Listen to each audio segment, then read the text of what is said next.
And now, stay tuned for the program that has been rated tops in popularity for a longer period of time than any other West Coast program in radio history. The Signal Oil program, The Whistler.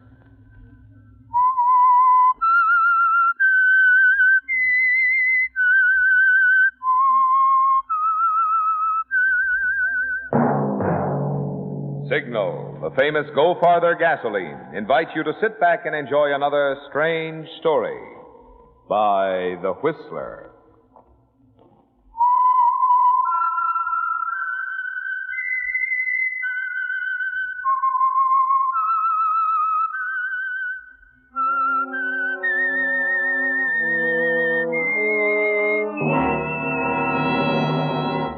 I am the Whistler. And I know many things, for I walk by night. I know many strange tales hidden in the hearts of men and women who have stepped into the shadows. Yes, I know the nameless terrors of which they dare not speak. And now, for the Signal Oil Company, The Whistler's strange story, Jessica.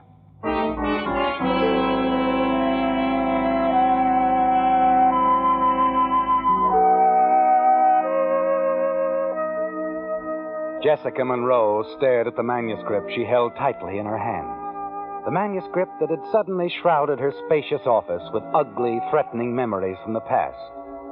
Until that moment, the reputation of no member of the Monroe family had ever been questioned, not openly. But there before her were vivid, venomous words, words to shock the sensibilities of any reader. To Jessica Monroe, the editor-publisher of Monroe House, these words produced a curious challenge. Slowly, she closed the manuscript and faced the man who had written the words, Joe Arnold. Why did you write this, Joe? For money, and because it's a great story. It'll sell 100,000 copies, if you'll publish it.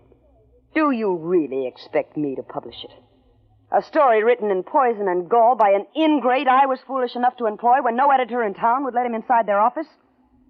Maybe you made a mistake. You rifled the files of this office for what facts you have.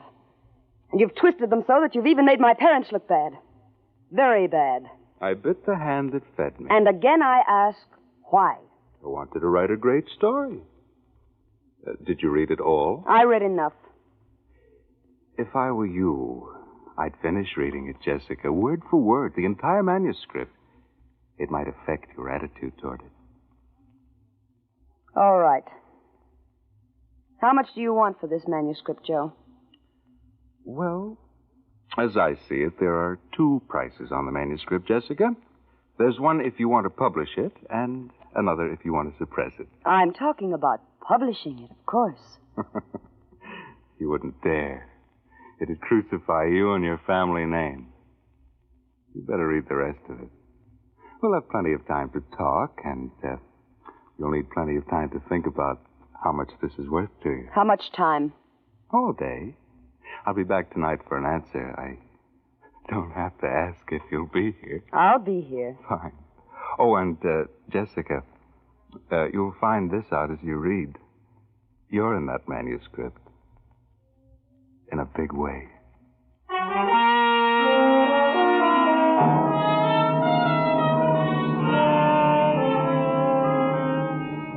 So that's it, Jessica. One of your employees, Joe Arnold, has written a novel of your family. And Joe has featured you in the Chronicle. You sit there stunned after Joe leaves. It isn't anger you feel, it's more terror, isn't it, Jessica? Joe seems to know a great deal more about you than you thought. Almost without knowing it, you pick up the manuscript again. Begin reading where you left off. Searching for further incidents from your past. You read on and on, unaware of time. Unaware, too, that you have another visitor. Must be a bestseller. Oh, Mark, I was reading. Oh, good for you. Always meant to learn myself. Mark, did you want something important? Does a sales manager ever want anything important? Oh, look, I'm not in much of a mood for games, Mark. Oh, I see you're not. I'm quick that way. Okay, we won't play games, boss lady. I'm sorry, Mark. I was... I know. You were reading. That's where I came in. Maybe you ought to buy it, Jessica. What do you mean? Just that if any manuscript can hold your interest this much, it must be worth the asking price.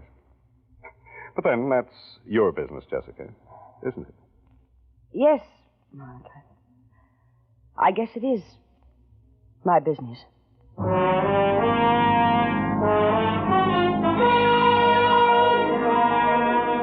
You're glad when Mark closes the door behind him, Jessica, and you turn quickly back to your reading of Joe Arnold's manuscript. By evening, you've finished, shocked and numb by what you've read. Joe hasn't missed a thing, has he, Jessica? Your own doings and misdoings are vividly reported and twisted in such a way as to bring discredit on your father's memory, even your grandfather's. It's past closing time, and your employees have left the building. Joe's footsteps, Jessica. You'll have to come to a decision. Had a few drinks to celebrate my victory, Jessica. Have you won a victory, Joe? How can I lose? I might as well sit down and be comfortable, huh? Sure. Sure I've won, Jessica. Either way. If you publish it, I get money. If you don't, I get more money. I'm not going to publish it, Joe. Sensible decision, I'm sure. I suppose anything this contemptible comes high. Let's keep it on a business basis. I'll pay you $15,000 for the manuscript and all its copies. Nice starting figure, 15,000. Say some more. All right. How much do you want? 50,000 and a piece of the business. Maybe a junior partnership. You must be out of your mind. Isn't the reputation of a Monroe, especially if it's you, worth a small piece of your fortune? Before I'd let you commercialize this vindictive story, I'd kill you. That's your answer? Get out of here. You don't mean that, Jessica. Don't you touch me, do you hear? You try to reach for the phone, but Joe stops you. In one desperate movement, you free one hand. No, you don't. Seize a bookend from your desk and blindly wield it at him. You stare down at him, Jessica, and slowly the fury drains out of you. The shock of the deed replacing it. Joe lies there motionless. Convulsive shiver runs through you. You move to feel his pulse, listen for his heartbeat. And just as you bend over him...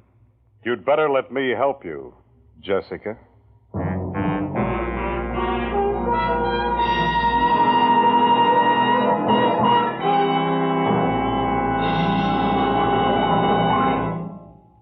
Last Thursday, the $10,000 Signal gasoline contest came to an end.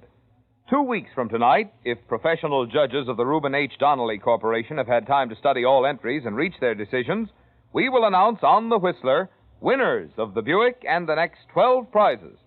All 200 prize winners will be notified personally, and a complete list of winners will be posted at every Signal station as soon as possible. Meantime, Signal Oil Company wants to take this opportunity to thank the many thousands of you who entered so wholeheartedly into the spirit and fun of the contest. We regret there couldn't have been a prize for each and every one of you. However, if the contest has been instrumental in acquainting you with your neighborhood Signal dealer, your car has acquired a valuable friend. You see, Signal dealers are independent businessmen with sufficient experience and genuine interest in cars to invest their own money in the business of serving you. We hope you'll give your Signal dealer an opportunity to prove how his conscientious service, plus fine quality Signal products, can help your car run better, look better, and last longer.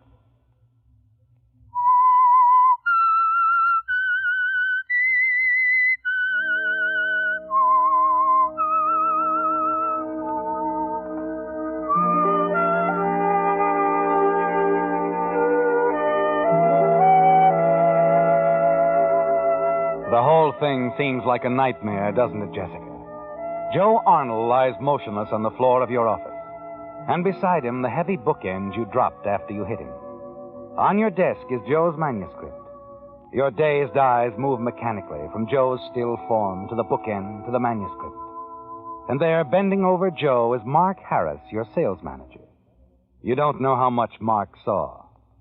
You better let me help you, Jessica. Those are the only words he's uttered till now.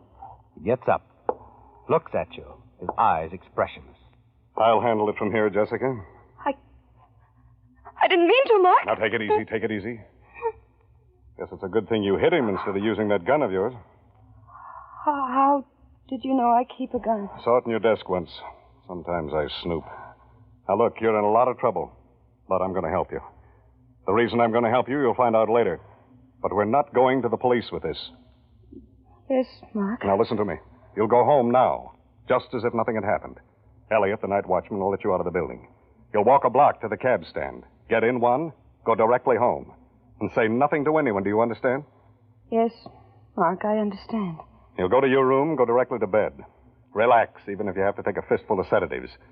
You'll think of nothing and do nothing. I'll do the thinking and the doing from here on in. But, Mark, I don't know what you're going to do. I don't either. I'm going to start figuring it out. I'll call you later or drop in after I've gotten rid of him. I'll leave now. Here?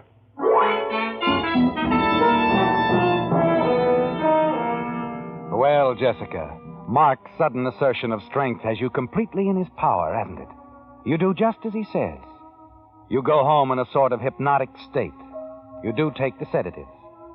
And just as you give in to exhaustion and sleep, you tell yourself that this is all a bad dream, that you'll awake to find Joe Arnold's alive again. You do sleep. But a few hours later, you awake with a start, and the dream is not over. The voices downstairs tell you that Mark has come and is arguing with your butler about waking you. You hurriedly dress and go down. Mark's face is grim as you lead him into the library and close the door. You fixed him up pretty good, Jessica. What shall I do, Mark? Nothing. It's been done. I carried him down the back way and loaded him in my car and got away without the watchman or anyone seeing me. I don't think they'll ever find him. But what will they think? Well, that he's among the missing, that he disappeared tonight, vanished into thin air. He was drunk tonight, you know. Yeah, that makes it better. If the cops ask me, I'm going to say that he's probably in heaven or the East River. But will they believe he just vanished? That's all they'll have to believe. It's not all I'll have to believe. No. Why'd you hit him, Jessica? The manuscript, Mark. Is that a reason? A story about my family, the Monroes, mostly the present generation. Me. It wasn't pretty. I couldn't bear to have it told Joe's way. But I didn't mean to. I think I remember you saying once that there were too many writers in the Oh, world. maybe I did, but I didn't mean to. Is that Joe's manuscript? That's the original. But there must be copies, probably in Joe's apartment. All right. I'll get them. Now, that's part of it. Part of what? Part of the deal I'm about to make you. For getting myself into this mess and you out of it. Why are you doing it? For a loan of $25,000. Loan? Which I doubt that I'll be able to pay back. This loan, do you ever intend to pay it back? Frankly, no. Well, I'm the best book salesman in the country. You owe me a raise. All right, Mark. I'll have the money for you tomorrow. Thanks. And I'll see you tomorrow. With all the copies of Joe's masterpiece. Mark, I've got to know. What did you do with Joe? What do they do with the dead? Bury him. Where? The less you know right now, the better it is for me. Where, Mark? Where is my secret. Good night, Jessica.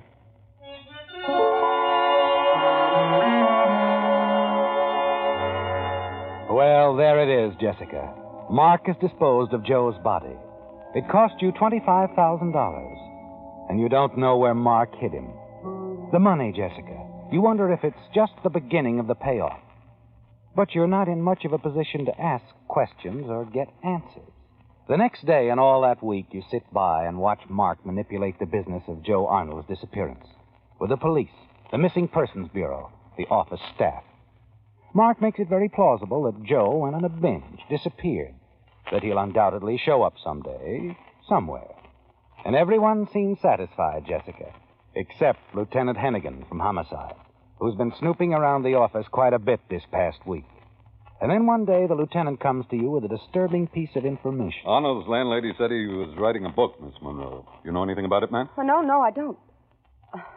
Of course, Joe often worked at home on his book reports, but I know nothing of A book of his own. The landlady seems to. The last morning she saw him, she warned him to come home with the rent or get thrown out. Anna waved a copy of a manuscript before our eyes and said he was going to see his publisher. That would be you. Well, he may have said that, but he didn't come to me with it, Lieutenant. I wonder who he took the book to. That's what we're all wondering. Funny he wouldn't bring it to you. Yes, it's strange. Yeah, well, don't worry, Miss Monroe. We'll find him or his book that disappeared. In time, we find everyone, even some people we're not looking for. Oh, by the way, ma'am, you're not thinking of leaving town for any reason, huh? No, I hadn't thought of it. Well, just check with me if you do, will you?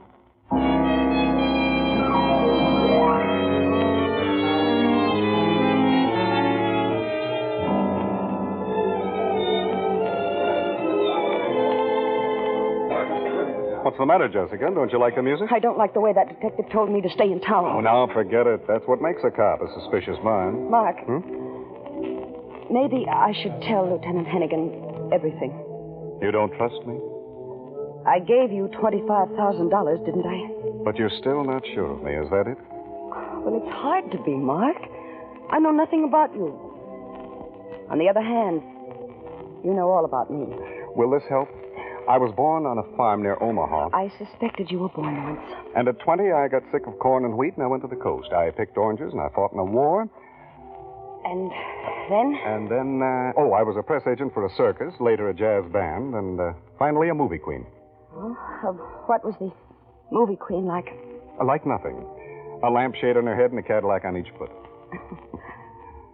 You're a strange person, Mark. Still don't trust me? No. No more than myself.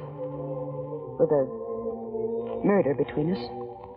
There's only a table between us now, Jessica. But let's get out of here. If you're thinking I've got something to say to you I don't want to say here, you're right. You can't read my mind tonight, Mark. I haven't got one.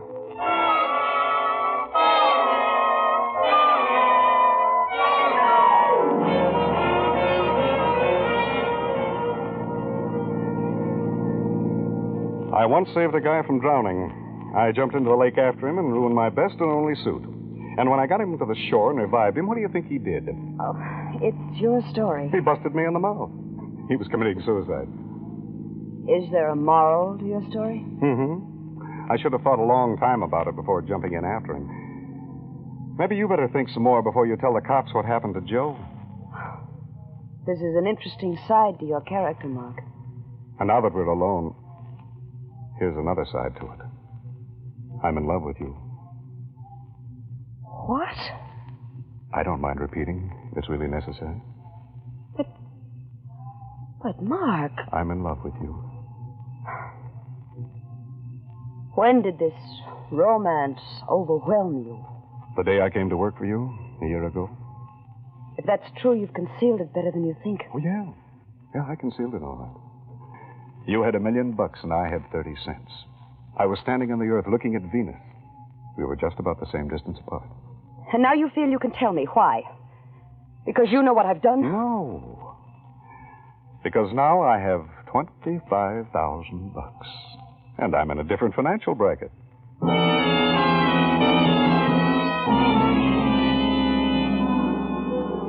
Mark has surprised you, hasn't he, Jessica?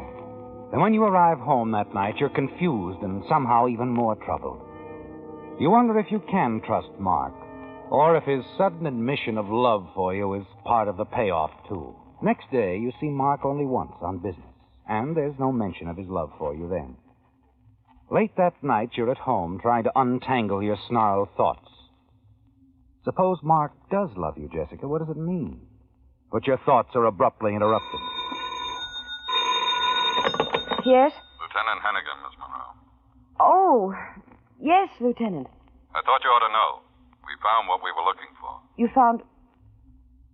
What? Joe Arnold. Found him in the East River. Mark Harris must be something of a prophet. I see. When did you find him? A couple of days ago. We've been running some tests. We'll want you to come in the morning, Miss Monroe. There are some questions. Of course, Lieutenant. Make it 10 o'clock, will you?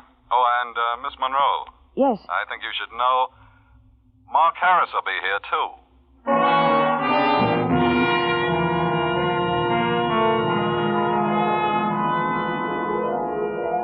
So there'll be questions at the police station tomorrow morning, Jessica. And Mark will be there, too. It's a tormenting thought, isn't it? What Mark might say to Lieutenant Hannigan tomorrow. Has the lieutenant talked to Mark? And if he has, what has Mark told him? You moved to call Mark when... Yes, hello. This is Mark, Jessica. Has Hannigan talked to you? Yes, he just called. You'd better get over here, Jessica, quick. I've got something important to tell you.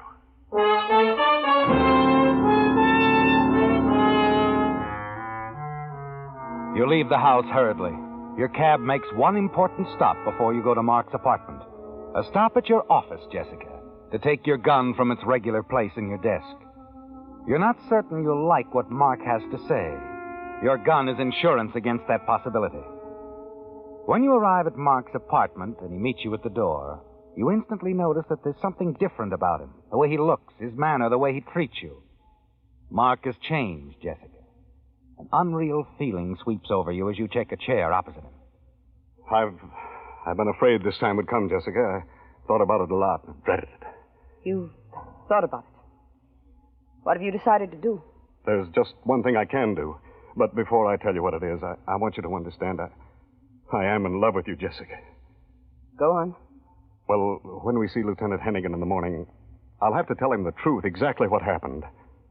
Somehow I knew you'd say that. Well, it wasn't easy to say. It wasn't easy to decide, but I want you to know now that...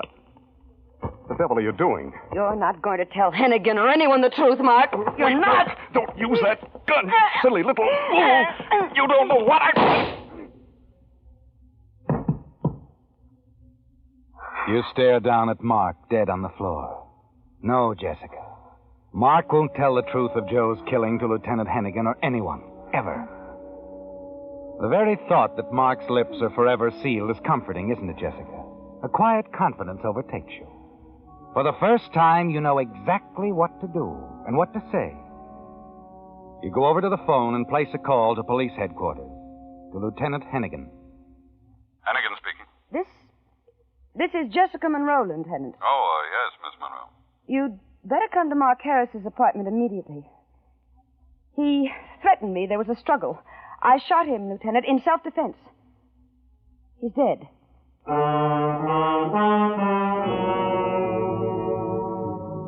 You know it won't take long for Lieutenant Hennigan to arrive. And when he comes, you'll have your story ready for him. You're composed, Jessica, quite sure of yourself. When the lieutenant arrives, completes his examination of Mark's body, you know that you must play very convincingly the role of a woman who has recently defended her own life. How'd it happen, Miss Monroe? He's been threatening me all along. I've been so afraid of him. Tonight, when I told him I was going to tell you the truth tomorrow, he came at me. I knew he meant to kill me, so I shot him. I see. And what is this truth you were going to tell me in the morning? That I saw Mark murder Joe Arnold. I've lived in fear of my life ever since then. We were pretty sure it was Mark Harris all along. What we needed was a witness or something as incriminating. Well, he won't threaten you anymore, Miss Monroe. You go on home to bed now. You've been through enough. Oh, thank you. Our session tomorrow morning will just be routine. We'll try to spare you everything we can.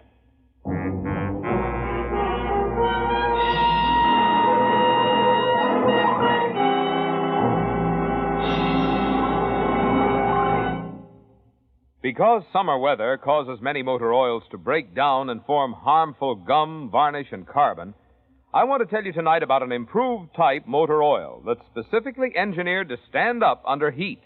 It's Signal Premium Compounded Motor Oil, the finest lubricant ever offered by the marketers of Signal, the famous Go Farther gasoline. And naturally, Signal Premium has 100% pure paraffin base. But in addition, it contains scientific compounds that make Signal Premium do what oil alone could never do. One of these compounds, for instance, actually cleanses your motor of varnish, gum, or carbon that may already be there. Another compound protects against costly bearing corrosion. And still other compounds help in other important ways to keep that like-new performance in your motor. So if you want to keep wear down when the temperature's up, now's the time to stop at a Signal station. Change to the improved type oil that does so much more than just lubricate. Signal Premium Compounded Motor Oil.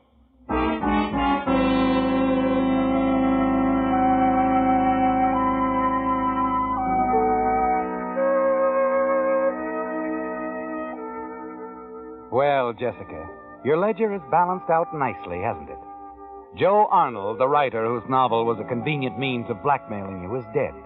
And his manuscript is destroyed, too. Mark Harris, the one man who could have betrayed your secret, is also dead. And Lieutenant Hennigan of Homicide seems convinced that your story of killing Mark in self-defense is true. The next morning, you make the trip to police headquarters for the routine investigation Lieutenant Hennigan promised you. It won't keep you long, Miss Monroe. Everything seems to piece out okay. This gun you shot Harris with, your gun? Yes, it's my gun. How long have you had it? Well, I've had it for some time. I never expected to use it. The gun's been in your personal possession? Yes, at all times. Okay. Now, tell me again, exactly what did you see, Miss Monroe, the night Joe Arnold was killed? Well, I just happened in on them, Lieutenant, on Mark and Joe, that is. Yeah. They were having a heated argument about something. I don't know what. They were struggling when I came into the room. I called to them, but they didn't hear me. And then Mark picked up a bookend and hit Joe. He fell, dead. Then Mark saw me and threatened to kill me, too, if I came to the police. And that's all you saw, Mark hitting Joe with the bookend? That's all I saw, Lieutenant. Yeah, well, that's what's so confusing, but I think I see it all clearly now, Miss Monroe. Oh? Well, what do you mean? Joe Arnold was hit on the head, all right. But that isn't what killed him. But I saw... The thing that killed Joe Arnold was a .38 slug in the chest. Joe was shot? And he was shot, all right. Mark. He was trying to tell me that... Mark Harris was also killed with a .38 slug in the chest. And both shots were fired from this gun, Miss Monroe, your gun. The gun you say has been in your possession at all times.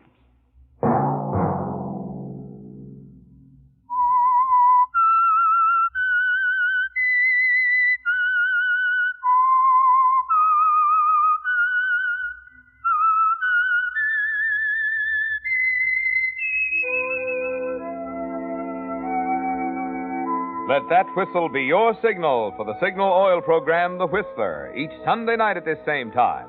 Brought to you by the Signal Oil Company, marketers of Signal gasoline and motor oil, and fine quality automotive accessories. Signal has asked me to remind you, to get the most driving pleasure, drive at sensible speeds, be courteous, and obey traffic regulations. It may save a life, possibly your own.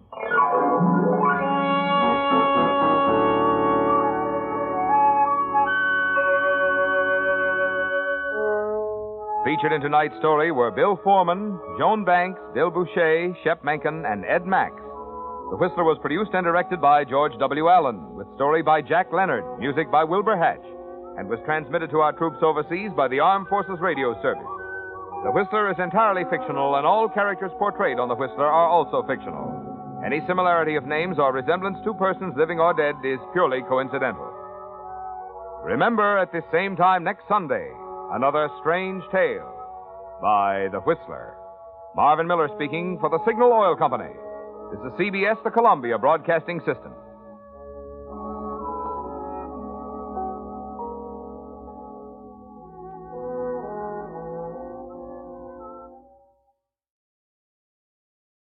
And now, stay tuned for the mystery program that is unique among all mystery programs. Because even when you know who's guilty, you always receive a startling surprise at the final curtain. In the Signal Oil program, The Whistler.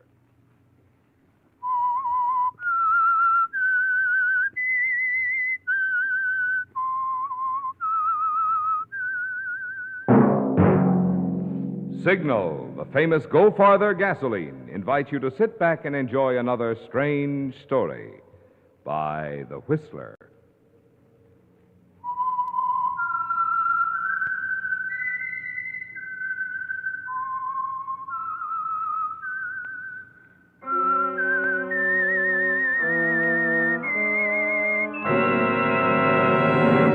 I am the Whistler. And I know many things, for I walk by night. I know many strange tales hidden in the hearts of men and women who have stepped into the shadows. Yes, I know the nameless terrors of which they dare not speak. And now for the Signal Oil Company, the Whistler's strange story. Double Exposure.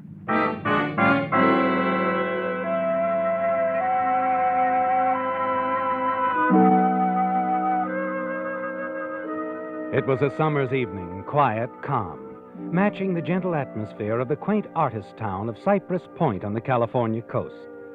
Clint Harwell was calm, too, as he walked down the street, heading toward the drugstore. He was calm. His mind was undisturbed, at ease.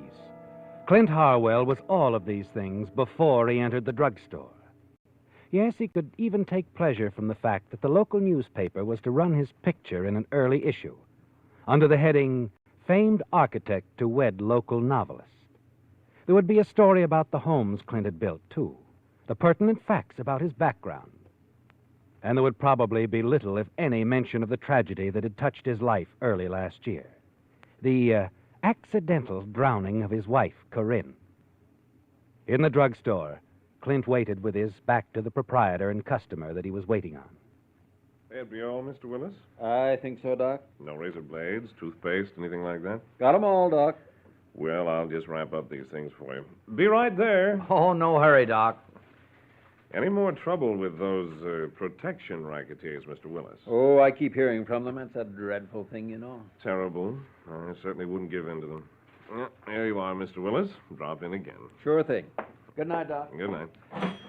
Oh, I believe I know what you want, Mr. Harwell. Yes, sir, your pictures. Oh, got 'em developed, Doc? Oh, certainly. I do all that work myself, you know. Have the lab in the back. Really? I didn't know. Oh, really? With all the seasons you've been coming down here? Well, anyway, they're ready. And believe me, they turned out fine. Let's see now. Check the file. C.D.E. Fraser Harris Harwell. Yeah, there you are. Oh, thanks, Doc. How much is that? $1.39. Fair enough. Thank you. Oh, here you're settling down here now. For good. That's right. Retiring? No, not exactly. I'll build a few houses. You know, new types. Give me a chance to experiment. Uh-huh. Hey, by the way, Mr. Harwell, perhaps this isn't the time to mention it, but this is the first time I've had a chance to. I'm awfully sorry about Mrs. Harwell. She was such a wonderful person. Yes. Well, good evening, Doc. Good evening, Mr. Harwell. Drop in again.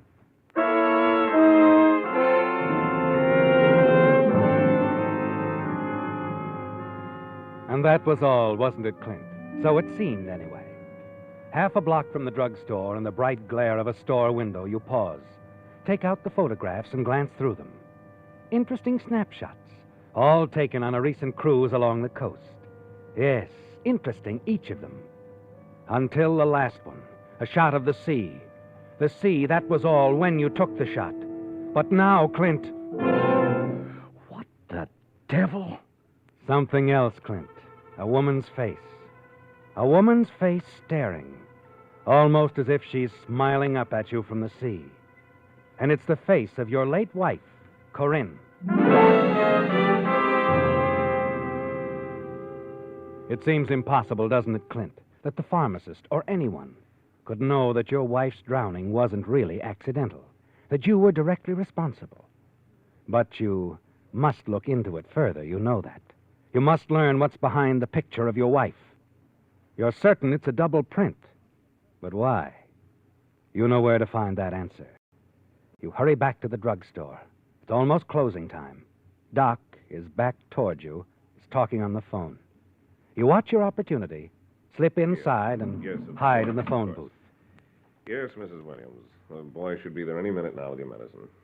No, not at all. Glad to. Oh, it's been a busy day, all right, but I'm closing up now. Yeah, take care of yourself. Good night.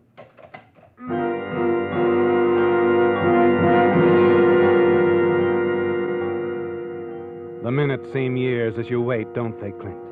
And finally, Doc Ainsley's gone. You hurry from the phone booth to the dark room in the back of the drugstore. You close the door, snap on the light, and gasp at what you see. Good Lord. Surprised, Mr. Harwell? What? Thought you'd have my dark room all to yourself, huh? Yes, I guess I did. How did you know I was here? Saw you when I left. Phone booths don't make very good hiding places, you know. Anyway, I sort of figured you might have something on your mind, something to do with pictures. Yes. These pictures on the wall. I'm afraid I don't understand them, Doc. Not at all. Is it so hard to understand, Mr. Harwell, that I'd want to surround myself with beauty? Your wife was beautiful, you know. I made all these pictures of her myself. Covered my walls with them. You were in love with Corian? Why, I had no idea. Yes, I was in love with her. I don't believe even she knew that, though. I never told her. I didn't want to spoil the friendship we had. You and Corinne? But when? I mean, how could you have known her? You left her alone a great deal of the time, Mr. Harwell, remember? The last few years, especially. She needed someone just to talk to. She used to come here to the drugstore. We became good friends. She told me lots of things. Oh, all right. So you and Corinne were good friends. Then I assume this snapshot, her face looking at me from the sea, that's all your idea, huh, Doc? Just a simple double print, Mr. Harwell. Call it bait if you want to. The point is you rose to the bait. Why? Why did you do it? When your wife drowned last season, Mr. Harwell, I went along with the accidental verdict the sheriff handed down. I was too shocked then to remember so many things she told me. Too shocked even to think about Louise Phillips, your present fiancée. Oh, what's Louise got to do with this? You were seeing her then. Everyone knew, even Corinne. When I heard just recently that you and Louise planned to marry, I began to remember things Corinne said to me. She was afraid of you, you know, afraid.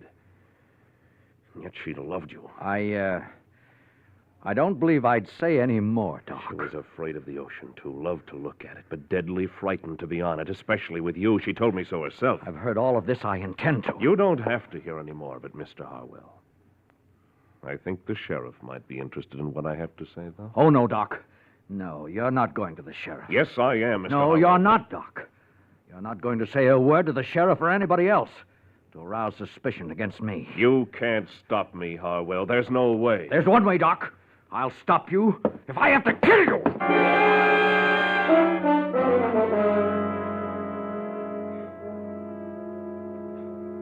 It seems minutes later, doesn't it, Clint? Minutes that are actually seconds when you stare at your hand, at the heavy piece of photographic equipment that it holds. And then you glance down at the floor of Doc's darkroom. React again, shocked clean through at what you see. I did it. I did what I said. I have killed him.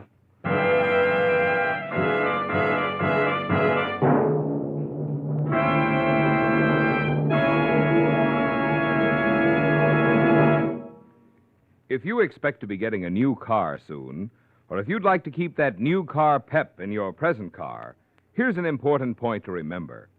Just any motor oil won't do for today's high-efficiency motors. No, sir. They need special protection against corrosion, wear, and carbon if they're to give you the long, trouble-free service you have a right to expect.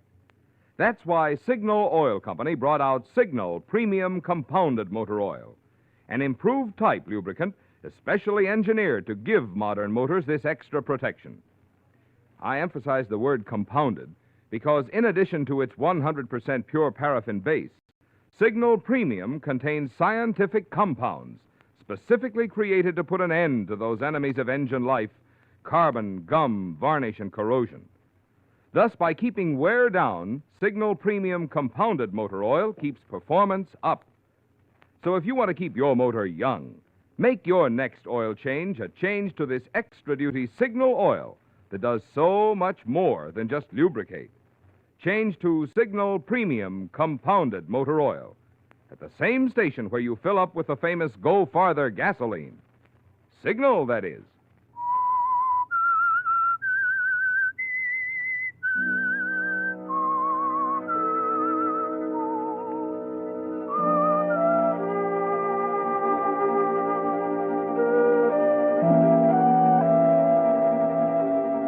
It's gone, isn't it, Clint? The quiet, the calm of the early evening. The peace of mind that seemed to be yours only a few short hours ago.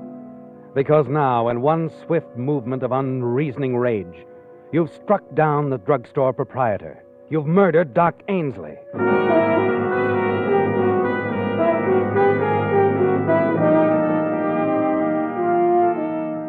It's all like a nightmare, the way Doc felt about your late wife. And then as the panic subsides, you know what you must do. You turn, quickly remove every picture of her from the walls of the darkroom, wipe your fingerprints from the murder weapon, turn out the lights, and slip out the back way and home.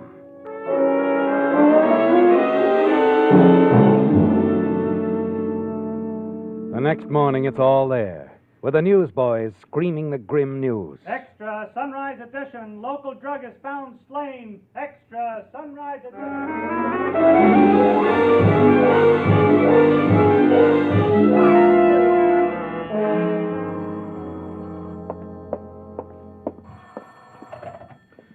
Hello?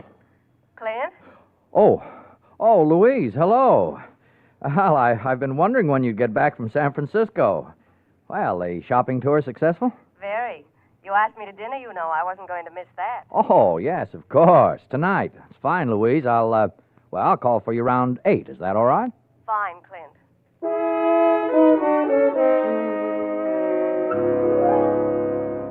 You're relieved as you hang up the phone. It could have been a very different call, couldn't it, Clint? But you're safe now, aren't you? Safe in the knowledge that no one saw you anywhere near the drugstore. There would have been some word, you're certain of that, too. But that evening, as you and Louise return to her home after dining out, you receive a surprise. Well, here we are, Clint. Come in for a nightcap? Why, a pleasure. It's a pleasure to unlock my little hacienda again. Yes, I'll bet you missed it being away all week. I did. I couldn't decide which I missed more, my house or my fiancé. Oh, darling. Clint. You know, sweetheart, we've never talked about our house. Oh, I'd want to design it very specially. A big one for us. Big, small. What's the difference? Sit down, darling. I'll get some ice. All right. Well, I don't know. There could be a great deal of difference, Louise, at that. Not in the number of newspapers that pile up when you forget to tell them you're going to be away. I suppose not. Of course, the only news in this town today is about Doc Ainsley, poor devil. Oh, and the curio store fire. I know. I threw all the newspapers away but that last one. Did you read about the witness? The witness? It's right there in the paper at your elbow. Read it while I'm fixing these. Witness? O.B. Willis, the man who owned the curio store that was burned. He was hurrying down there when he saw someone rush out of Doc's drugstore. He says he could identify him again if he saw him. What? Well, that's what he says. Why, Clint, what's the matter? Huh? Oh, nothing. Nothing really. I was trying to remember. There's something important. Something I had to do this evening. Well, you needn't look so stricken about it. Besides, I'm the only thing that's important to you this evening. Oh, I remember now. A call, Louise. A call I must make tonight. It's quite important. All right, darling, make a call. The phone's right there, you know. No. I mean, I can't make the call here, Louise. It's, a little surprise. It has to do with our wedding, darling. It's a secret. Why, Clint, how romantic. I really hate running out on you like this, but, well, you do understand it's rather special. After all, it's very important.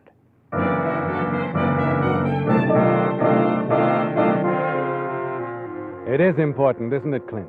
Not a call, but a hurried trip you're forced to make to catch the last edition of the local papers before they hit the streets. Stop your picture from being published, even though it's in conjunction with that glowing account of your skill as an architect and your approaching marriage to Louise. Yes, you must stop it, Clint. And you pray there's still someone in the copy room as you pound on the door. Hey, look, I've got to talk to the editor, whoever's in charge. Well, I'm a man, I reckon, right now. Yes, I'm in charge. Oh, good. Then I'm not too late. My name's Harwell, Clint Harwell. You're running my picture tomorrow, and I want it stopped. I have a perfectly good reason. Yeah, I'm sure you have. Sorry. You're sorry? Well, what do you mean? Nothing can be done about it, mister. See here, if you're in charge, I'm your man, all right, but only 'cause everybody else has gone home. Papers all printed up. Been called for in the delivery trucks. It ought to hit the streets any time now. Well, then why did you tell me... Mister, I'm the janitor. I gotta sweep up. Mind if I get back to my work?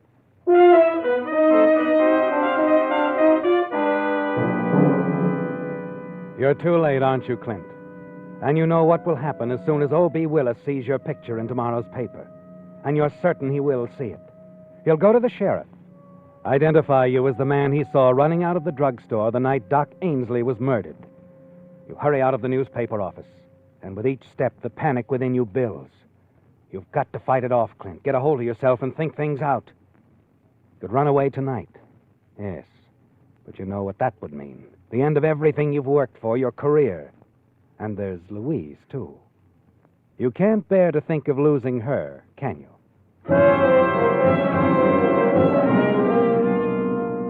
You've made a decision, haven't you, Clint?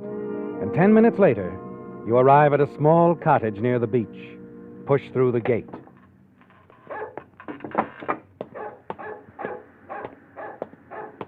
You hurry up the path to the front door and ring the bell.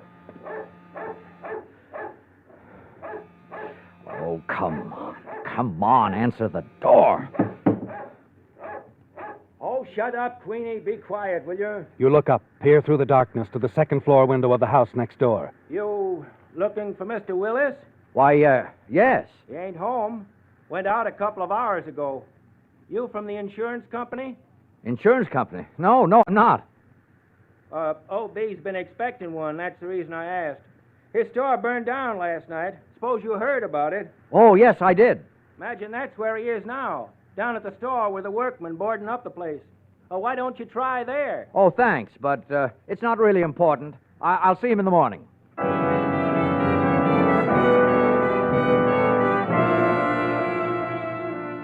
It's 8 blocks from Willis's house along a tree-lined street, past Doc Ainsley's drugstore to the curio shop. And when you arrive there, the place is deserted. The workmen have gone. You stare at the charred remains of the building, and then turn and walk across the street to the lunch counter. Brought two. Over easy, Sam. Evening, sir. Want to see a menu? No, I'll just have some coffee. Cream? Yes, please. Got some nice blueberry pie. Coffee. Okay. Be anything else for you, Sheriff? Not a thing, Alice. How about you, Mr. Willis? No. Willis. Your eyes move quickly along the mirror behind the counter. Settle on the round-faced little man sitting next to the sheriff. O.B. Willis, Clint. The man who says he can identify you as Doc Ainsley's killer. You turn around, your back to them. Pick up the newspaper lying on the counter. Hi, Alice. Night. So long, fellas. And thanks. As the door closes behind them, you breathe a sigh of relief, don't you, Clint? That was close. Too close. You look up from your newspaper, glance out the front door. They're standing there, the sheriff and Willis, talking quietly. You watch them out of the corner of your eye, your heart pounding wildly. And finally, they move away. Your coffee, sir. Oh, thanks. Here you are. Ain't you going to drink your coffee? Sorry. I just remembered a very important appointment.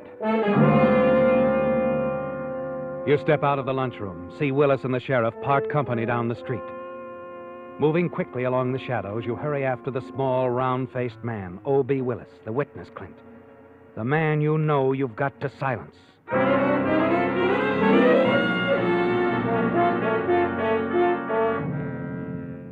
You're only a half block behind him now as he makes his way along the deserted, dimly lighted street. And then he turns into the park, slumps down on a bench, lights his pipe. You circle through the trees until you're standing directly behind him. Then, clenching the heavy rock tightly in your hand, you lift it high in the air. It'll all be over in a moment, won't it, Clint? You're about to step out and smash the rock down on his head when... Come on! Quickly, you draw back into the shadows as you see this man approaching. That's you, O.B.? Huh? Oh, evening, Perry. Oh, evening. Thought you were still in San Francisco. Got back this afternoon. Oh, good to sit down. Been on the go all day. Say, a lot's been going on around here while I was away. Just heard about Doc. Yeah, it's a shame. A doggone shame. Hey, tell me you saw the killer. That's right, Perry. Running out back of the drugstore. Get a good look at him, did you? I sure did. I'd recognize him anywhere. I was on my way to the fire when I saw him. Oh, yeah. Sorry to hear about your fire, O.B. Them protection racket boys, huh? Yeah. Dirty skunks. One of them called me at the house just a little before 11. Said it was too bad I hadn't joined the association, because something was going to happen to my store. How do you like that? That's when I ran down to the store, but I got there just a little bit too late. You insured, ain't you? Yes, and it's a good thing. I had a lot of money invested in that shop. You know, O.B., I've been thinking. Maybe there's some connection with Doc's murder and the fire at your place. How do you mean? Well, them protection boys again. At the time some of them were setting fire to your place, maybe a couple of strong-arm boys were over at Doc's, putting the pressure on him to sign up. Maybe they pressured too hard, killed Doc accidentally. Say, I never thought of that. It could have happened that way, O.B. Sure could have happened. Just like that. Yes, sir. He's right, isn't he, Clint? The blame for Doc Ainsley's death could very well be placed on the hoodlums who burned down Willis's store. And they could be blamed for killing Willis, too. It's a perfect setup, isn't it? Yes. And it makes it all so much easier for you now to kill him.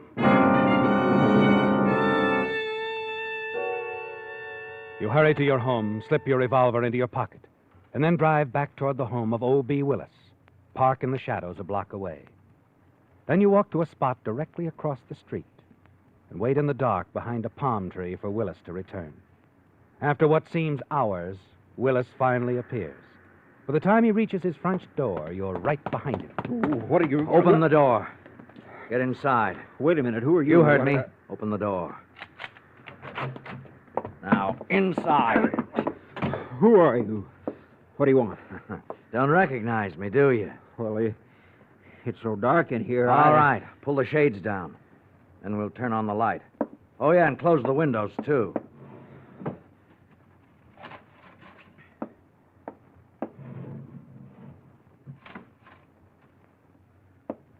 All right, now the lights. Well? Recognize me now? No, I don't know you. Come on, take a good look. I'm sorry, but I never saw you before. You're lying. No, I swear I've never Last night on your way to the fire, you saw me run out of the drugstore. No, please, I didn't. Wait a minute. That gun, what are you going to do? Can't you guess, Mr. Willis? No, you can't. Somebody will hear you. Not with this pillow and the windows down. But you don't get it. If you'll just let me explain. Sorry, Mr. Willis, but it's too late for that.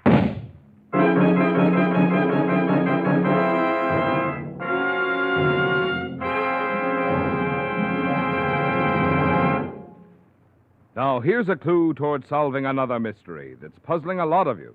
How to make today's shrinking dollars by full value. When it comes to gasoline dollars, if you want to be sure you're getting all the mileage you're paying for, naturally you want Signal, the famous Go Farther gasoline. But mileage, mind you, is only one of the benefits you notice when you power your car with today's Signal, the gasoline that's engineered to help your motor run more efficiently. In addition, you'll enjoy flashing pickup, smooth, purring power, the kind of going that gives you more smiles per gallon. Yes, driving pleasure and gasoline mileage are like birds of a feather. They go together. Want proof? Just try a couple of tankfuls of Signal. Let the action of your own car show you why drivers interested in economy, as well as those who insist on peak performance, are both switching to Signal, the famous Go Farther gasoline.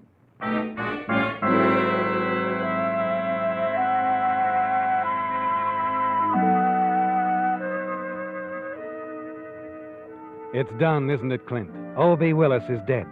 You've killed him. And you know who they'll blame for the murder. Yes, the same men who set fire to his store because he wouldn't join their protective association. It's as simple as that, isn't it? And you're certain that you're in the clear. You step over the limp form lying in the middle of the room and slip your gun into your pocket. You'll drive to the beach, toss it into the sea. Then the only link connecting you with the killing of O.B. Willis will be missing forever. You turn out the lights, step into the hall, open the front door, and start toward the street. And then you stop, stunned, as a car stops in front of the house. It's the sheriff's car, Clint. Hello. Why, Sheriff Carnes. Yeah, who are you? Clint Harwell. I'm a friend of O.B.'s. Just dropped by to see him. I found the door unlocked and went inside. He isn't home. Oh? Sheriff, do you think he could have gone back to the store? Probably. Oh, Mr. Harwell, this is Johnny Fain, insurance adjuster from San Francisco. Mr. Harwell, how do you do? Mr. Fain is here to settle things with Willis. That's right. You see, we've found the man who set the fire.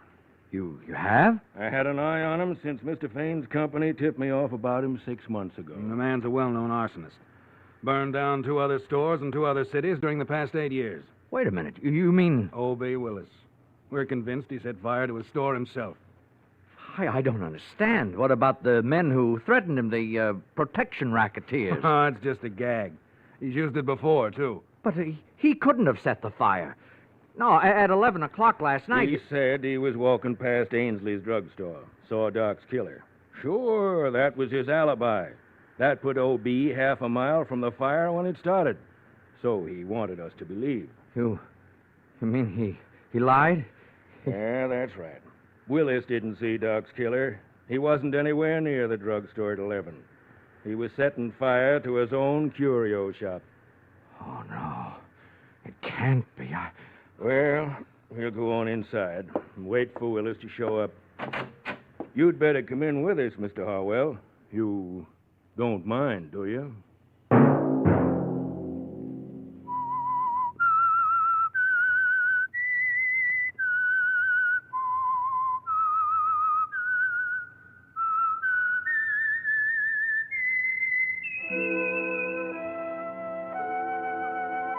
Let that whistle be your signal for the Signal Oil program, The Whistler, each Sunday night at this same time.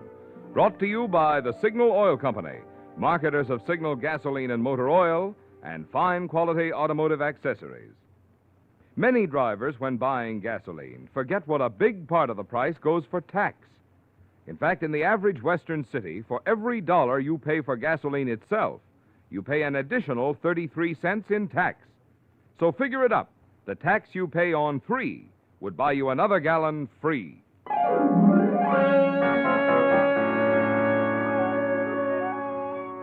Featured in tonight's story were Bill Foreman, Joseph Kearns, and Charlotte Lawrence. The Whistler was produced and directed by George W. Allen, with story by Joel Malone, music by Wilbur Hatch, and was transmitted to our troops overseas by the Armed Forces Radio Service. The Whistler is entirely fictional, and all characters portrayed on The Whistler are also fictional. Any similarity of names or resemblance to persons living or dead is purely coincidental. Remember, at this same time next Sunday, another strange tale by The Whistler. Marvin Miller speaking for the Signal Oil Company. This is CBS, the Columbia Broadcasting System.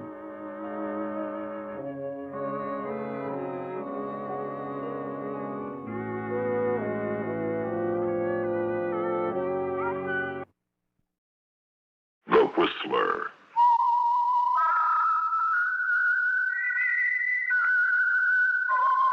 Presented by the United States Air Forces in Europe.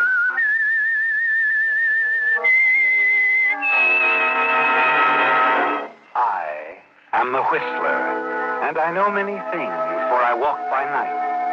I know many strange tales hidden in the hearts of men and women who have stepped into the shadows. Yes, I know the nameless terrors of which they dare not speak.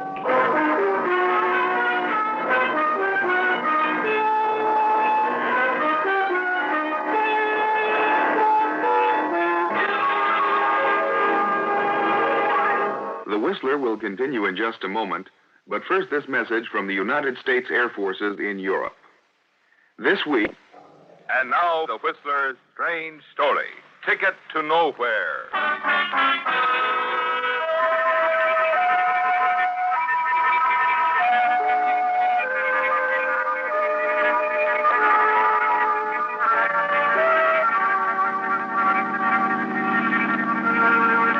The passenger in the privately owned car for hire was talkative. And to the driver, Lee Corby, the things his passenger was saying were more than interesting. Lee didn't exactly hate his work, because owning his own car and operating as an individual, he was in a position to take advantage of certain situations. That's why the rambling chatter of this particular passenger hit him so strangely.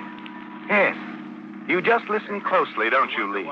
Without a thought of interrupting as he prattles on, when you contented. feel like talking and there's no one else around, you've got to talk to a stranger, huh, driver? Yes, sir. I've got the key to a new life.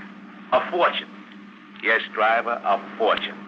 Something I've waited for nearly 15 years. Oh, it isn't just that I've had a few drinks, driver. I've just got a howl tonight, that's all. It's my night. Oh. Hey, are we heading the right way? You said Cypress Lodge, didn't you? Yeah, I did. I thought the lodge was closed. It is. But I arranged to keep my bungalow for an extra week. That briefcase have anything to do with it? Briefcase? Now, look here. This briefcase doesn't Oh, contain you. quiet down. You've been yakking like I'm your long-lost buddy, and you've been hugging that briefcase like it was a baby. Forget it. Don't make any difference to me. But you know something? You talk too much. I'm sorry, fella. Skip it. Just makes a long day, that's all. I said I'm sorry. And I'll make it a shorter day for you, Mac, when this runs over. Sure. No, I mean it. Now, we get to the depot. Right now, we're at Cypress Lodge. Oh? You, want me to swing in? Yeah. And wait for me. I'm just got to pick up a couple of things, and then we'll go to Union Station. I'll park right over there. Yeah, fine. You wait for me now. I'll be right back. I can't miss that train tonight.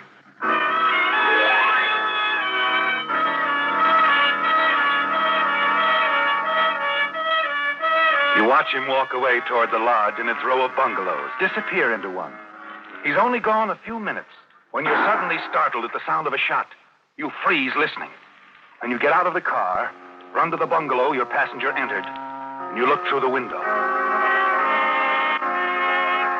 You can't see very well, but the lone court light enables you to discern a man's body on the floor. It looks like your late passenger, doesn't it, Lee? Lying inert and still, apparently dead.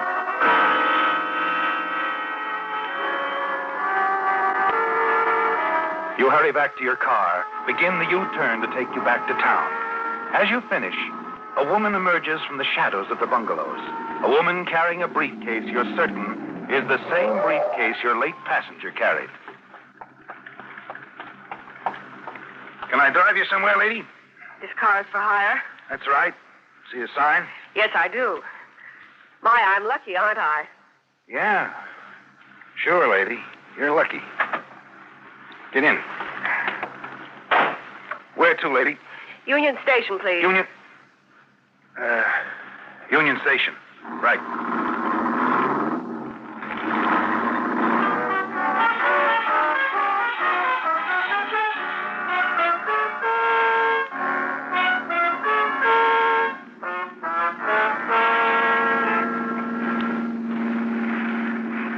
Are we almost there? Sure, almost there. It's these traffic lights that's holding us up. Ah, there's another. Lady. Yes? I guess this is what I've been waiting for. What are you talking about? Right next to us at the curb. A squad car, 2 policemen. So? So, do I yell for help? Or do you toss your purse with a gun in it up here on the front seat? What are you trying... Make up your mind, lady. If you blast me here, you're as dead as I am with those 2 cops sitting there. If you cooperate, well... All right, here. Thanks.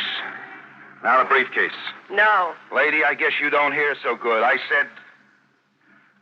Take it. A ticket to nowhere or anywhere. You know, I'm burning up with curiosity about that briefcase, lady. So, what are you going to do about it? I'm going to find a nice, quiet little cocktail bar, and you and me, we're going to talk. I'll miss my train. Maybe.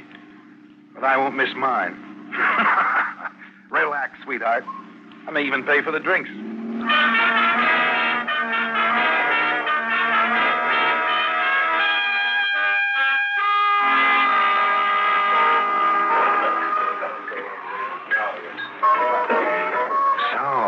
this diary is what it's all about, I think I read about a missing diary in the newspapers.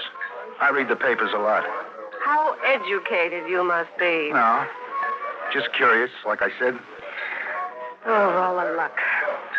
Picking a privately operated car when there's a legitimate cab stand a quarter of a mile from the lodge. I should have walked. You didn't pick me, sweetheart. I picked you when I saw you carrying your late boyfriend's briefcase. I didn't kill him. No? No. I took a cab out there, then waited for him. I only wanted to talk to him. Yeah, talk him out of running out on you. And when he argued... I said I didn't shoot him. Somebody shot him through the window. There wasn't anybody else around, sweetheart. But let's forget who killed him and talk about this diary. It belonged to Paul Winslow, the newspaper reporter whose body was found in the bay. I guess you think Frank figured on turning this diary over to the police. Collect a reward, maybe? I don't know. Well, he didn't. The reward would be peanuts. $1,000, maybe. That's a lot of passengers. But you know something, sweetheart? I've been reading this diary while you were enjoying your drink. This stuff could put some big racketeers behind bars. That was reporter Winslow's idea.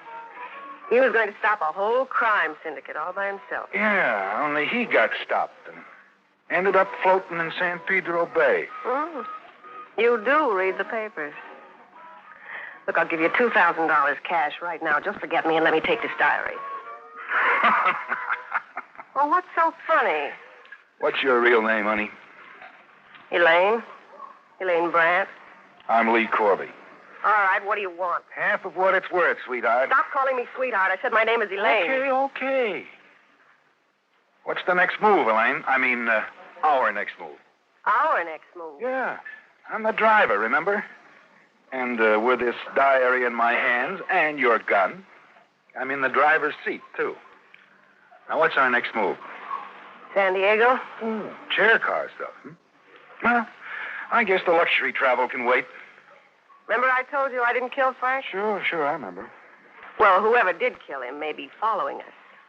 That's a chance I'll take. Also, when we get to the people we have to do business with, well, they expected Frank. They might take a dim view of what happened and blame us. Another chance we'll have to take. All right, Lee. Like you said, you're in the driver's seat.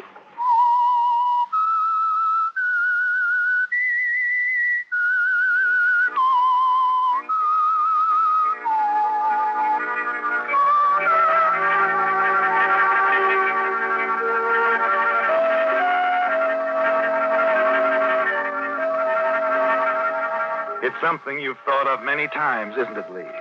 But you didn't expect it the way it happened last night. The man in your car, his talk about the key to a fortune, his unexpected death. Then Elaine Brandt unwittingly stepping into your car carrying his briefcase. She has to deal with you, doesn't she, Lee? She doesn't like it. But you have the diary prepared by the dead news reporter. And you don't intend to give it up until Elaine contacts the underworld people who will pay off for its return and destruction. The next day in San Diego, Elaine is even more annoyed at what you tell her in the cocktail lounge of the Carlin Hotel, where she is staying. You put that diary in the mail? Lee, you're a bigger fool than I thought. What if it gets lost? Don't you realize its value? Why did you do such a stupid thing? Because I'm not stupid. I got thinking about what you said. Maybe we're being followed. So what? Nobody's going to hurt us if we haven't got the diary, Elaine. They're going to treat us real nice till we tell them where it is. I see. Good. Finish your drink, sweetheart. Relax. The first mail tomorrow will bring us exactly what we need to collect.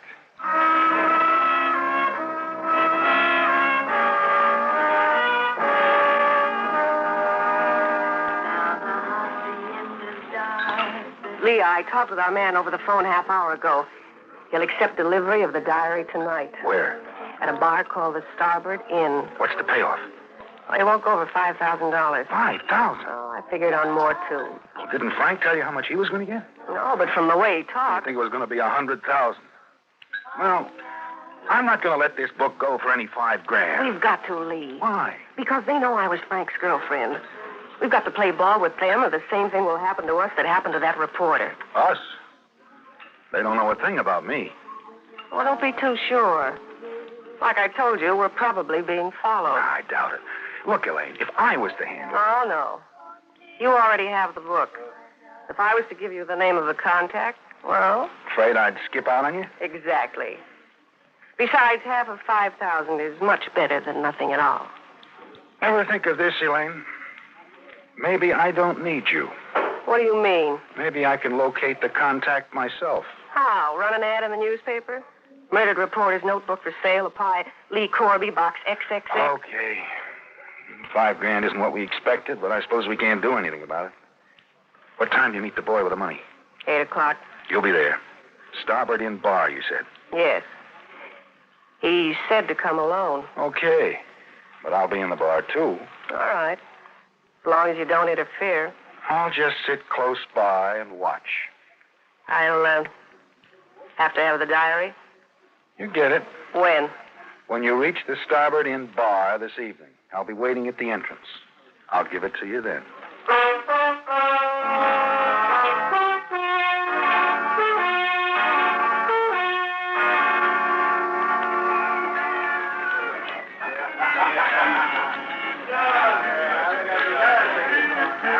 Just like I was telling you, mister. The Dodgers should have won. You know that. Besides, you know what I'd have done if I'd have been dressing? Huh? Oh.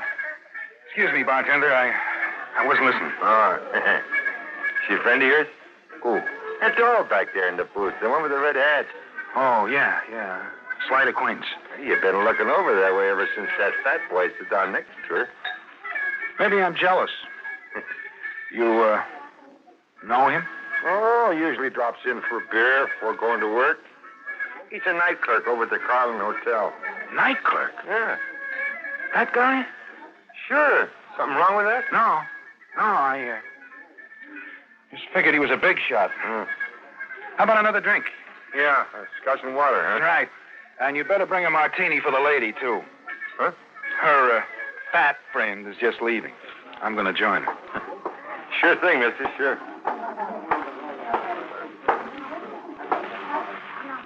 Hello, Lee. Hi. Everything went okay? Perfectly. You saw it. Satisfied? What about your fat friend? He satisfied? He has the diary. We have the money. Here, I've already taken my share. 2,500. Your half is in the envelope. Yeah, thanks. Aren't you going to count it? No. I trust you, sweetheart. What's more, I've ordered you a drink. Thanks. No. Oh, why don't you de-ice a little, honey? What's the good of being sore?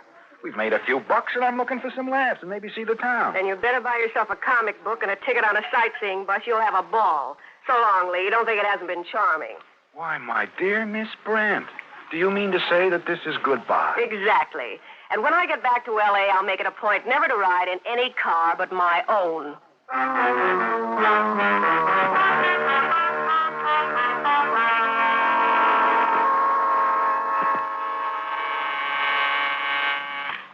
Hello, Hotel Carlin. Yes? One moment, I'll connect you. Sorry to have kept you waiting, sir. Oh, that's all right, clerk. I just want to leave a message. Very well, sir. The message is for... I'll leave that up to you. Up to me? I'm afraid I don't understand. It's about that envelope you picked up at the Starboard Bar 20 minutes ago. I picked up an envelope? Yeah, and you can relax. I'm not the law. About that envelope. You handed the lady another envelope containing $5,000. That's a lot of money to pay for a blank diary. What? The diary was a blank buster. But I know where the real McCoy is, and I'll make a deal. I see. You can relay that information to your boss. I'm going back to my hotel now, the Alton, room 612. I'll expect a call in an hour or so. And remember, no rough stuff, or the diary goes straight to the cops. It's all arranged.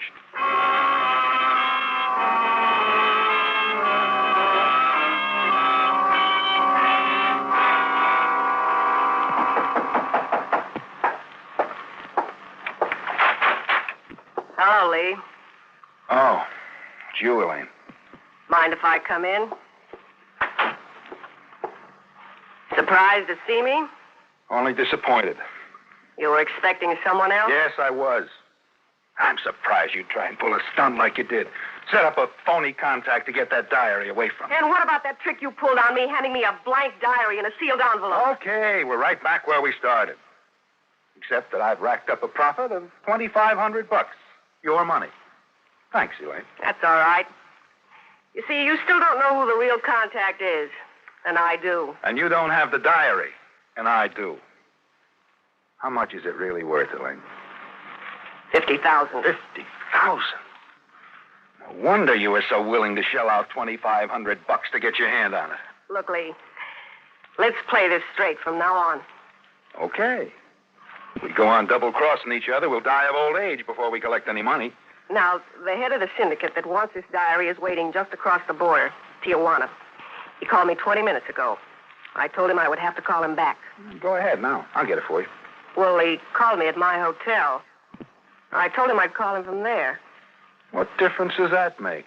He won't know where you're calling from. What's the number? Tijuana 3741.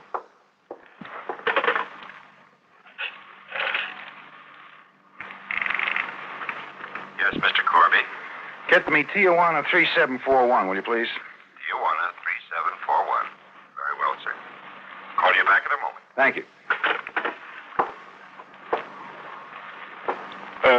Who is this guy? His name is Sanchez. He's top man in the syndicate? Well, as far as I know. Huh. That must be your friend. Answer it. Hello? Oh, that's all right. I'll talk to him. Hello, Sanchez. This is Elaine Brandt. Elaine. Just a moment, Sanchez. What is it, Lee? Hold the receiver to one side so I can listen in. Sanchez? Say, Senorita Brandt, I have been waiting for your call quite anxiously. Everything's arranged. I can be at the Cafe Ruiz with everything you want by 10 o'clock. Is that agreeable? Very. The Cafe Ruiz, 10 o'clock.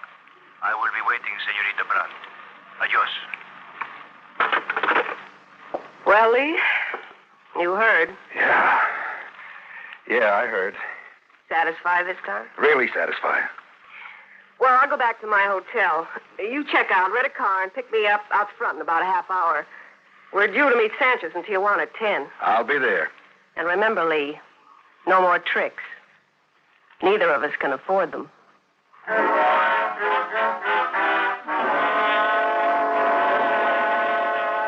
You know just what you're going to do, don't you, Lee?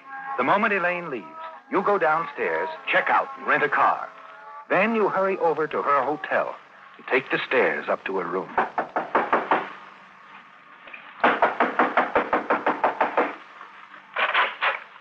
Lee, what's the idea? Inside, Elaine. You said you'd pick me up downstairs. What's the idea of the gun, Lee?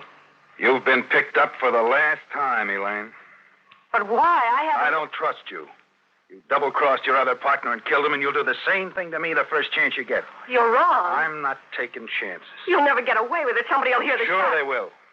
That won't make any difference. You see, the first thing I'm going to do is lock your door. And I'm going to leave by that fire escape outside your window. By the time they force that door, I'll be in the car on the way to Tijuana. Well, they'll see you. No, it's pretty dark. Besides, they won't be thinking of that. So long, Elaine. No.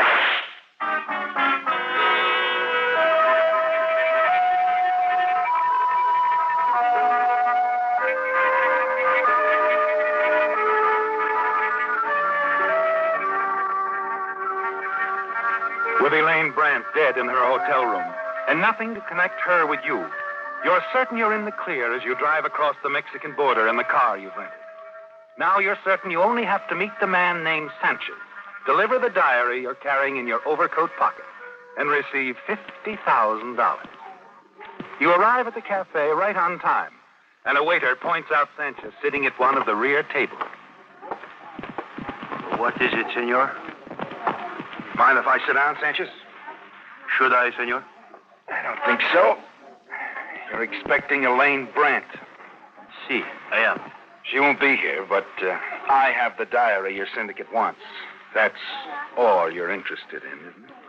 That was part of the bargain, si. Part? Part of it? What do you mean? When the Senorita Brandt arranged this transaction a week ago... A week ago? She promised to deliver two things. To me, as representative of the syndicate, the diary. Second, she was to point out a killer to the police. What? The killer of the newspaper reporter, Paul Winslow. He would, of course, be unaware of the fact he was walking into a trap. Wait a minute. This doesn't make sense. You're trying to tell me your syndicate would allow Elaine to put the finger on one of their own killers? A moment, senor. I am afraid you are confused. I should explain that I represent a newspaper syndicate. The syndicate that Paul Winslow was working for when he was murdered. What? I would advise you to remain seated, senor, and to keep both hands on the table. The police are sitting all around us. They are planning to question Senorita Brand very closely. They are anxious to know how she got possession of the diary. She's the one you want, not me. She killed Frank, too. Who is this Frank? He's the one that killed your reporter, Winslow. Elaine Brandt double-crossed him and killed him. Frank was the killer she was going to turn in. Perhaps. And then again, perhaps the killer has delivered himself. You, senor. Me?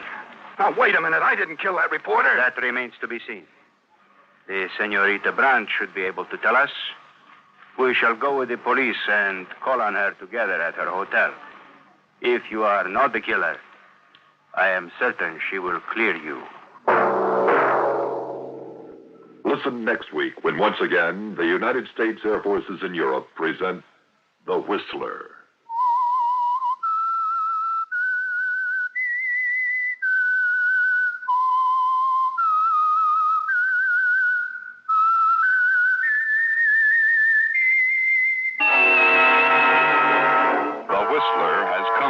Through the worldwide facilities of the United States Armed Forces Radio and Television Service.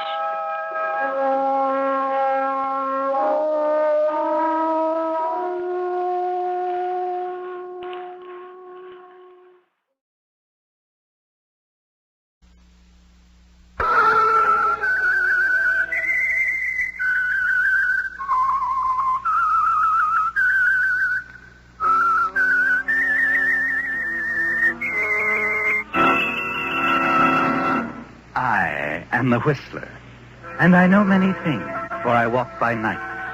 I know many strange tales hidden in the hearts of men and women who have stepped into the shadow. Yes, I know the nameless terrors of which they dare not speak. Tonight transcribed, it's The Whistler's strange story, Whirlpool.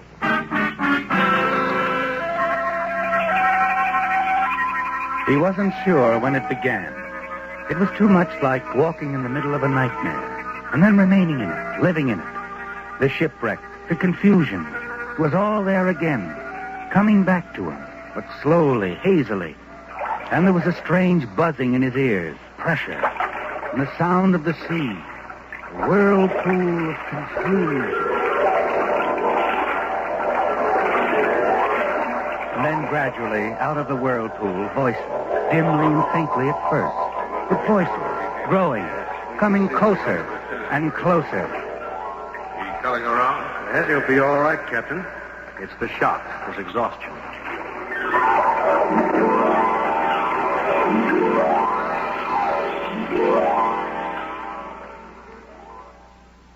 Easy, son. Easy. We got his name, Doc. It's Hastings, Stephen Hastings. Oh, good.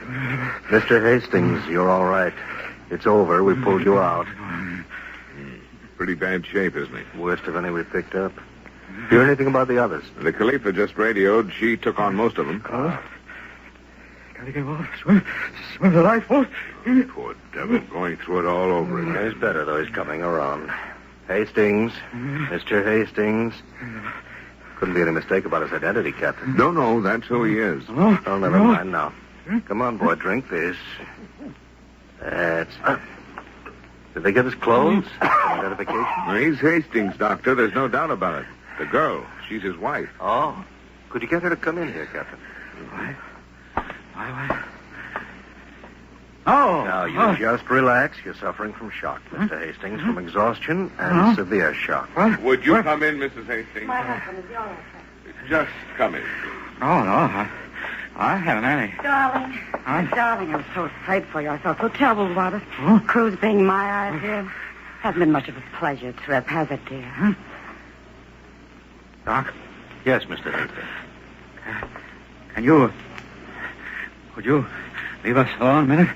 Surely. I want to be with my wife. Why, certainly. Captain, we'll wait on up deck. Okay, now. You want to tell me what it's all about? Darling, you shouldn't try to talk. I'll skip it. I can talk.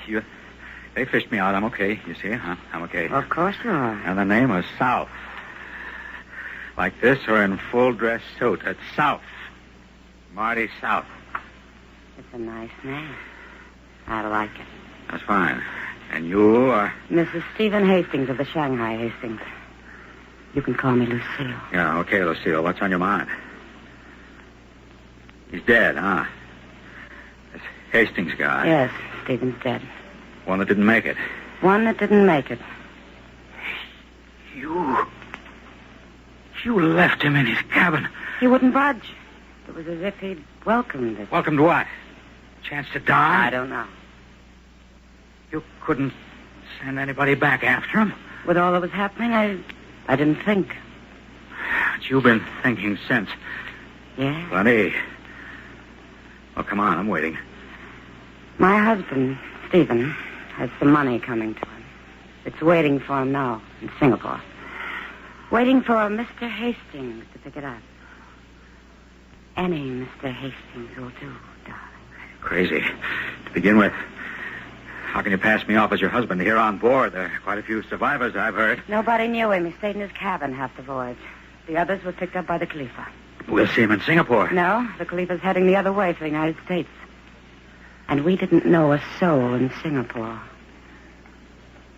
Where does this money come from? From an old friend in Shanghai, E.J. Galloway, a former business partner of my husband's. You see, E.J. made a mistake once. A business deal in Singapore. And I found out about it.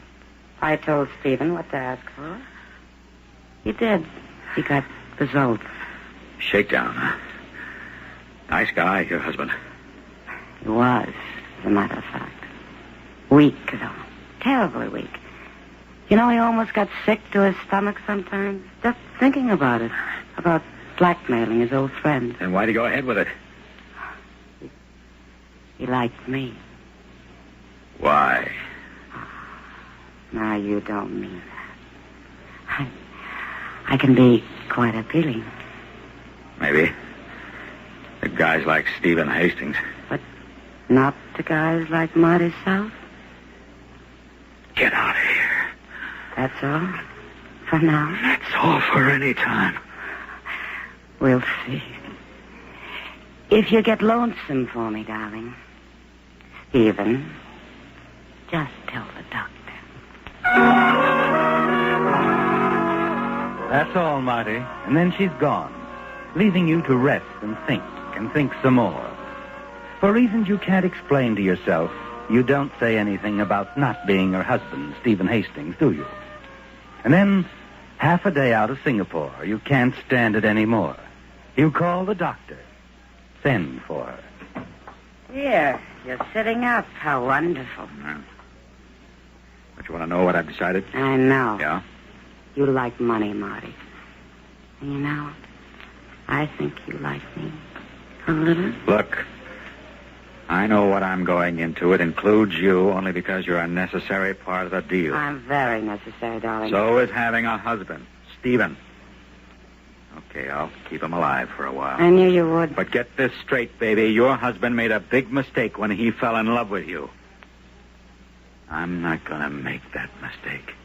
Darling, I think we'll get along fine together. Just fine.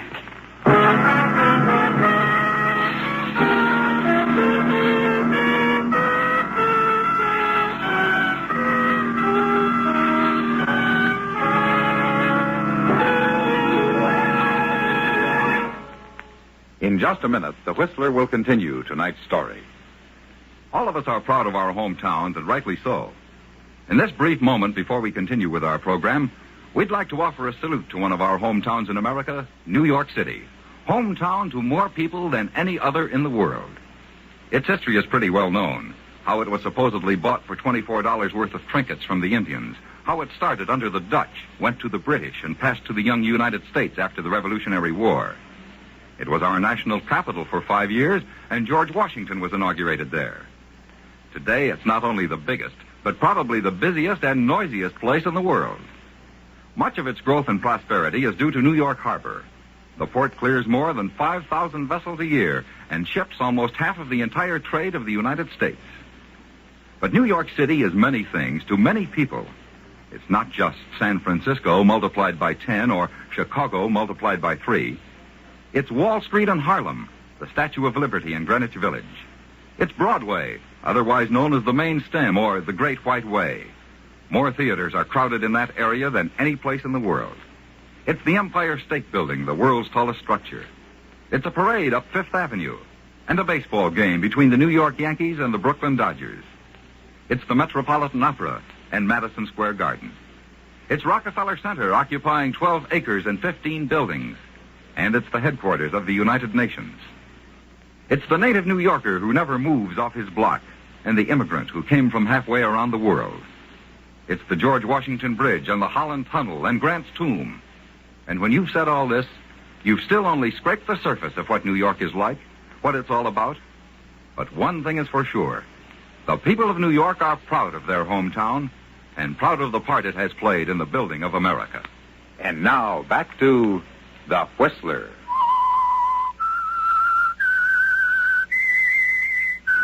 You made a decision, didn't you, Marty? About Lucille and the money waiting for Stephen Hastings in Singapore. Perhaps it was the suddenness with which Lucille Hastings thrust opportunity into your hands by asking you to pose as her dead husband. But there's another thing you've decided on. You're not going to fall in love with Lucille, because that doesn't fit in with your plans at all.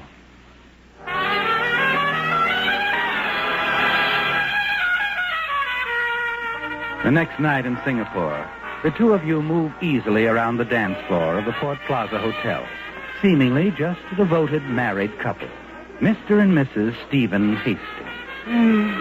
You dance well there. Stephen's improved. Very much so. Maybe the poor guy was tired. He had a right to me. I think we should stop talking about that. Suits me. Let's talk about, when we go to work. Let's see. I think we'd best wait a day or two. We can go there Wednesday for the first payment. Where do I go? I'll have to look at EJ's letter again. I think it's a little tailor shop on Ponderosa Street. Why wait till Wednesday? No reason. I just think it's best. All right? What do I do there? Oh, just have your coat pressed. You can wait for it if you want to. Tell them you're Mr. Hastings. What if they want proof? Then they can call the hotel and ask for Mrs. Hastings. But they won't. Relax, darling. Sorry, not until I've had my coat pressed.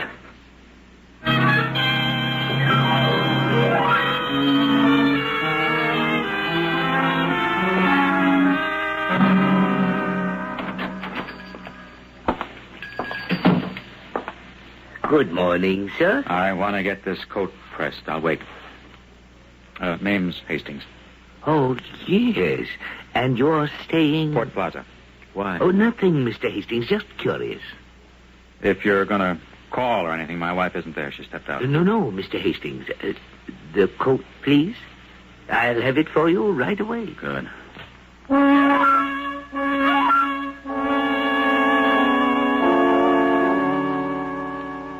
You watch the proprietor of the little tailor shop as he takes your coat and moves off toward the back of the establishment. You look around nervously, ready to run for it if anything goes wrong. But nothing does, Marty. He's back in a matter of minutes, handing the newly pressed coat across the counter. You pay him and slip it on. Feel the bulge of a heavy envelope in the inside pocket.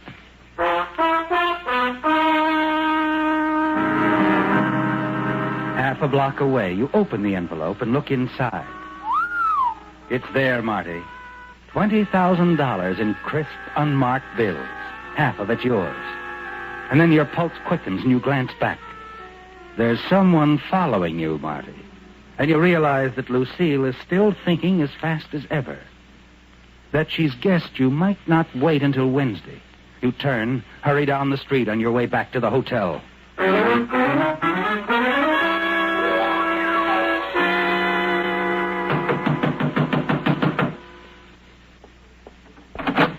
Darling, you don't have to knock. My own husband. What will the neighbors say? Never mind, inside. What's all the excitement? You had me followed, didn't you? Did I? The fat guy in the white suit right out of the book. How quaint. Are you going to tell me what's going on? When you calm down, you might tell me. I went to the tailor shop like you said. Didn't they give you the money? That's not the beef, Lucille. I'm talking about the guy who picked me up on the way out. One of your pals, huh? High-powered insurance policy. You're not making sense, darling. If somebody followed you, it's because you're in Singapore. Stay out of alleys, darling. Rough neighborhoods. This is a big city. I wish I could buy that. You can buy anything, Mr. Hastings. How much did you get? 20,000. Here, it's in the envelope. I thought we agreed on Wednesday. All right. I'll forgive you this time. No, you won't. I'll try. Honest. What are you thinking? Something pretty foolish. That sometimes you would really like to level. Marty. Darling. Put your arms around me. So I can hold on for the sleigh ride? I wouldn't take you on a sleigh ride. Not you. You'll take your mother on one. Don't hate me, Marty.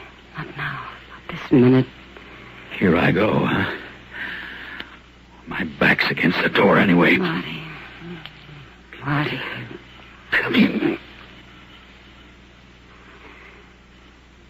You.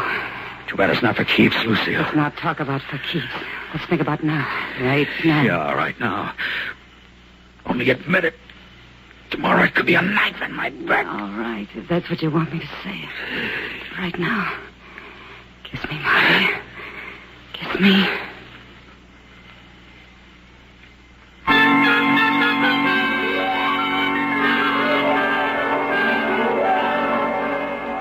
Your mind is spinning as you leave her, Marty.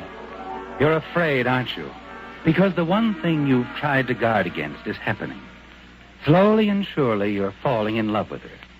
And you know what it can mean.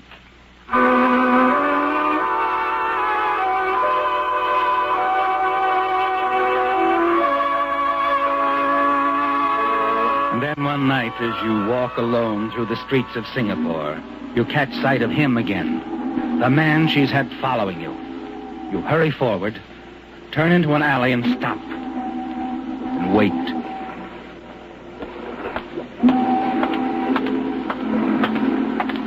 Here I am. What do you want? Oh, take it easy, Mr. Hastings. I just wanted to talk it over. Talk what over? Why, our deal. I thought maybe you'd change your mind the way you've been acting, avoiding me. Of course, this is sort of a crazy setup. Oh? I thought you were going to meet me when you got in last week. Introduce yourself, set it all up. After all, I've been getting things secondhand. I think you better keep talking, Mr. Gray's good enough, Mr. Gray? It might be. Oh, I don't blame you for being careful, Mr. Hastings. Screwy deal like this. But how's this sound to you? You take your wife to the Red Angel Cafe tomorrow night. Just cash her like, see? You have dinner with her, the last one, then stroll out on the terrace. Terrace? Yeah. Nobody out there much. Just give me a chance to get lined up and then light her cigarette. The match will give me a target. An easy one.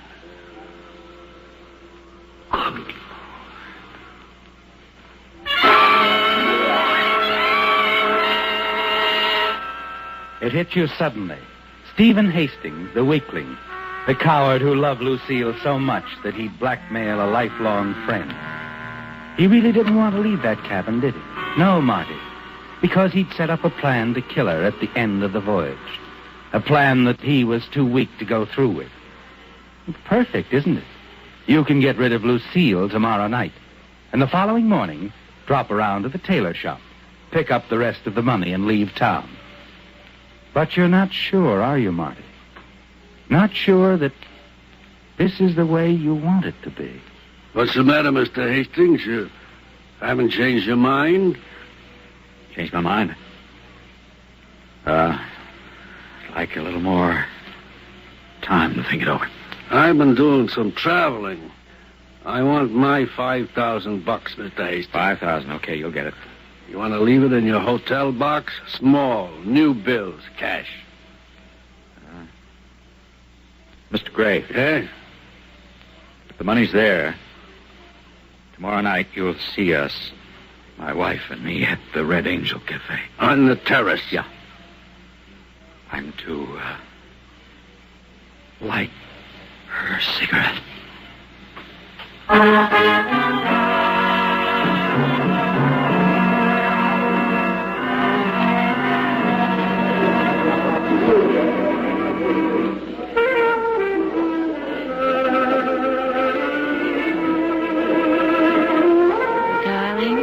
How'd you know about this place?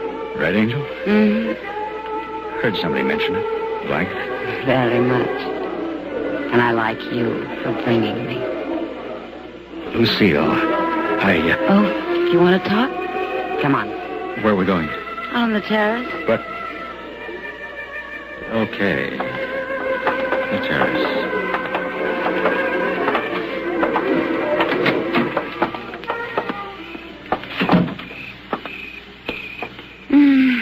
You can see the lights from the harbor. Beautiful. Yeah. Marty, you were going to tell me something inside. Yeah, I was. I think I know what it is. You know, Marty, you're not like Stephen at all. You're anything but weak. Except when it comes to putting this sort of thing into words. Give me a cigarette, darling. What? I said, give me a cigarette. Anything wrong with that? No. There's nothing wrong. Here you are. Thank you, darling. You know, just the way you're looking now tells me something. You do love me, don't you? Yeah. I guess I do. Oh. Would you give me a light? Light?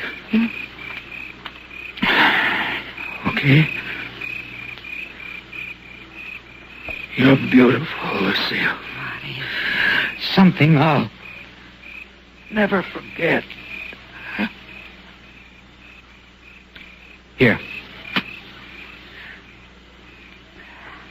Thank you, darling.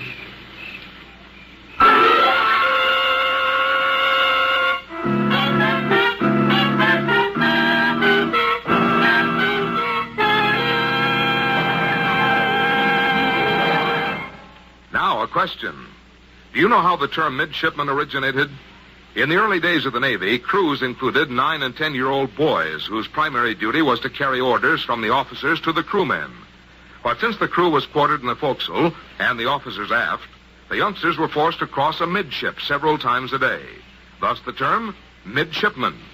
Today, midshipman is the name given to the officer candidates attending the Naval Academy at Annapolis. This is but one of many interesting facts which can be found in the history of your United States Navy.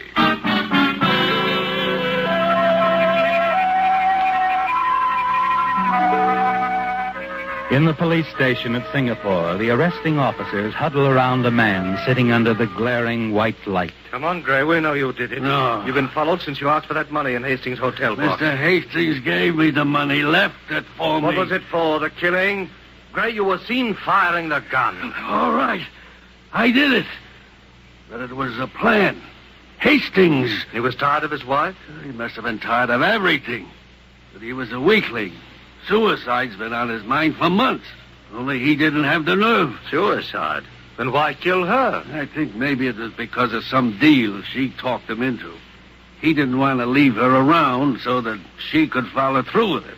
That's why Stephen Hastings set this thing up. So they die together. Don't be half right. Use Yusufi. For example, how many years ago would you say the first helicopter was invented? 227? No, that's only half right. Brush up on your aviation. Tell your I&E officer you want to study with the United States Armed Forces Institute, USAFI. It's easy. It's simple. If you don't want to be half right, use USAFI.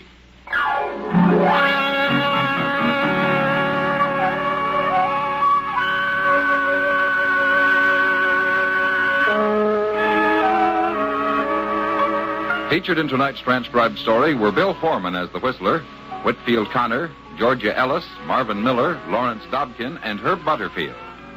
The Whistler, directed by Gordon T. Hughes with music by Wilbur Hatch, is written and produced by Joel Malone and transmitted overseas by the Armed Forces Radio Service. The Whistler was entirely fictional, and all characters portrayed on The Whistler are also fictional. Any similarities of names or resemblances to persons living or dead is purely coincidental. This is George Walsh speaking, and reminding you to listen again next week for another strange tale by The Whistler.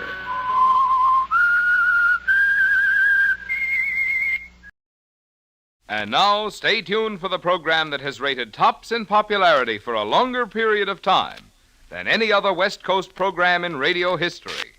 The Signal Oil program, The Whistler.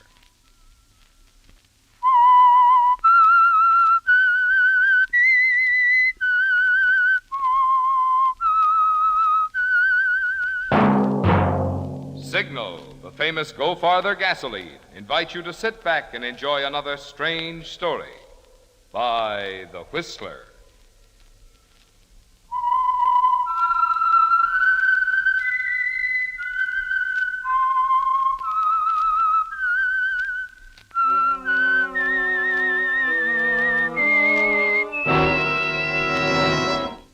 I am the Whistler, and I know many things, for I walk by night. I know many strange tales hidden in the hearts of men and women who have stepped into the shadows. Yes, I know the nameless terrors of which they dare not speak. And now for the Signal Oil Company, The Whistler's strange story. Attorney for the defense.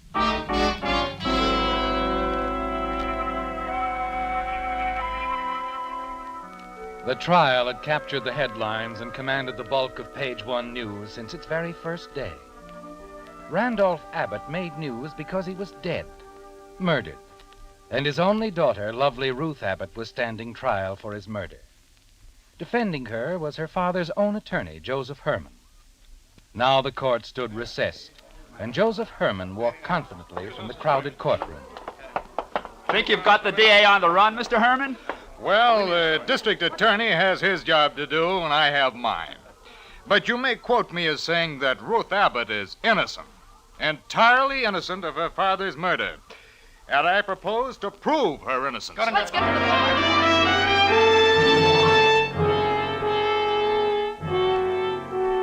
point. A splendid statement, Joseph. Clear cut, to the point. Your words will look good in print. But then, your words are most important in this murder trial, aren't they, Joseph? More important than anyone else's. Because you're the only one who knows exactly what happened the night Randolph Abbott was murdered. Yes, Joseph, you remember that night well. You called on Randolph Abbott for a very special reason. Oh, it's you, Joseph. Come in, come in. Good evening, Randolph. I hardly expected you to answer the door. Come on into the study. Medford's out this evening. All the servants are. Ruth's gone up to her room. Probably didn't hear the bell. Well, sit down, Joseph. Sit down. No, this won't take long, Randolph. This is a business call. Business? Oh, yes, the payment on your note, I imagine. The last payment on my note, Randolph. 10 years. That's a long time, Randolph. I'm glad it's over, Joseph. I should think you would be. Glad? That's a small word for 10 years of effort. 10 years of crawling to you with the payment, Randolph. I don't understand you, Joseph. You act as if I've done a villainous thing, saving you from prison, disbarment. The courts don't look kindly on embezzlement, Joseph. You should know that. You're a lawyer. Randolph Abbott's attorney, if you please. All right, Joseph. I've never asked for your gratitude. I don't expect it now. I'll get the note, and we can complete this unpleasantness. Fine. Get the note. Oh, and shall I hide my eyes, Randolph, while you work the combination to the wall safe? That won't be necessary, Joseph. The safe's merely closed. It's not locked. I was putting some things in when you rang. Here we are. Now, if you'll give me the money, Joseph, the note is yours. Okay. Here's the money. Thank you. And here's your note. Okay. Well, I guess I should thank you, too. That won't be necessary, Joseph. Oh, you don't want my thanks. You just want my money, is that it? No, Joseph, that's not it. If that's the way you feel toward me, I'm releasing you. You're at liberty to find employment elsewhere. You don't owe me a thing, Joseph. Oh, so this is the payoff. You kept me crawling to you for 10 years for this? I've kept your career safe for you, Joseph. And by keeping you employed, helped you pay back the money that you stole. You seem to forget all that. I've given you another chance. Another chance. And then there's young Douglas, Drake Douglas, Ruth's fiancé. He's showing promise as assistant district attorney. In all probability, after their marriage, I'll turn my legal representations over to him. Oh, no, you won't, Randolph. I think you'd better leave now, Joseph. I'm not leaving, Randolph, not yet. You said I didn't owe you anything. But you're wrong. Now, don't start threatening me, Joseph. You'll do nothing. You've done the last thing that you'll ever do. No, Joseph, stop! Here's what I owe you, Randolph. The final payment. This!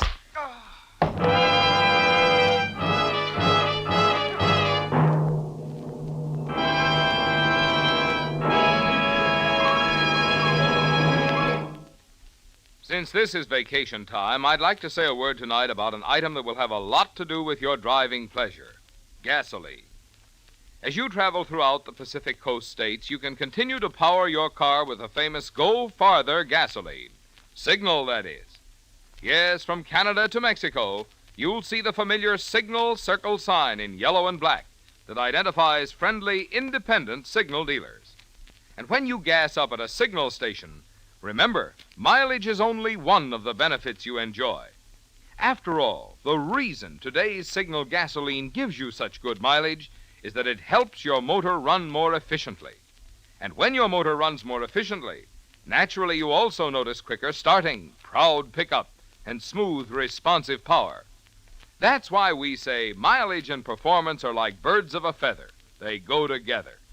So on your vacation trip or any time, remember, you get all the things that make driving more fun when you get Signal, the famous Go Farther gasoline.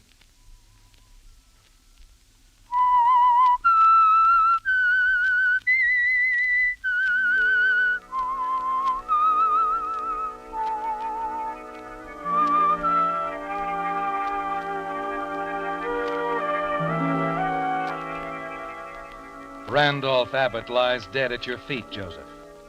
Instinctively, you wipe your fingerprints from the heavy bookend, from everything that you've touched. You move for the safe. You're certain Randolph kept the record of your payments there. Yes, you find them, neatly kept in a small record book. But there's something else in the safe, Joseph. You flip open the large leather case, and the light catches the brilliance of Randolph Abbott's collection of historical gems. You make a split-second decision. Robbery, Joseph. Yes, you'll make it look like robbery. Half an hour later, you carry your heavy, bulging briefcase into your own home. Your wife, Helen, sensing your urgency, follows you to your room. What's the matter with you, Joe? You paid Mr. Abbott, didn't you? You got the note all right. Yeah. Yes, I got the note. Helen, he's dead. Abbott's dead. I killed him. You killed him? I paid him. See, I got the note, and then he fired me. Just like that, he fired me. I couldn't help it. I must have hit him with a bookend. And all of a sudden, there he was. He's dead. Joe, did anyone see you? Does anyone know you were there? No. The servants were gone. He said that Ruth was upstairs, but there wasn't a sound in the place after it happened. Oh, your fingerprints are probably all over the place. Oh, no. I wiped everything off. Oh, and just to be sure, I took these. I made it look like robbery, see? Opened a window in the study where we were. Well, what on earth are these? Jewels. Abbott's been collecting a few historical jewels. Oh, nothing much, but it was all I could think of to take. What do you mean, nothing much? They look genuine to me. Oh, maybe they are. He said that they were a hobby with him. You don't think he'd tell me about his jewel collection, do you? Wait a minute. What's in the separate case? Oh, how would I know? I never saw it before. Oh, look at that, Joe. Huh? You think that necklace isn't worth a fortune? I don't know. It's stunning. Well, I'll say it's stunning. See, it's funny, too. I don't know why it should, but it looks familiar to me somehow. Say, what are you doing? Looking through these magazines. One of them ran some color pictures of old jewels. I know that's where I saw that necklace. Oh, look, Helen, this is crazy. This necklace isn't important. We've got... Now, wait a minute. Here it is. Huh? Oh, I knew I'd seen it. Look, Joe, a life-size color print. Here, I bet this necklace of Abbott's fits perfectly. There. Oh, I'll be... Hey, what does it say? There, below the picture. Well, it says the Anne Boleyn necklace, said to be the final gift of Henry VIII to Anne Boleyn before she was beheaded. It has in it all kinds of... Here, diamonds, sapphires, and emeralds. Oh, let's see. Good heavens. What is it? Appraised by present-day gem experts at a value of $150,000. Well, think of it, Joe. It's worth $150,000. And we've got it.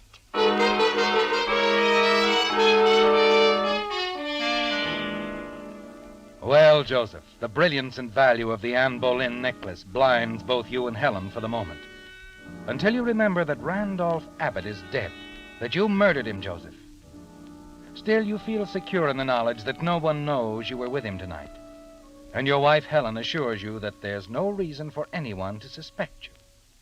That thought comforts you as you lock the Abbott jewels in your files and prepare to retire for the night when... Hello. This is Ruth Abbott, Mr. Herman. Oh, yes, Ruth. My father's been murdered. Murdered? Oh, no, Ruth. Please, Mr. Herman, the police are here. I'm very tired. Can you come right away? Why, of course I can, Ruth. Of course. It looks as if I'll need an attorney, Mr. Herman. The police think that I killed him. They think you... I'll be waiting for you, Mr. Herman. Please, come quickly. Ruth Abbott? Yeah, the police are there. They think she killed her father. She wants me to defend her. You've got to do it. Do I? Why, Helen? Why not let Ruth take the rap? Don't you see, Helen? They don't suspect me. They suspect Ruth. I think it's wonderful. Now, think a minute, Joe. You're Randolph Abbott's attorney. You've got to defend his daughter. You'll make a brilliant defense for her, Joe, because she's innocent, you know. No one knows that better than you do. Sure, she's innocent, but I've got to think of myself. This is thinking of yourself, Joe. After your devoted, brilliant defense of an innocent girl, no one will ever be looking for you. And later, when it's all forgotten, we can sell the Anne Boleyn necklace and go anywhere and live comfortably. Yeah, maybe you're right, Helen. Yes, I think you are. Okay. I'll do it. I'll be the attorney for the defense.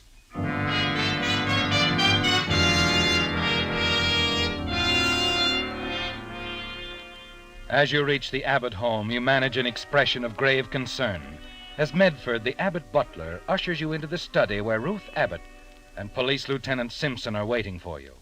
Ruth stoically accepts your expressions of sympathy, and the lieutenant begins to fill you in on the details of Randolph Abbott's murder. There aren't too many facts, Mr. Herman. I can give them to you quickly.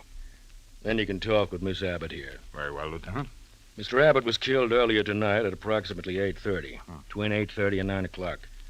There was no one at home at the time except Miss Abbott. The servants? The servants had been dismissed for the evening immediately after dinner. Before they left, the butler, Medford, and a maid overheard a violent quarrel which took place at dinner between Miss Abbott, her father, and Miss Abbott's fiancé, Drake Douglas. It was not a violent quarrel. It was merely a misunderstanding. Miss Abbott and the servants don't seem to agree on that, Mr. Herman. At any rate, at the height of the quarrel or misunderstanding, Mr. Douglas left. In anger, I understand. He was upset, that's all. Father disagreed with us about the date of our wedding, Drake's and mine. He wanted us to wait and have a large wedding. We wanted to get married right away, a small family wedding. That's all we were discussing. Mr. Douglas went directly home. There are witnesses to testify he was there the rest of the evening. When the servants left at 8 o'clock, Miss Abbott was alone here. She claims she went to her room where she stayed until 11 o'clock. When she came down here, found her father. That's the truth. Now, please, Ruth. Her fingerprints are on the bookend, Mr. Herman. That's the murder weapon. We also found the safe open, and her prints are on that, too. How many times do I have to tell you, Lieutenant? The bookend was lying beside Father. I don't know why, but I picked it up. The safe was open. I just closed it, that's all. The safe, Lieutenant. Was anything taken from the safe? Miss Abbott says her father kept a jewel collection there. Historical jewels.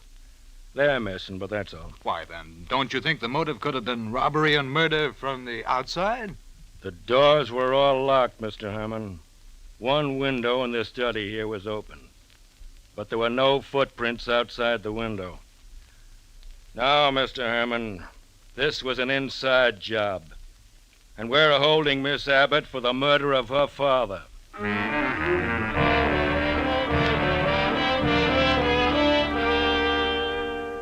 When the lieutenant leaves you alone with Ruth, you assure her you're convinced of her innocence. That even though the web of circumstantial evidence encircles her, you're sure that you'll find the weak link in the chain. The next morning, you go to your office to plan your defense for her. Late that afternoon, you receive a caller at your office. Well, Mr. Douglas, I'm happy to see you. Thank you. Sit down. Mr. Herman, I'll come right to the point. I don't have very much respect for you as an attorney. So? I happen to know that you handled only small, routine things for Mr. Abbott for the past few years. Just why he apparently lost faith in you, I'm not sure. Mr. Douglas, do you think that perhaps your own desire to handle legal matters for Randolph Abbott has anything to do with your appraisal of me as an attorney? I'm sure it hasn't, Mr. Herman. And if I'm wrong about you, as I hope I am, I'll be the first to admit it. You see, if I were anything but assistant district attorney, I'd defend Ruth myself. Obviously, I'm not assisting the prosecution in any way. I've disqualified myself. Ruth wants you to defend her. She insists on it. Well, I'm glad to hear that. Mr. Herman, I'm very much in love with Ruth Abbott. She's innocent. That's a pretty good defense right there. And you had better build a good defense for her, or you'll answer to me.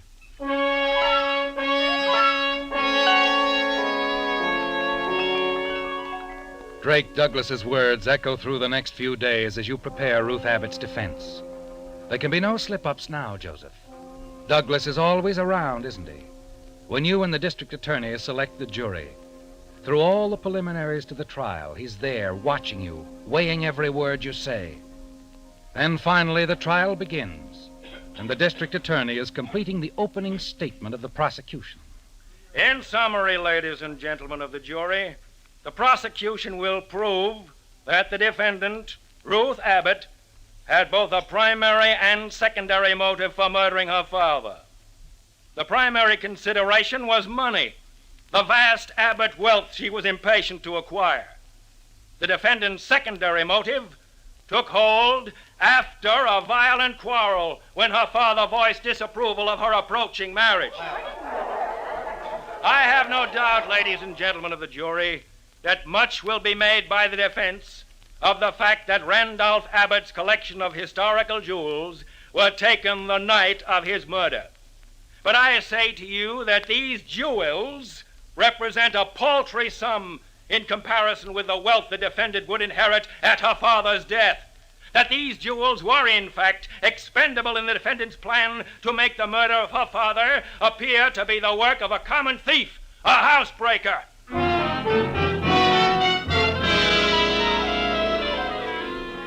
You watch the jury for reaction, Joseph. Sense the temper of the crowded courtroom. Yes, the district attorney has made his points well. And he continues to build his case against Ruth with the testimony of the Abbott maid and Medford the butler. I distinctly heard them quarreling. Miss Ruth, Drake Douglas, and Mr. Abbott during dinner. They were shouting at one another. And finally, I heard Miss Ruth say, "I won't have it. I won't have it. You're not going to interfere with my wedding."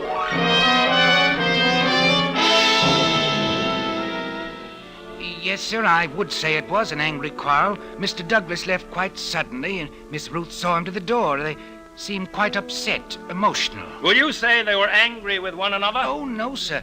They were angry, extremely angry. With Mr. Abbott, sir.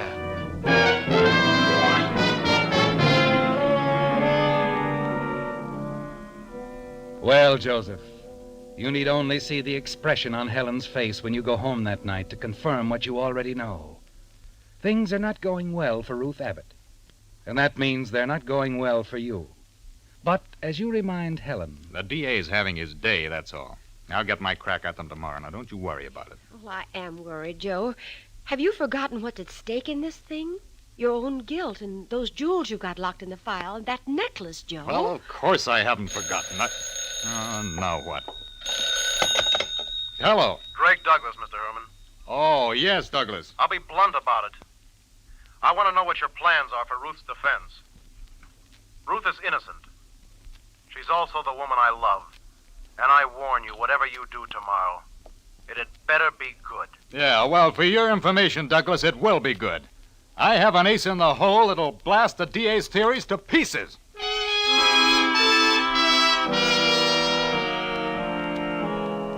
The next morning in court, you set the stage for playing your ace in the hole. You dwell on the close, happy association of Ruth Abbott and her father, on Randolph Abbott's sincere affection for Drake Douglas, his faith in him. Yes, Joseph, your defense of Ruth Abbott is building nicely. The angry quarrel of which the prosecution and its witnesses have made so much, ladies and gentlemen of the jury, the defense shall prove to be merely a family squabble concerning the date and size of the defendant's wedding. Spirited, perhaps, but nonetheless the kind of lively discussion in which all families indulge. I dare say even my esteemed colleague, the district attorney, has raised his voice in such a minor disagreement with his own family. But far more important and far more conclusively shall the defense rip through the single flimsy thread on which the prosecution hangs its full and highly vulnerable case against Ruth Abbott. They refer to the Abbott jewel collection as paltry in value and dismiss it with that. Why? Because it is far from paltry in value, and that is the one big flaw in their case, and they know it. Therefore, I shall call but one witness, ladies and gentlemen of the jury. One witness. The defendant, Miss Ruth Abbott.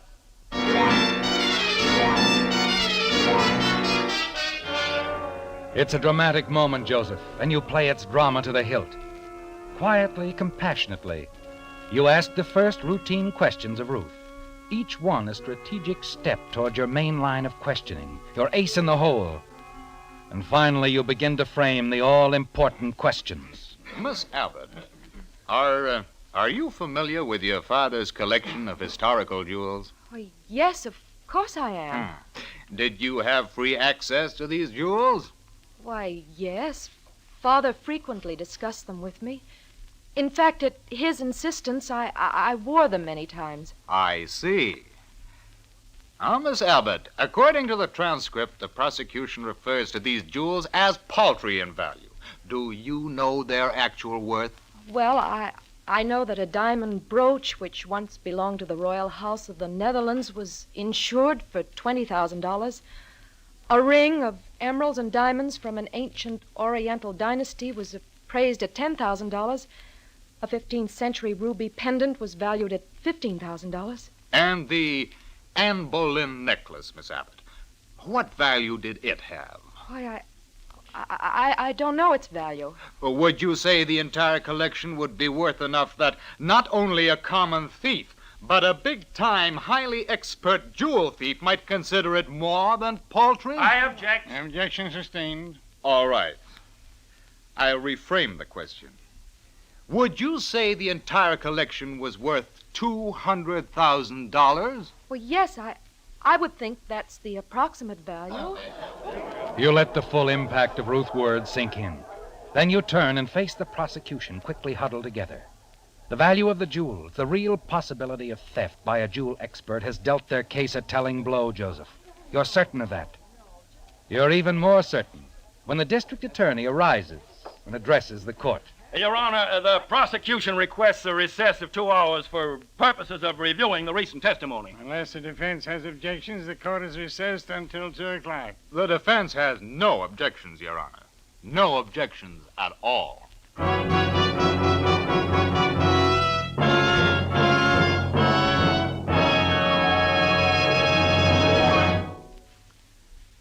I'm going to predict a sight you're going to see oftener and oftener as the days grow warmer.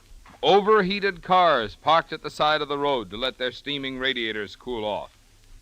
To make sure this annoying occurrence doesn't mar your summer driving fun, Signal service stations have 3 little items to rejuvenate your cooling system. The first is Radiator Cleaner, to remove clogging scales, sludge, and rust. The second is Rust Preventive, to protect radiators of old cars or new ones from further corrosion. And the third is Radiator Sealer, that stops small leaks in a jiffy.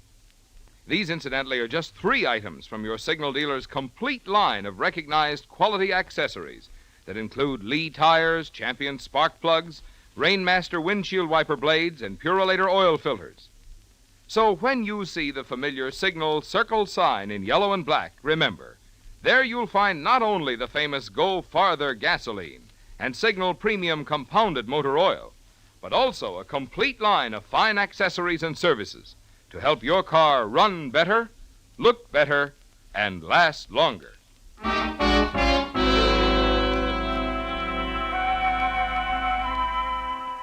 Yes, the trial had captured the headlines and commanded the bulk of page 1 news since its very first day. Randolph Abbott was dead, murdered, and his only daughter Ruth was standing trial for his murder. Defending her was her father's own attorney, Joseph Herman. And now, after spending the 2-hour recess lunching with his wife at a nearby restaurant, Joseph Herman has returned, and the judge has declared the court to be in session again. Are the attorneys ready to resume the case? We are, Your Honor. And will the defense resume questioning, please? The defense has no further questions, Your Honor. Your Honor. Mr. District Attorney? Your Honor, in view of the evidence which has quite recently come to the prosecution's attention, I move for dismissal of the case against Ruth Abbott. Order! Order in the court! On what grounds does the prosecution move for dismissal? Your Honor, facts have come to my knowledge from the very record of the trial, based on testimony on record in these proceedings, which are sufficient to dismiss the case against the defendant. In light of this, I would like the Assistant District Attorney, Mr. Drake Douglas, to tell the court what he told me. It's in regard to the Abbott jewel collection, Your Honor. Only 3 people could have known about one piece in particular. The defendant, Ruth Abbott, will swear that on the night her father was murdered, he showed her the historic jewel he had acquired only that afternoon. At that time, he requested that she tell no one about it. Ruth told no one until she told me a few moments ago during recess. The only other person who could possibly know about the jewel is the person who killed Mr. Abbott and stole the jewels. That person has revealed himself, Your Honor. Just before the court recessed, the attorney for the defense, Mr. Joseph Herman, specifically questioned Miss Abbott about the jewel, the Anne Boleyn necklace, during direct examination. No! He told me about that necklace, Your Honor. Order in the court! Your Honor, after Mr. Herman's question this morning, the prosecution obtained a search warrant. And during the recess, while Mr. Herman was lunching downtown, we went to his home and found the Abbott jewel collection in his files. We submit them now in evidence. Your Honor, the state requests that you order the arrest of the attorney for the defense, Mr. Joseph Herman, for the murder of Randolph Abbott.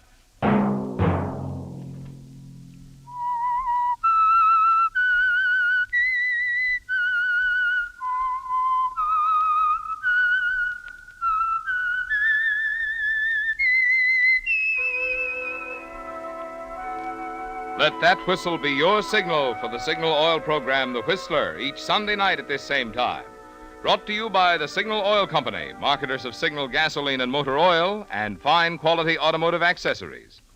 Many drivers, when buying gasoline, forget what a big part of the price goes for tax. In fact, every time a driver in the average western city buys $1 worth of gasoline, tax adds 33 cents to his bill. In other words, the tax you pay on 3 would give you a 4th gallon free.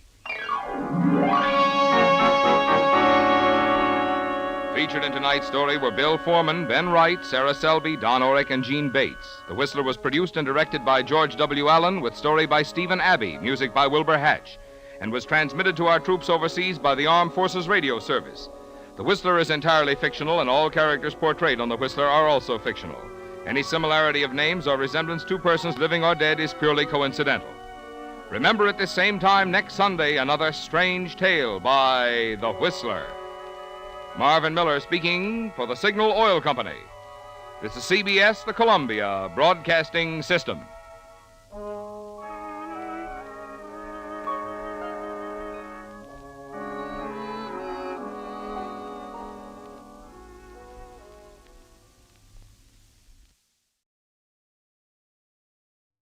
The Signal Oil Program, The Whistler.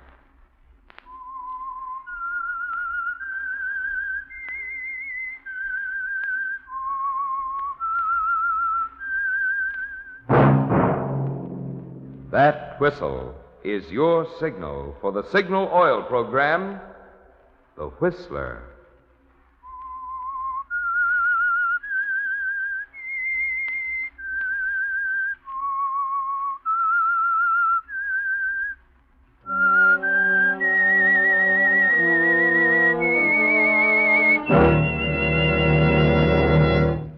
I am the Whistler, and I know many things, for I walk by night. I know many strange tales hidden in the hearts of men and women who have stepped into the shadows. Yes, I know the nameless terrors of which they dare not speak.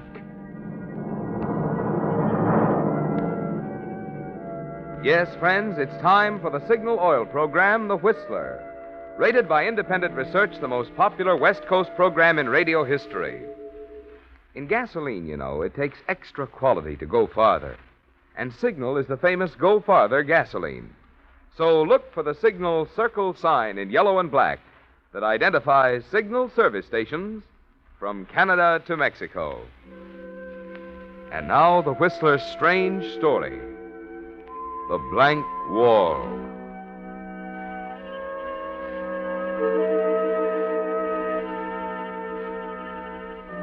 It was 5 o'clock, and the crowd in the locker room had slipped into the usual routine of easy chatter about wives and food and the 1,000 things that happen every day in a bank as busy as the Crane National. On one side, the men on the cleanup crew were getting into striped overalls, with a night's work ahead of them. On the other, the guards and messengers were exchanging official navy blue bank uniforms for street clothes. To Walter Mason, though, it was a day of days. He didn't say much as he stood in front of the locker at the end of the row, half hoping the crowd would forget it and let him go his way in peace, yet wanting at the same time to stand up on a bench in the center of the room and shout it at the top of his lungs. As it turned out, however, he didn't have to make a decision. Charlie Bryson, another messenger, made it for him. Wait a minute. Hey, what's the matter, Charlie? I just happened to think. Excuse me, Joe. Quiet, everybody. Hold it a minute, will you? I almost forgot. This is Walter's big night. Oh, Charlie, for the love of now, Mike. don't be bashful, Walt. They don't care about that. Not much they don't. You want to be nice to Walt from now on, fellas. He's liable to be the boss one of these days. I want you to know we think it's great, Walt. Thanks, Charlie. Where's Thanks, it going to fellas, be? all of you. Out at the Crane place on Long Island. Soup and fish, huh? Oh, yes. You know, they say there are two sure roads to success. One of them is to be smart. The other is to marry the boss's daughter. Yeah, but this isn't just Almost. We're going to keep our eye on you, Walter. 25 years as a messenger, isn't it? Well, not quite. And I'll bet they give you a great big shiny desk less than a month after your daughter marries young Crane. You know, Walt, it's hard to believe Mrs. Crane will take this land down. What do you mean? No doubt. Oh, you know, Donald's picture in the paper with his society gal and that one. Naturally, Mama expected him to marry one of them. Yes, but Donald had different ideas. Oh, I know that. Only in a pinch, I still bet Mama tells young Crane what to do. Wait now, you've got the kid all wrong. You know him very well, Walter? Sure, he's clerking right here at the bank, isn't he? Working himself up from the bottom just like his father. What's wrong with that? Well, Donald Crane isn't exactly working himself up. Now, wait a minute. My daughter Kathy is going to marry Donald Crane. I'm happy about it, naturally. But not because he's part of that Long Island crowd. I'm happy because both Kathy and I think he's as fine a man as his father was. They don't come any better than that. That's all. So long, fellas. Walt. Yeah, Charlie. Good luck tonight. Thanks. You know, Charlie, This is going to be the greatest moment in my life.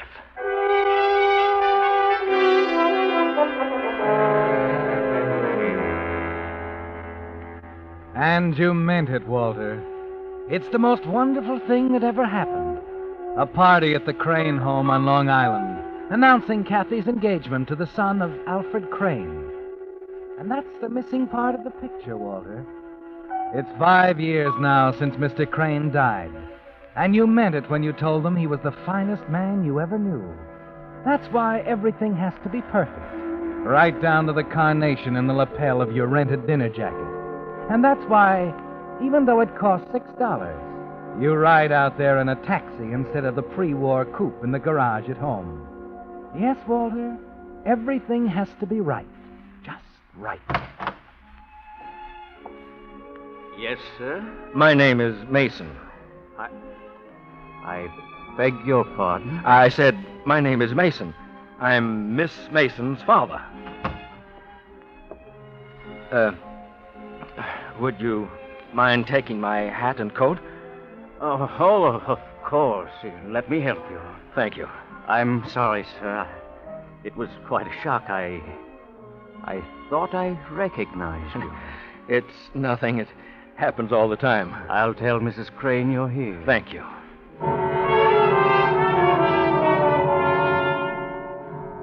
That was strange, wasn't it, Walter? Something in the way the butler looked at you. The puzzled look in his eyes as he took your hat and coat, walked slowly out of the reception hall. And you can't put your finger on it. All you know is that there's an unsettled, nervous feeling inside you. That somehow the man has thrown you a little off balance. You try and forget it later in the ballroom. Yes, this is something to celebrate, isn't it, Walter? And Kathy is in seventh heaven. You're not paying much attention to your partner.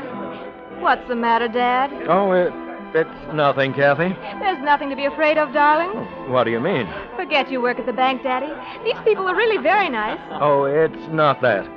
You're worried about something. I can always tell. Why, it's just that I don't think it's right for you to go waltzing off with an old fogey like me while Don stands around with his hands in his pockets. Do you mind, Mr. Mason? Huh? Oh, Donald. Oh, speak of the devil. I'm just like my father. Can't stand competition. You see, Kathy? I'm only kidding. Matter of fact, Mother'd like to talk to you, Mr. Mason. Oh, of course. And it's about time you two got to know each other. You know, I want you to be as close to her as you were to Dad. I hope so, Donald. Where is she? In the library. Probably tapping her foot. And by the way, whatever she says, don't take it too seriously.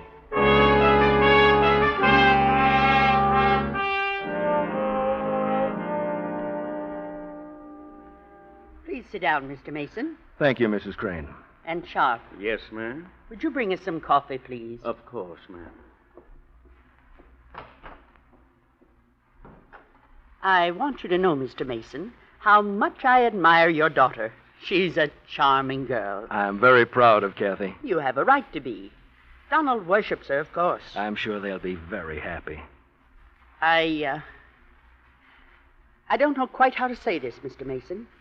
I'm afraid I'll have to put it a little bluntly. What's that, Mrs. Crane? I'm not entirely convinced it's going to work out. Donald and I have discussed it many times, but, of course, he's as stubborn as his father. What are you talking about? It's hard to reason with young people at a time like this. I opposed the marriage from the very first, but Donald is going ahead in spite of me. But I don't know what you... Please, let me finish. I was forced to look at this thing rather coldly. I'd prefer to stop it now rather than see Donald do something he'd regret. But wait, Mrs. Crane. Mr. You don't... Mason, there's no point in disguising facts. You must know Donald's decision came as a shock to me. When I realized that thing was serious, I took it upon myself to investigate your background quite thoroughly. You... what? I hired a private investigator. He's been working for 2 weeks. And he found out... what? Nothing. Otherwise, I never would have gone through with this announcement party tonight. However, until the wedding, it's not too late. And I think it's only fair to warn you that there are still some questions unanswered. My investigator seems to have run into a blank wall. He could find nothing of your whereabouts or occupation prior to the time you came to work for my husband in 1922. And what's all this got to do with Kathy and Donald? Everything. People in my position of responsibility can't be too careful, Mr. Mason. Oh, but they can, Mrs. Crane. I wish your husband were alive. I wish he could have sat in that chair over there and listened to you talk about Please, Mr. What Mason. right have you to investigate me? What difference does it make where I was in 1922 or 1916 or any other time for that matter? You've taken a great deal upon yourself, Mrs. Crane. And if you want my frank opinion, I think your husband would have been shocked at your methods. Mr. Mason. I'm sorry, Sharp. I didn't mean to intrude, madam, but you're wanted on the telephone. Thank you, Sharp. Pour Mr. Mason a cup of coffee. You'll excuse me, Mr. Mason? Certainly. Why didn't you tell her the truth, Billy? Billy Ford, Sing Sing, 1916 to 22.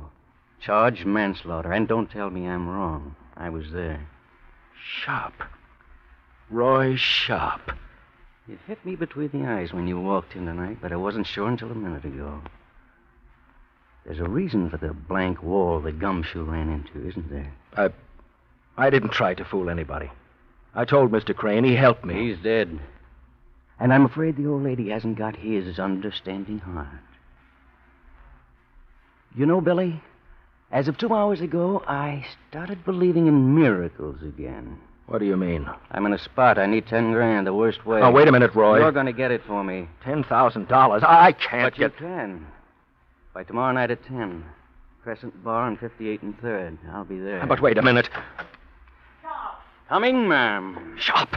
Wait a minute, Sharp. I can't. The old lady's calling. But just remember to meet me tomorrow night, Billy, or some of those questions of hers won't be unanswered any longer.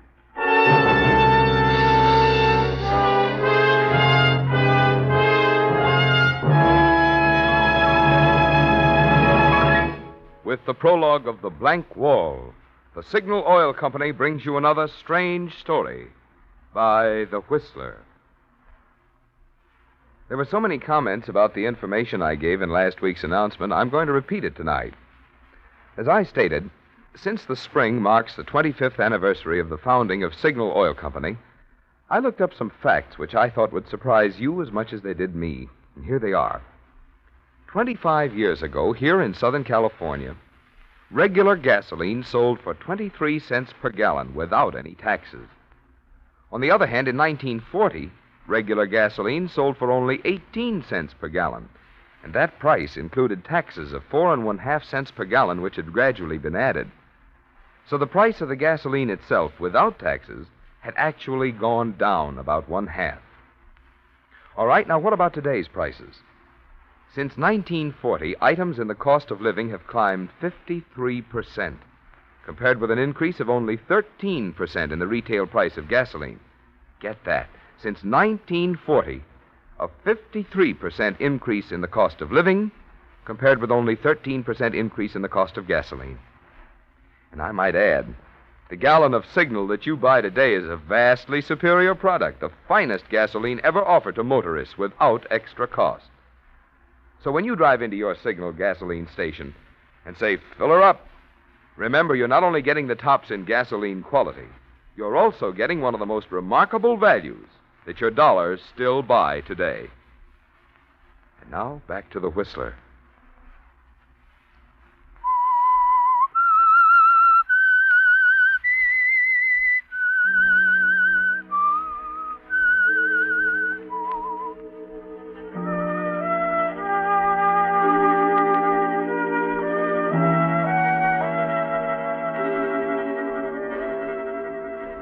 Well, Walter, after 25 years, the blank wall that separated Billy Ford, ex-convict, from Walter Mason, respectable citizen, has given way.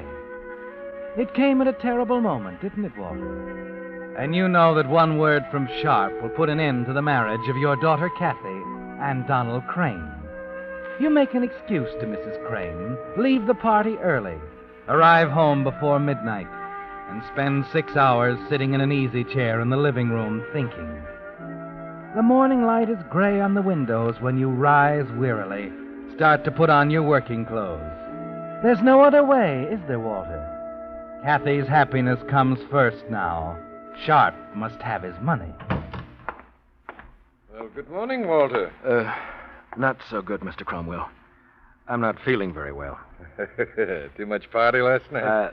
I'm not sure, but I was wondering, Mr. Cromwell, if I felt like going home this afternoon, would it be...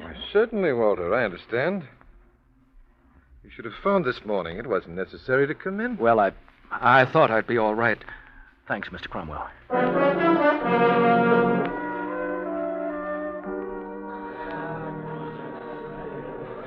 Your savings account? Oh, sure. I'll give you the balance in a minute. Let's see. Melford, Manning, Mason. Now, here we are. You're a rich man, Walter. You've got exactly $3,206.18. $3,200. Oh, thanks, Jim. Thanks a lot.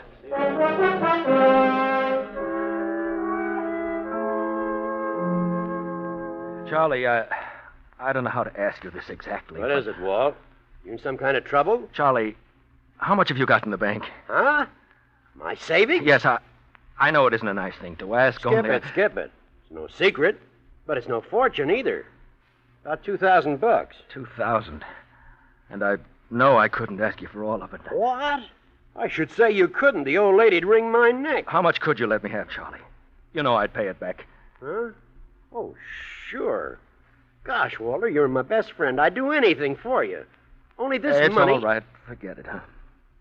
But, Walt, there must be something I can do. No, there isn't, Charlie. Just don't mention this to anyone. Please don't.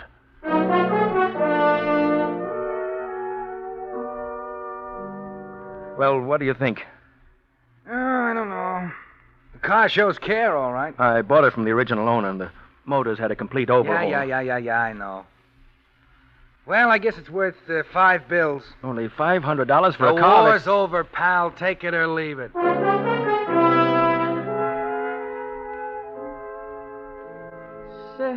Selling your stamps. Oh, but, Mr. Mason, you've spent years. I know you're the one person who'll give me a fair price. Mr. Mason, a fair price? How can I put a price on anything like your collection? That's very nice of you, Arnold, but it's been taking up too much of my time lately, and I've decided to quit. Oh, I cannot believe that. You'll drop out of the society completely. Oh, no. What has happened? 25 years is a long time to suddenly... Please, Arnold, I've made up my mind. How much? What is the collection worth? If I may suggest, Mr. Mason, I would prefer to give you the money in the form of a loan. That way I could keep your stamps here for a while altogether, in case you change your mind. You're a very unusual man, Arnold. Oh, it is business, Mr. Mason, business. I just don't want to lose a good customer. I know better than that. All right, Mr. Businessman. How much of a loan can you make on it? $1,000? Would that help? $1,000? For a little collection like... Arnold, it's a tragedy how few of us ever know our real friends.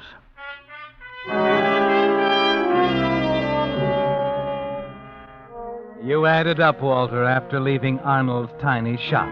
Add up every cent you were able to raise. It comes to a little over $6,000. Not what Sharp asked for, but he'll have to agree.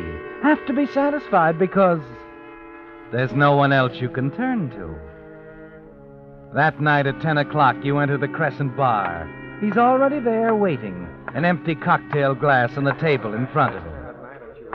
Don't tell her, will you, now when you get her home? Well, hello, Billy. Please, Sharp. Huh? All right. Sit down, Walter. You're just in time to pay for the drinks. What'll you have? I don't care for anything. Well, it's all right, too. But let's get to it. Did you bring the money with you? I want to talk to you about it first. No use talking about it. I just want to see it. I can only raise $6,200. I asked for 10. I thought I made it clear. It's the best I can do, Sharp. You don't know how much trouble it was. I don't care about that.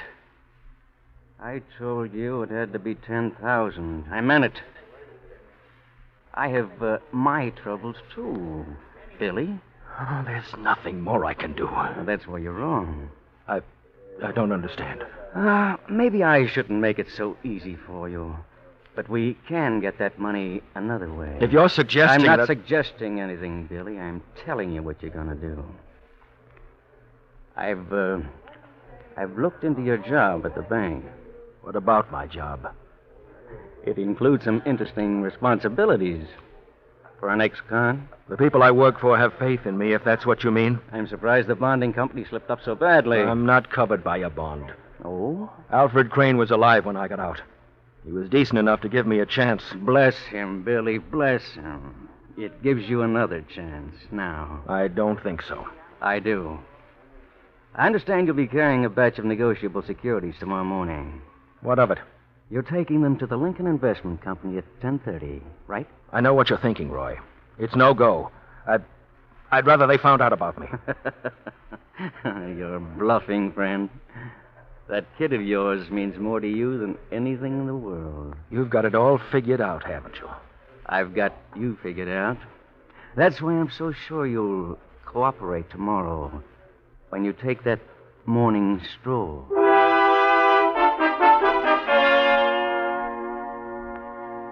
It doesn't seem real, does it, Walter? You wander home in a daze, and there's another sleepless night, while you tell yourself over and over that this thing can't be happening after all these years of peace. The next morning you arrive late at the bank, still dazed, shaky, wondering what will happen when you set out for the investment company, and Roy Sharp walks up to you on the street. But you don't have to wonder long, Walter. Mr. Cromwell settles it all as you come in. Walter, we didn't expect you. Huh? Oh, sure, Mr. Cromwell. I'm feeling better. Charlie Bryson figured you needed a little rest. He took over for you. Took over? Oh, those securities for Lincoln Investment. He's going to deliver them. What? Oh, but he doesn't have to do that. I'm perfectly able, Mr. Cromwell. I'll go tell Charlie.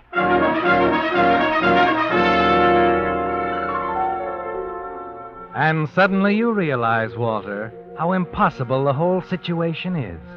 The phony holdup, the inevitable questions, and then Sharp coming back to you with another proposition, and another. You're certain of one thing. If Sharp were to see your friend Charlie carrying that satchel in your place, he'd never dare go through with a robbery. Instead, he'd go straight to Mrs. Crane with the whole story. And that doesn't matter anymore, does it, Walter? Because you've made a decision, an important one. Hello, Kathy. Dad, what are you doing home? I've something to tell you, dear, and there isn't much time. Sit down here, right next to me. What is it, Dad? What's happened? Kathy, you remember that young man I used to tell you about? Billy Ford. The one who went to prison? That's right. He was a nice kid, Kathy. Had some tough breaks, got into trouble, did 5 years in Sing Sing. I remember, Dad. You thought a lot of him. He died a long time ago, didn't he? I thought he did. What do you mean? Kathy, I'm Billy Ford. I used to wonder about that. Why are you telling me? Because I'm afraid everyone's going to know. Who is it, Dad? Mrs. Crane's butler, Roy Sharp. Oh, I see. Where are you going? Dad, believe me, this doesn't make any difference between us, but I want to be honest with Don now, while he has a chance to change his mind. I'm sorry, Kathy. Please, darling. It's all right. I'll go with you. No. No, I'd rather face them alone.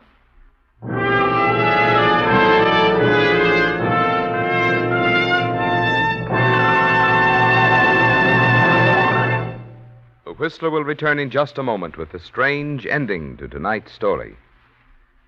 Meantime, here's a thought for you drivers to consider. If you had to wear heavy winter clothes right on through spring, you wouldn't feel very peppy, would you? Well, that's just how your car feels about wearing tired old winter motor oil and gear lube now that spring's here. Yes, if you want to put spring into your driving, it's high time you were treating your car to a spring changeover at your Signal service station. First step is a motor drain and a refill with Signal Premium Motor Oil, the new type lubricant that guarantees you a sweeter running motor by keeping motors 6 times cleaner and reducing cylinder wear 1/3. Next step is fresh Signal Gear Lube for transmission and differential, and a Signal double-check lubrication for the chassis. And at the same time, your Signal dealer will be glad to check those other points that need attention every 5 or 10,000 miles, such as air cleaner, oil filter, or front wheel bearings. Man, a car just can't help feeling peppier after a spring tonic like this. So give your car a break. See your neighborhood Signal dealer this week for a Signal spring changeover. And now, back to the Whistler.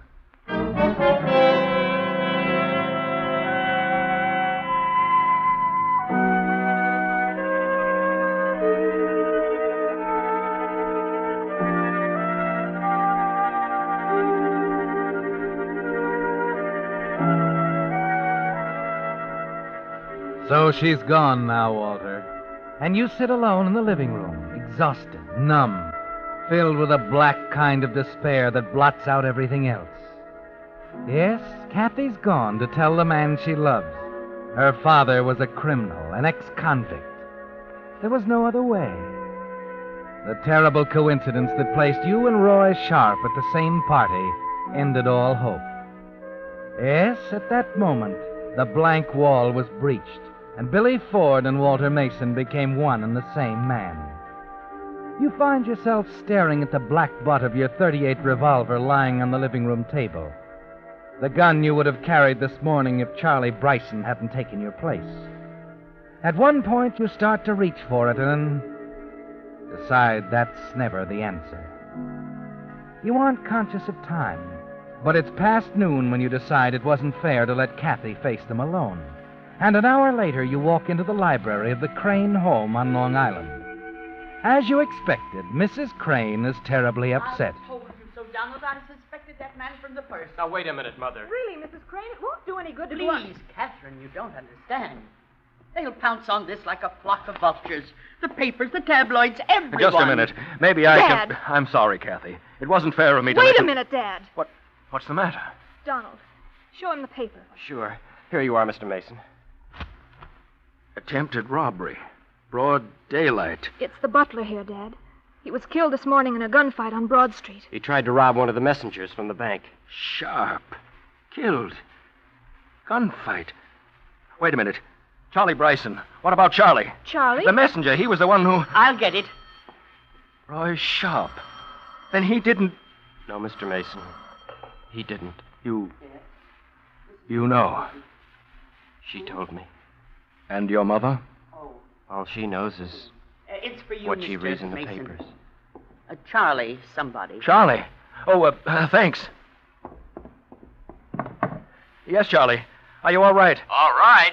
I'm a hero. Reward money and everything. I couldn't wait to call you, Walt. Oh? About that money. If you still need it, brother, I've got it. No, Charlie.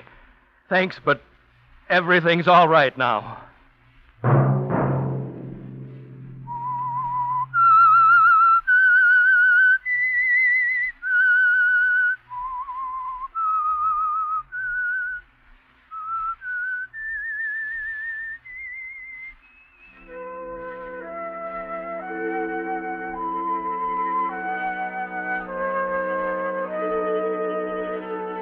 Let that whistle be your signal for the Signal Oil program, The Whistler, each Monday at 9. Brought to you by the Signal Oil Company, marketers of Signal gasoline and motor oil and fine quality automotive accessories.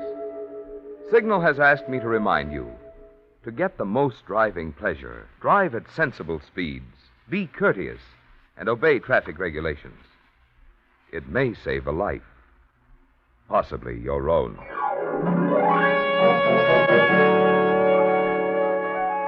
Featured in tonight's story were Charles Seal and Jack Petruzzi. The Whistler was produced by George W. Allen with music by Wilbur Hatch and was transmitted to our troops overseas by the Armed Forces Radio Service. This is Marvin Miller speaking for the Signal Oil Company.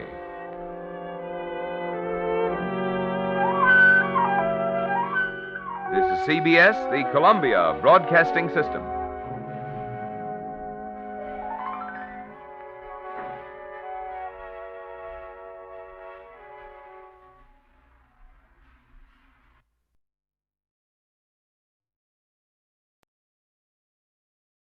Wait a minute.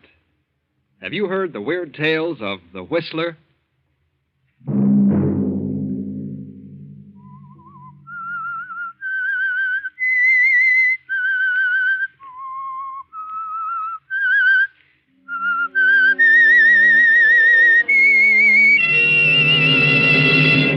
I'm the Whistler.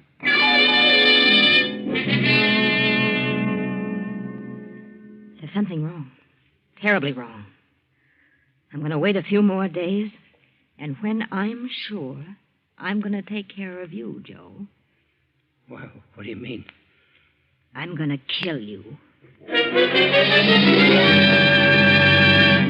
Sunday night, and again CBS presents The Whistler.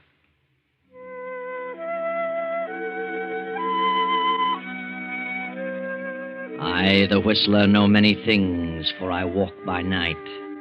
I know many strange tales, many secrets hidden in the hearts of men and women who have stepped into the shadows. I know the nameless terrors of which they dare not speak. And so tonight I tell you the bewildering story of Mirage. Fred Adams is an attorney, a promising young attorney. Fred is a specialist, for his practice has been limited to nightclubs and bars. In other words, Fred is what is called a mouthpiece. He steps gaily down the street tonight, unaware of the two men leaning against the black sedan parked in the shadows between the lampposts. Hi, Fred. What's your hurry? Huh? Oh, hello, Joe. What are you and Mike doing in this end of town? We're waiting for you, Fred. Thought you might like to take a little ride. Ride?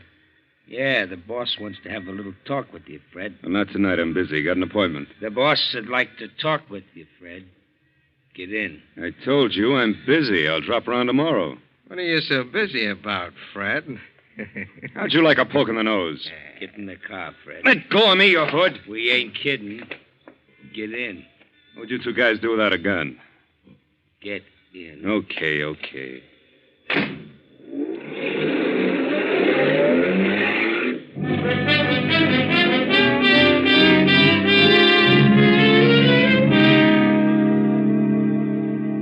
15 minutes later, Fred makes his way through the crowded tables of the Swank Tripoli Cafe toward a door marked manager.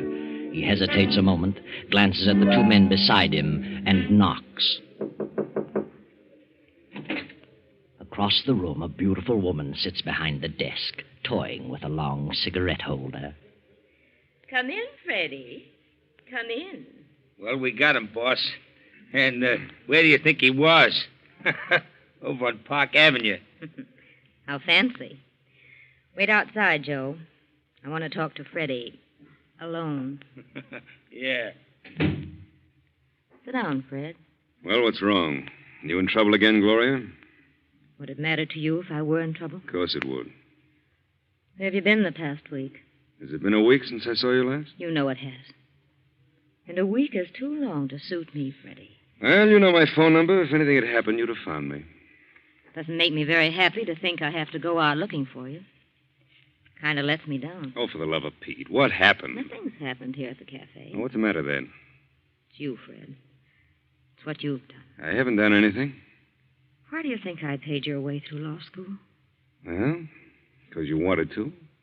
And because you needed a lawyer around. Is that all? I don't know. I thought we were together in this thing for keeps. Well, yeah. I'm still your attorney. What else do you expect of me? You have the nerve to sit there and say that. You know how I feel about you. You've always known. We've always been pals, good friends. Pals? Friends? Oh, Freddie. Now, what are you trying to say? I knew for the past 3 weeks that you were changed. Couldn't figure it out. But I found out this afternoon. Here it is in the paper. District Attorney's daughter to wed young lawyer. Well, what about it? Are you really in love with her, Fred? Certainly. Why shouldn't I be? I don't think you are. I knew you were campaigning for the DA in this last election. I know you're ambitious. I think you've got your eyes on a job in the DA's office, more than you have on the girl. I tell you, I love Brenda Gibson, and you can think whatever you like. Is she pretty? Very pretty. Young. I don't like the way you said that, Fred. I'm not so old. I didn't mean it that way. You're a very beautiful woman, Gloria. Am I? But, well, I don't know what it is. You've done everything in the world for me. No one could ask for more. And I've always cared more for you than any woman I've ever known. Until now. But there's something about Brenda. That, well, she's so different. Go on. I hate to say this to you, but I've got to make you understand. Brenda's intelligent. She comes from a fine family. She has culture. And I came up from the chorus. Now, Gloria, I didn't expect you to take it this way. Well, how did you expect me to take it? I didn't think you were really in love with me. It never occurred to me that you had any ideas about marriage. What do you think I am, a totem pole? I looked at our association more as a business arrangement. You financed me through school, and when I got up in the money, I'd pay you back. Oh, Fred, don't say any more. I know I've been blunt, but how else can I tell you? What else can I say? There's nothing you can say, but I'll tell you something. You're getting out of your element. You don't belong there. You belong here with me. And if you marry her, you'll live to regret the day you met her. Now, look. Don't be like that. Don't be a hard loser. You'd be better off dead. You don't mean that, Gloria? No. No, Fred, I didn't mean that.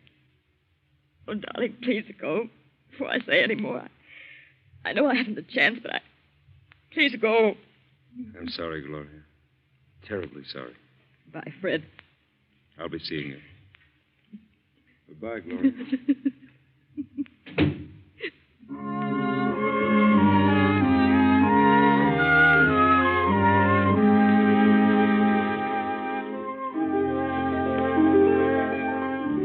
Now, a week later, the papers are filled with stories and pictures of Fred and Brenda and the district attorney, and parties and dinners and teas. Read them, Gloria. Pore over them. Mr. and Mrs. Frederick Adams this and Mr. and Mrs. Frederick Adams that. Read them, Gloria. Read them and weep. But meanwhile, on a train to Miami. And Fred, darling, after we spend a few days in Miami, we can fly over to Nassau. Father has a place there, and I know some wonderful people. We can have a great time. Fred? Oh, what did you say? Snap out of it, darling. We're on our honeymoon. Yes, Brenda, I'm sorry. I know we're going to have a swell time. My sister Nella's spending the summer at Nassau. Why didn't Nella come home for the wedding? She was to be your bridesmaid. I told you, dear, you can't always get transportation just when you want it these days. After all, Nella's your only sister. She could have made an extra effort. What are you thinking about? Oh, business. Business? What business? I was thinking about my new job. How did your father happen to make a place for me in the DA's office? I suppose he thinks you're a capable young attorney. Did you ask him to appoint me? Well, I may have had something to do with it. I wanted you to start out right. You don't mind, do you? Certainly not. Well, swell of you. I only hope I can make good. You will. And who knows, maybe you'll be the district attorney yourself someday. I hope so. At least I'll break my neck trying. Oh, let's forget about everything for the next 2 weeks, but I love you so very much, Brenda. Darling, I'll spend all my waking moments trying to make you happy. Thanks, dear. You'll never regret the day you met me. What did you say? I said you'd never regret the day you met me. Oh. I should say I won't. Not a chance in a million.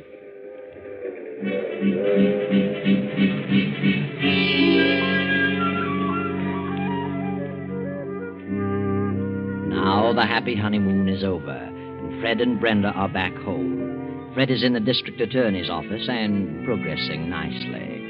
But Gloria, poor Gloria, still sits in her office at the Tripoli and broods over her fate. She scans every item in the society columns, searching for news about Fred and Brenda. And every item, every picture nurtures her resentment. And her resentment slowly turns to hate. And finally something snaps in her mind and she begins to harbor thoughts of revenge. Yes, revenge. Joe! Joe! Yeah? What are you yelling about, Gloria? I wasn't yelling. Close the door. It sure sounded like yelling to me. I said I wasn't yelling. Okay. I apologize. No, sit down. All Oh, look, Gloria, what's eating you? Why don't you get out of this office? Go out and visit with the customers the way you used to. Why should I? Well, they all miss you. They're all asking, where's Gloria? I run out of excuses. I didn't call you in here to talk about the business. Well, maybe not, but I thought it was time I said something. Where's the evening paper? I didn't get it. Why not? Oh, look, Gloria, snap out of it, will you? Why don't you quit hunting for news about Fred? You're only driving yourself nutty. Fred was a nice guy, but he's gone. He's married. Forget him. I can't. Well, you could try. Not as easy as that. After all, he ain't the only man walking around. There's one or two others, you know. Yeah? Well, there's one guy in particular who might get your mind off Fred, if you'd give him a chance. Yeah? Who? Well, I know I'm not as good looking as Fred, and I ain't got his fancy manners. But I like you just as much as he did. Probably a lot more. Sorry, Joe. At least I wouldn't walk out on you for any other dame. If you did, I wouldn't blame you. No? No. I'd blame the other woman. She had no right to take him away from me. He belonged to me. Oh, Gloria, please, forget it. No, I won't. I can't. I've made up my mind. Huh? What are you thinking? Where's your car? Outside. Where's your gun? In my pocket. Some people are giving a party at their country place tonight for Fred and his wife. But, Gloria... But Fred was called out of town on business. They're giving the party anyway. And she'll be there. Friends will be there. So what? We'll wait for her. And follow her when she leaves. Wait a minute. Nothing doing. I ain't bumping off no woman. Sit down and shut up. You're crazy. You're gone absolutely nutty. I'm getting out of here. You're driving me to that house. I won't. No? I wonder if the police would be interested in knowing who killed Lefty Hammond. Gloria, you wouldn't. Wouldn't I? Well... Okay. You win. Better. Go get in your car. I'll go out the back way and meet you in the alley.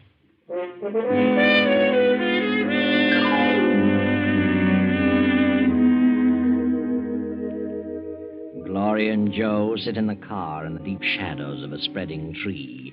The hours drag on, and then about 1:30 in the morning, the party breaks up and the cars begin to leave. Finally, Brenda comes through the gate, driving her own coupe. There she is. That's Brenda. Get going, Joe. Is she alone? Yes, she's alone. I sure wish you'd change your mind. Don't get too close to her. No, I ain't got nothing against her or Fred either. What good's this going to do you? You wouldn't understand. I think you've gone off your beam. Maybe you're cracked. Shut up. I'm not crazy, if that's what you mean. That's what I mean. Drop back a little. They say crazy people never think they're batty. You might feel different about this in the morning, Gloria. Maybe you ought to see a doctor. Oh! Cut it out. Where do you get off slapping people? Move along. You're losing her. Well, lay off that rough stuff. Or I might decide to change my mind about the whole thing. Nah, you won't change your mind. It'd be funny if something happened to you. If anything happens to me, there's a letter in my safe that tells all about you. So you better see that I get back to the Tripoli. Okay. I was only kidding. Yeah. We're coming along to that long stretch now. No cars behind us and none coming. Step on it now. Run her off the road. Now, run her off in that ditch.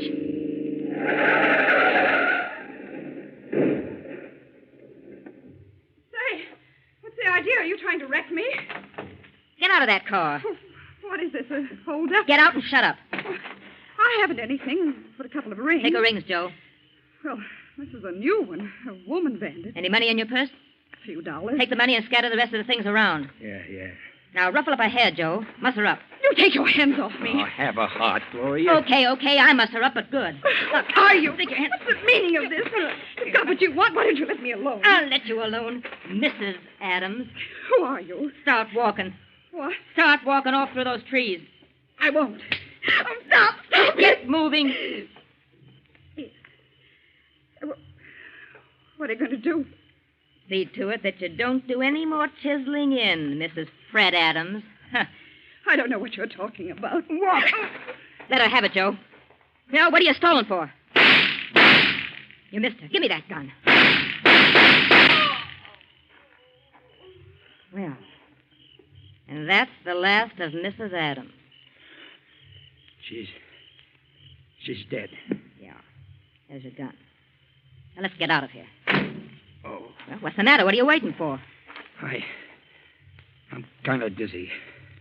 Kind of sick. I can't drive, Gloria. You better drive. And I thought you were experienced at this business. If I hadn't seen you do it, Gloria, nobody in the world could have made me believe it. Nobody.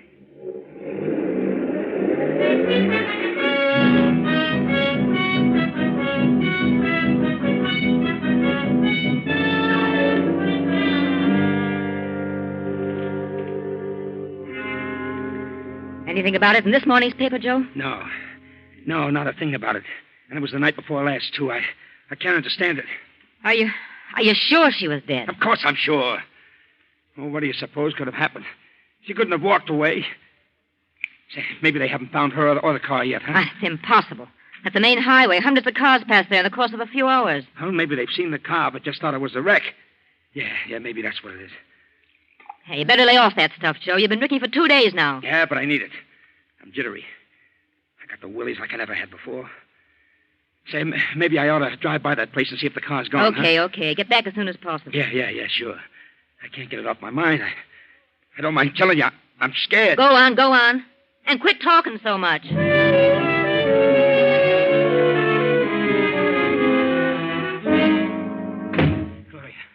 Gloria, I went out there. Yeah, well, I know. What did you see? Nothing. The car was gone. I looked all around for the spot. There wasn't a sign of anything. No trinkets, no blood marks, no nothing. Well, then they must have found her. But why don't they say something in the papers about it? If they just said something, I could stand it. It's driving me nuts. Are you going to lay off that stuff? No, I ain't. I need it. I don't need it. Yeah? I don't know what you're made of, but whatever it is, it's sure tough. I never knew a woman could be as tough. I'll never forget it as long as I live. You're a jellyfish. I can understand one guy rubbing out another one for doing something against the gang, but I never thought I'd see a woman do a thing like that. And for no good reason. There was a reason. And shut up. I couldn't have done a thing like that. You could have turned me in first. There she was, laying there covered with... Shut up! It's funny, this stuff don't seem to have any effect on me. It's just like some water. Get hold of yourself. Poor kid. I never felt so miserable in all my life. Did you get the late papers? Yeah. Here you are. Well, anything in it? No. No. Not a word. Hey, maybe we didn't do it, Gloria. Maybe it was just a nightmare. No, we did it all right. And proper. If I don't hear something soon, I'll go crazy. Hey, wait a minute. Huh? What is it? Did they find her? No. Well, what do you know about that? Well, what is it? What is it? Look at this picture. Holy smoke. It's her. It's her and Fred. Mr. and Mrs. Fred Adams attend the races. When? Yesterday. It isn't possible. But it's her. I know it's her, Gloria. How could she? She's dead. Hey. What's the matter? Maybe it's her. Her ghost? Don't be silly. I'm getting out of here. I'm leaving town. Look. You're in the other paper. Huh? Day before yesterday. Fred Adams and wife attend tennis match. And another picture. What could this mean? Or did they say something about it? You see, Gloria, it's getting you down, too. Oh, please, Gloria, let's pull out. It's uncanny. I can't believe it. If it's in the papers, you gotta believe it. Did you double-cross me, Joe? What do you mean? Did you have blanks in that gun? Blanks? I'd certainly hate to get hit with what I had in that gun. She's dead, I tell you. Well, she better be. What'll we do? We'll wait. That's all. Just wait. Okay. But I don't think I can stand it, Gloria. I'm going to pieces.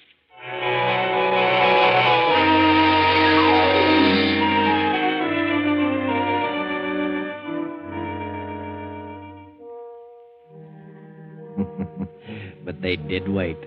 They waited for 2 more days, and Joe, fortified with his bottle, was able to hang on.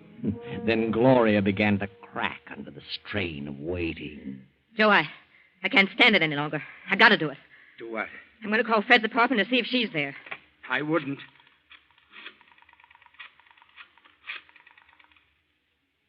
Hello? Is this the Adams apartment? Is Mrs. Adams there?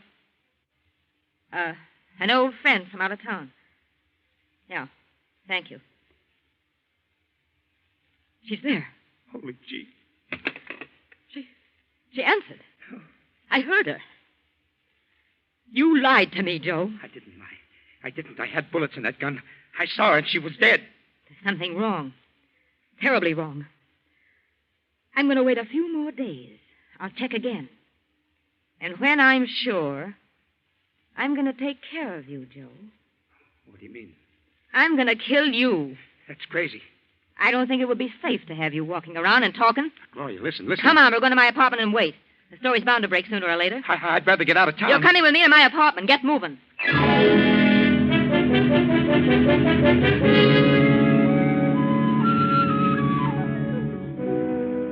Then 3 more days of sleepless waiting. The tenseness grows and grows. The suspense is almost stifling. Poor Joe can neither sleep nor eat, and Gloria becomes pale and drawn. Then Joe finally emerges and goes on a little scouting tour about town to see what he can learn. Then on the next night, a knock at Gloria's apartment door.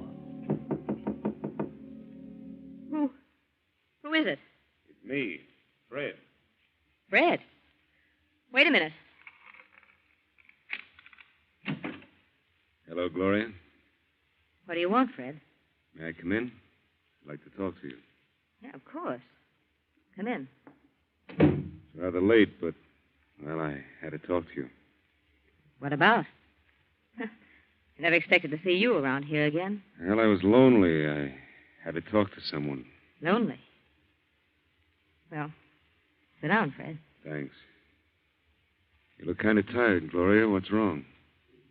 Well, since you mentioned it, you look a bit weary yourself. What's wrong with you? Oh, nothing much. I sent you a check clearing up what I owed you. Did you get it? Yeah. There's something wrong, Fred. What is it? Oh, little trouble, that's all. Sort of trouble. Domestic? Domestic? What do you mean? That isn't... Isn't possible? Is that what you're going to say? Yes, I thought you were quite happy with your wife. Well, things can develop suddenly. I certainly found that out. Well, what happened? Or do you want to tell me? Yes. As a matter of fact, I do. Guess that's why I came here. You're always so darn understanding. You always knew the answers to things. But what happened? Well, I guess I really didn't belong in the upper crust. You had it figured out about right. Everything was all right until Brenda started to shape my career. Shape your career? Yes. She had everything all planned out for me. She and her father had it all figured out. I wanted to go into the DA's office and move up on my own initiative. They didn't want it that way. They wanted me to start out as a big shot. Did she leave you? Well, yes.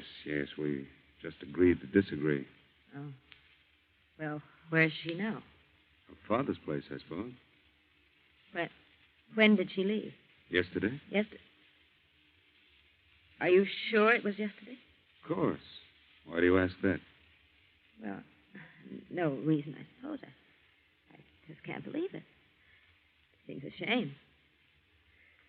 Well, I'm very sorry for you, Fred. Believe me. I know how you feel. I was let down with a dull thud once. Were you? You should know. Oh, Gloria, I was such a fool. You were right.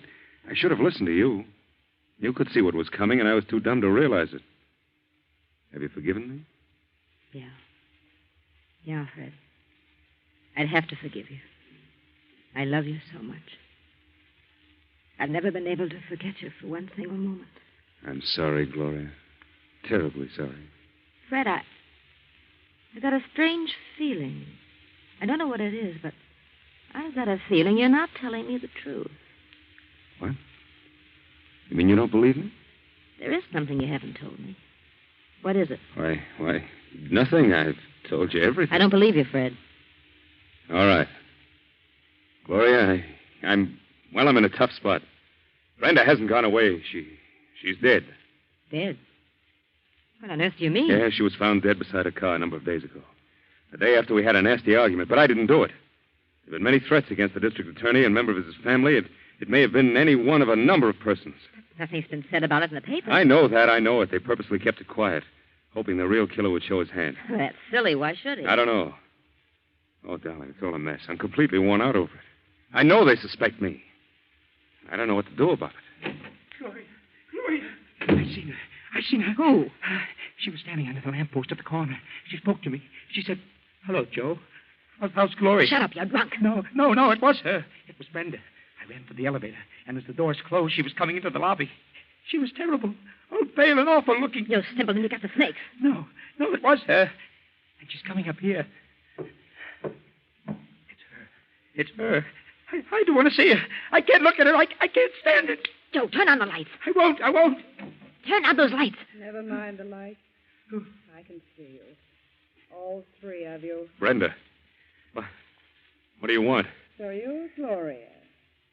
Yes. Yes, I met you for the first time not many nights ago. On a deserted highway. Joe, it is her. Come out of the corner, Joe. I can see you. Joe, the man who pulled the trigger. I didn't. What do you want? So, Fred, you were in on the plan, too. You wanted me out of the way because of Gloria. You were back of the whole thing. No, Brenda, no. I had nothing to do with it. You decided you'd made a mistake, that you wanted Gloria. I didn't. I swear I didn't. Tell him, Joe. Tell him how you shot me down. You had the gun. Tell him or I'll... No. Get away from me. Don't touch me. I'll tell. I didn't do it. She did it. Gloria did it. I couldn't. I didn't have the nerve. He's lying. I didn't do it. Go ahead, Joe. Spill it. I ain't going to take the rap for this. Gloria went off her beam when you married Brenda. She went crazy with jealousy.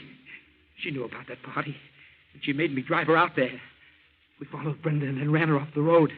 She tried to make me do it, but I couldn't. I fired wild, and Gloria grabbed the gun from me and let her have it. He's lying. How did she make you do it? She threatened me. She's got something Shut on up, me. shut up! I don't care. She can tell what she knows about me, but I can prove that she killed Brenda. How can you prove it, Joe? I wore gloves. I still have the gun, and the only fingerprints on it are Gloria's. You dirty little... I figured she might try to double-cross me. What about it, Gloria? All right, I did it. I shot her. I couldn't stand it any longer. Turn on the lights, Joe. Hey, she ain't dead. It's her. It's her. Brenda ain't dead. Good Lord. Oh, yes. Brenda's dead, all right. Quite dead. What is she? You'll find out, Gloria. What a strange quirk of fate. It was your money that caused all this. It was you who put me through law school so that I could defend you. But now, I'm sorry to say I'll be forced to be your prosecutor. Sorry, Gloria. Terribly sorry.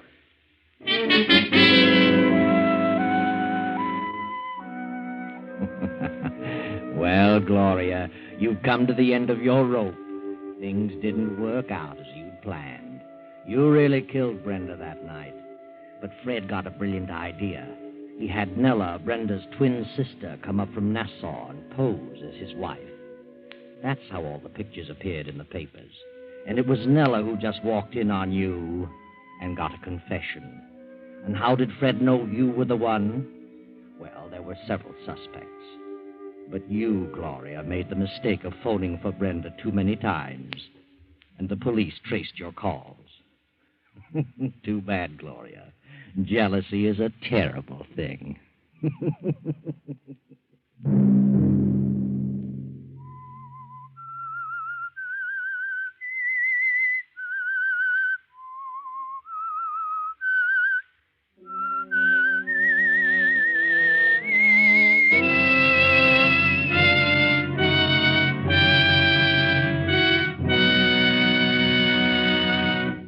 CBS has presented The Whistler.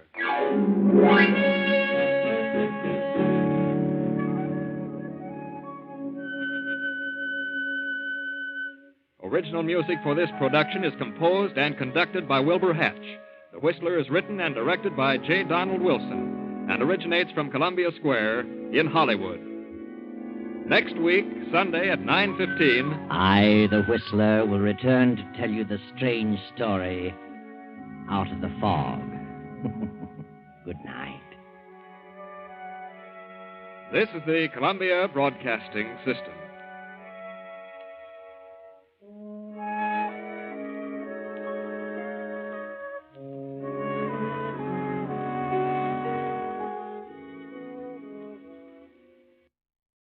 And now, stay tuned for the mystery program that is unique among all mystery programs.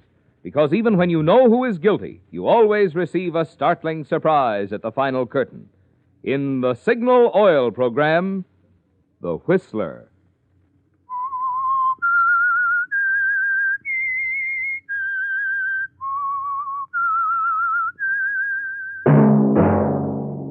Signal, the famous Go Farther gasoline, invite you to sit back and enjoy another strange story by The Whistler.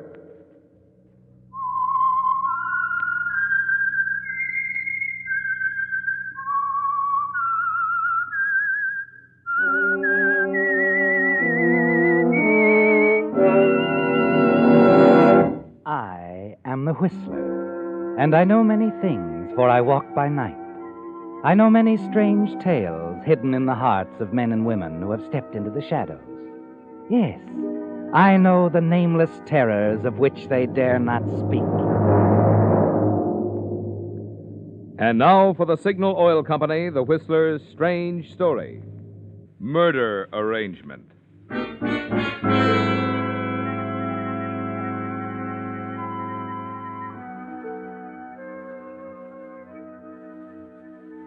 The darkness of the deserted road was exaggerated by the shroud of trees lining either side.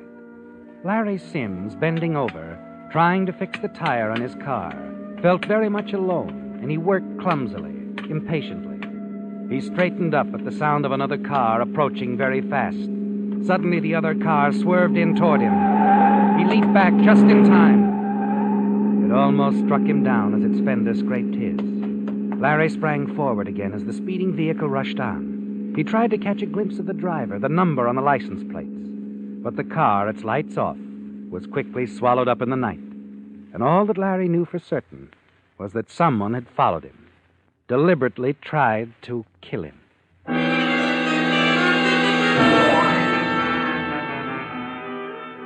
He was still shaking nervously as he drove back to town. Even the friendly lights on the outskirts failed to cheer or calm his fears. He drove directly to an apartment, left his car in the alley, hurried upstairs.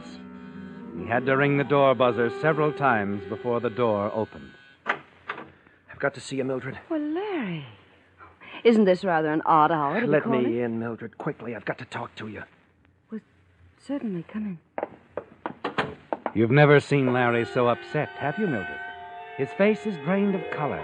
His eyes, wild with fear, are blinking nervously as he quickly surveys the room, as if he expected someone else to be there, someone he fears. Apparently satisfied that you're alone, he turns to you suddenly. Mildred, he's out of prison, isn't he? Fred Belton, I mean. Out? Well, yes, why? I knew it. I figured he'd get that parole. You'd better have a drink, Larry. You're actually shaking. Fred tried to kill me, tried to run me down tonight on a lonely road. What? Oh, you do need a drink. I'll fix it. Sit down. I was trying to fix a tire. He came at me out of the darkness, driving fast. You've been listening to too many mystery programs, darling. There are much neater ways to kill people now. Neater and cleaner. Here's your drink. Mildred, you've got to believe me. Have you seen Fred? Talk to him? Yes. As a matter of fact, I drove up to state prison this morning and met him. Drove him back to the city. And you didn't call me? Mildred, you know I've been worried about him, trying to avoid him. Well, Larry, I do believe you're afraid of Fred. It's putting it mildly. Mildred, what am I going to do? You know he thinks I framed him, double-crossed him. Did he mention anything? Ask about me? No. Mildred, you're keeping something from me. He's made you promise not to warn me. He just wants to walk in on me. Larry, your drink is getting warm. And so are you. Look, if you're so concerned about Fred, why not hide out for a few days? I've got to do something. I can't just sit around and wait to run into him. Guilty conscience, Larry? Mildred, you know I didn't have anything to do with framing Fred. I wasn't even around when Fred got picked up. I was at the cabin, at the Crest Line. Well, then, you've got nothing to worry about. Mildred, please, help me think of some place to hide. Well, if you're that worried, I suppose he has had too much time on his hands in prison. I mean, too much time to think. Say, I know, Larry. What? Joan's apartment. She's out of town for a week. She left her key with me. Fred doesn't even know Joan. Wonderful. I'll go there right now, tonight. You can get in touch with me when you know something, huh? Well, you know best. I'll get you the key. If you hear anything, that is, if I'm wrong about Fred, you'll let me know. You know I will. I'll talk to him tomorrow. Aren't you going to kiss me goodnight? You bet I am. You're okay, Mildred. You understand. I had to have somebody to talk to tonight. A thing like It's this... all right. And maybe you're right. At least you'll feel safer at Jones. And Larry, the next drink I fix for you, Yeah? you'll be able to stay and finish it. Good night, Larry.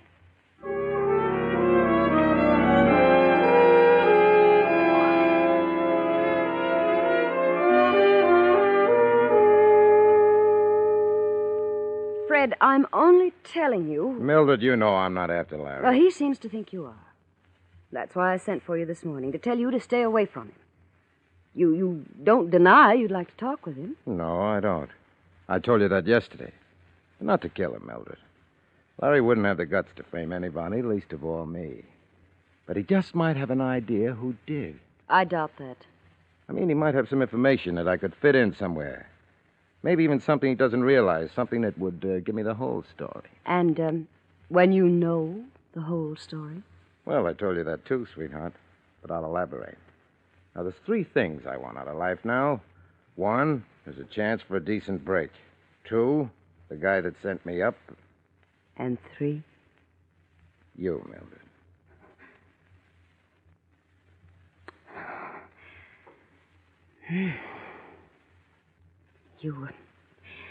You didn't lose your technique in prison, did you? Just made the appetite sharper, that's all. From your punctuality this morning, I'd say it also sharpened your attention to schedule. Yeah, it did. You know, I don't mind that part, the routine, everything on the dot. It's okay with me. Oh, Fred, why don't you stop worrying about who framed you and why? There are other things to think about. I know. But I'll get to him, baby. On schedule. In the proper time and place. You know best. And you won't stay away from Larry. Nope. Might as well tell me where to find him. So you can talk? That's all, I promise. He's not the guy I'm after. I'm sorry, Fred. I think too much of you to let you get into trouble. When you're on parole, you've got to watch your step. Okay, but I'll find him myself. You do believe it, though, don't you? I had nothing to do with trying to run him down the car last night. I'll try to believe it. I want to. Because, well, you know. Sure, I know. Come here a minute.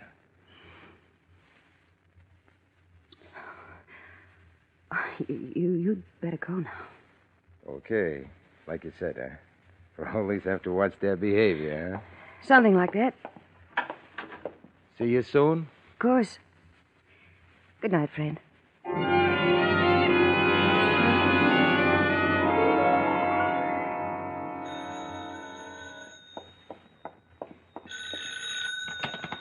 Hello? Mildred Carson, please. Speaking. Oh, Miss Carson, this is Jennings.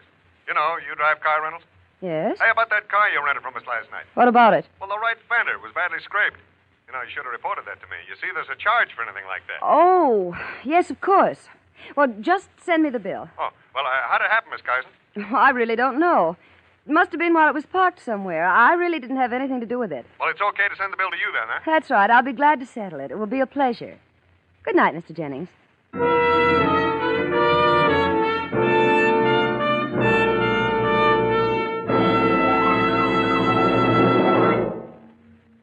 First tonight, I'd like a word with the ladies.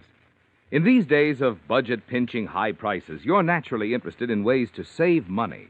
And Signal's amazing new motor oil that reduces engine wear due to lubrication 50% is designed to do just that for you.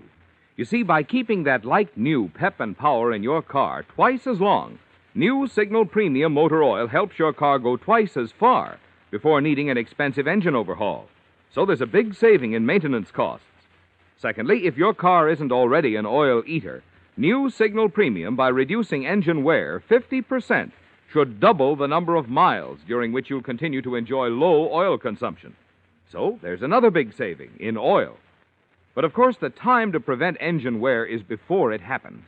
So why not show that man in your life what a smart, practical little lady you really are by suggesting that he get the car's oil changed now at a Signal station? Suggest that he get it changed to new Signal Premium, the heavy-duty type oil that reduces engine wear due to lubrication 50%.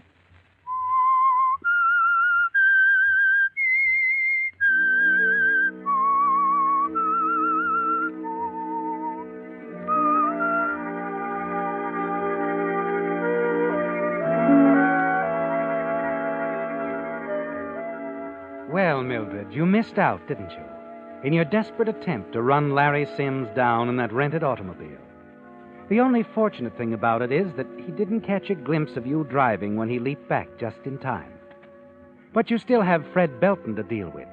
Stubborn, orderly-minded Fred, who won't rest until he talks to Larry. Tries to learn from him who was responsible for his arrest a few years ago. You know what'll happen if the two meet, don't you?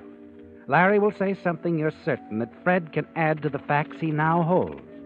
It will add up to one terrible thing, won't it? That it was you, Fred's supposed sweetheart, who tipped off the police and brought about his arrest. You must keep Larry out of sight, Mildred. Keep Fred from locating him, talking to him. But it can't go on indefinitely. So there's something else you must do.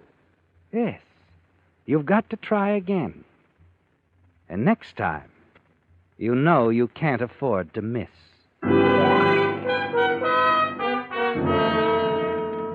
You're pacing the floor of your apartment, wondering what to do and how and when, as you hear a knock on the door.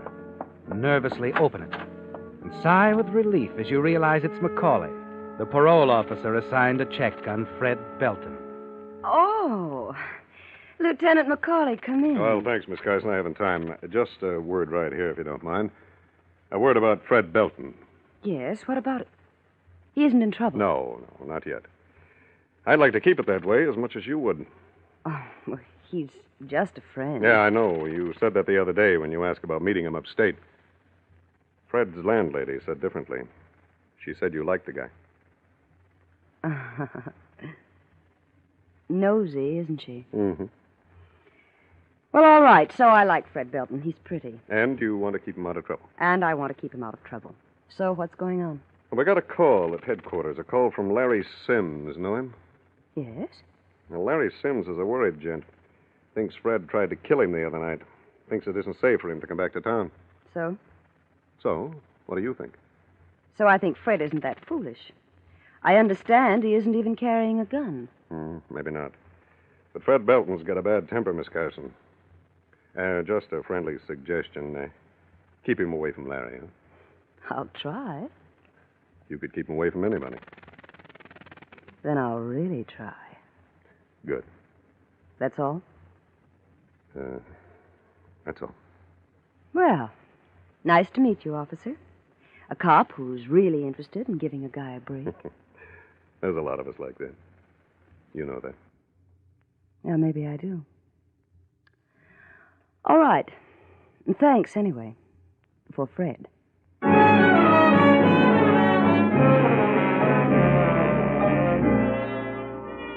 You watch Lieutenant Macaulay walk down the corridor out of sight.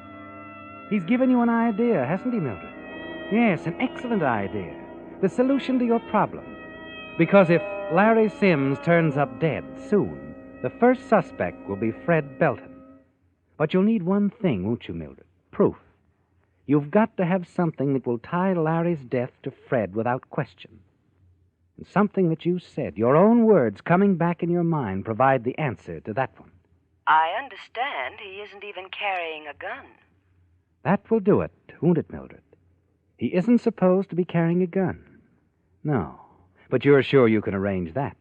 Just as you're sure you can arrange Larry Sims' murder. You determine to start the arranging at once. The first step, an evening visit to Fred Belton's landlady. Yes, what is it? Oh, Miss Carson. Good evening, Mrs. Elkins. Do come in, my dear. Well, I only stopped by for a minute. I wondered if you'd do me a favor. Why, of course. I have a package here, a little gift for Fred. Mr. Belton. I was wondering if you'd let me into his apartment. I'd like to leave it there. It's sort of a surprise. Of course, of course. I'll give you my keys. Oh, well, I'd rather you came with me. You see, well, there's something I want to talk with you about. Oh? Well, all right, Miss Carson. Be with you in a minute. Hasn't it been a lovely day? Yes, quite lovely. Dear me, now, where did I put my key ring? Oh, here it is. Come along, my dear. How is your husband, Mrs. Elkins? Oh, same as usual. Oh, really, now, I must speak to him again about this elevator door. Sticks something terrible. There we are. Now, come along, Miss Carson. There was something you wanted to talk to me about? Yes, it's about Fred Belton. Nicest tenant I've had in the building ever, believe me. He was here for years, long before he... well, you know. Yes. He's changed a bit, of course. It does that to a man, I suppose, all those years behind bars. But still in all, here we are. Mrs. Elkins, just a minute before you open the door. I had a visitor yesterday, Fred's parole officer. Tall, well-built man, sandy hair? Mm-hmm. Yes, I've seen him here several times. He's worried about Fred. Oh? And frankly, so am I. Fred's been acting strangely. There's something on his mind. He seems to be brooding about something. Really, Mrs. Elkins, I am worried. Oh, now. I don't think Mr. Belton's apt to be doing anything wrong. I wish I could be sure. Well, thanks anyway for letting me tell you about it. This way. Mrs. Elkins, I'd like to ask another favor. Of course. What is it? Well, if you could just sort of, I don't know, keep an eye on Fred for me. Let me know if he does anything unusual, the slightest little thing that doesn't seem right. Be glad to tell you, Miss Carson. There's very little goes on in this building that I don't know about. Here we are. Well, now that that's off my mind, where will I hide this package? I don't want Fred to find it right away. Let me see. There's the bookcase over here, or that chair. You could put it behind the pillow. No, I know, the bedroom, in a drawer somewhere. Good idea. Oh, yes, I think this will be fine. What is it, my dear? I thought I heard footsteps in the hall. Do you suppose... Oh, dear, it wouldn't do to have Fred catch us here. Wouldn't be much of a surprise, would it? No. I'll go and see. You don't waste a minute, do you, Mildred? As soon as she's out of the room, you step quickly to the bureau, open the bottom drawer, and drop the revolver on top of the shirts. You close it again. And you're standing by the window, looking out, when Mrs. Elkins returns. Not a soul there, my dear. Oh, well, thank goodness. For a moment, I was certain Fred had caught us red-handed.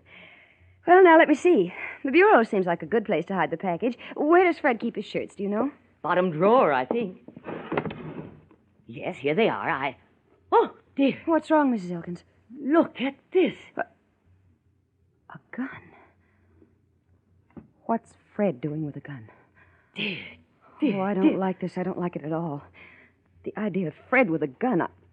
Oh, Mrs. Elkins, you mustn't say anything to anyone. I'll talk to Fred myself right away. He's got to get rid of this gun. You're quite right. It'll only lead to trouble for him, and we certainly don't want that to happen. Maybe you could take it with you. No, I'm afraid that would make him angry. We better leave it just where it is. But the next time I see him, I'll talk to him about it. I'll tell him to dispose of it. I guess that is best. I'm sure it is. I wonder where he is right now. I've no idea. He went out late this afternoon. Oh, then he's probably downtown. Mrs. Elkins, is there a pencil and paper handy? I'd like to leave him a note. Of course, my dear. There's some over there on Fred's desk. I'll have to run now. Help yourself. And don't forget to lock up when you leave. No, I won't.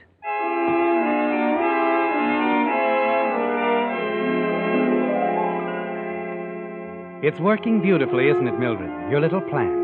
Everything falling neatly into place. And now, with Mrs. Elkins gone, you make the next move.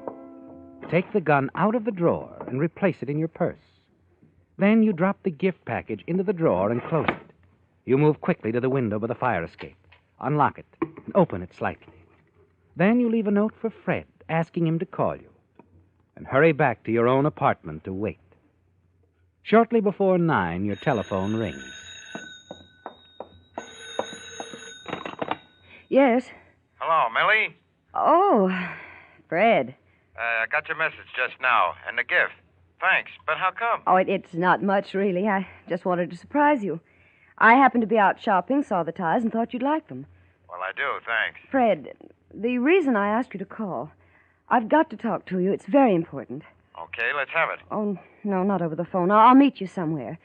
The park? Wait a minute, Mildred. What's up? I'll explain later. Meet me at the park near the fountain at 10 o'clock. Can you make it? 10 o'clock it is. I'll be there, right on the nose.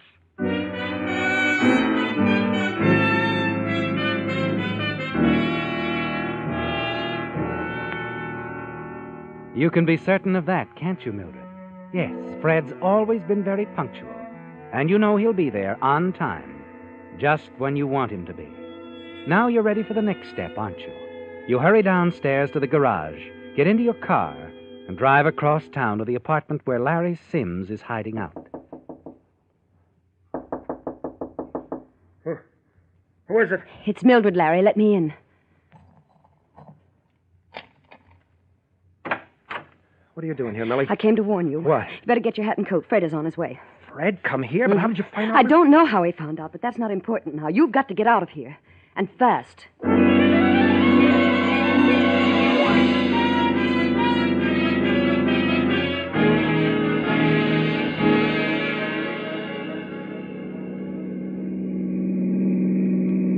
still think it's my only chance, Millie. I'm not so sure I've got to get out of town, that's all, and keep running. Where will you go? Remember, it costs money to run and keep running. Yeah, I know that. Okay. So you got any other ideas? Yes, I think so. What are you doing? Why are we stopping? The park is as good a place as any to talk things over. And we have things to talk over, Larry. Okay. All right, come on, let's get out. Look, why can't we just sit here Come on, Larry. We've got to figure something out for you. I can think much better when I'm walking. All right. Have it your way.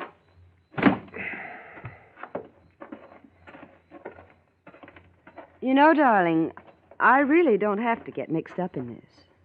I'm only trying to help you. Sure, I know, Millie. I'm sorry. You're okay. Strictly okay to do this for me. Thanks. Tipping me off about Fred. Saving my life. Millie, I'll never forget you. No, I don't think you ever will. That would be 10 o'clock, wouldn't it, Larry? Yeah, sure. So what? So, this. Hey, what's the idea of the gun? The idea, Larry, darling, is that I'm going to kill you.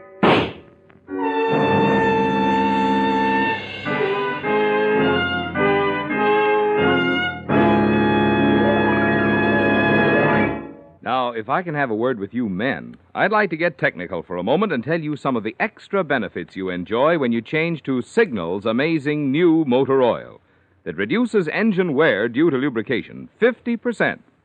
1, new Signal Premium Motor Oil stops acid corrosion and rust. 2, it prevents sticking of hydraulic valve lifters. 3, it keeps oil rings clean and free. And 4, it controls and reduces harmful engine deposits such as carbon, gum, and varnish. Best of all, Signal stations bring you this superior quality heavy-duty type oil at no increase in price. So you see, mister, if earlier in this program your wife suggested that you get your car's oil changed at a Signal station, she really deserves a compliment for being so smart, so practical, in recommending Signal Premium, the amazing new Signal motor oil that reduces engine wear due to lubrication 50%.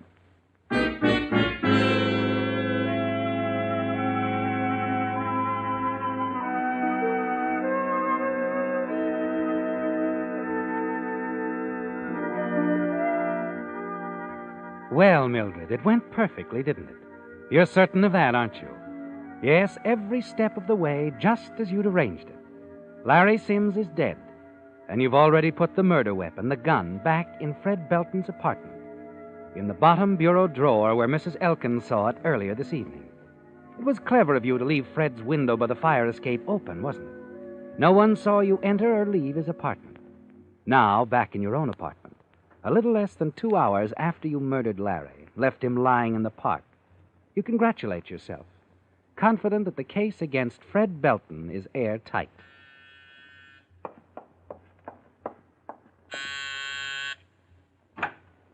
Standing there in the open doorway is the lieutenant from police headquarters, Fred Belton's parole officer. Good evening, Miss Carson. Well, hello. May I come in? Please do. Still worried about Fred? He's been taken into custody. What's that? You remember this Larry Sims I was telling you about the last time I was here? Why, Yes, he was afraid Fred was going to kill him. Mm-hmm. Sims is dead, Miss Carson. His body was found in the park an hour ago. Oh, no.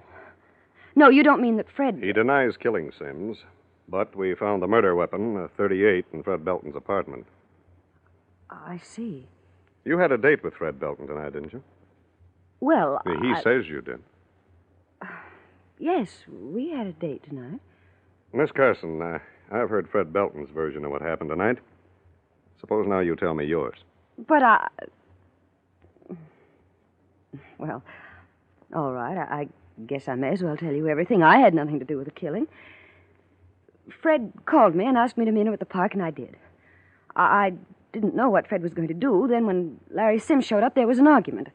Go on, Miss Carson. Fred had a gun. I tried to stop him, but, well, he'd have killed me, too. I had to stand by helplessly and watch him kill Larry.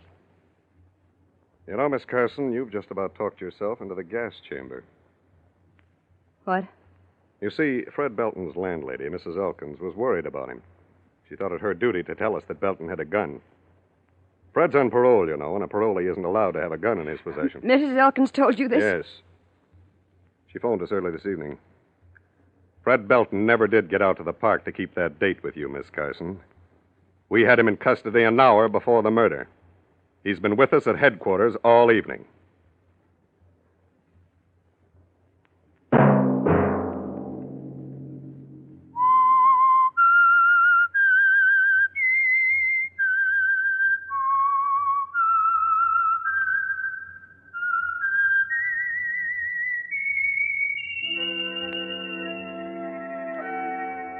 Let that whistle be your signal for the Signal Oil program, The Whistler, each Sunday night at this same time. And this week, if you want to do your car and your budget a favor, get your car's oil changed to Signal Premium, the amazing new motor oil that reduces engine wear due to lubrication 50%. Get it changed at a Signal service station by the same friendly, independent dealers who help you go farther with Signal gasoline.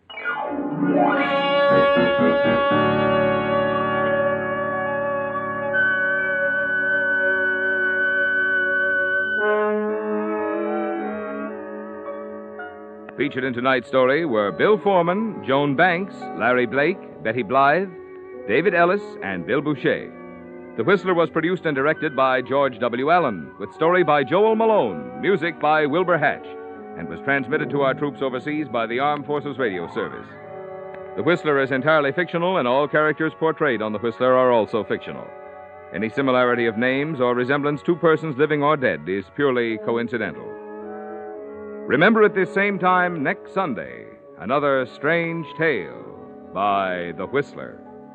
Marvin Miller speaking for the Signal Oil Company.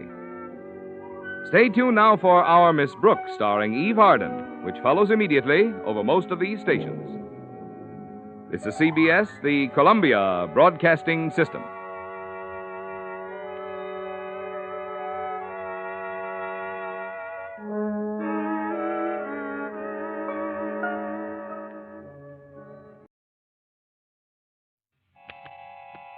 Have you heard the strange tales of the Whistler?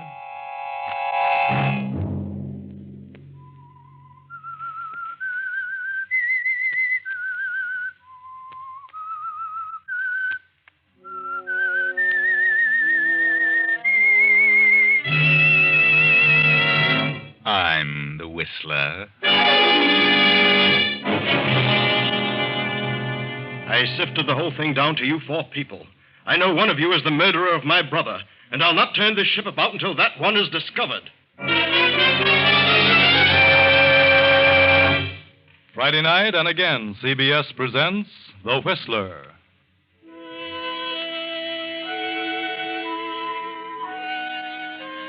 I, the Whistler, know many things, for I walk by night. I know many strange tales, many secrets hidden in the hearts of men and women who have stepped into the shadows. And so I tell you tonight the strange story of Eye for an Eye. Just before dawn of a day in 1940, a small seagoing yacht with a crew of 4 and a passenger list of 5 puts out from the Honolulu Yacht Basin. and head southwest into the open sea.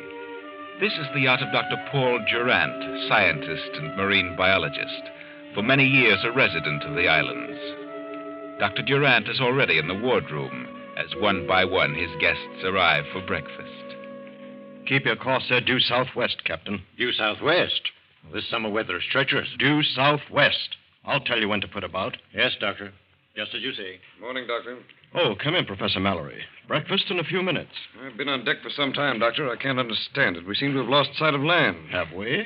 Well, fog, perhaps. No sign of fog. I thought we were going to cruise around the island. Oh, well, it gets too rough when you stay close to shore. Does it? Good morning, everybody. Where on earth are we? I don't see land anyplace. What goes? I have a feeling we're miles out to sea. Do you, Ona? I had the same idea, Ona.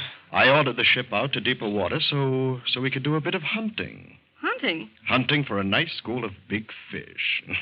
A lot of killers out here now. We should be able to catch one of them. Good morning.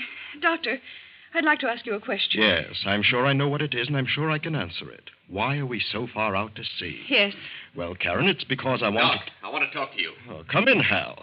I know what you want to ask me. Karen just asked me the same question, so I'll answer you both at the same time. Okay, what is the answer? Well, this happens to be the season for catching the big ones. The killers, we call them. So I decided to put out a way in order to get a crack at one of them. Killers? Yes. Apparently you're not a fisherman, Hal. But I'm sure you'll find it interesting. Hey, look, Doc, what's on your mind? I've been suspicious of you ever since you invited me on this weekend cruise. Have you, Mr. Norton? Why? Why should you ask me on this cruise? I don't know you that well. I've seen you many times. Your brother introduced us at the gambling joint, but, well, I wouldn't think too much about it, Hal. I must say this is a peculiar group for you to select, Doctor. Oh, think so, Professor? You all knew each other, didn't you? Well, yes, in a way. I know the professor, but I've never been friendly with Hal Norton or Ona Raymond. I know Hal Norton's a gambler, and Ona's a nightclub singer. I've known Ona for several years. I know Miss Karen Somerset's a social deb, and the professor's John Mallory. I've seen him at various times. Then if you all know that much about each other, I should think this is an opportunity to really get acquainted. Who said we wanted to? Doctor, please turn around and go back. Please. No, I can't. Why not? I'll tell you. You all know that 3 months ago my brother Gerald was murdered. The murderer was never found. You 4 people were the ones selected. Selected for what? I've sifted the whole thing down to you 4. The ones with the most likely motives for wanting to kill him. I know that one of you 4 is the murderer. I'm not going back until the guilty one is discovered or confesses. I won't turn about, even if I have to kill you all. I can blow this ship to pieces with a touch of a button, and I will. Well, now that you know why you're here, each one of you had best guard himself carefully. For if the killer is exposed, he'll try to protect himself. Breakfast is ready, Doctor. Oh, yes. Let us forget the situation for the moment and enjoy our breakfast. Come, friends.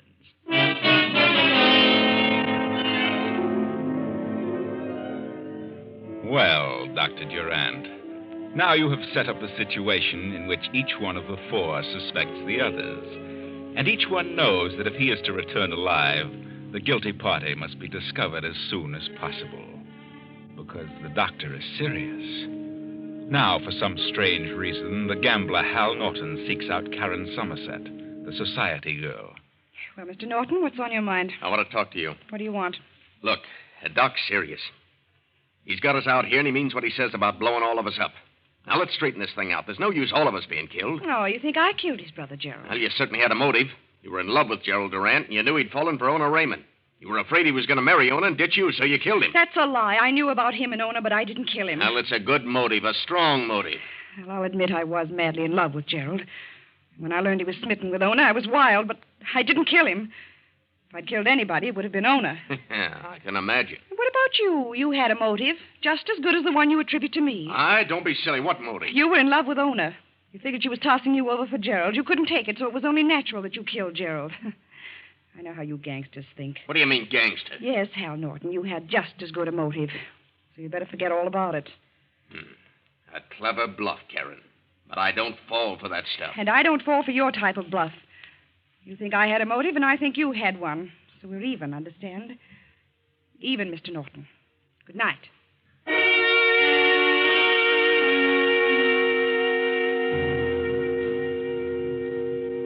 Well, so that is the situation between Karen Somerset, the society girl, and Hal Norton, the gambler. Now let us see what Professor John Mallory and the nightclub singer Ona Raymond have to say about it. Oh, hello, Professor. What do you want? I'd like to talk to you, Miss Raymond. Don't be so formal. My name is Ona. Of course. You're aware that the situation existing aboard this yacht is most serious. Maybe. Dr. Durant means exactly what he says. I think he's temporarily unbalanced. He's convinced that one of us killed his brother. And what do you think should be done? I think the guilty one should confess and save the lives of the ones who are innocent. I agree. So, why don't you confess, Professor? What? You certainly had a motive. You were in love with Karen Somerset. She refused you because she was in love with the doctor's brother. Turned you upside down and you couldn't take it, so you killed Gerald. What are you talking about? It's a That's good pure motive. imagination. It's a good motive. Motive? If anyone had a motive to kill Gerald, it was you. Ha, that's sure silly. No, Ona, you. You had the best motive of all of us. And I can tell you what it was. What? You, for the first time, decided you wanted to get married. You asked Gerald Durant to marry you. And he told you he had no intentions of marriage. You were furious. You knew then that he wasn't in love with you. That he was really in love with Karen. So you did the only thing one of your kind could think of. You killed him. You. Why, you get out of here. Get out. You did it, and I know you did, and I'll prove it if I die in the attempt.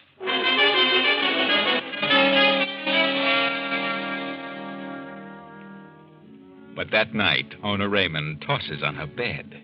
She cannot sleep. All she can think of is the professor's accusation. Then, toward midnight, she leaves her cabin. And finally, after wandering about the deck, she makes her way to the doctor's quarters.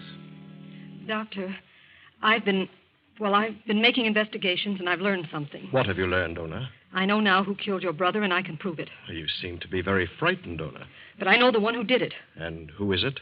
I'd rather not tell just now. Why not? If you put the ship about and return to port, I'll tell you. Why not now? No, I'm afraid. Afraid? Afraid of what? The guilty one knows that I know. I see. Well, then suppose I fix it so that no harm can come to you if you tell who it is. What then? Can you guarantee that, Doctor? I can. You tell me and nothing will happen to you. I'll see to that. Who is the guilty one? Well, it's... Doctor... Oh... Who's there? Who's out here? Well... now that leaves just 3.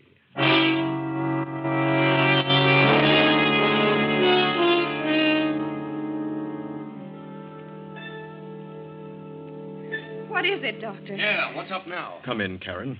Come in, Hal. What's that on the floor? What's happened? Remove the sheet, Captain. Let them see what's happened. Very well. Good Lord. Why, it's Ona Raymond. Ona? When did this happen? Just 15 minutes ago. Surely one of you knows all about it. Where did it happen? She was standing right there. She was just about to disclose some information regarding the killer of my brother when there was a shot from that window. I ran to the door, but there was no one in sight. Where were you, Karen, 15 minutes ago? Well, I was in my cabin. And where were you, Professor Mallory? I was on the deck. On the deck, huh? And now may I ask, where were you? Are you crazy? Why should I want to kill Ona? I was in love with her. That may be true, but maybe she was about to tell the doctor something you didn't want to know. You're nuts. Just where were you 15 minutes ago, Hal? I was in my cabin. In your cabin? And you didn't hear the shot? I did not. You say you were in love with Ona. But did you love her enough to let her reveal the murderer of my brother? Especially if you were the murderer? You'd better be sure before you start accusing me, brother. I merely asked a hypothetical question. Well, why don't you try some hypothetical questions on Karen and the professor here?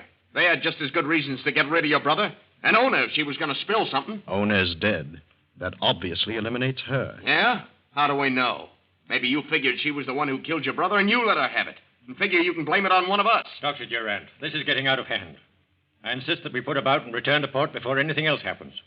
If there's a killer on this yacht, let's go back and allow the authorities to handle it. And I refuse to do so, Captain. This is my yacht. And I am the captain. Are you?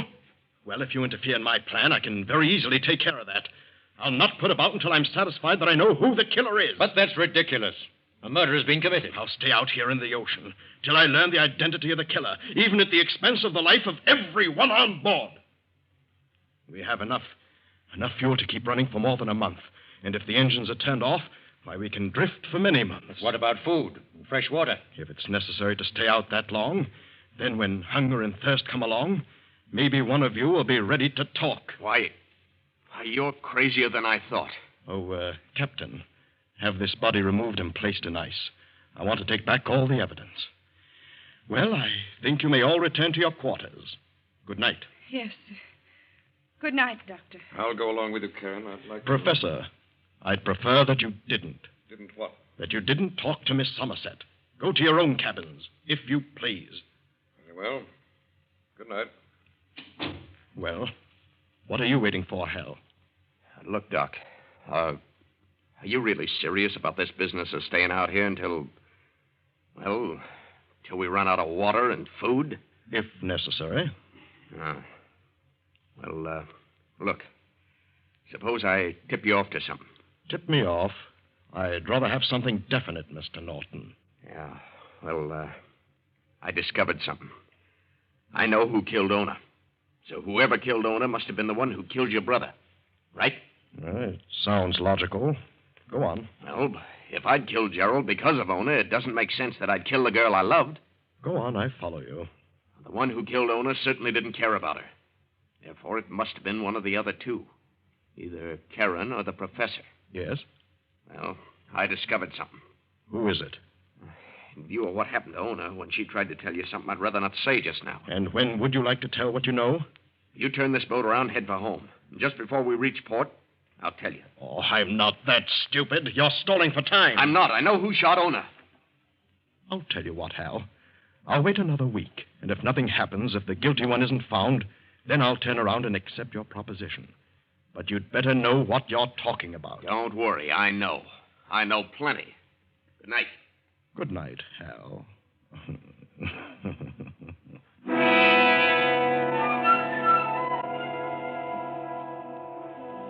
Hal Norton steps out of the doctor's cabin, completely unaware of the figure in the shadows by the open window, and goes to his cabin confident that he now has complete control of the situation. A few moments later, the captain in his cabin is manipulating the radio phone, attempting to make contact with the mainland. Hello. Hello. Hello. Hello, this is the yacht Mongoose calling. The Mongoose calling. Hello, hello, Mongoose to mainland.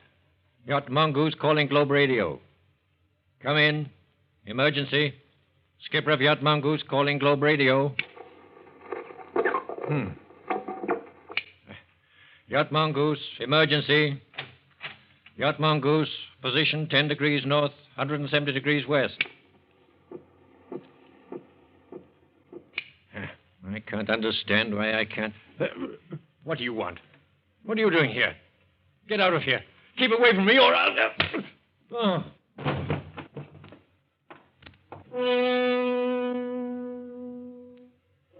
Now, with 2 murder victims aboard, the ill-fated yacht and its strange cargo pushes on south and west.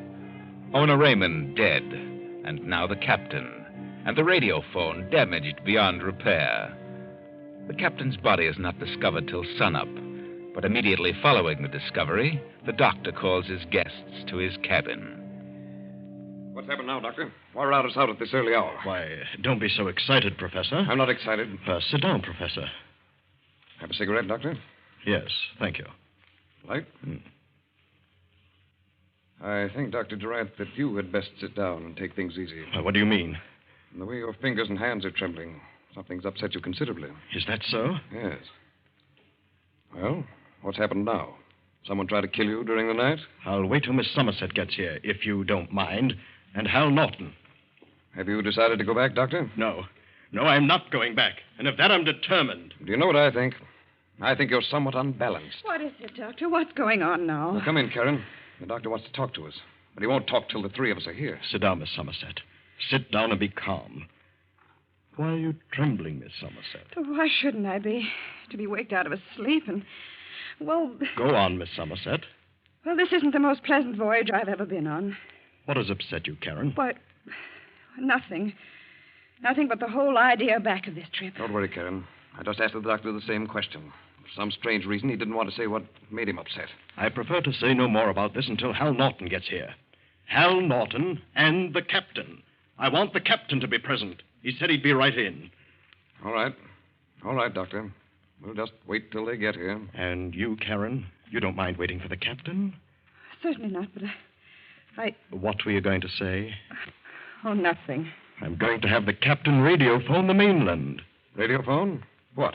That the murderer of my brother is aboard. That I know who it is. You should radio that you have a lunatic aboard. You yourself. One of you knows that the radio... One of us knows what? What about the radio? I'll wait till Hal Norton gets here before I continue. Well, what's keeping him? Doctor, I just went after Mr. Norton, and he's dead. Dead? Yeah, dead as a doornail. He's been stabbed. Dead? Yeah. He's cold as an icicle. I see. Will you tell the captain to come to my cabin at once? The captain? Well, I don't think he can. I mean, You heard what I said, Johnson. Yes, sir. Yes, sir. Well? What's the matter with that sailor? I haven't the slightest idea. He seemed startled. Did he? Doctor, you're lying. What's happened to the captain? He's dead. What? Doctor. Yes. Someone killed him and smashed the radio phone. The same one who later killed Hal Norton. Why were you stalling? I wanted to watch your reactions when I said the captain would be here in a few moments. He's trying to frighten us. Unfortunately, neither of you reacted in the way I'd expected. Well? But now that Hal is dead, it obviously narrows down to just you two. You, Karen, and the professor.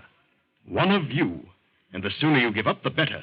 Because as sure as I'm standing here, one of you, the guilty one, will kill the other. Nonsense. Suppose I did kill your brother because I loved Karen. Why should I kill Karen, the one I love? Wait a minute, John.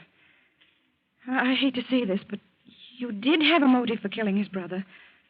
You were in love with me, and I told you definitely that I could never marry anyone but Gerald Durant. I know. You could have killed Gerald, and then when you came aboard this yacht and learned the situation... Karen, what are you trying to say? Ona Raymond could have learned something about your having killed Gerald. And when she was about to tell the doctor, you could have killed her.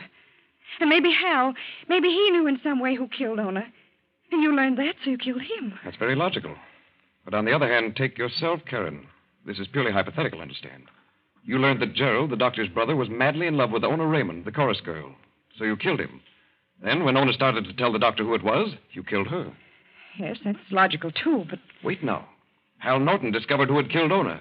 And when he decided to tell the doctor who did that, well, you could have killed Hal. Oh, very well. But Hal said he knew who killed Ona, but he wouldn't divulge the name until this yacht had reached its home port. Probably because he was afraid of the same thing that happened to Ona when she started to tell what she knew. But it's now reduced down to two suspects. You, Professor, and Karen. That's right. So I'll leave it as it is, for the two of you to figure out. And will not return until the score is settled. It might have been Ona who killed her brother, but it might even have been Hal Norton. And another thing, do you know whom I consider another suspect? Whom? You, Doctor. You could have killed your brother. Why should I go to all this trouble if I had killed him? To place the blame on someone else. Why, you're mad. Stark, raving mad. I think you're the one who's mad. I think you're a diabolical maniac. Get out of here. Get out! Come on, Karen, let's go. And it's my opinion that we'd better not close our eyes tonight. Not once.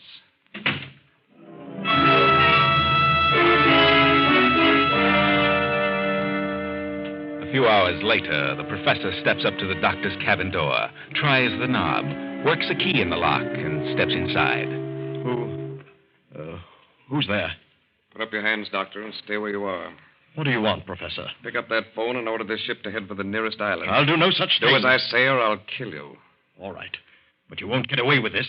Yes, sir? Set a course for the nearest island at once. Yes, sir, at once. And order all hands to abandon ship within 1 hour. What? Because I have a time bomb set in a certain place, and the ship will blow up in an hour. Go on, tell them. All hands abandon ship within 1 hour. Why, sir, what's happened? Tell him not to stop the engines. Don't stop the engines. I understand, sir. That you yourself have hidden the bomb, and the ship will blow up in an hour. Go on. I've planted a time bomb in the yacht, and it'll blow up in an hour. What? Why, yes, sir, I'll give the orders at once. Doctor, what? Abandon ship. Hang up. Abandon ship. Now, Dr. Durant, you might as well sit down on that bed and relax. Relax? How can I relax? Like this.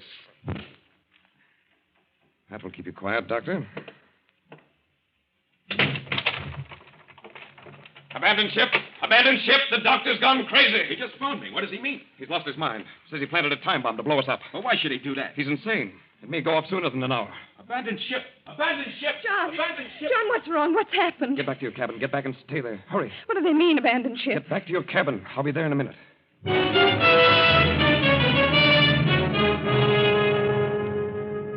The hands abandon ship. And when they are well away from the yacht, the professor rushes below deck and opens the seacocks. And as the water rushes in, he hurries to Karen's cabin. Karen, come on. No, not until you tell me what's happened. There isn't time for that. I'll explain later. Hurry, up on deck. The ship's sinking. What? Come on, we haven't a moment to lose. John, it is. It is sinking. What's happened? The doctor went crazy. He tried to sink the ship with a bomb and kill us both. Come on. There's a raft. We'll get off before it blows up. Hurry.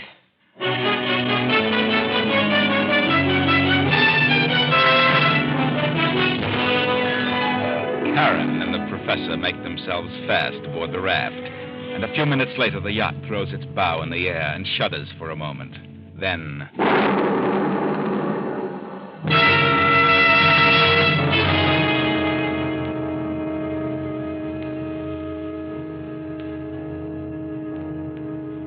weeks pass, and Karen and the professor, much to their sorrow, have found they selected a raft short on provisions, little water or food. Now the tropic sun is slowly devouring them. John. Yes, Karen? Are you sure there's land around here? I thought there was. Or what, John? I wouldn't have done it. Why don't you tell me the truth, John? What happened?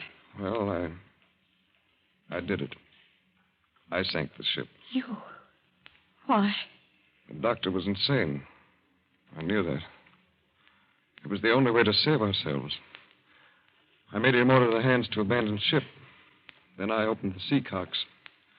It blew up the boilers. And what became of the doctor? Well, he went down with the ship. Believe me, Karen, it was the best way. Best way. And here we are, our food gone, the water exhausted. I was positive there was an island near here. We must be caught in a current and have been drifting in the opposite direction. I can't stand this sun. It's driving me crazy. I can't stand it. Karen, darling. Yes, John. I love you, Karen. I know, but what does it matter now? I've got to tell you something. Got to. I know now that we haven't a chance. What? For a while, I was certain of our position. Now, I want to tell you this. I did kill Ona. John. I killed her, and I killed Hal Norton. What are you saying? Because I knew you were the guilty one. I knew you were the one who killed the doctor's brother. But you were justified in killing him, Karen. I knew Ona had discovered the truth, so I killed her. I knew that Hal knew what had happened to Ona, so I killed Hal. The doctor was insane with revenge. So I blew up the ship, and that took care of him. Now, no one will ever know. Oh, but you're wrong, John. I didn't kill Gerald Durant. But Karen, who else could have? I don't know, but I didn't. What does it matter now, Karen? The ship has gone down with all the evidence. Ona, and Hal, the doctor. The crew is ever picked up. Everything will be blamed on the doctor's insanity. Whether I'm guilty or not, what does it matter now? You know we haven't a chance. I can tell by the way you talk. I know what's going to happen. This Thursday, it'll get worse. And we'll go out of our heads and start drinking seawater. Please, darling. You see, it's getting you, too. Yes. I'll have to admit it. Can't last much longer. Karen, it's going to get worse and worse. It'll be torture. So, here's a revolver. Why prolong the agony? It's bad enough now. Oh, but, John, I wouldn't have the nerve. I just couldn't. I'm a coward. You'll not suffer. You'll never know what happened. No, I can't. I'm afraid. Karen, look. What is that? Over there. I don't see anything. Just a bit of fog. You sure? Are you sure? No, John, there's nothing. It's just... Well... I thought for a moment I saw a ship. I can't see a thing. No, I guess I guess it was just my eyes. Is that the way it starts, John? Yes, it won't be long now. There are sharks all about us. Yes, Karen. If we were to jump in, it might be a prolonged death. Horribly painful. All right, John. Whatever you say. Then turn around, Karen. No, I'll do it myself, but I want to be sure. Very well.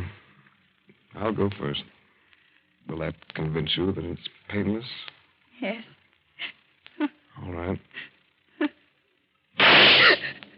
John. John. Professor John Mallory had killed himself. But an hour later, the ship John thought he saw pulled alongside the raft in response to Karen's frantic signals. And on the raft were a woman and a dead man, a suicide. Yes, it was the ship John thought he saw. The ship Karen said she didn't see. But she saw it. She knew it was there. But she lied so that John would die first. Very clever, Karen. You are now safe aboard the ship, and no one knows but you and I that you were the one who killed the doctor's brother. And the captain of the yacht. And now all those who might threaten your freedom are out of the way. Not one remains. Most ingenious, Karen.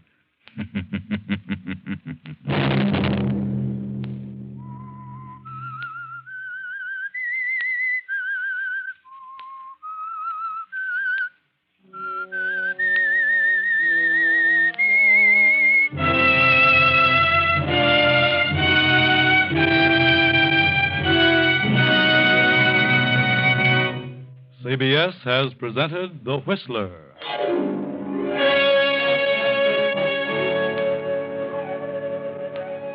Original music for this production was composed and conducted by Wilbur Hatch.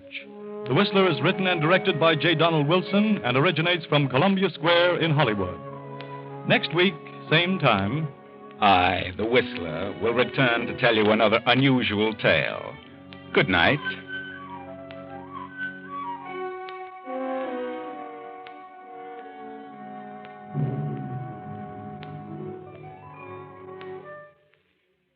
Here is a bulletin from the CBS News Bureau. Allied Headquarters, North Africa. General Dwight D. Eisenhower has just officially announced that the Allies are invading Sicily. The communique reads, Anglo-American Canadian forces under command of General Eisenhower began landing operations in Sicily. Landings were preceded by an air attack.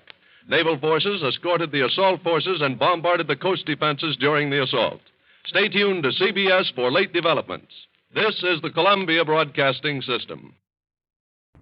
Let every go signal remind you that you do go farther with Signal gasoline. The Signal Oil Program. The Signal Oil Company and your neighborhood signal dealer bring you another curious story by The Whistler. Tonight, The Beloved Fraud.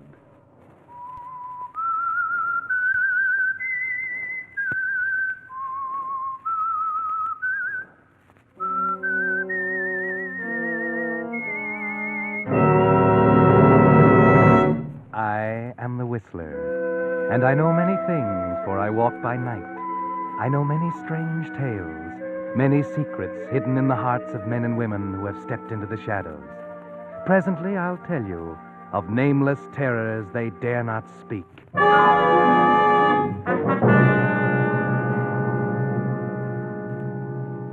In a moment, the Whistler will tell you his gripping story. But first, Signal Oil Company brings you an urgent message from the War Department. Smokeless powder for explosives, thousands of tons of it, are needed daily on the battlefronts. But do you know that 60% of all smokeless powder is made from pulpwood, the same pulpwood used to make paper? That's why Donald Nelson stated, the most critical raw material problem facing our war effort today is the shortage of all forest products, including pulpwood. It's why everyone on the home front is being asked to help by cutting down on the use and waste of paper. Uncle Sam suggests that you accept items from the store unwrapped whenever possible.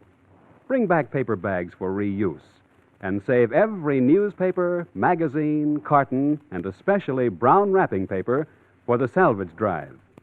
You see, 700,000 items of war going overseas all need the paper you're being asked to save.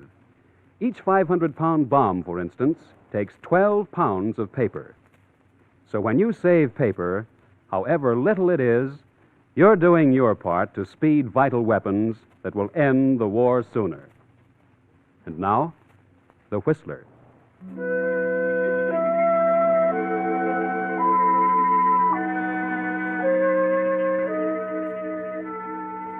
Bitterness, like wine, matures with age. And high on a dismal and wind-swept hill, on the outskirts of a small New England factory town, sits a house in which bitterness is a living thing, a companionable presence. It's an old house, weather-beaten, run down, with perhaps a touch of its own bitterness, a silent lament for splendor long gone. There was a time back in 1905 when bitterness was young and splendor was still present, and the Woodford sisters sat in the comfortable parlor before the winter's fire and read poetry to each other. Emma, graying, commanding, the protector. Constance, the younger, timid, yielding. All poets use the skies, the clouds, the fields. The happy violets hiding from the roads, the primroses run down to carrying gold. The tangled hedgerows where the cows push out impatient horns, intolerant churning mouths twixt dripping ash boughs. Hedgerows all alive with birds and gnats and large white butterflies. Constance. Oh, yes, Emma. Constance, aren't you interested? Yes, Emma. You've always been very receptive to the works of Mrs. Elizabeth Barrett Browning. You seem on edge. What's the matter? Nothing. Nothing really, Emma. Well, something's the matter. Don't lie to me, Constance. You've been fussing and fretting all day, peeking out the window. Oh, Emma, for pity's sake. Constance! I'm sorry, but I was only looking out the window. I thought perhaps Mr. Willoughby might be coming by. He usually passes about this time. And why should you be so interested in the mailman? Were you expecting a letter? You know I'm not. You know how seldom anything comes for me. Only once in a while from Aunt Sarah or somebody like that. Constance, I don't believe you're happy. Happy? I hadn't thought about it. Not that way. I don't know, Emma. After all I've tried to do for you. Yes, I know, Emma. Oh, please don't think me ungrateful. You've been wonderful. I've been a mother to you, Constance, ever since dear Mama left us. I know. And now you tell me you're not happy here. Act bored and fidgety, almost like I was keeping you prisoner. Always wanting to go out. But if only we went out just once in a while. If only for a walk in the village. It's not a fit place for ladies to walk unescorted. No, I suppose not. But we never have anyone to escort us, ever. Unless... Emma, perhaps old Mr. Willoughby would escort us to the village sometime. Constance, have you lost your mind? A postman. But he's a very nice old gentleman. He's the only person I ever see, except Dorothy. And I like him. The only people you ever see. The postman and our housekeeper. And what about me? Oh, you. Of course, you, Emma. I always see you. But you'd rather be with the others. Oh, yes, don't think I don't know how Dorothy brings you tea in your room and sits and talks. A common housekeeper. But she's very nice, Emma. And genteel, too. You said so yourself when you hired her. A good family, you said, not like a servant at all. But she is a servant now, Constance. Our servant. I've heard you laughing when you thought I wasn't around. Well, why shouldn't we laugh a little? Why shouldn't people laugh and have fun? Be happy? Oh, Emma! There. No, don't cry, dear. Of course you should be happy. That's what I've tried to do for you. Because I love you, my dear, and because I promised Mama that I'd look after you. Make a home for you. I know. I'm sorry to be so hateful, Emma. You know I appreciate what you've done. Well, let's say no more about this now, dear. You run up to your room and dry your tears. I'll have Dorothy bring up a warm cup of tea. And then you and she can have your talk. You'd probably planned on that anyway. Oh, Emma, don't be angry about Dorothy. It's not that I enjoy her more than you. Honestly, it's It's just that she tells me things about the outside, the city, the world, people. I like that. You're tired of your home here, aren't you, Constance? No, Emma, I'm not. It's a very nice home, I know that.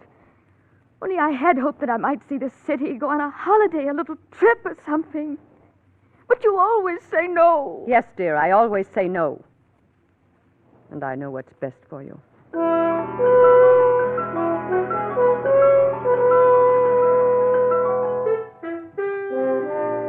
Yes, Sister Emma knows best, Constance. She's always known best, and before her it was dear Mama whom she adored.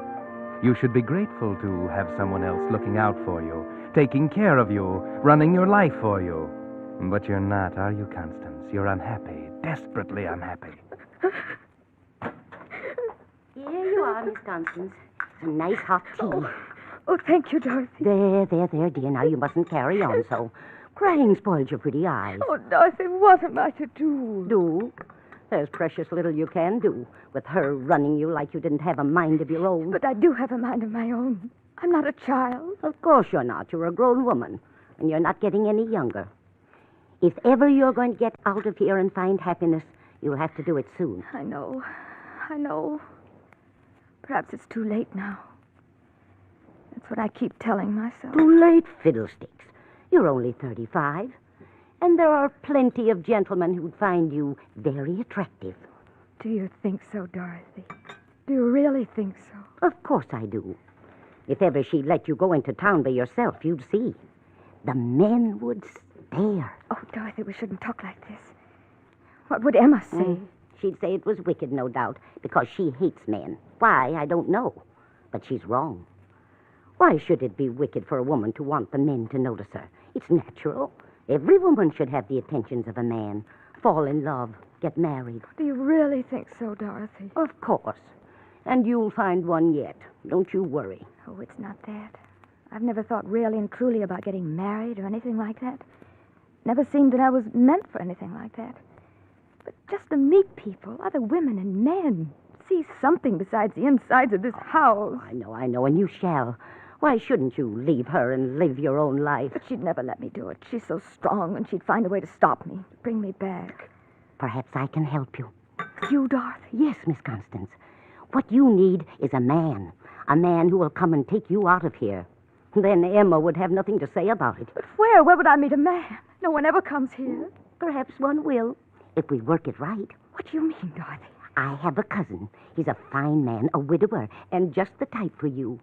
I'm sure you and he would find each other very interesting. Does he live here, in the village? No, he lives in New York. In New York? The city? Mm-hmm. Oh, but Dorothy, how will I ever meet him? By letter. I'll write and tell him about you, give him your permission to write. You'll have many things to say to each other, and perhaps, who knows, what may come of it.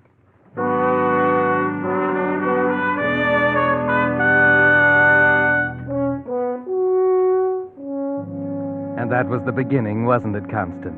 Remember how you waited for his first letter, half afraid that it would come, half fearful that it wouldn't? And then how you hid it until Emma had gone to bed, and then pored over every word again and again until after dawn. In a later one, he sent you his picture. Julian, handsome, a trifle slick-looking, not like the countrymen in the village. You sent him your picture and told Emma you'd misplaced it.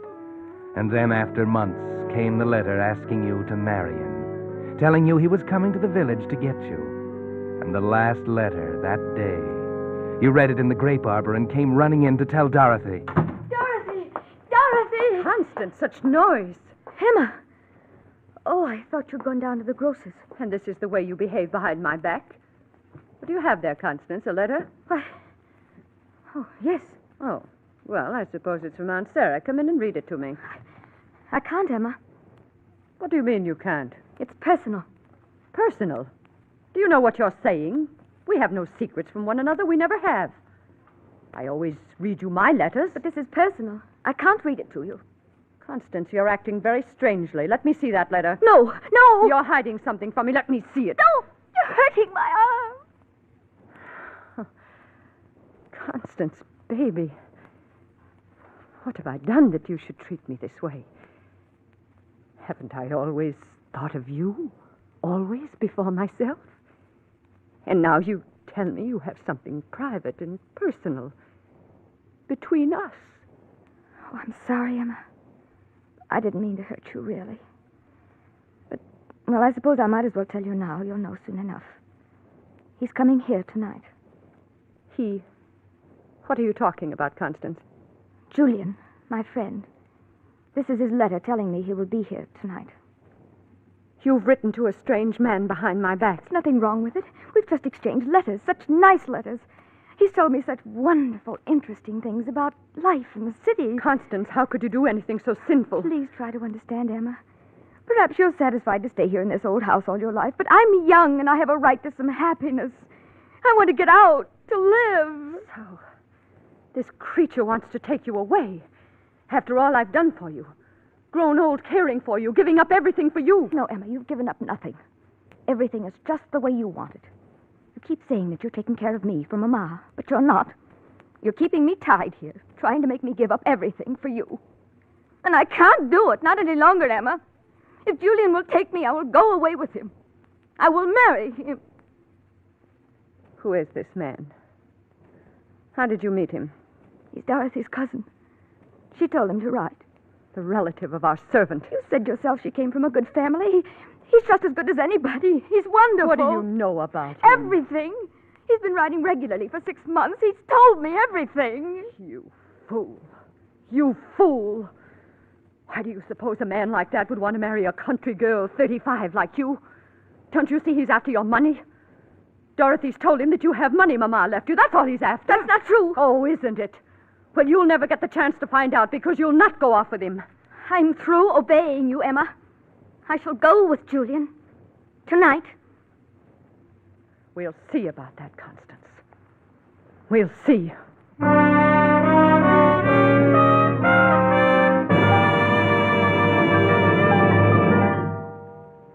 You're listening to The Whistler, brought to you by your friend, the Signal Oil Company, marketers of famous Signal gasoline, your best buy today. Remember to let every go signal remind you you do go farther with Signal gasoline.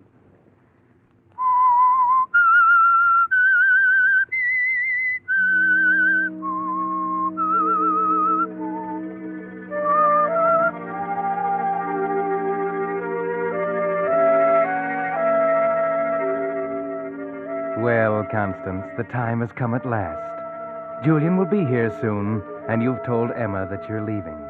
Can she stop you? Can she carry out her threat to keep you here? Perhaps the only answer to that is Julian. And at last, after dinner, he's here. Here is Julian, Miss Constance. Constance? Oh, Julian. Come in. Do come in. Constance. So at last we meet, face to face. Yes. I hope it's not a disappointment. Disappointment? Anything but that. You're just as I expected you to be.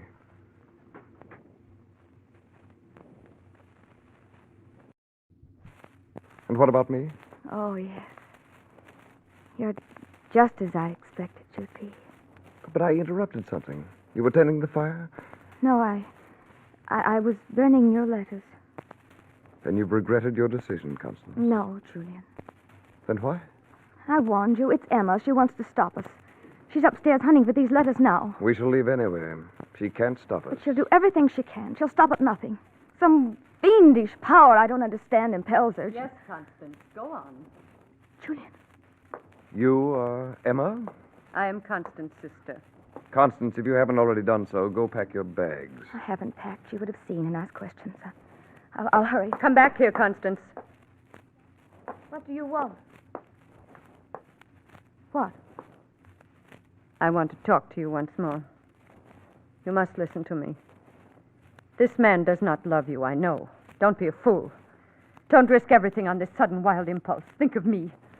How lonely I'll be. This man wants your money. And what do you think he'll do with you when he finds you have none? But I do, Emma.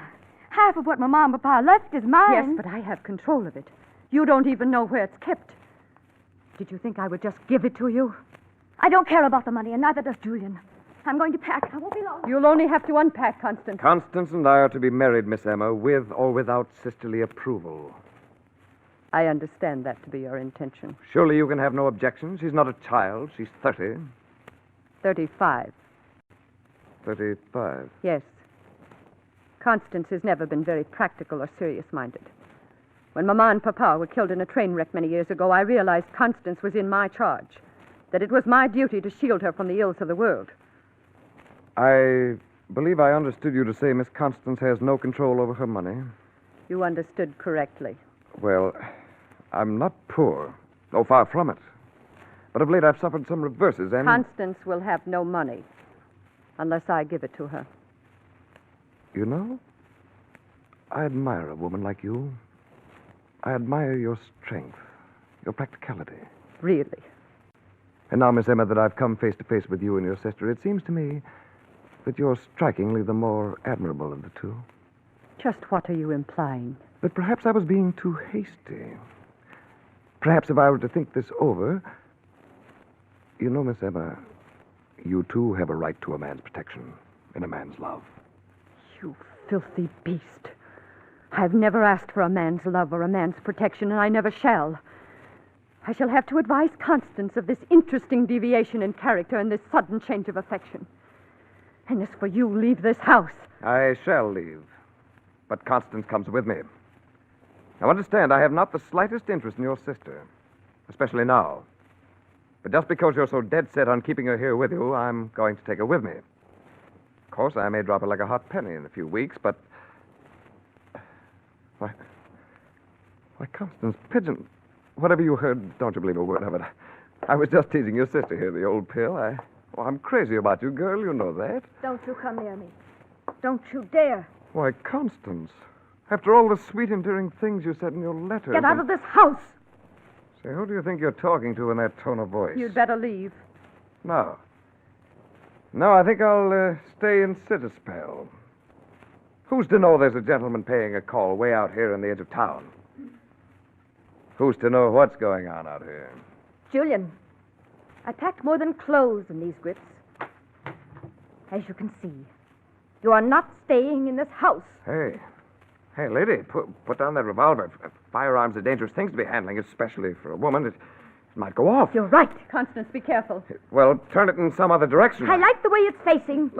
No, ladies, I was only fooling. Just trying to give you a bit of sport, that's all. To liven up a dull winter evening, that's all. Good night.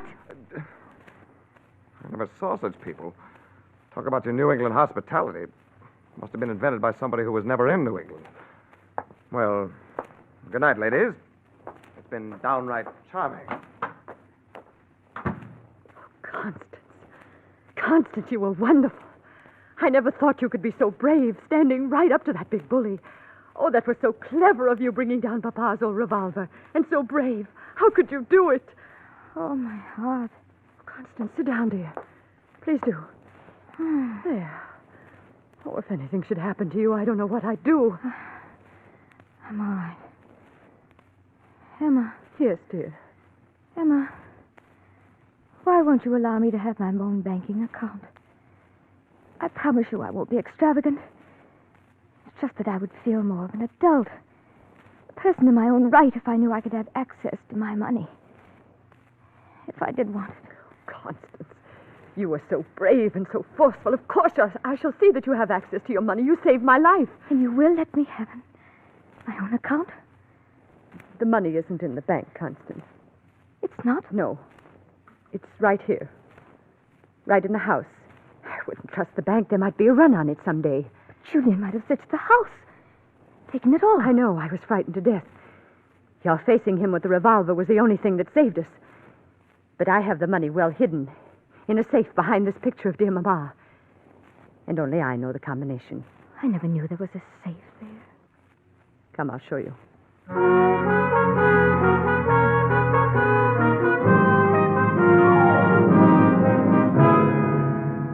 Emma, relieved of her fright, is more human than you've ever seen her, isn't she, Constance? She seems really happy as she goes to the safe and opens it. There it is. All there. You didn't know we were so wealthy, did you, little sister? How much is it, Emma? At my last count, it was a little over $250,000, including the bonds. Mama was so wise. She made Papa invest in only the safest things. So you see, All dear... right, ladies, if you'll just hand over the contents of that safe. Phew, Julian. I availed myself of your servant's entrance, Miss Emma. Informal, but practical. Constance, the revolver there on the floor. Get the revolver. I have the revolver now. Now it is my turn to give directions. Back against the wall and let's not have a sound from you. Don't know who'd hear you way out here if you did yell. Constance, do something. Don't let him take our money. What'll happen to us? That's our security. Our future, our happiness. My security, my future and happiness, Emma. Don't worry, he's only taking my half. What do you mean? Julian and I planned the whole thing. Only we didn't know it was going to be this easy. I thought I'd have to draw the money out of the bank. It's much simpler this way. What are you saying, Constance? You can't know what you're saying. Oh, yes, I do know. I thought it would take a fright to make you part with my money. Well, I wrote Julian it would be a battle, and he suggested this little plot. You were happy, weren't you, Emma, when you thought Julian a thief and a rotter? You were gloating inside because you thought everything you had said was true. Constance, you must be out of your mind. Julian and I are going to travel all over the world. I'm going to live at last. I'm going to see things. The Lord will punish you, Constance. Oh, I've had my share of punishment, Emma. All the long, rotten years I've had to spend with you. I have your grips in the money, Constance. Shall we leave? Yes. Yes, Julian. Goodbye again, Miss Emma. You vile, unspeakable man. You vile, unspeakable woman. You'll be sorry, Constance. You'll regret this to the end of your days. I shall hate you. Hate you forever and ever. My hate will reach out for you wherever you are. You'll never be happy. Goodbye, Emma. Constance! Constance, how could you? Miss Emma, have they gone? You're the cause of this. After I gave you a home, a job, companionship, you did this to me. I could kill you. No. No, Miss Emma, calm yourself. You took her away from me. You're responsible for me being left alone to live out a miserable, lonely old age. No. Stop looking at me like that. She'll be back. Back? She'll never... What did you say? Why are you so sure she'll be back? You know something more about this, don't you? Why, no, Miss Emma. No. You do? What do you know, Dorothy? Why should Constance come back if she's got the money? I don't know, only you said yourself that he might take the money from her. But he's your cousin, Dorothy. You must know him well. Therefore, you must know he is going to take the money and leave her penniless to come shrinking back to me. Don't you, Dorothy? Don't you? All right. Yes, I do. He planned it that way, and I'm not sorry. It's what the two of you deserve. What good was it doing you, either of you? It'll help Julian and me to really live again. So you're going to get part of it, too? Yes. Yes. And it's only what I deserve after what I put up with from you. And there's nothing you can do about it now. They're already on their way to the city to be married. What are you laughing at? You, Dorothy. You think I'm angry at you. You think I want to stop you. No, take the money. I'm glad you're here. Take it. You're welcome to it. Because now Constance will be back. She'll be penniless. Take the money. I'll have Constance back. I'll have Constance back.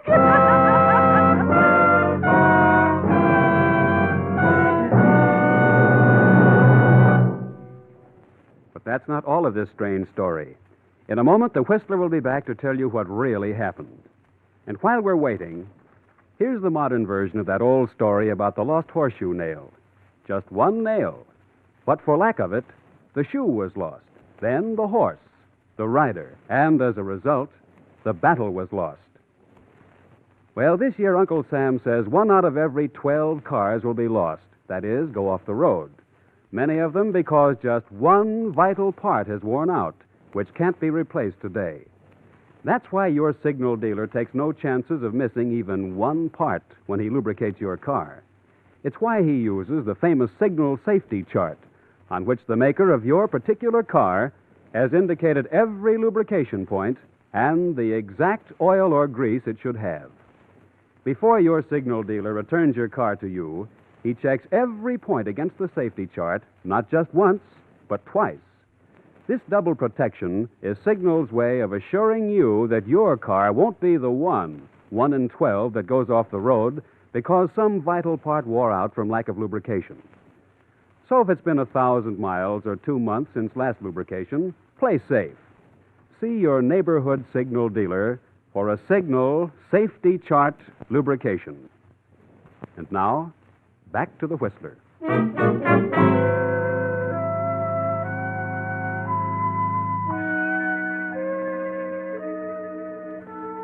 Yes, Emma sat in the lonely old house and waited, nursing her bitterness.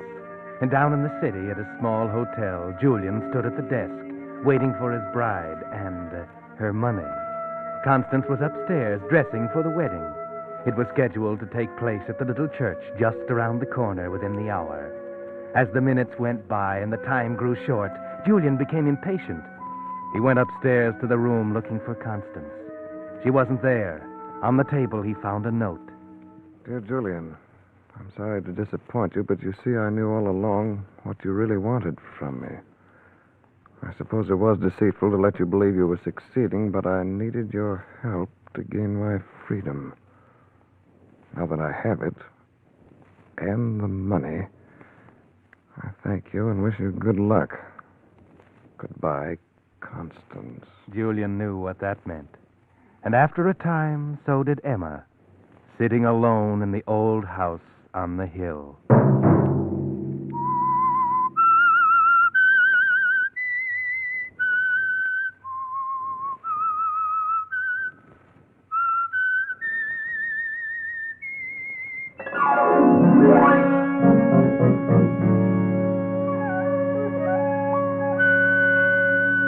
Next Monday night at 9 o'clock, the Signal Oil Company will bring you another strange tale by the Whistler, the curious tale of the twins.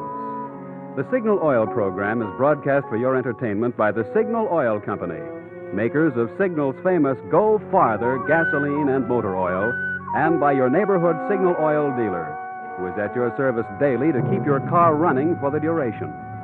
The Signal Oil program, produced and directed by George W. Allen, with story by Victor Kushner and music by Wilbur Hatch, is transmitted to our troops overseas by the Armed Forces Radio Service. Bob Anderson speaking for your friend, the Signal Oil Company, and suggesting once again that you let every go signal remind you that you do go farther with Signal gasoline. This is CBS, the Columbia Broadcasting System.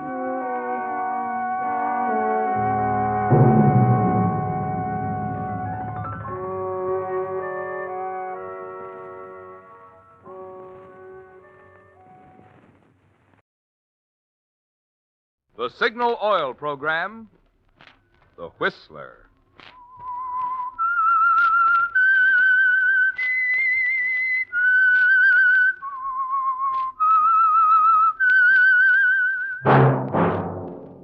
That whistle is your signal for the Signal Oil program, The Whistler.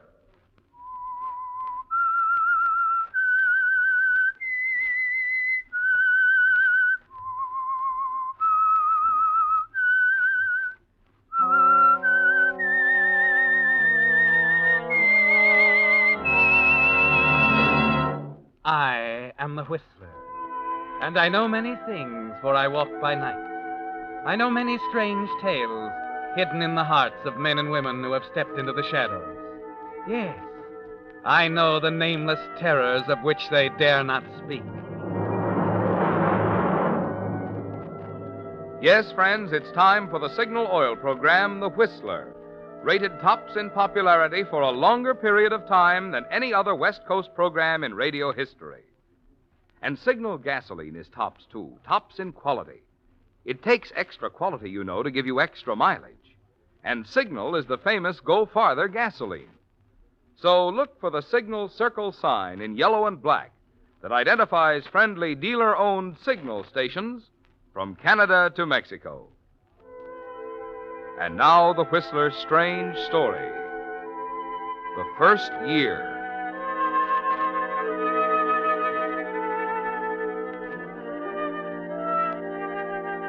The story of Lydia Winters falls naturally into two parts, separated by exactly 1 year, almost to the minute. Her marriage to Elliot Larkin ended, of course, on New Year's Eve, somewhere around midnight at a place called Silver Lake Lodge. The circumstances surrounding its ending are a matter of record now in the files of the police department, Homicide Division.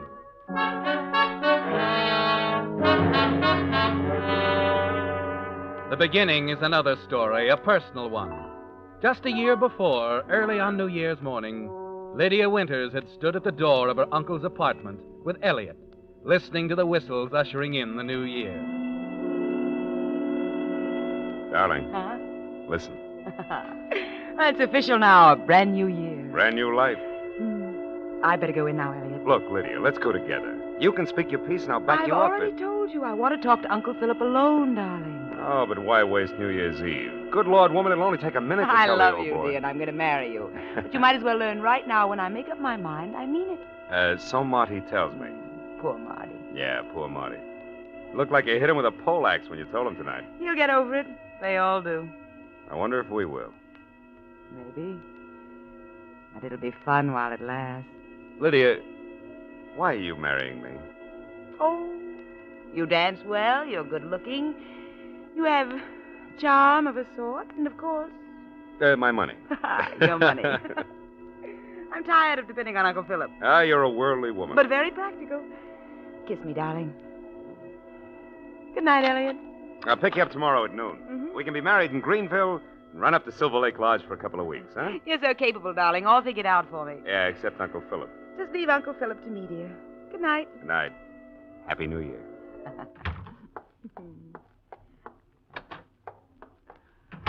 Well, Uncle Philip. Oh, it's you. You old darling, waiting up for me? There's a very good reason, Lydia. I want to talk to you. Seriously, for once. Oh, and I know just what it's about. You don't approve of Elliot, do you, dear? You think he's a fortune hunter, irresponsible, unworthy of me. And I'm so hard and thoughtless and gullible. You through? Yes. Good. Then please understand this. If I have any concern about Elliot Larkin, it's on his account and not yours. Is that so? Exactly.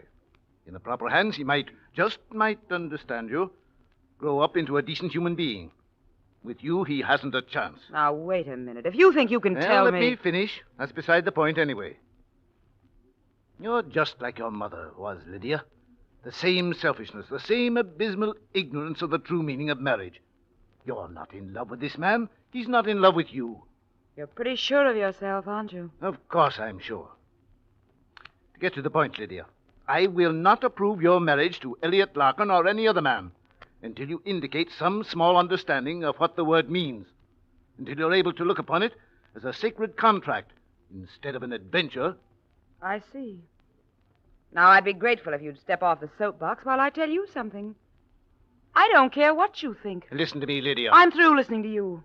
I'm of age, Uncle Philip. Tomorrow afternoon, I'm marrying Elliot, whether you approve or not.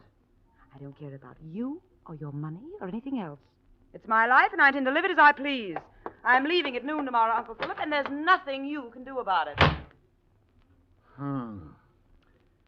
Nothing I can do about it, eh? Yeah.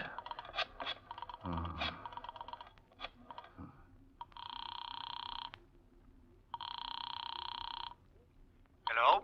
Ballinger? Yes? Phil Ridgely. I hate to get you up, old man. Oh, not at all. New Year's, you know. We're having a little party. I want to see you right away, Ballinger, about my will. Oh.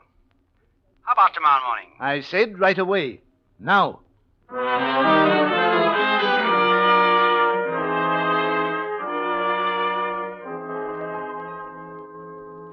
Good Lord, Phil. You can't do a thing like this now. Why not? Why, it's vicious.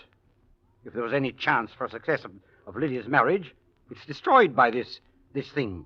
You can't play with people's lives as if they were puppets. It's my money, Ballinger. I can do with it what I please. Now get this again. The new will is to provide that if Lydia and Elliot Larkin live together as man and wife under the same roof for a period of 10 years, they are to receive the principal legacy of $500,000 jointly, or half to each other as they may choose. That failing, it goes to the Children's Relief Fund. Got that? That's clear enough. Now, if at any time during those 10 years either one of them die by any means, the entire sum is payable to the survivor immediately. Now, look here, Philip. I realize I'm in no position to question your moral code. But this thing is fiendish. Why, it'll set them at each other's throats. Perhaps it will, Ballinger. Perhaps it will. It's a sort of a test, you know. If I'm right, if the marriage means nothing to either of them, it will destroy them. On the other hand, if I'm wrong, it will be a real reward. Yes, but don't you see? It's not a will, Philip. It's a weapon. Maybe. I know I won't live to see it work out. But you'll see it, Ballinger. You're to acquaint them with the provisions the moment I die. There's a comfortable retainer in there for you to see it's followed to the letter. You know, I envy you, Ballinger. It should prove very interesting.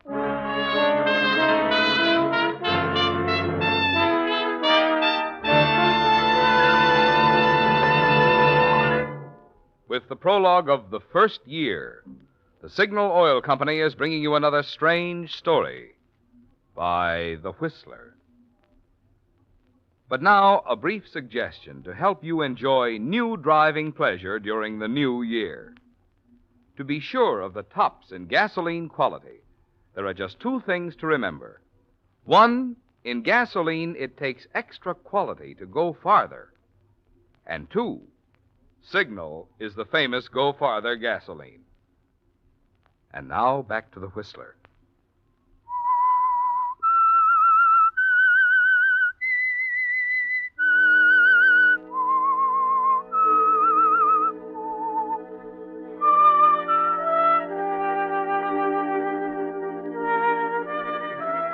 Yes, Lydia, it began on a New Year's Eve at a party with Elliot Larkin, when suddenly, impetuously, you decided that here was the answer to Uncle Philip's tyranny, an avenue to freedom.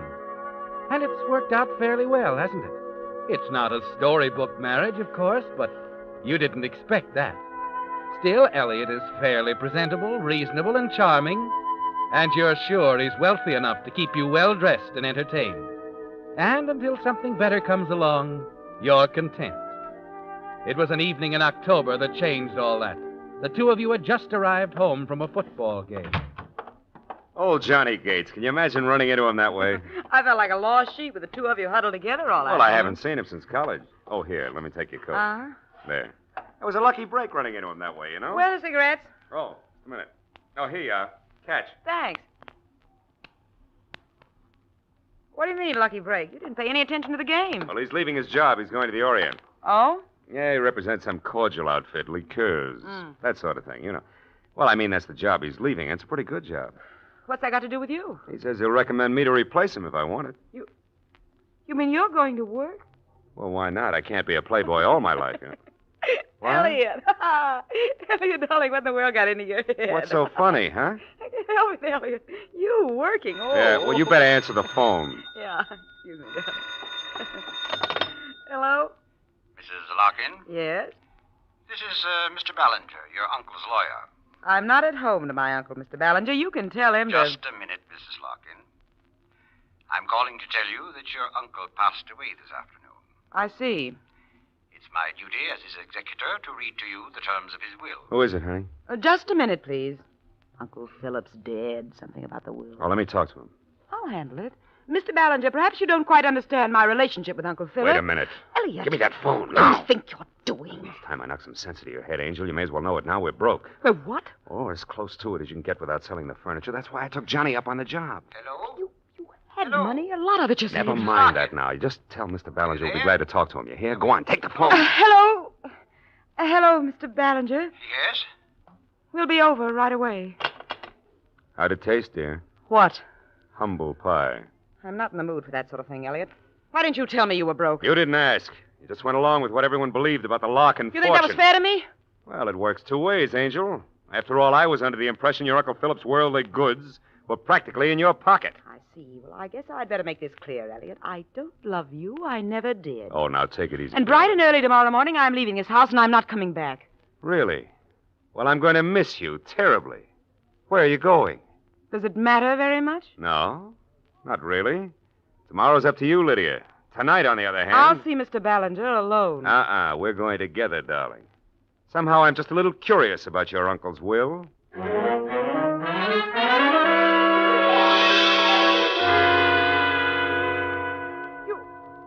mean this thing forces us to love each other? More or less. That is, if you want the money. You will live together under the same roof for 10 years. Yes, I heard it the first time, Ballinger. Now, are you sure it'll hold up under probate? It's quite legal if that's what you mean. Naturally. You did know Uncle Philip very well, Elliot. Most efficient man in the world. Well, that's it. If there are any questions, Lydia? No, it's all very clear. Well, come on, Elliot. Well, then, good night. Good night, Larkin. Night. Amusement, Elliot, or the beginning of hysteria? A little of each, I suppose. You know, you must admit the old boy had a sense of humor. Must I? 10 years, 9 to go. Well, I guess there was a time when I'd be willing to do anything for $500,000. Right now, I don't know. It won't make any real difference, Elliot. I want that money. You live your life, I'll live mine. No questions, no answers. Except to the watchdog. Ballinger? Yes, we can handle him. I suppose it's worth a try. All right, dear. What's the first move? Your friend, Johnny Gates.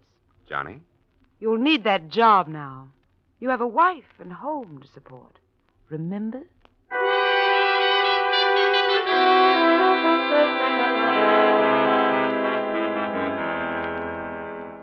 At that moment, you're forced to admit something to yourself, aren't you, Lydia? That Uncle Philip was right. That your marriage to Elliot Larkin is a farce. A hollow, mocking thing that was never meant to be. And there's something else, Lydia. The strange will. As the weeks pass, you know it for what it really is. An instrument of torture. A weapon striking back at you from the grave. Yes, Uncle Philip might as well be alive and laughing at you, telling you that you can't win. But through it all, you're determined that somehow, some way, you'll defeat Philip on his own ground. Then on New Year's Eve, the night marking your first year together, Elliot calls you at the apartment. Yes? Lydia, I thought you might be interested. I've got that job. Johnny's? Yeah, he's giving it up, leaving right away. Oh, nice. Tonight I can drink champagne that's paid for. Oh, about that. I won't be able to make dinner until later. I'm helping Johnny celebrate. Oh, don't worry about that. I meant to tell you we can skip the dinner plans. I'm meeting Marty Bell at the Zebra Club. Marty Bell, huh? Well, true love never dies. Good old Marty. Don't tell me you object, darling. I'll see you tomorrow, Elliot. You'll see me tonight if you insist on going there with Bell. I'll come down to the Zebra Club. And what? Don't play the jealous husband, Elliot. That's really overdoing it. Goodbye. Lydia!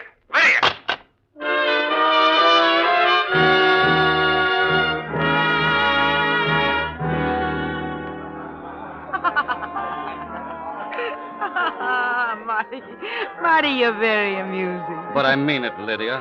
I love you. Does anyone really mean that? I want you to go away with me, Lydia. Leave Elliot. Please, Marty. Trying to break up the perfectly matched, adoring Larkin? It isn't breaking anything up, and you know it. You're not fooling me, Lydia. Stop it, Marty. You don't care a hang for Elliot. I said stop it. Hello.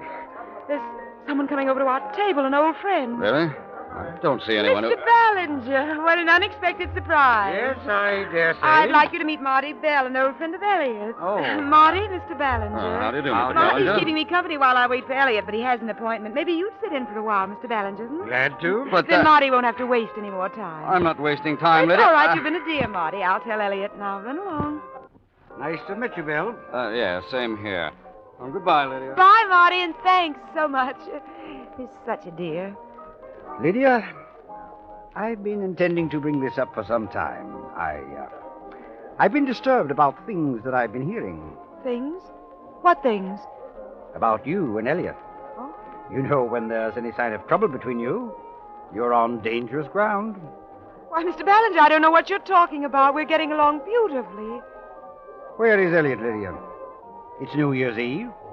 You two should be together. Well, of course we should, but the night's only beginning, Mr. Ballinger. Why, I talked to Elliot only a little while ago. He's going to be here. Do you mind if I wait? I know. I'd appreciate it if you would. Wait, there he is now. He just came in. Would you excuse me a minute? I'll tell him where we are. Excuse me? Well, sure.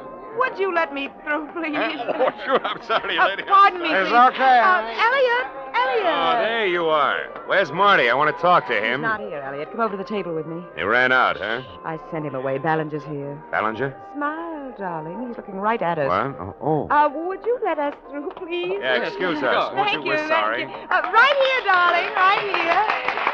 Well, here he is, Mr. Ballinger, my stray lamb. Dear, you remember Mr. Ballinger? Hello, Larkin. Yes, how are you, Ballinger? Sit down, my boy. I just ordered a round of drinks. Why, how nice. If you'll permit me, I'd like to offer a toast on your anniversary.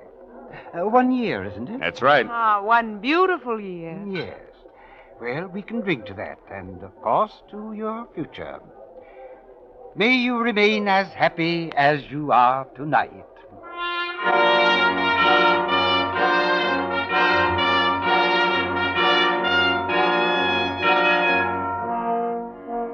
Right now, Lydia, as you lift your glass and touch it to the others, listen to Ballinger's hollow toast. You realize that this can't go on, that 9 more years seem impossible. But it's impossible, too, Lydia, to sacrifice the money, isn't it? The money. The defeat of Uncle Philip on his own ground is uppermost in your mind. All you can think of an hour later as you sit beside Elliot in the car. I hope Mr. Ballinger doesn't think it odd, our leaving so early. I explained to him. I have to drive a friend to the airport. Oh? Johnny Gates? Yeah, he's flying to Seattle on the midnight plane.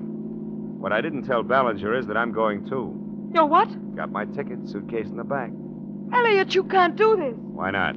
Because of what it might mean. Ballinger's suspicious now. What'll he think when he hears you've gone flying off somewhere on our anniversary? Does that matter? Of course it matters. It's got the power to cancel everything. You can't do it, Elliot. Wait a few days at least. I'm sorry. It's my first assignment on the new job. Company expects me to wire them from Seattle in the morning. Why did you agree to such a thing? Maybe I've had all I can stand, Lydia. For $500,000, don't be a fool, Elliot. Look, I'll do anything you say. I'll stay away from Marty. Anything, Elliot, just give me a chance. Well, another helping, huh? What? Same humble pie. Oh, Elliot, please be reasonable. Oh, Johnny's expecting me. Lydia, I don't see how I can change things now. I'm supposed to be there. There must be a way, Elliot. You'll regret this yourself. I know you will. Well, I wonder. What? What are you thinking? Maybe Johnny can help us. Come on up with me. We'll talk to him.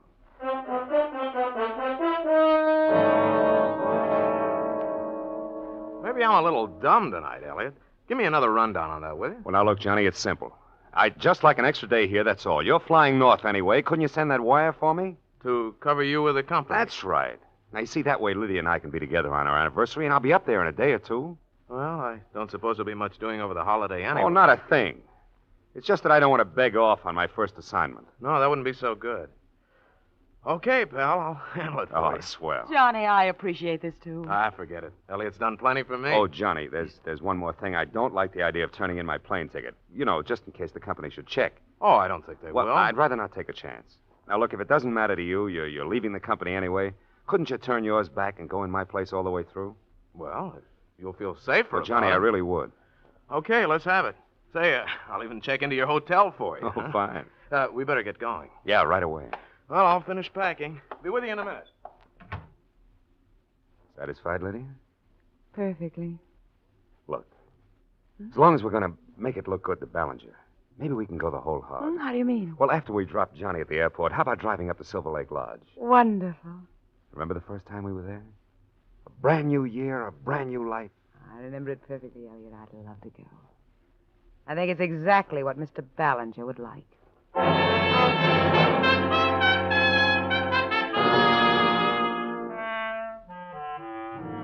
Well, Lydia, for the moment you've won.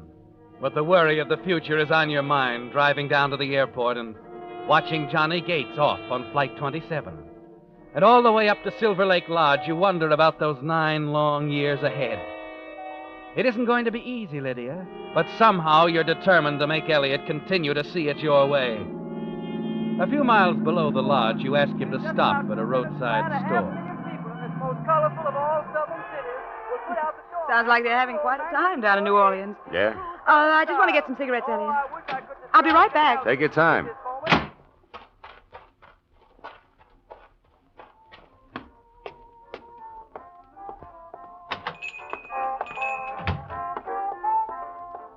Yes, ma'am? A pack of cigarettes, please. Take your pick. Oh, these'll do. Here you are. Yeah, thanks. A brief announcement, then back to the New Year's round-the-town celebration. Flight 27 of Peerless Airlines, northbound for Seattle, crashed and burned in an unexplained accident 1 hour ago. All on board were killed. That news comes suddenly, doesn't it, Lydia? The answer to everything. To Elliot, the money, everything. Yes, Lydia, Elliot was on that plane, even if it was in name only. At this very moment, as he waits for you in the car outside, he's officially dead, certainly unidentifiable. And the words of Uncle Philip's will keep running through your mind. If at any time either Lydia or Elliot Larkin die, the entire sum is payable immediately to the survivor. You know how simple it can be now, Lydia. Yes, as you close the door behind you, walk through the bracing mountain air to the car, you realize that here is the opportunity of a lifetime. Freedom from Elliot and all of the $500,000 for yourself. And looking at Elliot relaxed, waiting for you, you know you're going to kill him tonight. Sorry to keep you waiting. Oh, it's all right. Just as I went into the store, there was some sort of news flash on the radio. You hear it? News flash? No, some other station, probably. Yes, I suppose so. Hey, I was enjoying that. New Year's Eve in New Orleans. Please, I'd like it quiet. We'll be up at the cabin in a few minutes. Right now, I want to think.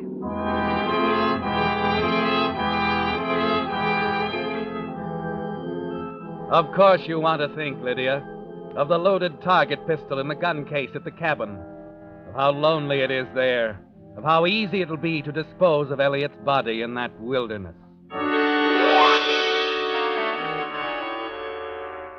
Less than an hour later, you're at the cabin, ready to put your plan in operation.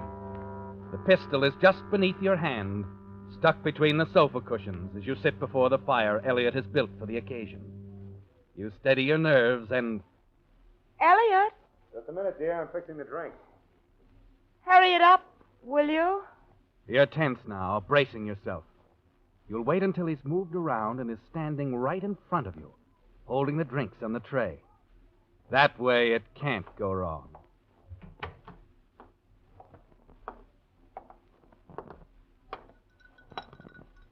Around this way, darling. Right near the fire.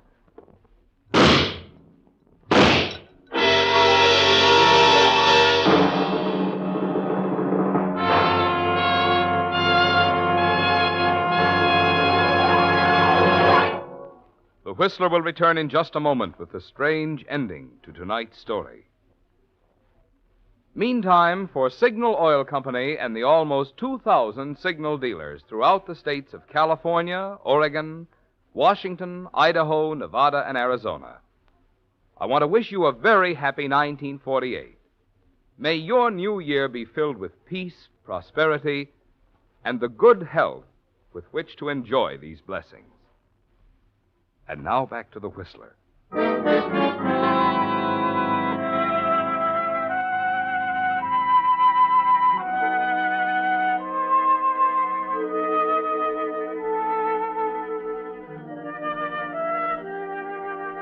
Yes, the marriage of Lydia Winters Larkin ended in murder on a New Year's Eve at a place called Silver Lake Lodge, where she and her husband Elliot had spent their honeymoon just a year before.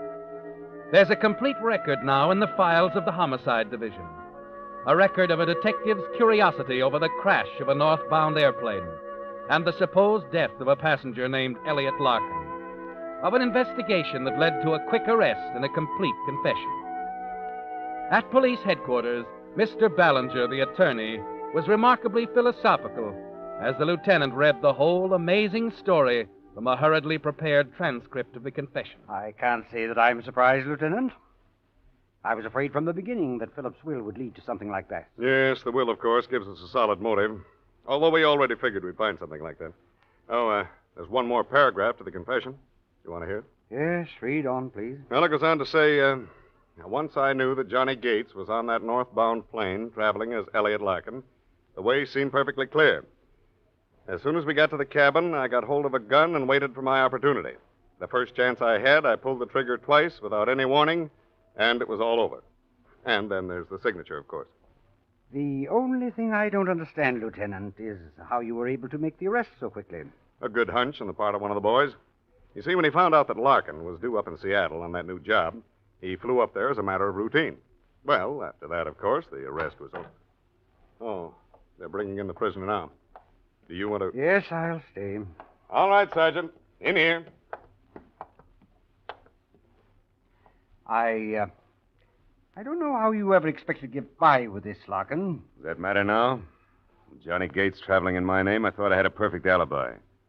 So I killed her. And until our man walked in on you in Seattle, you still didn't know that your alibi had blown up in that plane. Yeah. Funny thing, too. That night in the car, Lydia asked me if I'd heard a news flash. It must have been about that plane. I wonder why she didn't tell me.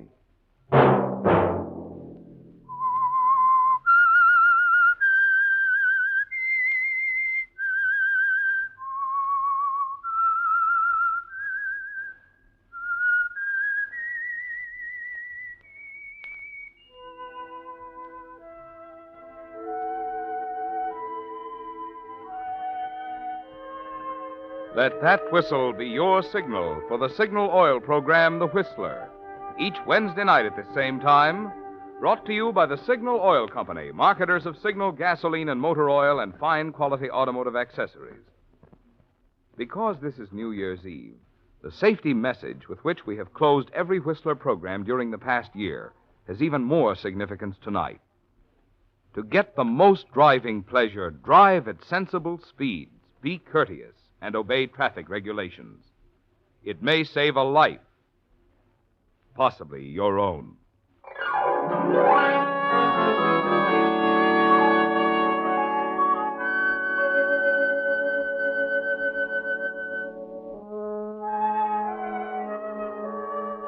Featured in tonight's story were Betty Lou Gerson and Gerald Moore. The Whistler was produced by George W. Allen with story by Joel Malone and Harold Swanton and music by Wilbur Hatch, and was transmitted to our troops overseas by the Armed Forces Radio Service. Next Wednesday, for a full hour of mystery over most of these stations, tune in a half hour earlier. Enjoy The Saint as well as The Whistler. This is Marvin Miller speaking. This is CBS, the Columbia Broadcasting System.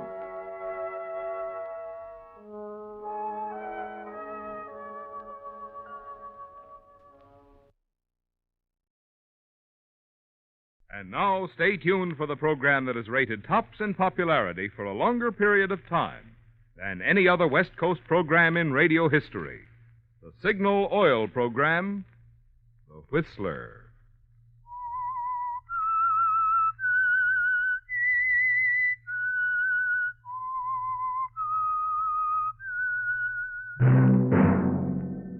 Signal, the famous Go Farther gasoline, invites you to sit back and enjoy another strange story by The Whistler.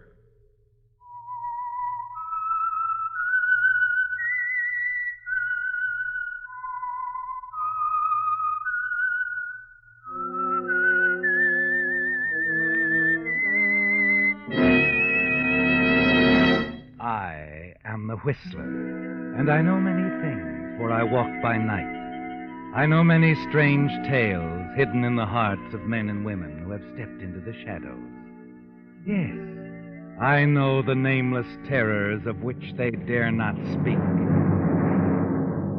And now for the Signal Oil Company, The Whistler's strange story, The Tall, Thin Man.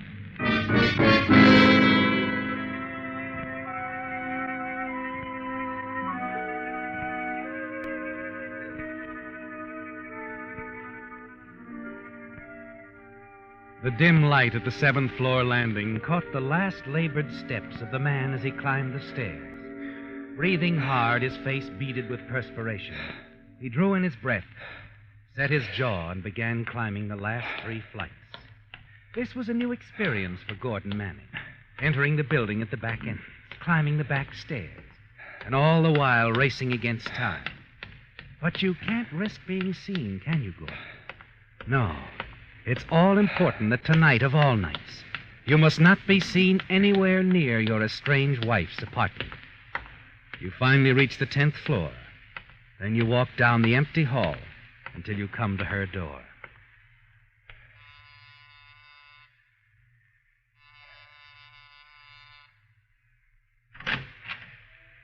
Good evening, Lynn. Gordon, how nice. Come in. Oh, here, let me have your coat and hat. This is nice. Anne called a few minutes ago. She'll be here in about half an hour. Yeah, she's been in Europe, if I remember the society columns. Yes, she got in yesterday. Yeah. Oh, she'll be delighted to see you. Oh, sit down, Gordon. Sit down. I'll get you a drink. No, never mind. I can't stay, Lynn. Oh, I see. I'd hope. Gordon, if you'd only realize. I only realize you're trying to cling to something that's been dead a long time. Hanging on with the 3 lives you're ruining by doing it. Oh. It's that kind of visit again. I shouldn't have bothered to take your coat and hat. I'll bring them back. Lynn, I ask you for the last time. Let me go. You're hurting me. Lynn, in heaven's name, what are you trying to do? What are you trying to prove? I'm trying to let you find out for yourself what a fool you're being. I'm trying to prove that a marriage of 10 years can't be broken by a girl like Jean. A girl 15 years younger than you who's infatuated only by the thought of what you can give her with your money. You certainly are changing, Gordon. Now it's slapping women. I'm sorry. I didn't mean to slap you. But I want the divorce, Lynn. It's a year now you've kept me dangling. What good is this dog-in-the-manger attitude? Give us both a chance. I shall never give you a divorce, Gordon. I've waited a year now. I can wait lots longer. All right. I tried. Believe me, I tried. I didn't want to have There's to... no need for you to stay. I'll get your hat and coat, Gordon. Talking won't do any good. No, I suppose not. She said it for you, didn't she, Gordon? Talking won't do any good. As Lynn turns from you and starts for your hat and coat, you know you must put into action the plan you came prepared to follow up if she refused to divorce you. In one swift motion, you step forward, grasp the heavy bronze figurine from the coffee table.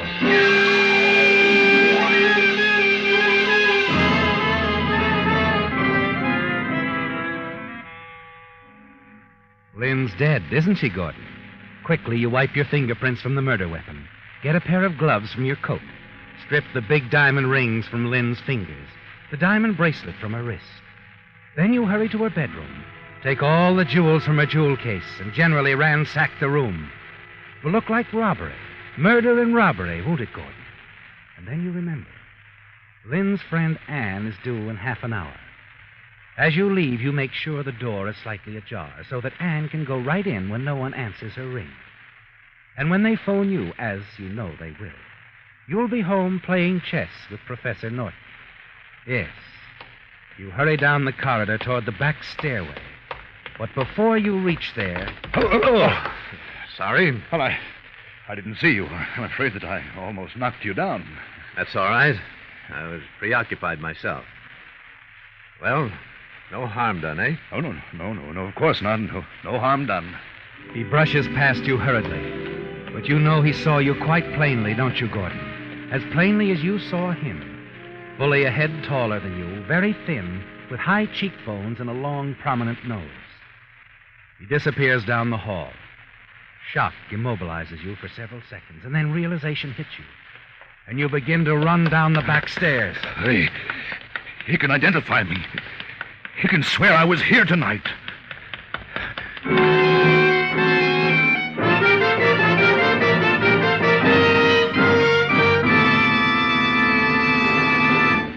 Although I don't have a crystal ball in the studio tonight, I'm going to predict something I'm sure you'll be doing this summer if you're the average driver. You're going to be driving down a lot more miles of open highway, driving up a lot more hills, as balmy weekend weather invites you to get behind the wheel and enjoy the beautiful outdoors. When you head up those steep hills, naturally you want a powerful gasoline, one that propels you smoothly, easily, over the top without shifting. And when you soar down those highways, naturally you still want a powerful gasoline, one that sweeps you along quietly, effortlessly, like floating on the wind. In short, you want Signal Ethol, the premium grade of Signal's famous Go Farther gasoline. This super powerful super fuel is scientifically engineered to bring out the best in any car of any age. In fact, after you drive into a Signal station, and fill up with your first tankful of Signal Ethyl, I'm going to make another prediction. You're going to be proud and pleased as punch with the way your car performs on Signal Ethyl.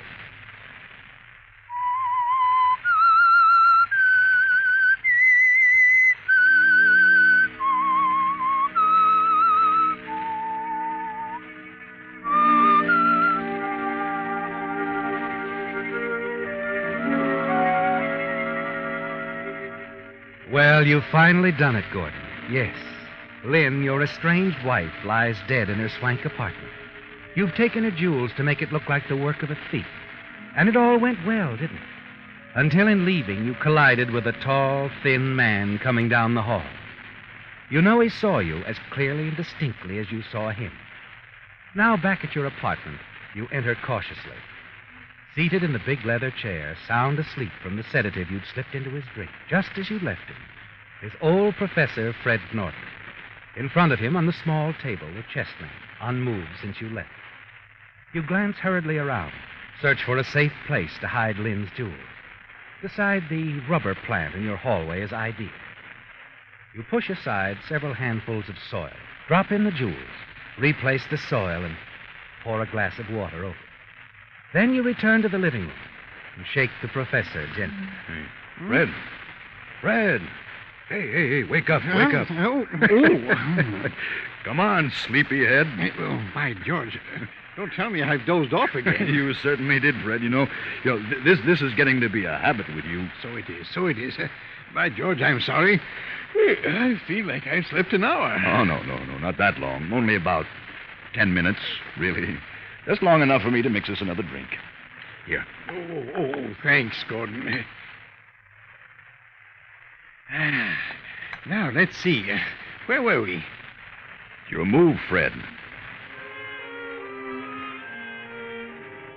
So the chess game resumes where it left off a little more than half an hour ago. You've assured old Professor Norton that he'd been asleep for only about 10 minutes, and he doesn't question it. On numerous occasions before, he's dozed off during your games. That's what gave you the idea for your perfect alibi. The minutes go by. It's been 3/4 of an hour now since you've returned to your apartment. Anne should have found Lynn's body by now. Your phone should ring soon. Soon. There it is. Hey, what's that? Watch out, Gordon. You'll upset the board. Oh, I'm sorry, but is it the phone? Excuse me a minute, Fred. Yes? Yes, I'm Mr. Manning. Yes, I know you, Mr. Rand. What is it? My wife. Lynn. Oh, good Lord. I can't believe it. Yes, of course. I'll be right over. The police? Oh, you have. Oh, yes, I'll be right over. Fred, it's Lynn. Eh? Lynn? Gordon, what's wrong? Lynn is dead.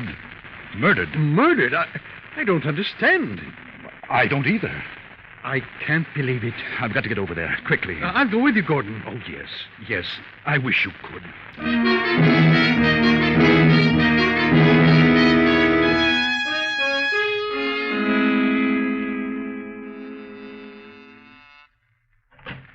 Oh, Mr. Manning, come in. It's dreadful, simply dreadful. It doesn't seem possible. It just doesn't seem... Oh. Mr. Rand, this is Professor Norton. Fred, Mr. Rand, the manager of the building. How do you do, Professor Norton? This is shocking, Mr. Rand. Shocking. And Professor Norton was with me when I got your call, Mr. Rand. He was good enough to... Oh, Gordon, thank Anne. heaven you're here. Poor Lynn. Oh, poor Lynn. And yes, it's terrible. Just terrible. Mr. Rand says that you found her. Yes. I rang the bell. No one answered. The door was open, so I went in. And there she was. Oh, Gordon. Gordon, this is Doctor... I'm terribly sorry. I'm so upset I can't remember. I understand. I'm Dr. Roberts, Mr. Manning. How do you do, Doctor? I'm sorry, Mr. Manning. There was nothing I could do. She was dead when Mr. Rand and I got up here. Mrs. Raymore, one of my patients here in the building, passed away this evening. I was in Mr. Rand's office when this young lady called. I can't understand. Why would anyone want to kill Lynn? Oh, perhaps the lieutenant can tell you better than I, Mr. Manning. Lieutenant Williams. Yes? Lieutenant, this is Mr. Manning, the victim's husband. Well, I'm glad we were able to get hold of you this fast, Mr. Manning. Lieutenant, who would kill her? Why? Burglary. Looks as though Mrs. Manning surprised the thief, and he killed her. Burglary? Yes. Her jewel box seems to have been ransacked. And it looks as though rings have been taken from her fingers. Oh, you can help us with that. You must be familiar with her jeweler. Oh, yes, of course. I gave her most of it, but where is she? They've taken her into the bedroom. When did it happen? Well, I was just talking to the doctor. He places the time at about 9 o'clock, a little more than an hour ago. Oh. Now, Mr. Manning, let's sit down over there. There are some questions I'd like to ask you.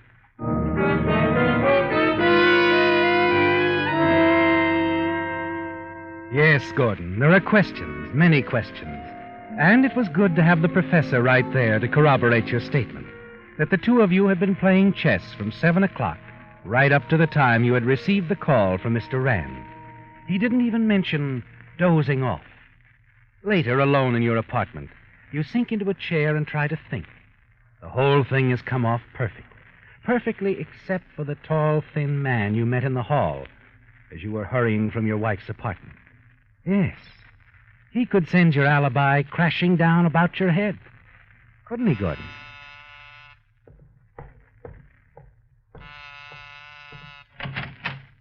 Jean. Hi, darling. Surprise. I was on my way home from Mary's when I saw your light, and I couldn't resist coming up for a moment. Jean, I think you'd better not come Gordon. in. Gordon, what is it? You're trembling. Something wrong? It's Lynn. She's dead. Murdered. Dead? Murdered? No.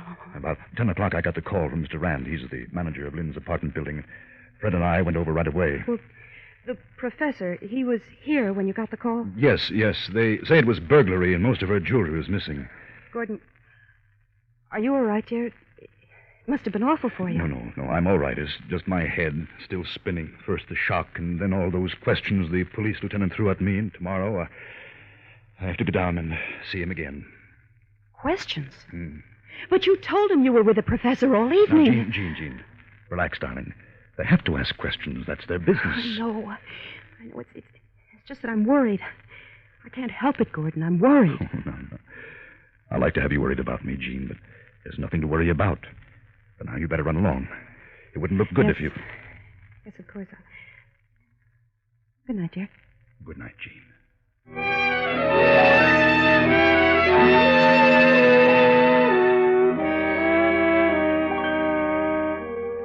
The next morning, you hurry out and get a paper. It's there in big black headlines. Society woman slain. Below that, a recent picture of Lynn. And then the whole page seems to jump out at you. For beside Lynn's picture is a large, clear close-up of you, Gordon.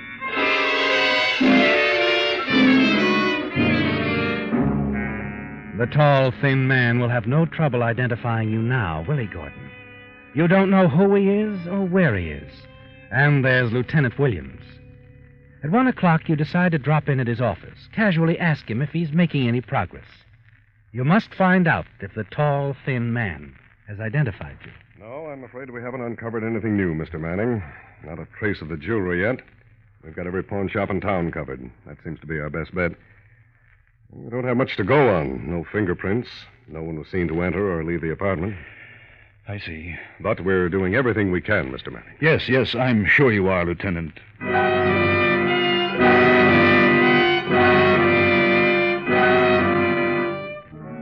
You're still above suspicion when you leave Lieutenant Williams' office. But somehow you've got to find the tall, thin man before he goes to the police. He knows, doesn't he, Gordon? He's seen your picture, knows who you are, and more important, he knows a good thing when he sees it. You're a wealthy real estate broker, can shake down with blackmail. Yes, Gordon, that's it. You're sure of it. Now you know there's nothing to do but wait. And late that afternoon, almost closing time, your secretary, Miss Adams, enters your office. Mr. Manning, there's a Mr. Wellman to see you. Wellman? Wellman, I don't place the name. Has he been in before? Well, I believe not, Mr. Manning. I don't believe I've ever seen him before. What does he look like? Well, he's tall. He's quite tall and thin. Mr. Manning, is there something... Shall I tell him you're busy, that you can't see him now? No, don't do that. Send him in, Miss Adams. And see that we're not disturbed. Yes, Mr. Manning. You may go in now, Mr. Wellman. You stiffen as the man looms tall and thin in your doorway. Then you relax. It is not the man, is it, Gordon? Just a man to inquire about a piece of property. That night, you take Lynn's jewels from their hiding place in the base of the rubber plant, drive to a deserted section of the lakefront, and certain there's no one near, you throw the box as far as you can out in the deep water. And then, shaken, unsteady, you drive home and prepare for the nightmare of the days ahead, the endless, nerve-taut waiting for the tall, thin man who can blow your alibi to bits. If you could only find out who he is, where he lives, if you could surprise him. But a week goes by, 10 days. And then on the morning of the 11th day, you're at the office, dictating to Miss Adams at her desk. And at the meeting called yesterday, my associates and I have decided to give your offer our approval. And in view of the... No, Miss Adams, scratch that. It's not just what I want. Let's try it this way. At a special meeting called... Good heavens. Mr. Manning. Mr. Manning, what is it?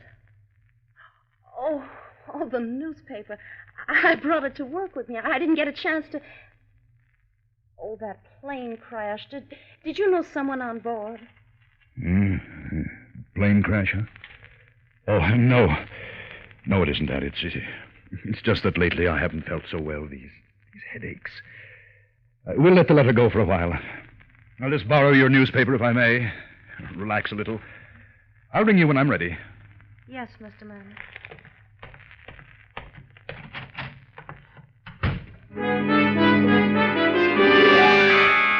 Alone in your office, you stare at the paper. Not at the plane crash headline, but at the picture of a man.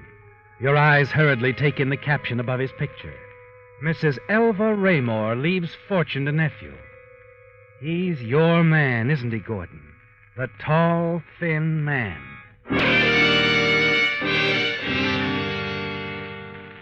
You jot down his name, Lawrence Holcomb, and his address. You've got to think carefully now, Gordon. Lawrence Holcomb is your man, all right. But you must be sure that he's not already gone to the police. And there's just one way to be sure, isn't there, Gordon? It's a bold move. But by late afternoon, you're certain it's a move you must make. You leave the office and go to police headquarters. Hello, Sergeant. Oh, hello, Mr. Manning. I'd like to see Lieutenant Williams. Okay, I'll ring his office. Good. Oh, here he is now. Oh, hello, Mr. Manning. Lieutenant, well, I guess you know why I'm here. I just want to know if anything has turned up. Huh? No, I'm sorry to say there's nothing new at all. Not a trace of your wife's jewelry. And the way this case stacks up, if we don't get a lead on the jewelry, we don't have much to go on. Yes, I see. Well, I know how you feel, Mr. Manning. But we haven't given up. We never will.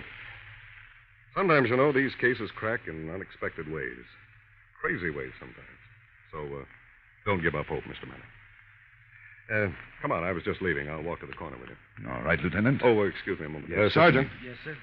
Will you try and get in touch with that fellow, the one who inherited the Raymore money? Her nephew, what's his name? It's Holcomb, Lawrence Holcomb. That's right. Try to locate him, will you? I'd like to see him in the morning. Right, Lieutenant. If you'd care for a cup of coffee, Mr. Manning.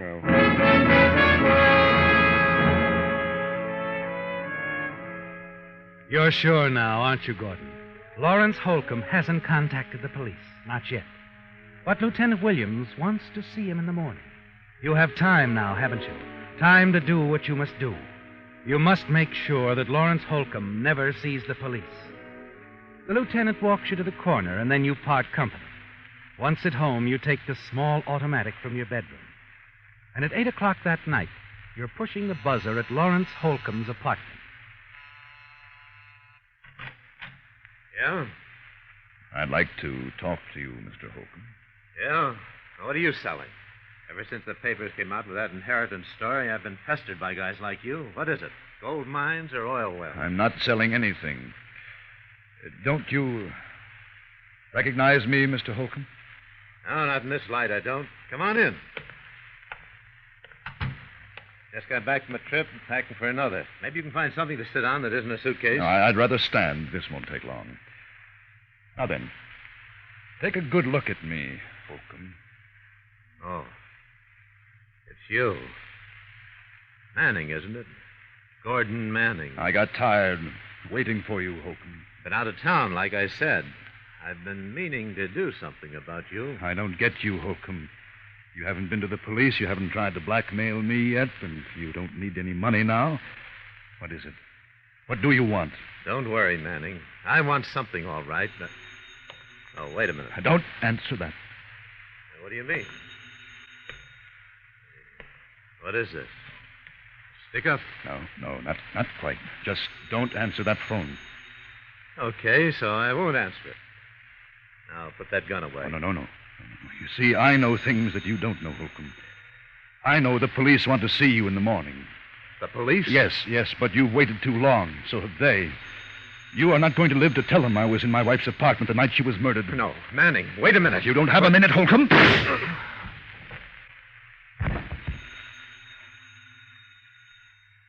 But I have. Now, I've got all the time in the world.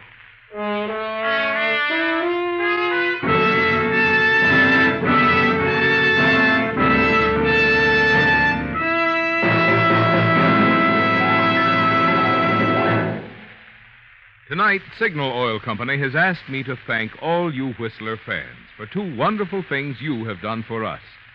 One, your loyalty to this program has made the Whistler the most popular West Coast program in radio history. And two, your loyalty, shown in purchases of Signal products, has helped to make this last year the greatest year in the entire history of Signal Oil Company. But believe me, we're all mighty thrilled about both of these wonderful records that your friendship has made possible. And we want you to know how much we appreciate it. As we enter the 9th consecutive year that Signal has broadcast the Whistler without interruption, the largest number of broadcasting stations we have ever used, 22 in all, will take this program into homes throughout all the Pacific Coast states served by Signal Oil Company, from Canada to Mexico. So even when you're traveling this summer, we hope you'll continue to join us on Sunday evenings for your favorite mystery. And when you need gasoline, naturally, we hope you'll fill up at those friendly stations that feature the famous Go Farther gasoline. Signal service station.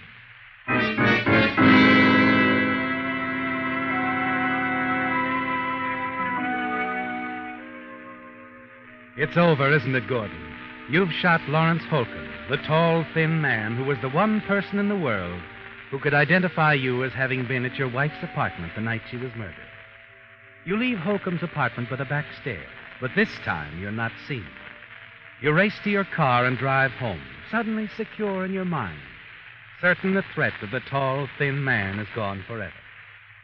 Back at home, you realize you can plan your marriage to Jean, a long trip together, far from the trying ordeal of the past few weeks. Your thoughts, filled with new dreams and plans, are suddenly interrupted. Hello, Manning. Lieutenant Williams, Well, come in. Well, I didn't expect to see you again so soon. Has something turned up? Yeah, something's turned up. Remember I told you cases like this sometimes crack in crazy ways? Yes, I remember. You killed your wife, Manning. No, you're wrong. You can drop the act.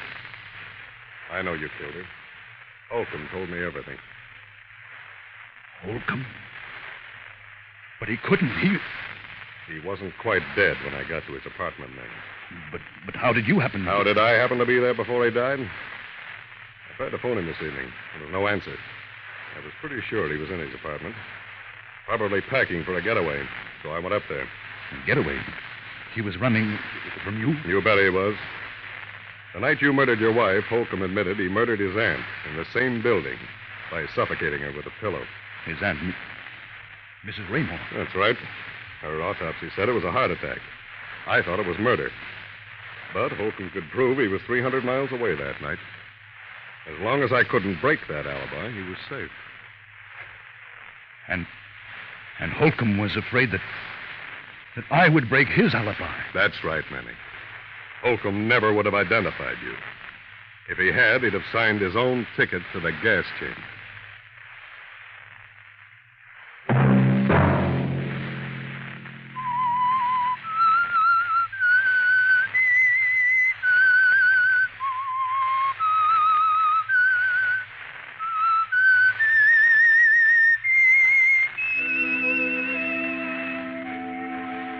Let that whistle be your signal for the Signal Oil program, The Whistler, each Sunday night at this same time.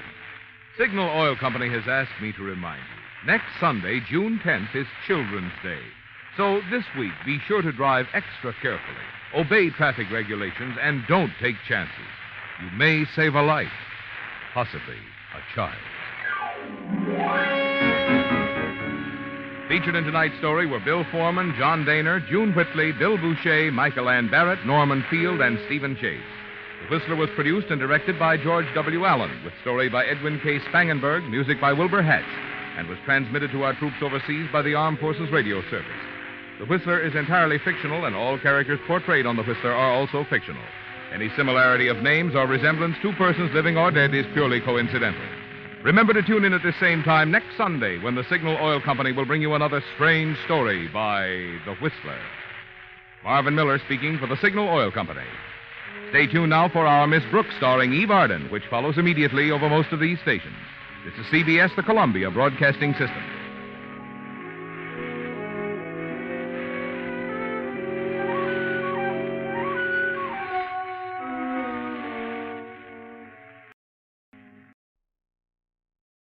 The Signal Oil Program. Yes, the Signal Oil Program. The Whistler.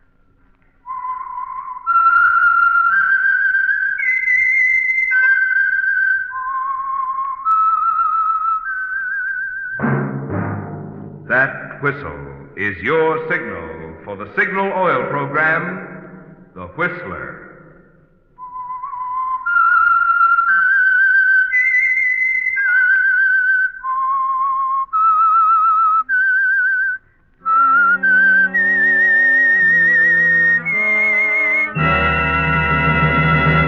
I am the Whistler, and I know many things, for I walk by night.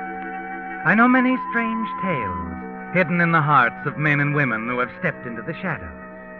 Yes, I know the nameless terrors of which they dare not speak. Yes, friends, it's time for the Signal Oil Program, The Whistler, rated tops in popularity for a longer period of time than any other West Coast program in radio history. And Signal gasoline is tops, too, tops in quality. It takes extra quality, you know, to give you extra mileage. And Signal is the famous Go Farther gasoline. So look for the Signal circle sign in yellow and black that identifies independently operated Signal stations from Canada to Mexico. And now the Whistler's strange story. Death of Mr. Penny. On the icy slope high above Clear Valley Ski Lodge, the two people, racing down together side by side, appeared like two moving specks of black against a sea of white. To the little man who had his field glasses carefully trained upon them, the picture was far more complete. He saw a very handsome couple, the woman fresh, radiant, and wholesome, the man tall, athletic. And as they swung to a stop at the end of the ski slope, their happiness with each other seemed very apparent. Yes, Mr. and Mrs. Frederick Eklund seemed perfectly matched. The little man with the field glasses could not help but marvel at the strange course of true love. How it could so neatly bridge the gap between the fact of Mrs. Eklund's almost fabulous wealth and the modest means of Mr. Eklund, the mere ski instructor. And the little man had to admit that the two were getting along famously. Oh, darling, you're wonderful. Your favorite ski instructor? My favorite ski instructor. Yeah. Well, then you'll accept my criticisms a little more graciously, Mrs. E. At last, Christie was bad. Fine way to turn an ankle. And be carried home by the tall, bronzed instructor. I think I'll do it. I think you won't. We're heading back to the lodge right now. All right, darling, whatever you say. But I've still got that headache. Barbara, Yes? something on your mind? You were so quiet up there on the slope just before we came down. Quiet? Just taking time to tell myself I'm not in a dream. That we're really together. Married. And so happy. Are you sure that's all? I'm sure that's all. And the headache can either be cured or made worse by a dry martini. Shall we go take the gamble? Oh, you don't have to suggest that twice. I wonder if you'll always be such an agreeable man. Yeah, as long as I'm thirsty. Let's go.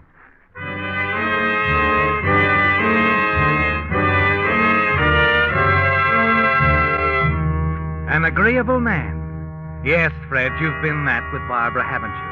That and more. And you know that she appreciates it, that you've made her very happy. But you also know that there is something disturbing her this afternoon. Something more than a simple headache. You worry about it yourself. Bring it up again as the two of you sit by the roaring fire of the lodge and look out at the landscape through a giant picture window. You, still don't feel any better, dear? No. I'm afraid I'm going to have to go upstairs, nap for a couple of hours before dinner. Mind? You know I don't. What will you do to amuse yourself?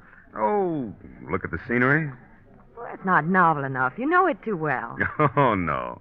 I see something different every time I look out the window. Here, I'll prove it. Did you ever see anything like that? I don't see what... You mean that little man on the terrace? Uh-huh. The one with the field glasses. Looks like an African explorer. Now, you can't say I see anything like that every day. No, but I didn't mean people. Frederick, if you don't mind, I'm going upstairs right now. Oh, but you haven't finished I'm sorry, darling. I don't want my drink. Oh. Well, I'll go up with you, dear. No, please, Frederick, Hmm? you could do something for me. That new book I want. The manager said they have it in the village now. Oh, I'll drive right down. I'll get it for you, dear. Glad to. But, are you sure you're all right? Oh, I will be. Just give me an hour. I'll be bright as a new penny. Bright as $1. By dinner time. Sounds worth waiting for. Go ahead, darling. Thanks, darling.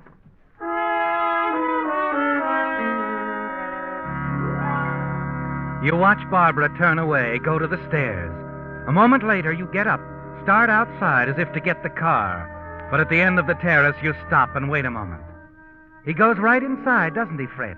The funny little man that Barbara didn't want to look at. You walk back and see him hurry up the stairs after her. 10 minutes later, he's back down, heading toward the cocktail lounge. You walk in casually and slide into the booth beside him. Well, Mr. Penny? It's going very well. You got it? I did. 5,000 as usual. I was a little worried this afternoon. Thought Barbara might have guessed something. About you? Mm-hmm. But I was wrong. Of course. Oh, Barbara threatened me today. She said that this must be the last payment. She's convinced that you'd be quite understanding about those letters. Oh. I'll have to take a different tack. Yes, or spoil the act. Oh, they're really nothing, you know, the letters. She just feels that you'd be very hurt if you ever knew there'd been another man in her life once, a married man. I hurt. You know, Freddie, you are the odd one. Long as I've known you, I always marvel. What is it that keeps you from simply presenting your case to these women, demanding all the money you want? Obviously, my dear Penny, you'll never know women. There are things that cannot be told. One of the things is that love alone is not sufficient to hold their man. You're right, I suppose. Well, I've always left that part of it to you. Yeah, and let's keep it that way, huh? I'll take care of the romancing. You stick with the business end of the deal. If you don't mind, I'll take my half of the money now. To be sure, Freddie. To be sure.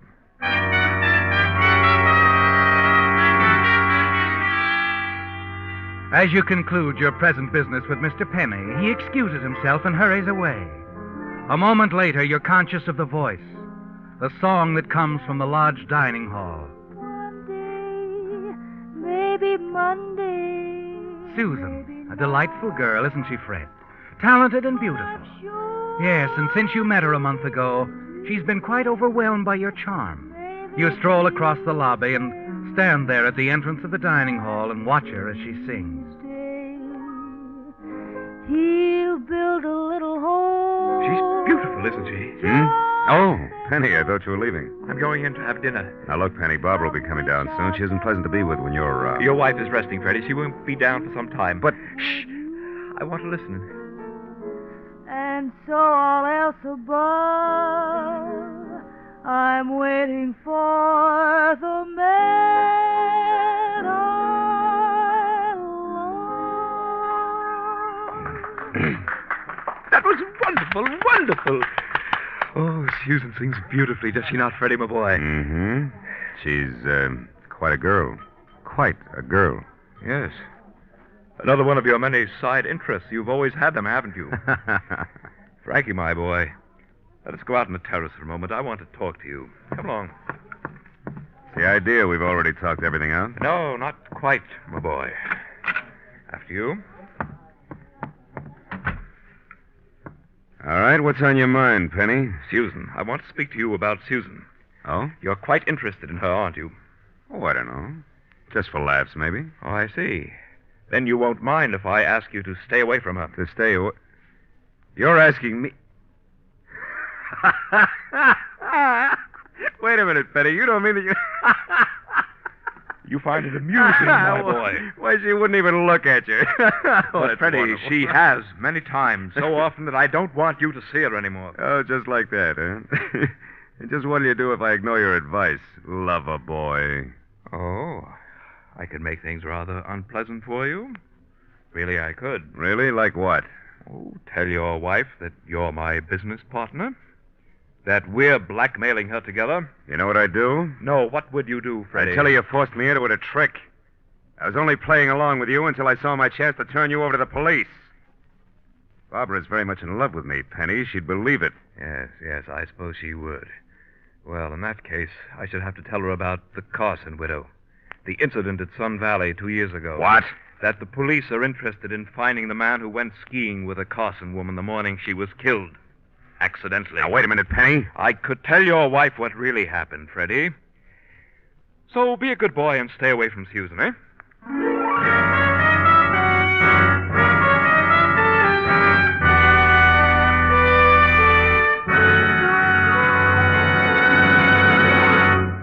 With the prologue of Death of Mr. Penny, the Signal Oil Company brings you another strange story by The Whistler. Here in Hollywood, where The Whistler is produced, this is the week when the movie folks decide who's going to win the coveted Oscars. It's too bad there isn't an Oscar for gasoline, because I'm sure that Signal gasoline would run away with the honors for outstanding performance. Just as some actors become typed in certain roles, you may have typed Signal gasoline for economy because of its reputation as the go-farther gasoline. But economy, mind you, is only half of Signal's story. You see, the thing which makes Signal's good mileage possible, the extra efficiency today's Signal gasoline coaxes from your motor, also makes Signal the logical choice for more dramatic performances, calling for instant starting, flashing pickup, or smooth, effortless power. So if you want your car to perform as if it had just won an Oscar, just you keep these 2 points in mind the next time you buy gasoline. 1, it takes extra quality to go farther. And 2, Signal is the famous Go Farther gasoline.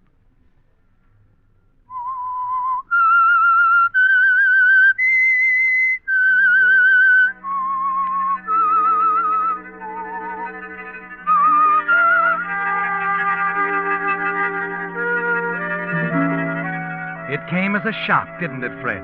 Mr. Penny's warning. And you wonder if your odd little partner really means to carry out his threat, to make trouble for you if you continue to see Susan. He could make things quite difficult, reviving the Carson incident at this time. It would never do if your wife Barbara found out about that, would it? But in the days that follow, you decide to risk it, to test Mr. Penny's threat. And then one evening at the lodge, as you sit in the cocktail lounge with Barbara... Fred? Yes, dear? Did you happen to run over to Shellville the night before last? Shelville? Why, no. Betty mentioned it this afternoon. She and Greg thought they saw you there. No, they were mistaken. Oh, I did go down to the village here. That's the night I ran into Higby, an old friend of mine. You remember, darling, I called you, told you I'd be late getting back. Yes, I know. As a matter of fact, Higby and I spent most of the evening at the Buckhorn Cafe talking over old times. See here, Barbara, you don't think I'd lie. Oh, of course not, darling. You know how Betty is, wrong as usual. See if you can get the waiter, will you, dear? I think I'd like another brandy before turning in.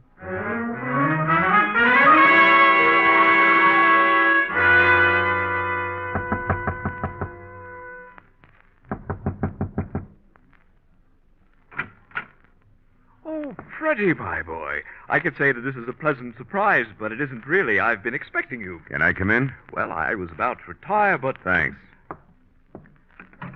I won't take up too much of your time. Oh, no hurry. Fix yourself a drink, my boy. Thanks again. Oh, none for me. I have my glass of milk, you see. Well, here's to you, Penny. The winner. Oh? She's all yours. Susan, I mean. I'll stay away. Oh, good.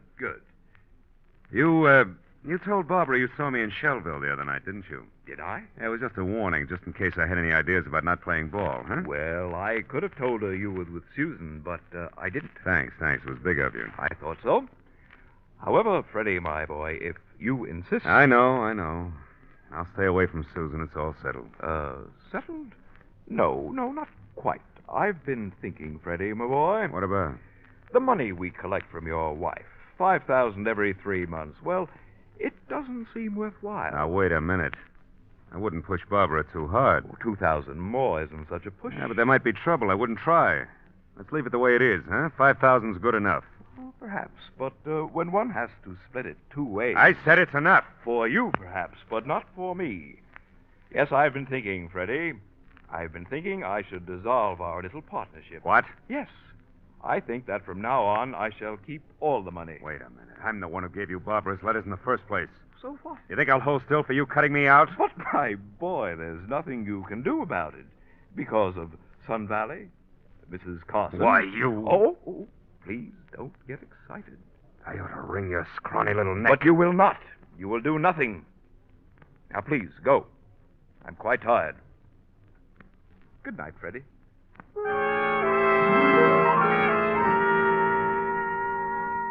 For a moment you stand there, staring at the little man. You watch him as he calmly drops a sleeping capsule into the glass of milk. As he raises it to his lips, he smiles at you. And you know he has you at his mercy, don't you, Fred? You whirl and rush out into the corridor. And as you hurry back to your room, the rage within you mounts with each step. Yes, Mr. Penny has complete control of the situation for the present. But you're not going to let him get away with it, are you? No, the money he gets from your wife means too much to you. And you know that somehow you're going to get rid of Mr. Penny and the threat he holds over you. It isn't until the following afternoon that you know just how you're going to do it. On an errand for Barbara, you stop at the village drugstore, Pop Grandin's place. That be all, Freddie? Yeah, I guess so, Pop. Okay. Oh, say, you going back up to the lodge? Yeah, why? I wonder if you'd mind dropping off a prescription for me. Oh, of course not. You can just drop it off at the desk. Come on back. I'll make it up right away. You walk with Pop Grandin to the back of the shop. Watch him as he prepares the prescription. Then your eyes wander over the shelves lined with bottles. At the far end of the lower shelf, you see a bottle filled with tiny red capsules, just like the one you saw Mr. Penny drop into the glass of milk last night. Oh, dreaded that telephone. Excuse me, will you, Freddie? Oh, sure. I never saw it to fail. Every time I get back here, that doggone phone. Couldn't have picked a better time.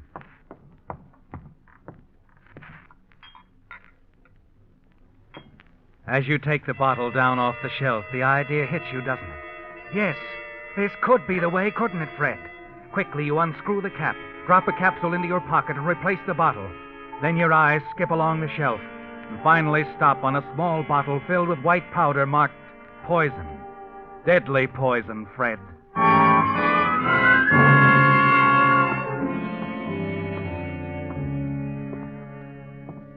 Sorry to be so long, Freddie. That was Mrs. Ferguson, and you know how she is. Talk. Yeah, now where was I? The prescription. Oh, yep. I'll only be a minute, Freddie. Sure nice of you to do this little favor for me. Not at all, Pop. Not at all. It's a pleasure.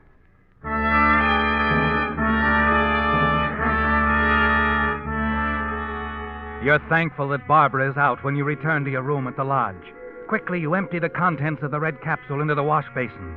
Then you fill the capsule with a white powder you took from the shelf at Grandin's drugstore. Moments later, you leave the room, the capsule containing the deadly poison safely tucked away in your pocket.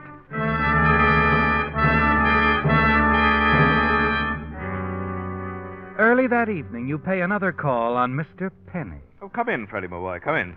Thanks. I'm going out shortly. You don't mind if I finish shaving, do you? No, go ahead. Make yourself at home, my boy. Fix yourself a drink. Thanks. I'll skip this one. As you wish.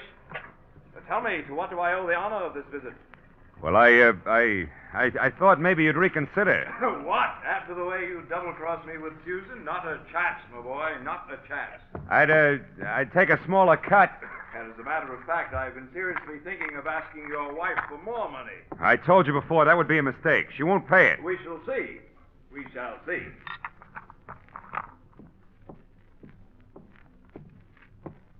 What are you doing, Freddie?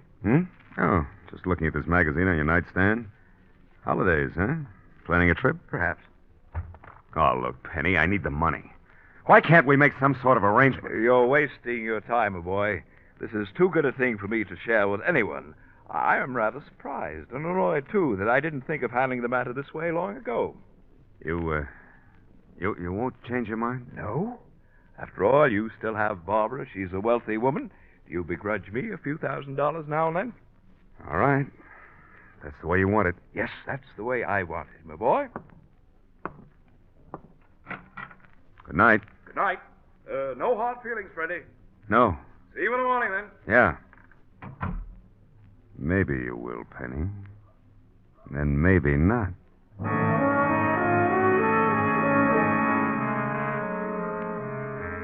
It's done, isn't it, Fred? There were only 4 capsules in the box. You replaced one with a capsule containing the deadly poison. And now all you can do is wait. And you know it won't be long, for Mr. Penny takes a sleeping capsule every night.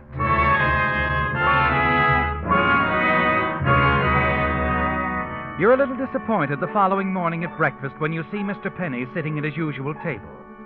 It was a little too much to hope for, wasn't it, Fred? That he'd take the poison capsule the first night. But then there are only 3 capsules in the box now. The next morning, you're in for another disappointment. For as you enter the dining hall, you see Mr. Penny again, sitting at the table near the window. He looks up as you and Barbara seat yourself only a few tables away. He smiles, nods, then returns to his morning paper. And then something that Barbara says startles you. Only 2 left, Frederick. What? Only 2 empty tables left. I'm glad we came down to breakfast when we did. I hate to wait. Oh, yes. Oh, goodness, darling. You jumped so. Something wrong? No, of course not. I had my mind on something else. Yes. You were thinking of the capsules in the box, weren't you, Fred? There are only 2 left now, and it's an even money bet.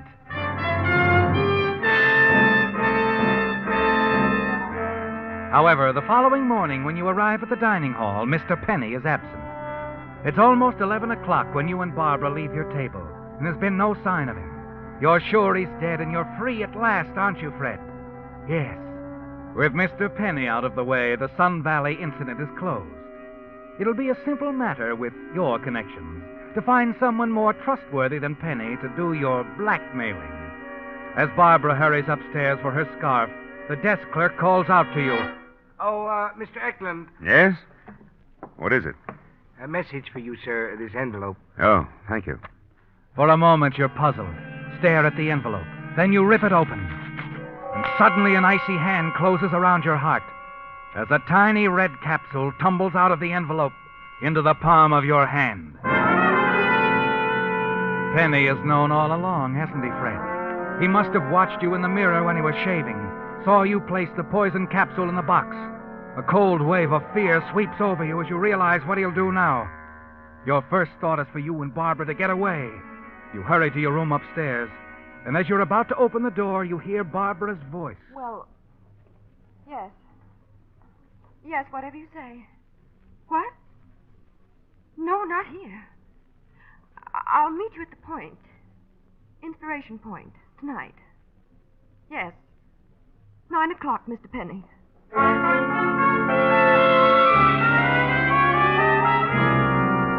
Mr. Penny isn't wasting any time getting his revenge, is he, Fred? Your first thought is to get away, and then suddenly you realize it's useless to run. He'd find you and Barbara sooner or later. No, you've got to take care of him now, once and for all. And this time you can't afford to miss.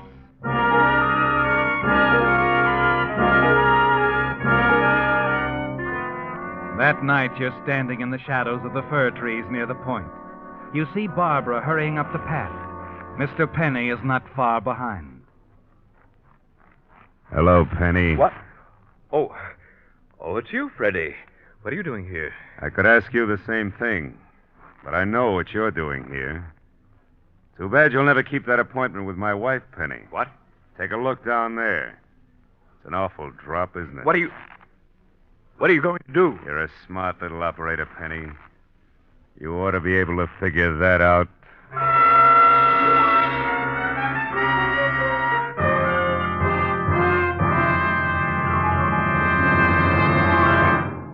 The Whistler will return in just a moment with a strange ending to tonight's story.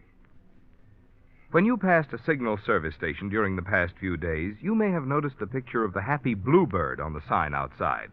Well, Mr. Bluebird is there to remind you that if you want your motor to sing this spring, you'll be wise to make your next oil change a change to the improved type Signal oil that does so much more than just lubricate.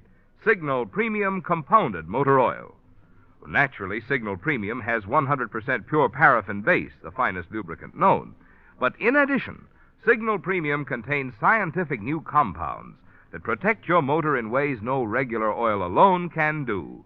For instance, one compound in Signal Premium Compounded Motor Oil actually cleanses your motor of carbon, gum, and varnish. A second compound in Signal Premium protects costly bearings from corrosion. And still other compounds do other important jobs to keep your motor happy as a bluebird. Good reason, I'd say, to make your spring oil change a change to Signal Premium Compounded Motor Oil. Sold only at Signal service stations. It's all over, isn't it, Fred? Mr. Penny is out of the way at last. The threat he held over you is gone, and now you're free. Back at the village, the Buckhorn Cafe, you spend the next several hours chatting with old friends, and then, shortly after midnight, you return to the lodge to your room. As you enter, you're surprised to see Barbara pacing up and down. Oh, Fred, where have you been? At the village, dear. I told you I had to... Did you hear about it? The accident? Oh, the man who fell off the cliffs, yeah. They were talking about it in the lobby when I came in. Matter of fact, the sheriff is down there now talking to the manager. The man's name was Penny. You knew him? Yes. He was blackmailing me, Fred. What? He came to me about a year ago with some letters I'd written. Foolish letters.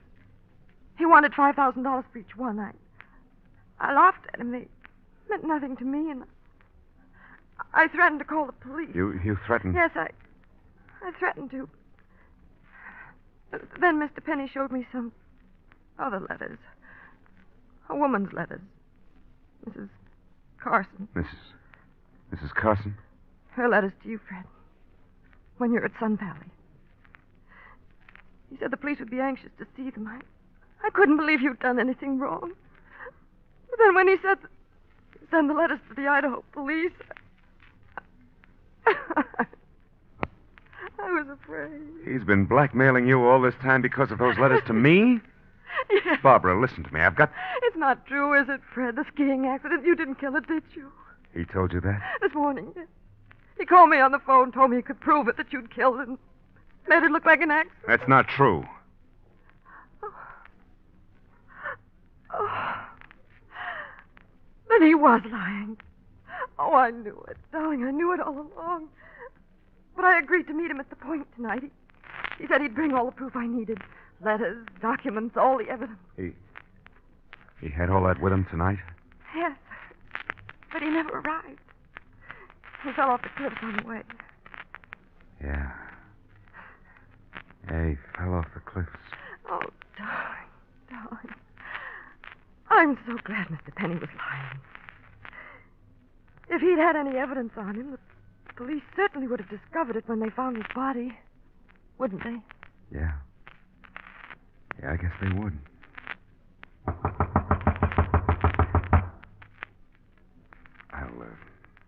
I'll go, Barbara. I'm sure it's for me.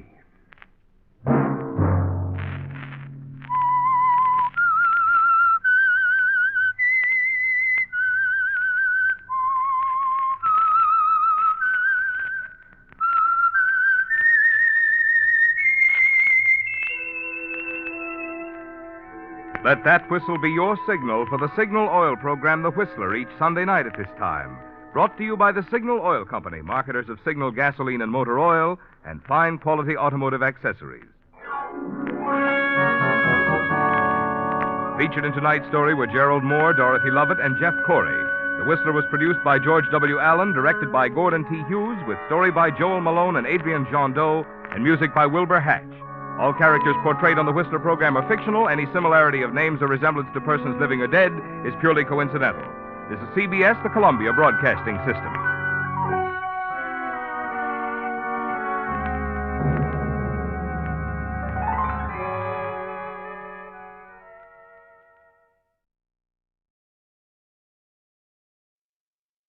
And now, stay tuned for a program that has rated tops in popularity for a longer period of time than any other West Coast program in radio history. The Signal Oil program, The Whistler.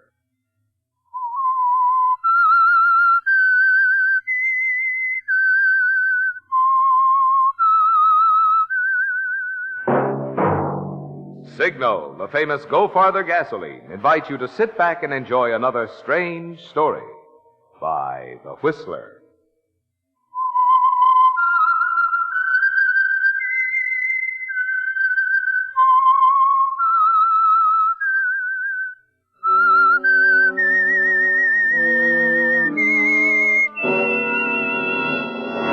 I am the Whistler, and I know many things, for I walk by night.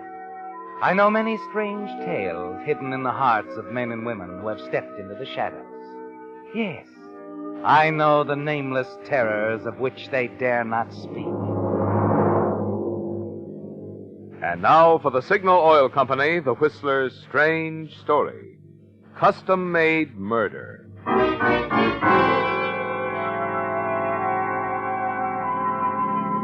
David Price gripped the wheel of his speeding automobile firmly, and the grim set of his jaw matched the tightly building pressure within. He was oblivious to the heavy rain splattering against the windshield, oblivious to the danger of the storm-swept highway. He was too preoccupied with the anger welling around inside him. Anger at his wife's older sister, Harriet, just arrived for one of her frequent visits, and her brilliant success in the style world. David could accept Harriet's money. In fact, he often did, in generous amounts. But he couldn't accept her, even for a short time. Harriet had always wanted David's wife, Margaret, to exploit her skill as a designer, or so she said. Actually, David felt she'd always wanted Margaret to divorce him. For marrying David was the one thing Margaret had ever done without Harriet's supervision and approval. Now David swung the car off the highway into the driveway and under the carport. A moment later, he was letting himself into the house.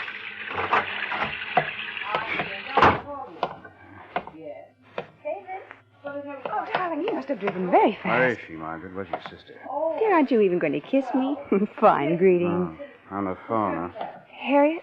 Oh, yes, it was an important call. San Francisco. Oh, sure. Important. Everything's important with Harriet. And I suppose it's still important that you go to work for her, too, huh? Well, I'd at least be earning some of the money she gives me. Why do you always have to bring that up? You bring it up whenever you need anything.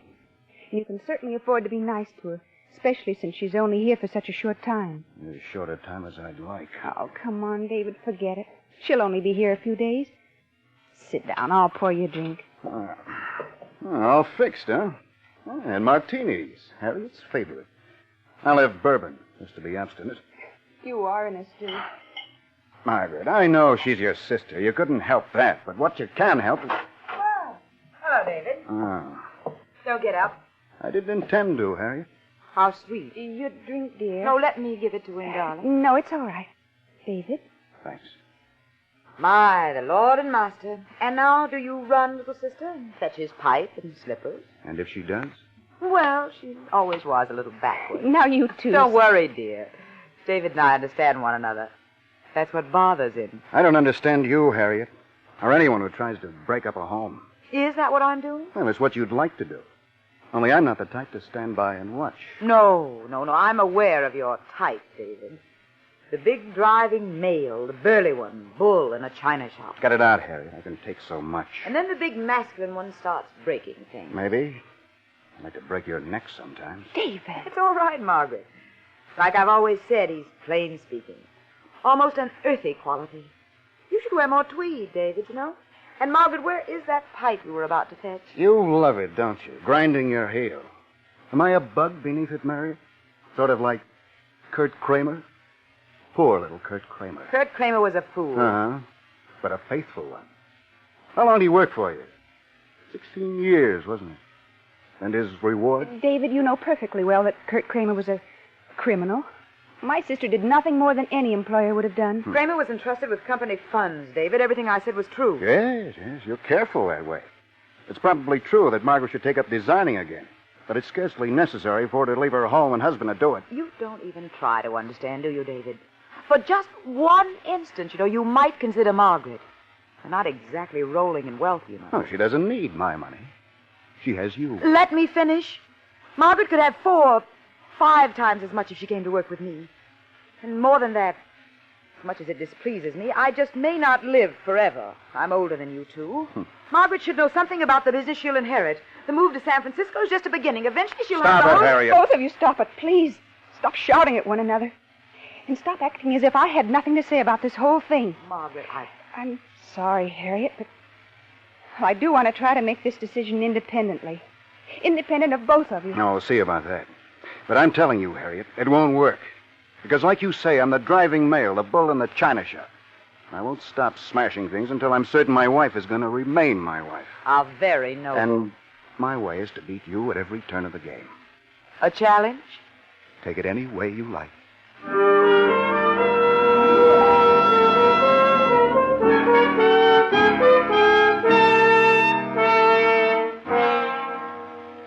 It's in the clear, isn't it, David? Through all the bitterness and coldly amusing speeches you exchange, you and Harriet, your wife's sister, have squared off, and the plan of attack keeps buzzing around in your mind. That part isn't amusing, is it? No. Rather, it's a burning, bitter hatred. What to do, how, and when.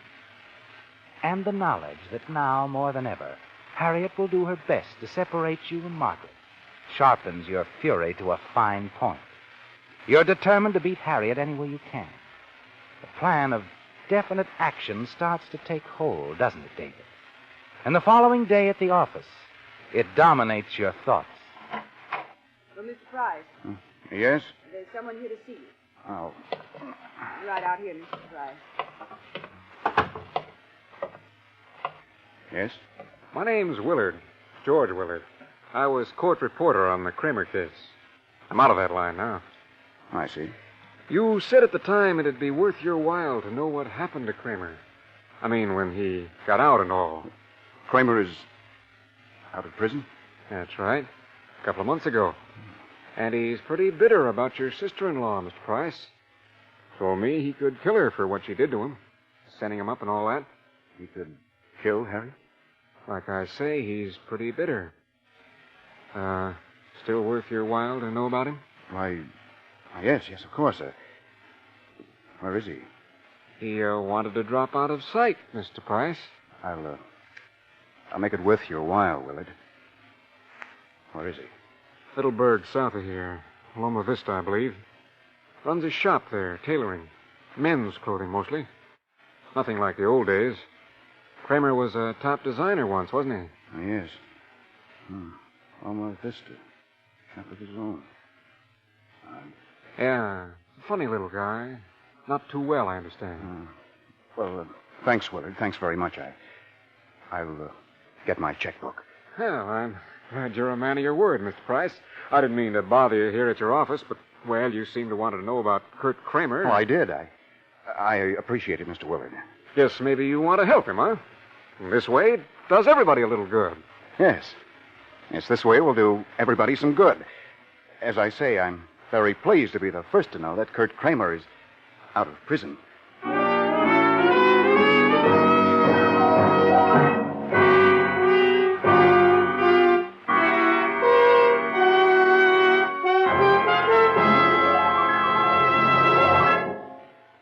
You folks who listen to the Whistler regularly have heard me get enthusiastic about Signal Ethyl, the premium grade of Signal's famous Go Farther gasoline. You've heard me say that the next best thing to a new car is any car of any age powered with Signal Ethyl. But tonight, friends, I'd just like to tell you in plain everyday language why I use Signal Ethyl in my car. When I touch the starter, I want my motor to spring to life quick, like turning on a light. And Signal Ethyl gives me that kind of starting. When I step on the gas, I want a feel pickup that makes the back of the seat come up and push me forward. And Signal Ethyl gives me that kind of pickup. When I start up a hill, I want plenty of smooth power to take me over the top without shifting. And I can always count on Signal Ethyl for that. There you have it in a nutshell, friends, the reasons why I like Signal Ethyl, and why I'm so sure you'll be just as enthusiastic as I am about Signal Ethyl once you try a tankful.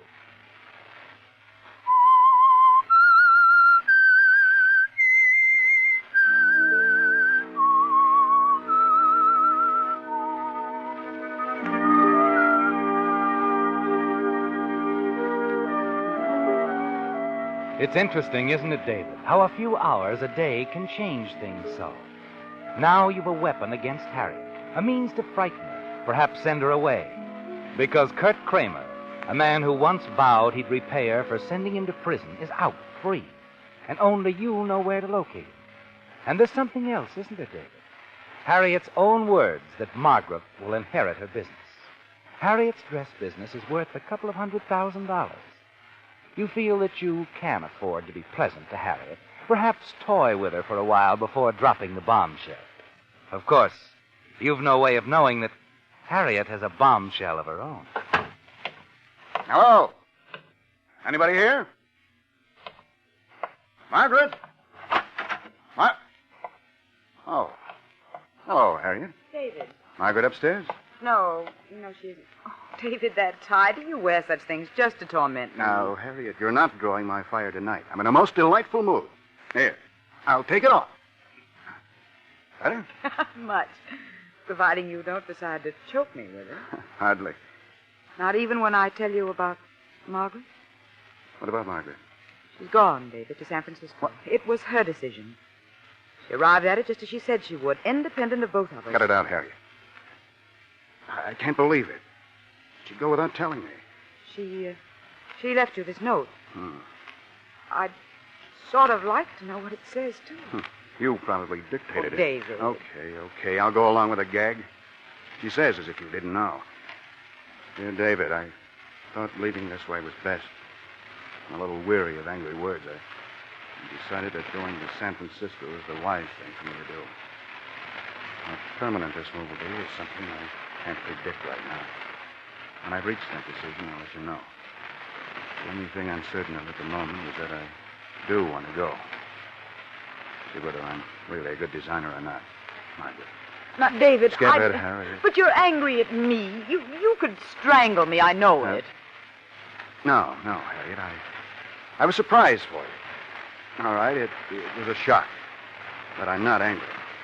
What did you say? I'm not angry. Maybe it's best this way. I'll take my chances with Margaret. If this is what she wants, she's entitled to it. If she really cares for me, she'll come back. Well, you do amaze me, David. You really do. Forget it. I'm tired. going to turn in. See you tomorrow, Harriet. Maybe I could take you out to dinner. I'd love it. Just the novelty of it. Good night, Harriet.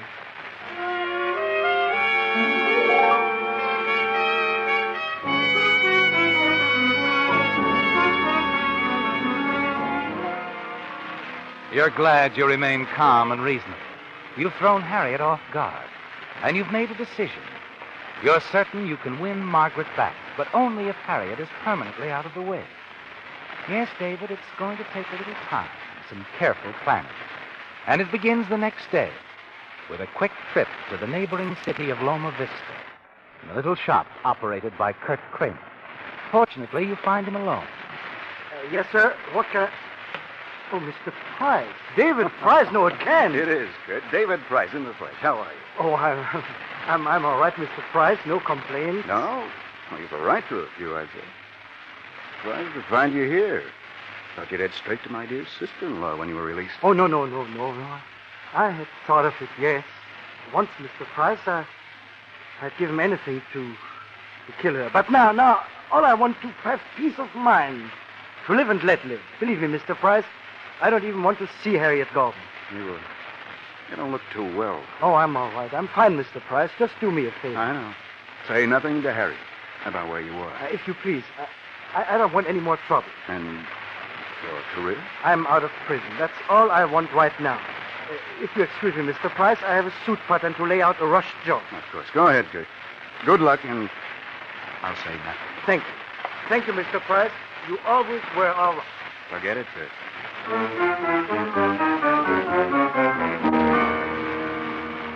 You watch him walk wearily off toward the back of the shop. And you start away yourself. And then your eyes fasten on something. A huge, shiny pair of tailor's shears lying on a table with some bolts of cloth and a tape measure. Quickly, you reach out, slip the big shears under your overcoat, and leave the shop. Now you know exactly what you're going to do, don't you, David?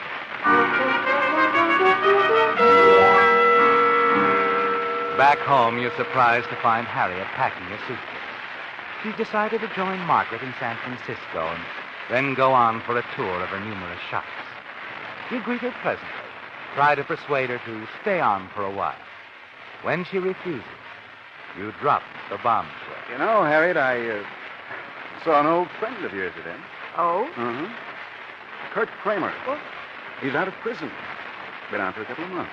Kramer. Oh. I wonder why no one told me. Oh, he's been very quiet about it all. You talked to him? I talked to him. Did he mention... You? Oh, yes, several times. His years in prison didn't make him feel any more kindly towards you. No, I don't suppose they would. Now, look, Harry, I'm not going to try to kid you that your safety means too much. But you are my wife's sister. She thinks you're pretty wonderful. And for her sake, I'd like to, sort of watch out for you. I mean, we're Kurt's concerned, until we know what he's up to. You wouldn't dare do him. A man who's thought of nothing else for so long? I'm not so sure. Why not stay on a while, Harry? Let me help you. Ridiculous. I'll talk to the police. Tell them somebody told you Kurt Kramer feels bitterly towards you, that you're frightened, want a police bodyguard? They'll laugh at you. Yes, I suppose they would. What do you suggest? Let me handle it. I'll run down to Loma Vista and have a chat with Kurt. Well, that's nice of you, David. But I still don't know why I shouldn't go to San Francisco. Because if Kramer were figuring on anything very desperate, he'd do it while you were on one of your trips, not here where he'd be picked up and questioned. Oh, I see what you mean. I think you're right.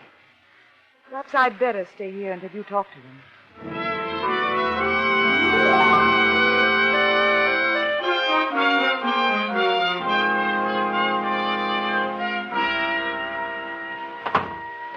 Oh, Mr. Price, you're back. Yes, I'm back. I thought I'd better come down and warn you.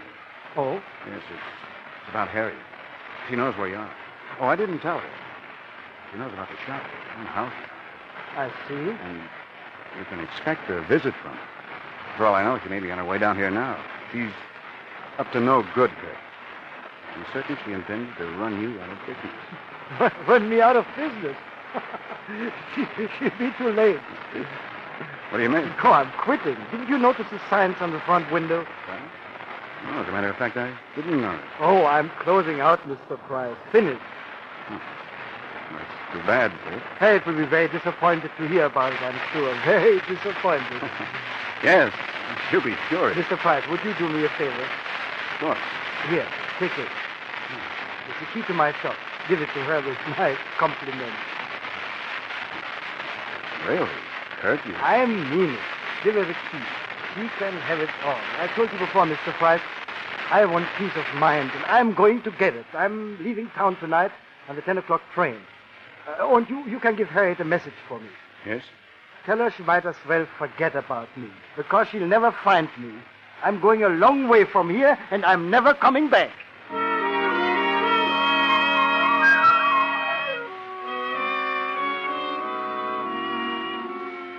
The key to Kurt's shop, safely tucked away in your pocket. You start the drive back home. It was a lucky break, wasn't it, David? Getting the key so easily. And now you know that Kurt intends to leave town on the 10 o'clock train. It fits your plan perfectly, doesn't it, David? It's early evening when you arrive at the house. Find Harriet in the living room waiting for you. Did you see Kramer, David? Yes, I saw him. We had quite a chat. Well? Now he wants to see you. Oh, does he? Well, I don't want to see him. I think you should. Get it over with, I say, once and for all. I'll go with you. What does he want? I don't know. Can't quite make him out. He seemed to have changed since my first talk with him. Frankly, I'm rather curious to find out what he has in his mind, aren't you? Well, there's nothing to be afraid of as long as I'm with you. We could run down there tonight. It's only a half-hour's drive. I really think you should, Harry. All right, I'll go. Fine. Tell you what, I have to drop by the office for a bit. Why don't you get ready while I'm gone? I'll be back in a little while. I'll be ready.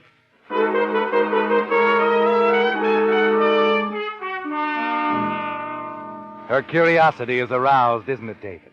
As you knew it would be. And now you hurry from the house. But instead of driving to your office, you turn off at the railroad depot. Chat pointedly with Sam at the ticket window. Then buy a ticket for San Francisco on the Streamliner, leaving later in the evening. And there it is, David. Another key step in your plan accomplished. As you drive home, you glance at your watch, 7:45. It'll all be over soon, won't it, David? Yes, Harriet will be dead.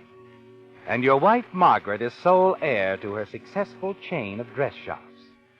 You'll kill Harriet around 9:30. And Kurt Kramer's sudden departure from town a half hour later on the 10 o'clock train will look like he's running away after killing her. You've planned the timing perfectly, haven't you, David? And when it's over, you'll take a plane to San Francisco and Margaret. Arrive there a few minutes before the Streamliner. You manage a confident smile as you reach home and enter the house. Harriet? Harriet? In here, David. Oh. Well, I said I'd be back in a little while. And... I've changed my mind, David. I'm not going to see Kramer. He wants to talk to me. You can come to see me. Well, Harriet, I think you ought to give a man a I said chance. I'm not going, David. That's final.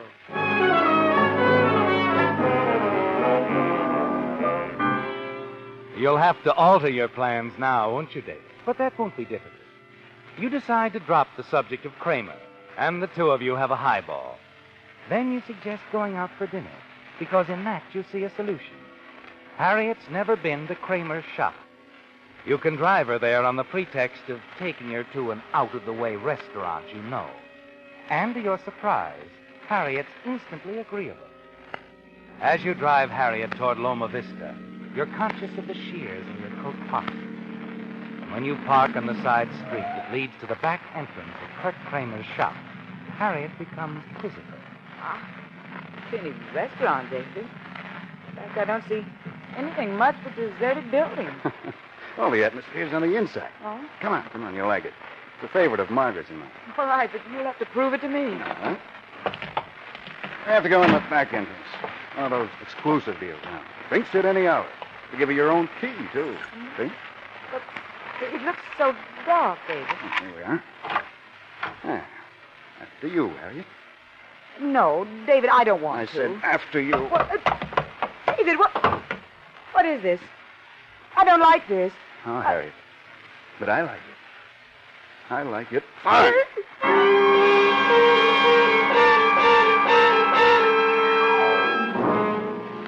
It's done, isn't it, David? You've killed Harriet and dropped Kurt Kramer's shears, your fingerprints white clean, on the floor beside her. A beam of light from the front of the shop highlights one of Kramer's signs on the wall behind Harriet's body. Quitting for good. How apropos, Harriet. How apropos.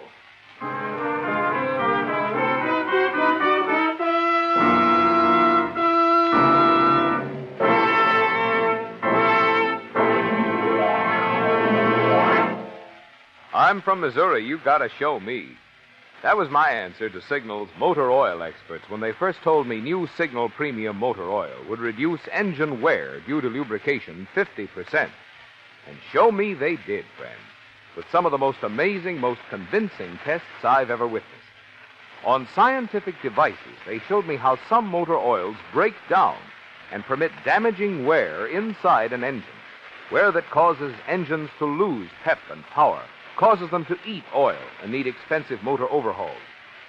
Then they showed me a revolutionary new technique that measures this wear at the very second it is happening. And on this device, they showed me how new Signal Premium Motor Oil reduces this wear due to lubrication by 50%. Well, friends, after seeing this convincing proof with my own eyes, you can guess what kind of oil I'm using in my car. The same kind I hope you're using if you want your car to last. New Signal Premium, the heavy-duty type oil you get at no increase in price at Signal service stations.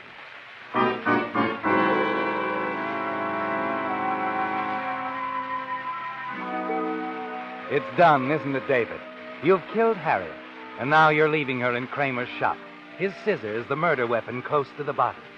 Now all you have to do is drive to the airport, take a plane to San Francisco, arrive there a few minutes before the streamliner, and you'll be with your wife, Margaret, when she receives the shocking news. The murder of her sister, Harriet, at the hands of her old enemy, Kurt Kramer. You'll also be with her when she inherits her sister's flourishing business. You slip out the side entrance of Kramer's shop. As you turn to close the door, a car pulls up close by. A police car, David, and you know they've seen you. It's too late to run now. You've got to think quickly and revise your plan. Hey, you there. Oh, officer, I'm glad you're here. I was about to call the police. Yeah, what's wrong? Come here, quickly. There's been a murder. Murder? Yes.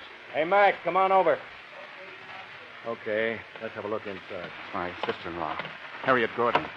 I left her in the shop more than 10 minutes ago with Kurt Kramer. 10 minutes ago, Yes. I dropped her off here, and then I went down the street for cigarettes. When I got back, the shop was dark. Kramer was gone, but I found Harriet.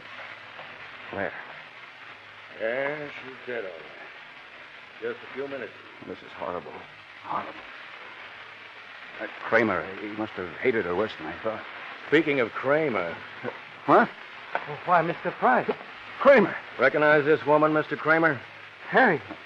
That's Harriet Gordon. That's the woman who called us late this afternoon. Told us you'd threatened her life. But I've told you I didn't threaten her, officer. Mr. Price has warned me about Harriet. Said she planned to run me out of business. Oh, he threatened her, all right, officer. I heard him. Miss Gordon told us Kramer hadn't made the threats to her in person. You must have told her about them. Naturally, to warn her. I see. And you say you left Harriet Gordon here with Kurt Kramer 10 minutes ago, huh? Yes. You saw them together? Well, of course. Kramer opened the door when Harriet entered the shop. I'm afraid not, Mr. Price. Looks like you've got some explaining to do. Because of your warning, your sister-in-law called us. We decided we'd better ask Mr. Kramer a few questions. So we picked him up an hour ago. And he's been with us ever since.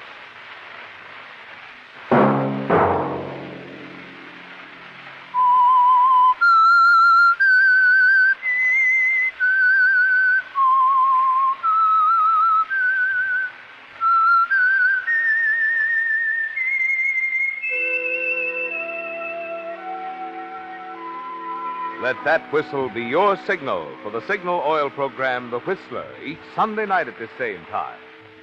Meantime, Signal Oil Company and the friendly independent dealers who help you go farther with Signal gasoline hope you'll remember. Regardless of what gasoline you use, you'll enjoy more miles of happy driving if you drive at sensible speed, obey traffic regulations, and avoid taking chances. You may even save a life. possibly your own. Featured in tonight's story were Bill Foreman, Betty Lou Gerson, John Stevenson, Alice Backus, Fritz Feld, Charles Steele, and Byron Kane. The Whistler was produced and directed by George W. Allen, with story by Joel Malone, music by Wilbur Hatch, and was transmitted to our troops overseas by the Armed Forces Radio Service. The Whistler is entirely fictional, and all characters portrayed on The Whistler are also fictional. Any similarity of names or resemblance to persons living or dead is purely coincidental. Remember, at this same time next Sunday, The Whistler will bring you another strange story, Seattle Take 3, in which an advertisement for 3 passengers to Seattle leads to a double murder and the solution of a robbery. Marvin Miller speaking for the Signal Oil Company. Stay tuned now for Our Miss Brooks, starring Eve Arden, which follows immediately over most of these stations. This is CBS, the Columbia Broadcasting System.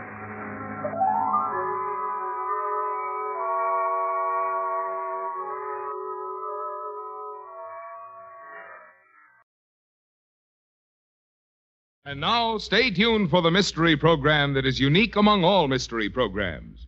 Because even when you know who's guilty, you always receive a startling surprise at the final curtain. In The Whistler.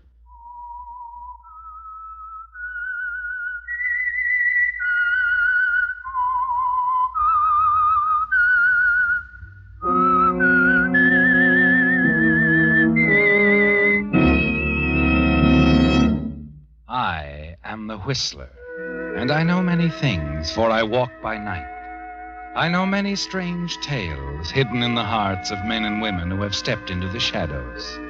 Yes, I know the nameless terrors of which they dare not speak.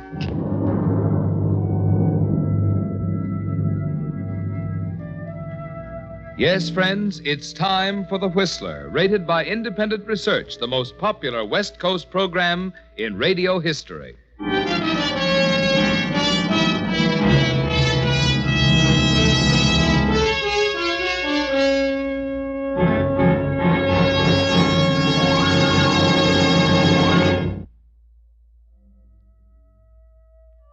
And now, The Whistler's strange story.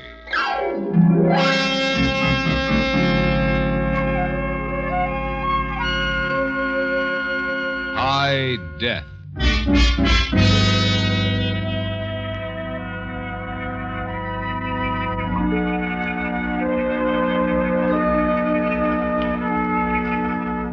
There are strange paradoxes in the night. The night itself is a paradox. The same darkness that promises sleep and peace and a brighter tomorrow also offers wakeful torment, wild, disjointed thoughts that sometimes twist and turn until they fit into a pattern. And that pattern, born of night, is murder. Jim Mason woke with a start. The big room was flooded with moonlight, and for a moment he blinked dazedly at the unfamiliar surroundings. He stared for a moment through the huge plate glass windows, saw the towering snow-capped peaks resplendent in the moon-washed night. And then he looked down at Laura, his wife, lying beside him, and he realized what had wakened him. Laura was moaning in her sleep. Suddenly she jerked convulsively, sat bolt upright in bed, her eyes wide and staring. No, don't. Oh, please don't. You'll kill me. You'll kill Laura! Laura! Oh, Jim, don't. Please don't do it. Laura, what is it? What's wrong? I'm not going to hurt you. Oh, I thought... Jim, what is it? You must have been dreaming, Laura. A bad one. Oh, just a dream. Oh, thank heaven. It was horrible, Jim. I was dreaming that... That what? Oh, it was nothing, really. It's so silly. It doesn't sound so silly. Something about somebody killing you. What was it? Well, I was climbing a mountain. I was very high. It seemed I was coming down a sheer wall of rock. I was using my rappel line. Suddenly I felt something. I looked up. Yes? Somebody was cutting my rope with a knife. A big knife, very shiny. I begged him to stop, but he went right on cutting and laughing. He? Who, Laura? Jim, it was only a dream. Probably a result of that close call I had this afternoon. I guess I'll be talking about it in my sleep for nights and nights. Who was cutting the rope, Laura? Who? Jim, you know how dreams are. They don't mean anything. They never make sense. No sense at all.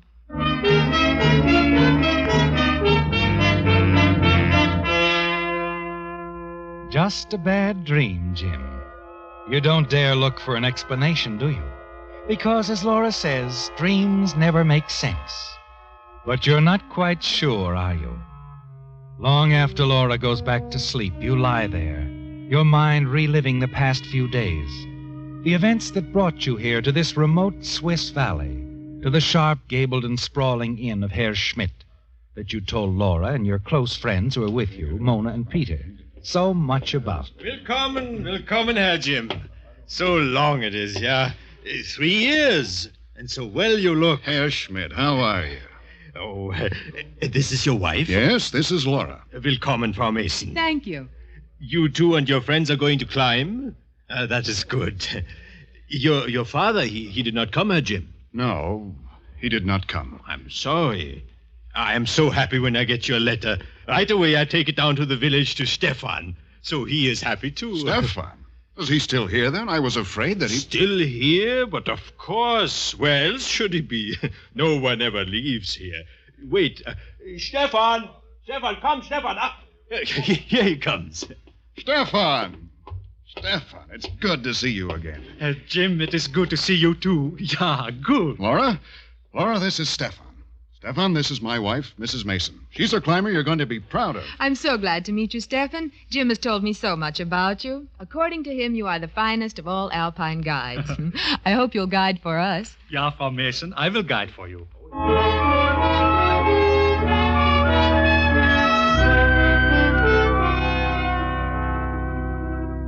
A heartwarming reception, isn't it, Jim? Good talk and laughter, with nothing to foreshadow the dark tragedy that is to come. Just 4 very alive young people on a holiday. Your wife, Laura, yourself, and your 2 friends, Mona Williams and Peter Bennett. After a short visit, Herr Schmidt shows Mona to a room, Peter to his, and takes you and Laura to the room at the end of the hall. When you and Laura are alone, you turn to her. Well, what do you think of it, Laura? Was I exaggerating? No, you weren't. I love it, Jim. Everything. That enormous window, it's terrific. Or rather, the panorama's terrific. Yeah. Look at those mountains.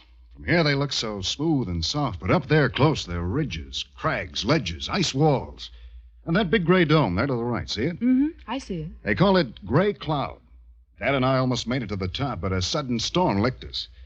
You never know when a storm will hit up here, but when it does, it means trouble. Real trouble.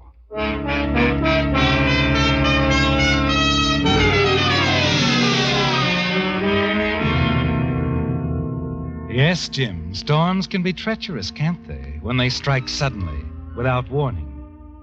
But there's no storm on the horizon now that you can see. Shortly before lunch, you meet Herr Schmidt coming out of the dining room. Laura and the others haven't come down yet. Smells good, huh? Yeah, Herr Jim. This is herring salat and eggs with noodles, your father's favorite. I wish he could have come. He's not sick, I hope. He is dead, Herr Schmidt. Dead? Oh, I'm sorry. Very sorry, Herr Jim. Stefan, too, will be very sad. But in the letter you said nothing. He died over a year ago.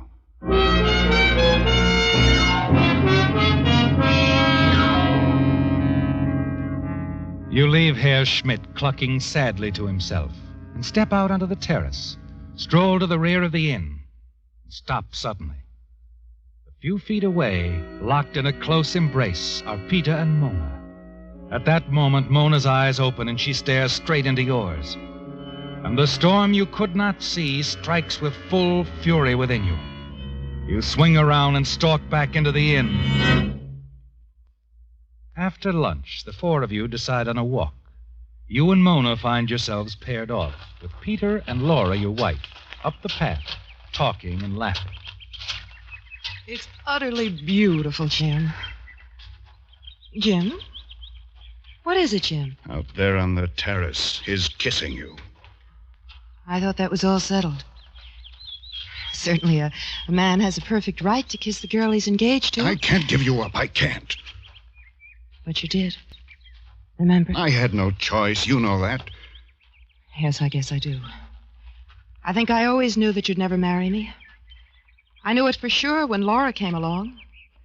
Laura with practically all the money in the world. I tried working, didn't I? Didn't take long for me to find out I knew a lot more about spending money than making it. Well, that was something anyway. I never even knew about spending it. You're learning now. I'm not marrying Peter just for his money, Jim. I'm very fond of him. Maybe I'll learn to love him. I hope so. You love me, Mona. You know you do. Jim, please. The only way I can ever have you is if Laura dies. And she's very healthy. Don't talk like that, Jim. Don't ever talk like that.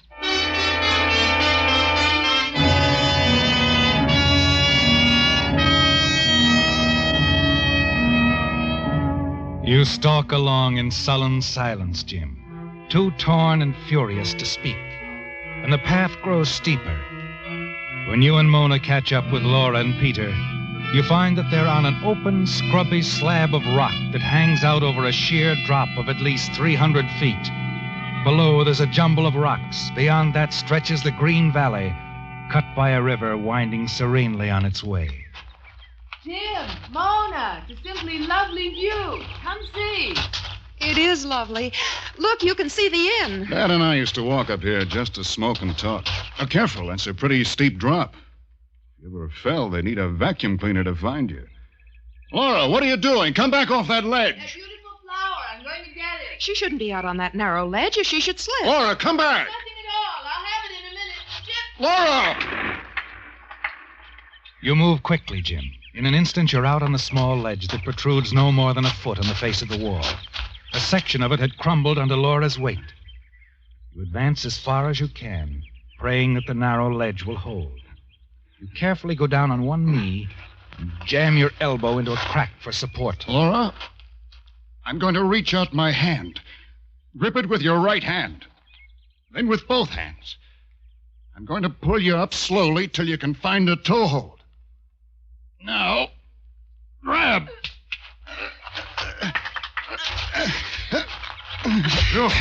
Oh, that was close. That was too close. Thank goodness you can move that fast, Jim. I was paralyzed myself. Laura, are you all right? Are you, Laura? Oh, yes, I'm quite all right. I'm so sorry. I shouldn't have. I guess I just didn't think. Oh, Jim, darling, if it hadn't been for you, I'd be dead now.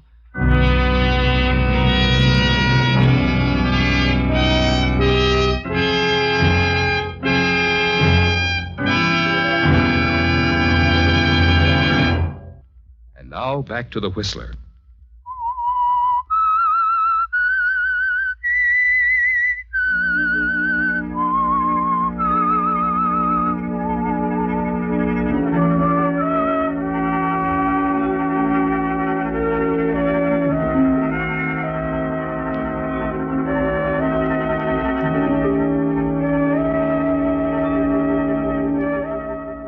You lie there in bed, Jim, in the dead of night, wide awake, recalling today's strange chain of events.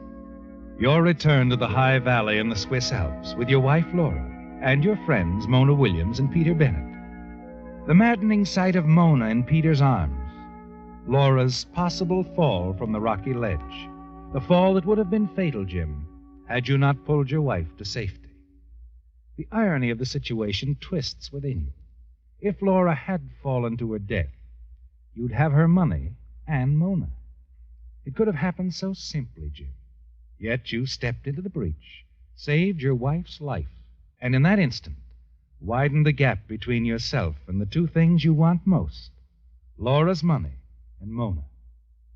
That evening, the four of you were seated in the bar of the inn, toasting Laura's good fortune. And I always thought that when a person was on the brink of death, his whole life flashed before him. Oh, and it doesn't? Oh, no, Peter. All I could think of was darn that flower. Then suddenly there was Jim's beautiful face and his even more beautiful arm hauling me up. We were just lucky the rest of that ledge didn't collapse. Even when it was all over, I was still holding my thumbs. Well, I can joke about it now, but I was terribly frightened. I wonder if you'll ever know how grateful I am, darling. Sure, Laura. I know. Well, as the Chinese say, Jim, once you save a life, that life is yours to look after for as long as you live. See what you got yourself into, darling? Oh, cut it out. Okay, I was a hero. I saved you. Now forget it. Why, Say, Jim. Jim. Well, I'm sorry. I didn't mean that. It's just that I guess I'm a little jittery. Delayed reaction or something like that. I know, darling. Laura, how about this dance? It's a shame to let music like this go to waste. All right, Peter. Excuse us? Sure, Laura. Jim and I will sit this one out. All right, Mona. All right, say something. Don't just stare. You know why I blew up. I do? Yes. You're thinking he wishes he hadn't been quite so fast getting down to that ledge to Laura. He wishes... Jim, that's not true. But it is true. That's just what I was thinking.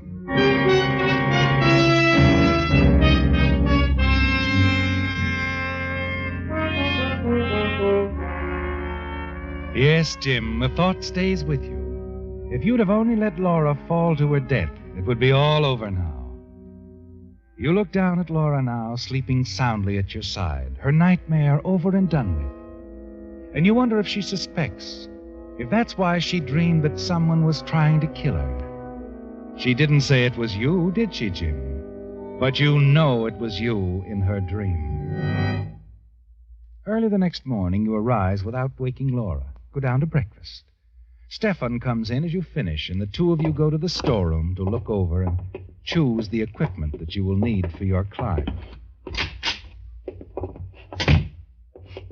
Shoo, smells like mothballs and oil. Yeah, Herr Schmidt takes good care of his equipment. Well, he's got enough here to start a sporting goods store. There's plenty of everything here. Yeah? You will need crampons, pitons, hammers, rucksacks, water flasks, and rope.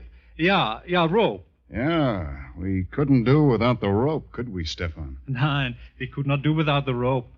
To a climber, it is often the difference between life and death.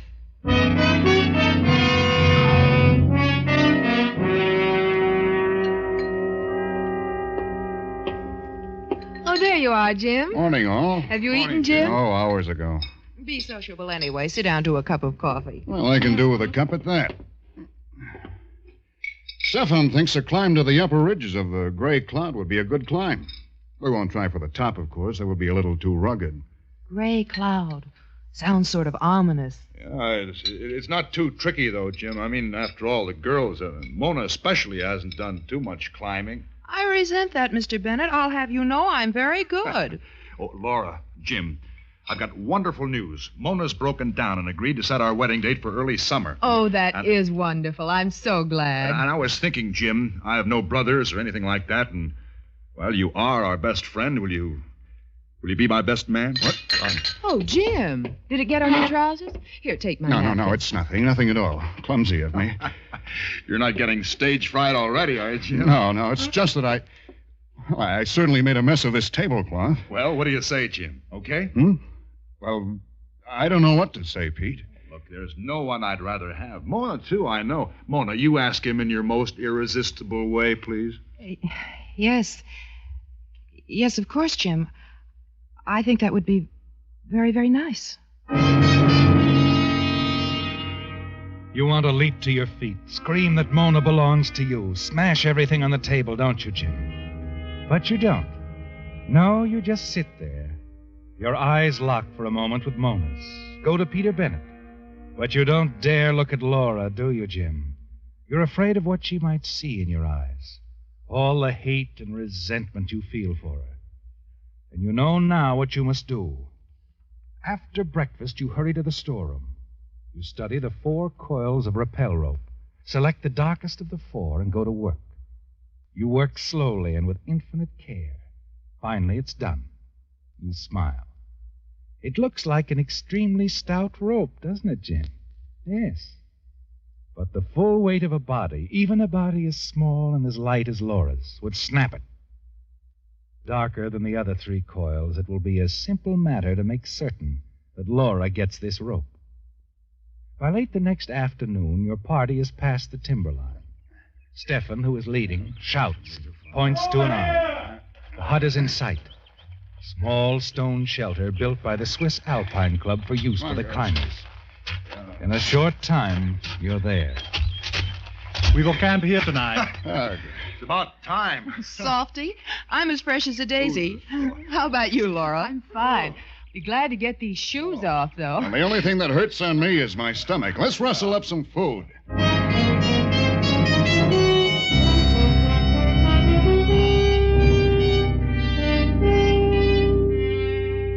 Sunset the next day, and you reach the second hut.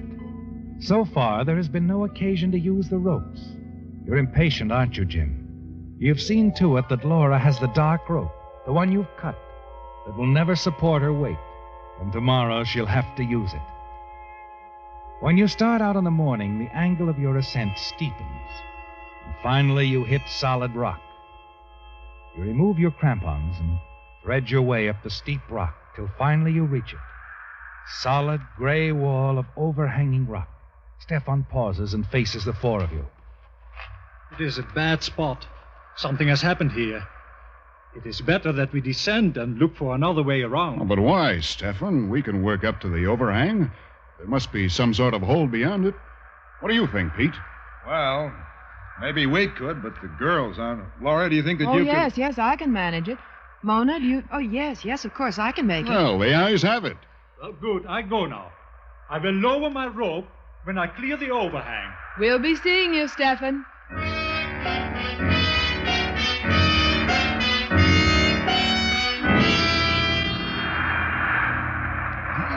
Your hand, Herr Jim. Yeah, up. Thanks, Stefan. Tougher than I expected. Ah, this wind is bad. Yeah, it is very bad. Well, how does it look? Well, that ledge up there, that is next. At 100 feet up. Not too steep, though. Well, we can take it on an angle. Laura? Mona, you girls okay? You went up there like mountain goats. I could have done it with one arm tied behind me. Hold on. Oh. Thought sure you'd be blown off. Me too. That gust hit me hard. It is best to stay close to the wall. Yeah, you said it. There's nothing but space out there. Well, I ascend now. Herr Jim, you will belay the rope and make it secure. And the action goes on. Stefan first to ascend, then Peter. And then Mona joins them on the ledge. She waves. The rope comes down.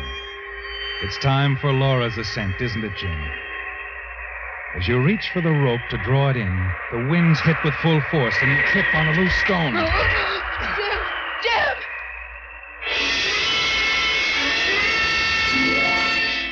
Your clawing fingers fasten onto the lip of the ledge. You're torn loose, rake down the side of the wall and claw about a nub and hold. And there you cling transfixed. Below you there is nothing but death. Sweat pours into your eyes. Your blood is a roar in your ears, and you go weak. Manage to look up into Laura's stricken face peering over the edge. Jim, thank goodness. Hold on, Jim. Hold on. We'll lower a rope. Lock it around your wrist and arm. I'll belay it. Stefan is on his way down. Hold on. Hang on, Jim. Laura, Stefan is coming down. Hang on, Jim. Hang on. Jim, here he comes. My rope. Take it, Jim. No, Laura. I can't. Tell Stefan. Hurry. Please, Jim, take my rope. Take my rope. No, it won't. Can't hold on any longer. Jim.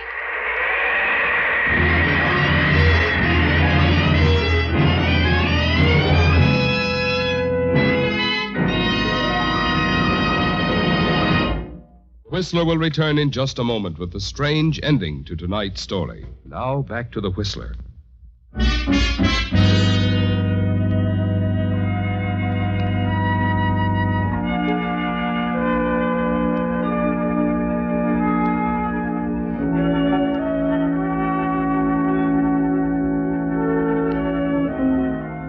The climbing party makes its descent slowly, silently.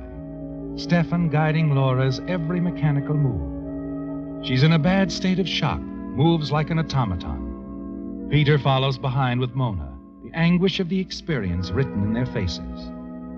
Finally, they reach the Alpine hut, put Laura to bed, and after a while she falls into a deep, exhausted sleep, and her three companions take up a vigil by her bed. Suddenly, the deadly silence of the room is broken. Jim, my robe. Stefan, is she all right? It's bad. Very bad. She dreams. It's all right, Mikey. All right. Such a horrible shock for her. So much to bear. Jim, you must... Jim? Oh, you, Stefan. It was a dream, wasn't it? All it... No dream. He's dead, isn't he, Stefan? Jim's dead. Yeah, Herr Jim is dead. Stefan, why didn't he take the rope? Why? He could have been saved. Why? If it is as you say, Frau Mason, I do not know why. I do not understand. You are sure that this is so? Yes, he wouldn't take my rope. He tried to say something and then he fell.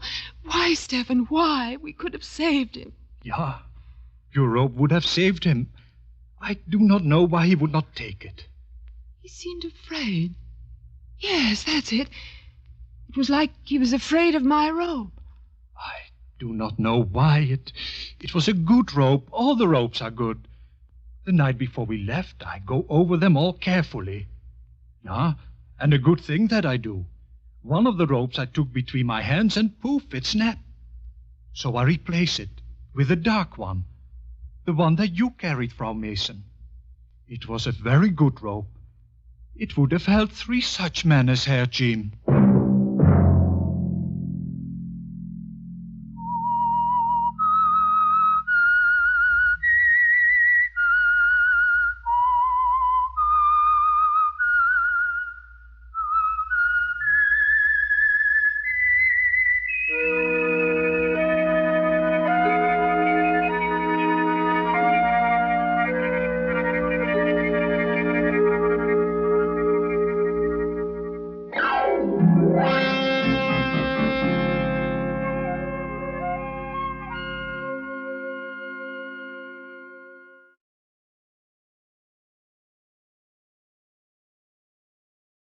And now, stay tuned for the mystery program that is unique among all mystery programs. Because even when you know who is guilty, you always receive a startling surprise at the final curtain. In the Signal Oil program, The Whistler.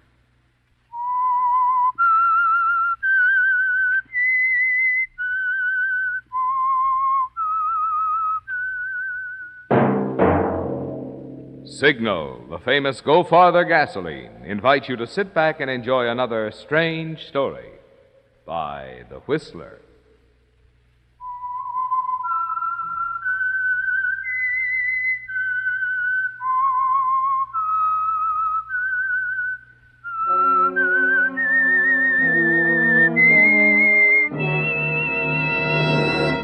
I am the Whistler, and I know many things, for I walk by night. I know many strange tales hidden in the hearts of men and women who have stepped into the shadows. Yes, I know the nameless terrors of which they dare not speak. And now for the Signal Oil Company, The Whistler's strange story, Triple Cross.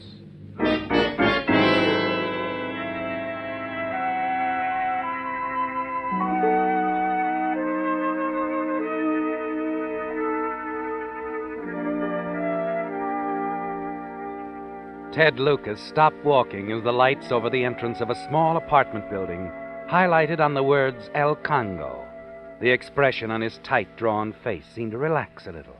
He drew in his breath, then walked rapidly to the doorway, and inside paused at the directory. There he ran his finger down the posted list of names until... Claire Henderson, apartment 214. Well, baby, I've finally found you.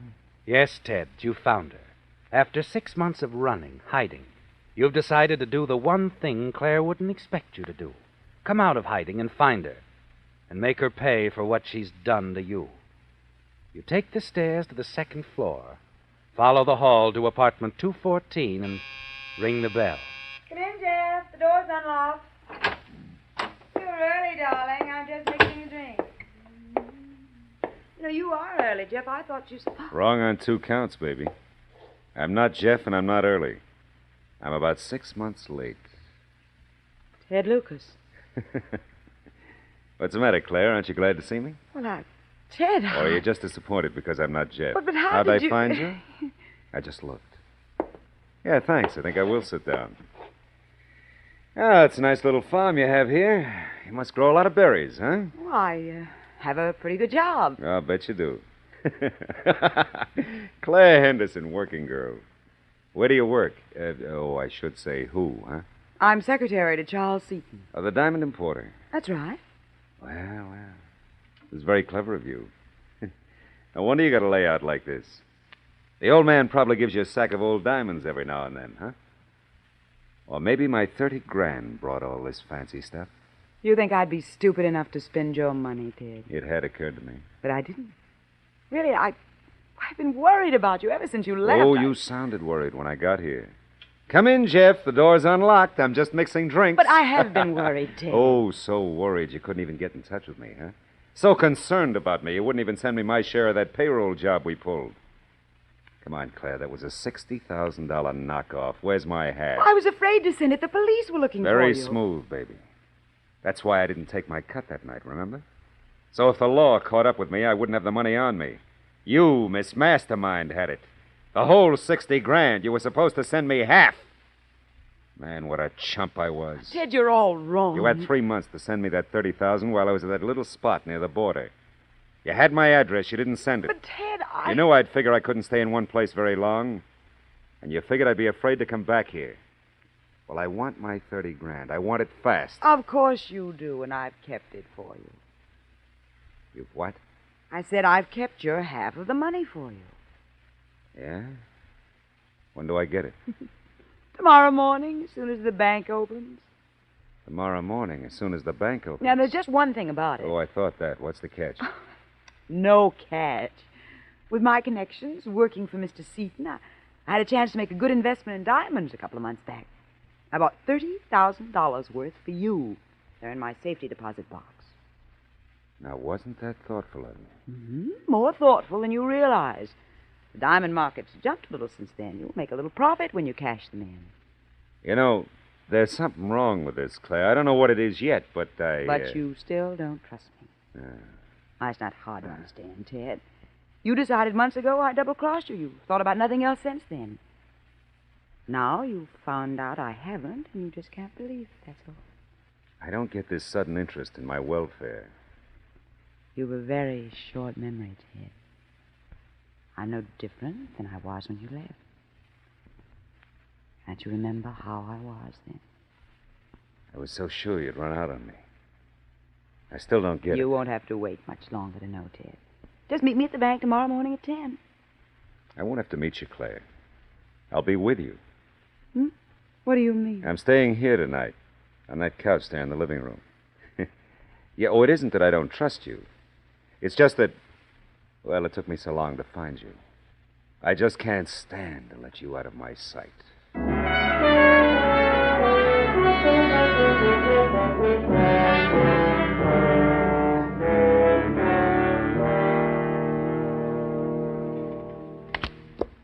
Jen! Well, it's 5 straight games you won. Looks like you can beat me at any game, huh? Ted, it's getting late. Oh, don't let me keep you up. Anytime you feel like turning in for the night, you go right ahead. But you... I told you I'm staying. After the places I've been sleeping, the couch looks like the governor's suite to me. Say, Claire, I'm still wondering what happened to your boyfriend, Jeff. He, sort of stood you up tonight, huh? Looks like it, doesn't it? Yeah. He's nobody, Ted. Just a guy. You're all a boyfriend, I mean. Go on, hit the hay, Claire. This is a business call. Pure business. Okay, Ted. That's the way you want it. I'll see you in the morning. You sure will. Oh.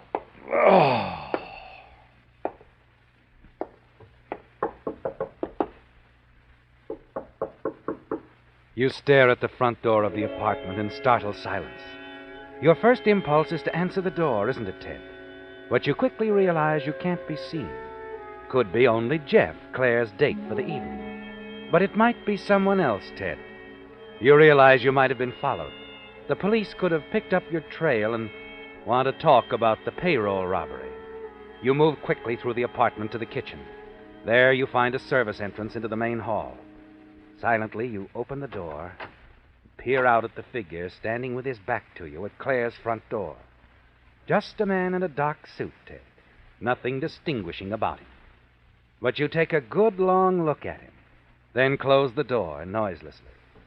And in a short time, you hear his footsteps fading down the hall. Dad, say, where are you? In the kitchen, Claire. You got any milk? In the refrigerator. Did I hear a knock on the door? No, I hit a table on the way to the kitchen. Oh. Well, good night, Dad. Night.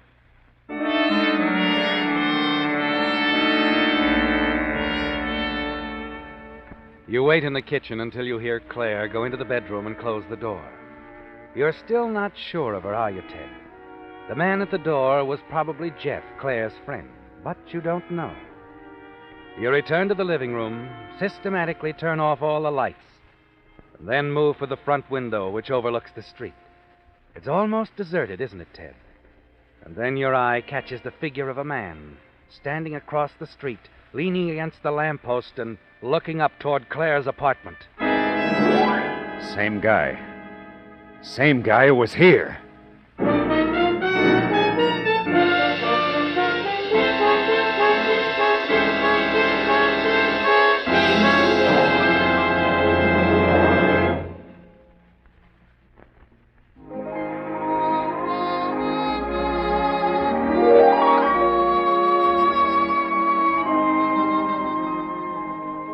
This is Cupid Miller, Marvin Miller, with a message especially for lovers.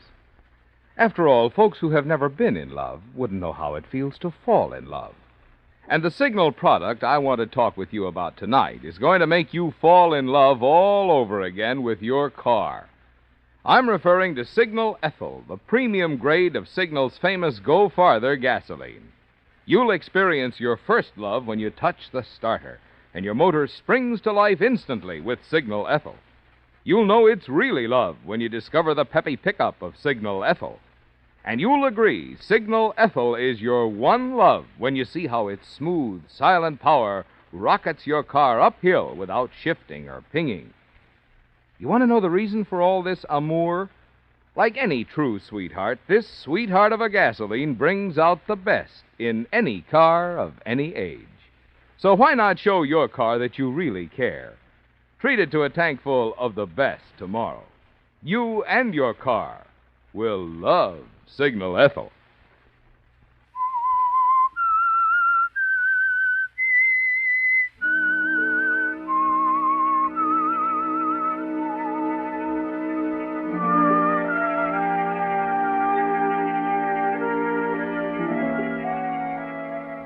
You're puzzled, aren't you, Ted? Strangely puzzled. Yes, and afraid, too. You've learned to be wary in the 6 months you've been hiding, after the payroll robbery which you and Claire Henderson planned and carried out. But it's more than that now, isn't it, Ted? Everything about your return seems strange, ominous. First it was Claire, calmly announcing that she hadn't spent your $30,000 cut at all, that she'd invested it in diamonds for you, and that you'd even make a profit. Then that knock on the door, the man in the dark suit who later took up a post across the street and watched Claire's apartment. You don't know who he is, do you, Ted, or what he wants? All through the long nights you sit there in the darkness of Claire's living room, turning the whole situation over in your mind. Shortly before morning, you doze off. It's nearly 10 o'clock when you awake with a start. Ted. Huh? What? Wake up. Oh, it's you, Claire. I must have fallen asleep. Why sleep sitting up in a chair? I thought the couch impressed you. I changed my mind. Hey, wait a minute. What on earth's the matter with you, Ted? Who do you expect to see out of the window? I don't know. Never mind. No one's out there now anyway. It's funny. What? Nothing. You ready? Yeah. Well, then come on. Let's do that bid at the bank where you deliver my 30,000 in diamonds. Still don't trust me, do you? No, not yet.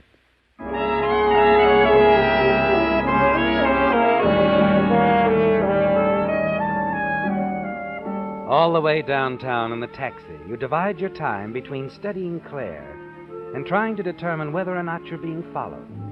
Finally satisfied that no one is trailing you, you try to reconcile Claire's smiling confidence with the fact that she's about to deliver to you $30,000 in diamonds. It doesn't make sense, does it, Ted?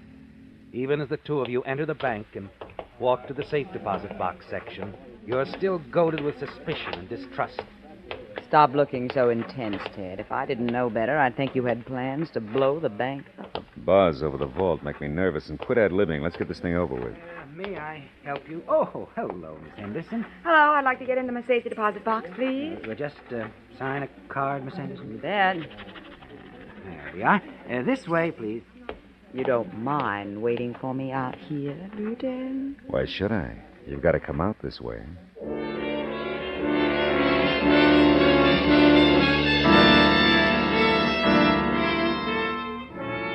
You look up with a sense of relief as Claire walks towards you, smilingly takes your arm, and the two of you walk from the bank and hail a taxi. After the cab's underway, Claire silently hands you a packet. You open it and find an impressive collection of diamonds inside. Trust me now, Ted? Mr. Seaton must be very proud of you. What kind of a crack is that? Well, if my trained eye is still in training, you have excellent taste in diamonds. I have excellent taste, period. Yeah, I'm not sure, but this calls for a drink, maybe, huh? Just maybe. Before noon? Time is relative. You got a particular hangout these days, or will the soothsayer do the trick? I haven't been there. 6 months. Yeah, by an odd coincidence, neither have I. Hey, driver, drop us at the soothsayer's, will you?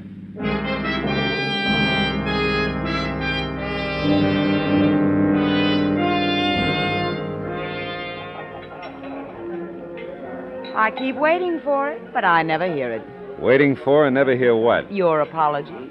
Apology? Just for thinking you double-crossed me? Hey, don't get carried away, doll. Just because I buy you a drink and flash you one of my better smiles, it doesn't mean I... Hey, what's the matter? It's that guy. The same guy I saw last night. What guy, Ted? Now, listen. Don't act like anything's wrong. Keep sipping your drink. When I give you a cue, take a look at the guy in the dark suit at the end of the bar. Tell me if you recognize him. Okay. Could be your boy Jeff, you know. Whoever he is, I'm pretty sure he's following me. There, see? He's looked away for a minute. Quick, do you know him? No. No, I don't, Ted. You better be sure, baby. Because if that is your boyfriend and this is some kind of a trick, It's no trick, Ted, honestly. We'll see. Anyway, you better be rambling along. But you'll see me later, baby. That's a promise.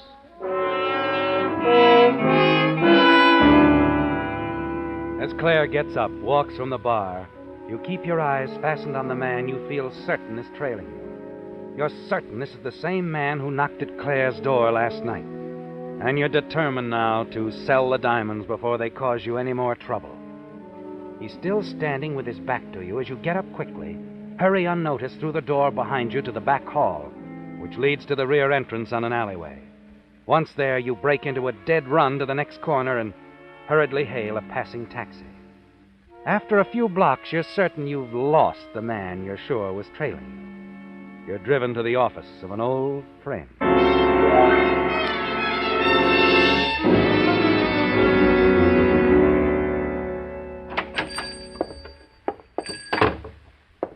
Be with you in just a moment. Hurry it up, Marco. Okay. Well, Ted Lucas. Long time? No, see. Look, are we alone? Like lovers.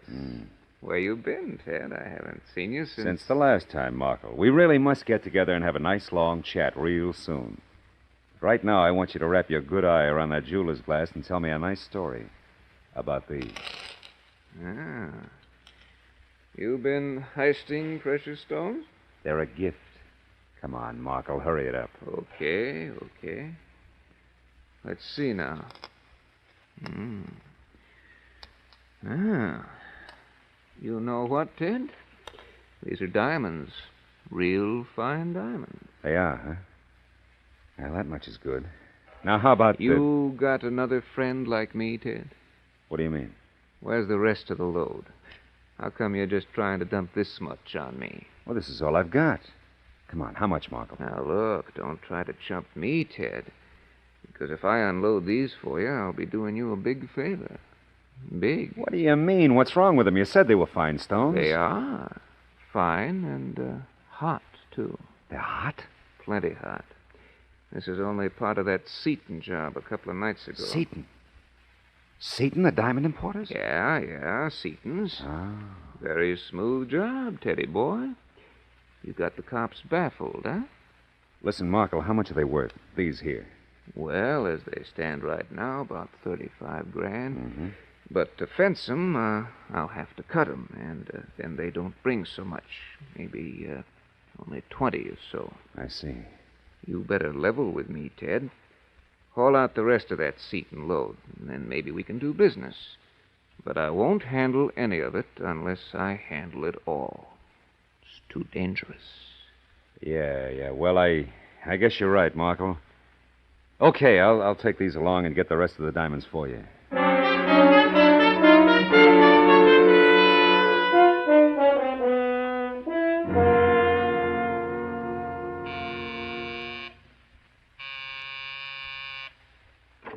What, Ted? Didn't expect to find you in, Claire. Nor are you just in the middle of packing. Packing? I don't know what you're talking about. I just got home. That's swell. So did I. Sit down. Ted, what's Sit down! Wait. You know, I really admire you. You've really got talent. I don't know what you're talking Took about. me a while, baby, but I finally caught on for good this time. Telling me you worked at Seaton's. Man, how you worked there. But I did, Ted. I did. I quit a couple of weeks ago. And maybe got $75,000 in diamonds for severance pay? Sure you did. That's where your boy Jeff came in, isn't it? He probably did the dirty work for you, just like I did on the payroll job. Ted, will you listen to Ever me for a since moment? Shy showed up, he's been dogging my trail. He was going to put me away for you, wasn't he, Bright Eyes? Oh, no, Ted, nothing like that. Will you let me tell Okay, you? you tell me, and be quick. All right. We did do the Seaton job, Jeff and I, but the rest of it isn't true. I had no idea you were anywhere around. Besides, you got your old cut. Those diamonds I gave you are worth at least $35,000. Not when they're cut, and they got to be cut or Markle won't fence them.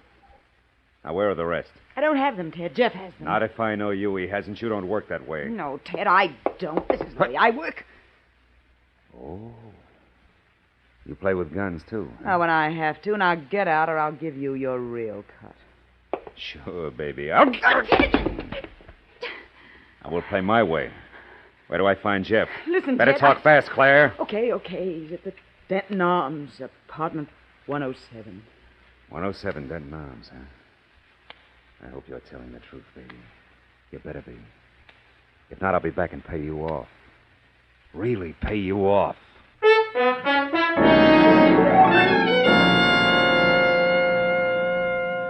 You take Claire's gun, leave the apartment, and then hurriedly double back to the service entrance to the kitchen and silently try the door.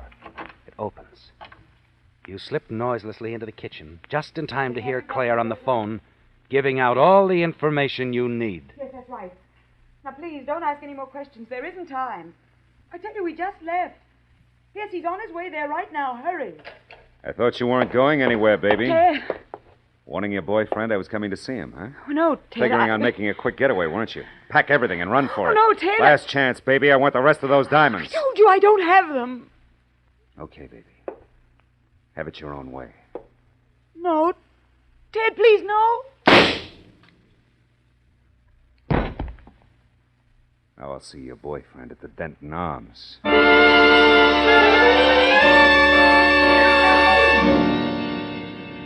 After shooting Claire, you slip her gun into your pocket and hurry out the back way of the apartment. The Denton Arms is less than 3 blocks away, and you decide it's safer to walk the distance, swallowed up in the late afternoon traffic. Your confidence grows with each step. You'll get the diamonds now, Ted, all of them. Just one more obstacle in your way, Jeff. And you're certain that won't take long.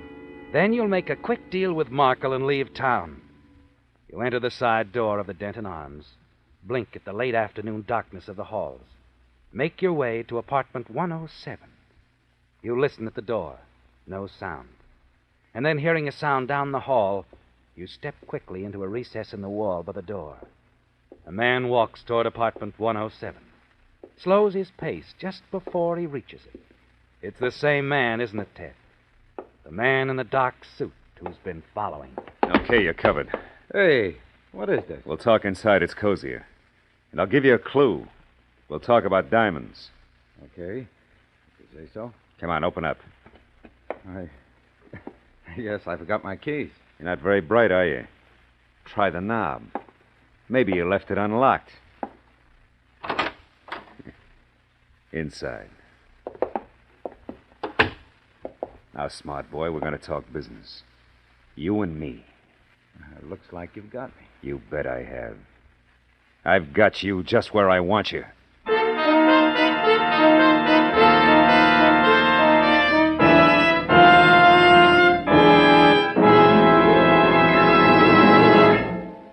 Stop it. Stop engine wear that can cut down your car's pep and power, cut down your gasoline mileage. Stop it.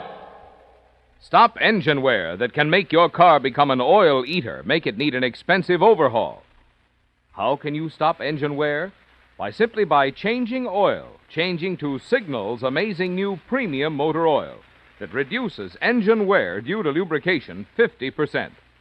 Through newly perfected scientific developments, wonderful extra protection has been engineered into this superior quality new motor oil. New Signal Premium stops acid corrosion and rust, controls and reduces harmful engine deposits, keeps oil rings clean and free, keeps hydraulic valve lifters from sticking. Yet this heavy-duty type oil is yours to enjoy at regular price at Signal stations. No wonder more and more drivers with an eye to keeping performance up and costs down are changing to Signal's amazing new oil that reduces engine wear due to lubrication 50%. Changing at Signal stations. Have you changed yet to Signal?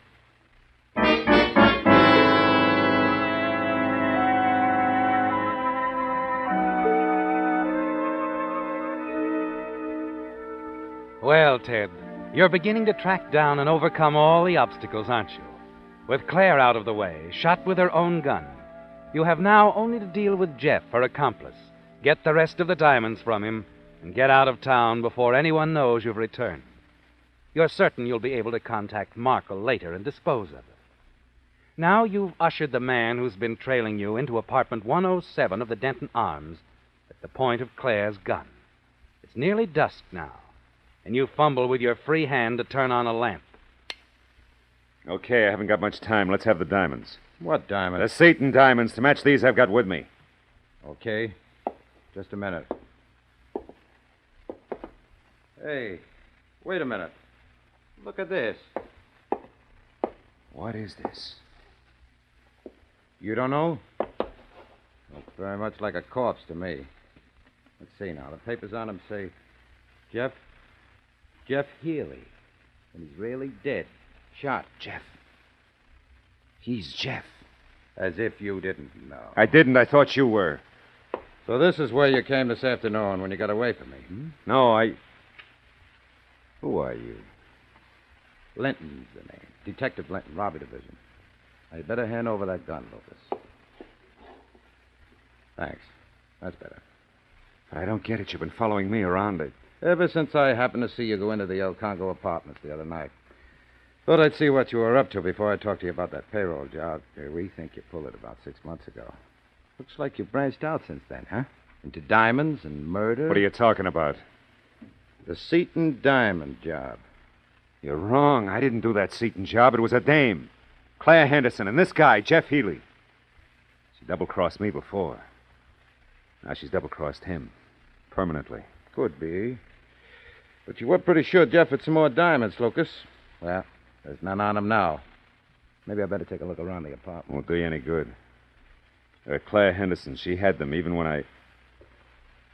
How did you happen to come here? You said I'd shaken you off. A woman called headquarters. A woman? Yeah. She said if we come to the Denton Arms, apartment 107, we find the Seton thief and a murderer. Looks like she was right. She was phoning the cops. The little... I didn't do it, I tell you. Maybe not. But if you got the diamonds on you, like you said, and if this gun is the one that killed Jeff here, you've got an awful lot of explaining to do. I tell you, it was Claire Henderson.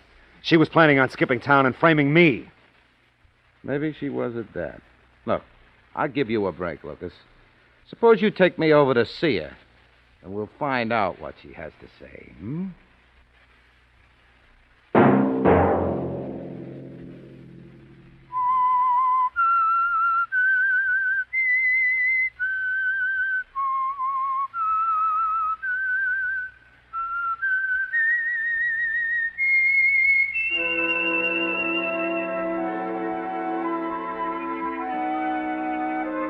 Let that whistle be your signal for the Signal Oil program, The Whistler, each Sunday night at this same time.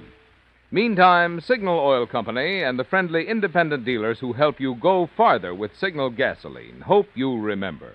Regardless of what gasoline you use, you'll enjoy more miles of happy driving if you drive at sensible speeds, obey traffic regulations, and avoid taking chances. You may even save a life, possibly your own.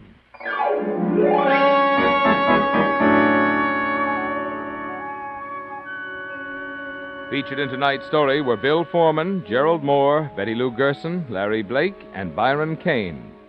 The Whistler was produced and directed by George W. Allen, with story by Nancy Cleveland, music by Wilbur Hatch, and was transmitted to our troops overseas by the Armed Forces Radio Service. The Whistler is entirely fictional, and all characters portrayed on The Whistler are also fictional. Any similarity of names or resemblance to persons living or dead is purely coincidental. Remember to tune in at this same time next Sunday for another strange story by The Whistler. Marvin Miller speaking for the Signal Oil Company. Stay tuned now for Our Miss Brooks, starring Eve Arden, which follows immediately over most of these stations. This is CBS, the Columbia Broadcasting System.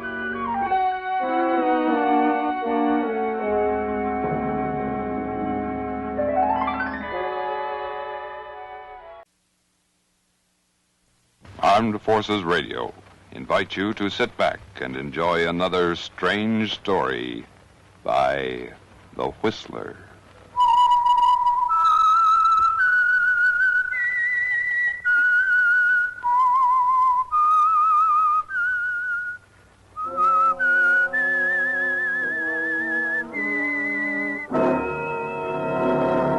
I am the Whistler, and I know many things, for I walk by night. I know many strange tales hidden in the hearts of men and women who have stepped into the shadows. Yes, I know the nameless terrors of which they dare not speak. And now for the Whistler's strange story, A Matter of Time.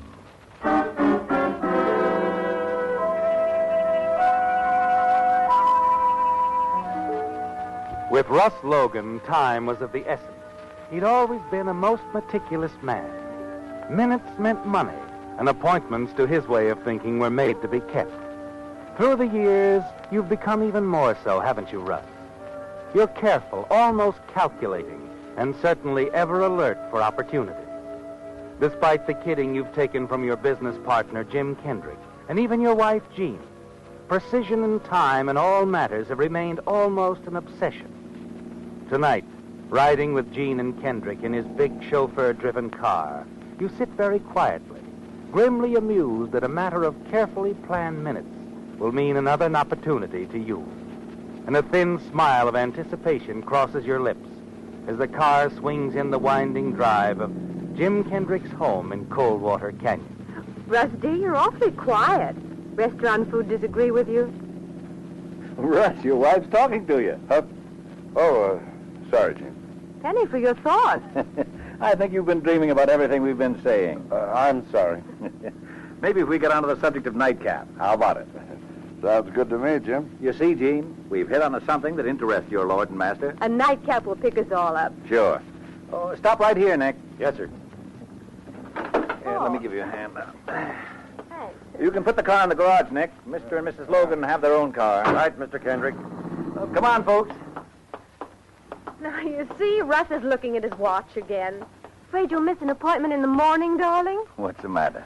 Russ, with all your clock watching, you'd think you weren't a member of the firm. Jim, I keep telling you, you ought to rig up a time clock for Russ. Let him punch in every morning. Okay.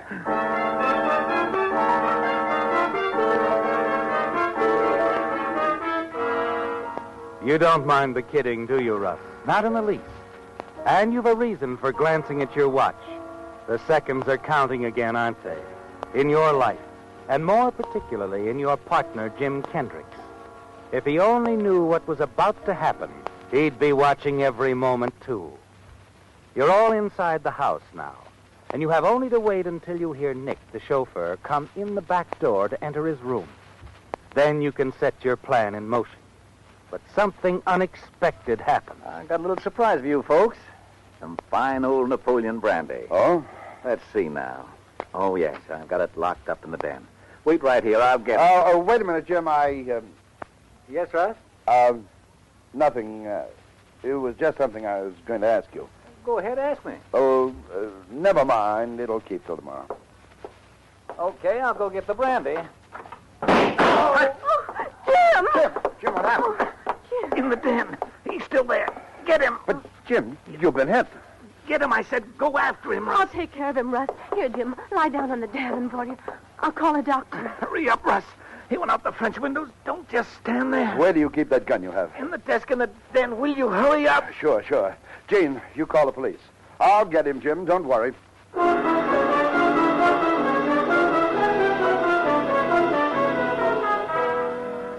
It's infuriating, isn't it, Russ, that everything had to be spoiled by a simple break in the routine.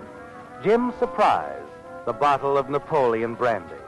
It sent him into the den before you wanted your plan to go into effect, before Nick, the chauffeur, had time to get inside the house to his room. And now, racing around the side of the house, you hope that Nick hasn't caught the killer. You're furious that things didn't go according to schedule. And now you can only hope as you rush to the spot, far back on the property, where you're to meet the man who fired on Jim Kendrick. You promised him you'll hide him away, haven't you, Russ? Yes, that's what you promised. But actually, you're going to use the gun in your hand and put him away forever. At the designated spot near a huge pepper tree, you wait. Listen for his footsteps. Raise the gun and aim in the direction of the sound. And then... Mr. Logan? Mr. Logan? Nick. Oh, I think he's trapped, sir, up in the canyon. Mrs. Logan says the police are on their way.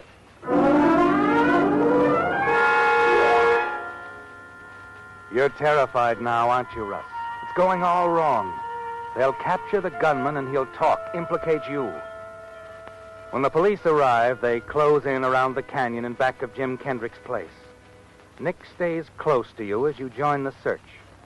Finally, you hear the shouted words that you fear the most. Over here, everybody! We got him! We got the guy!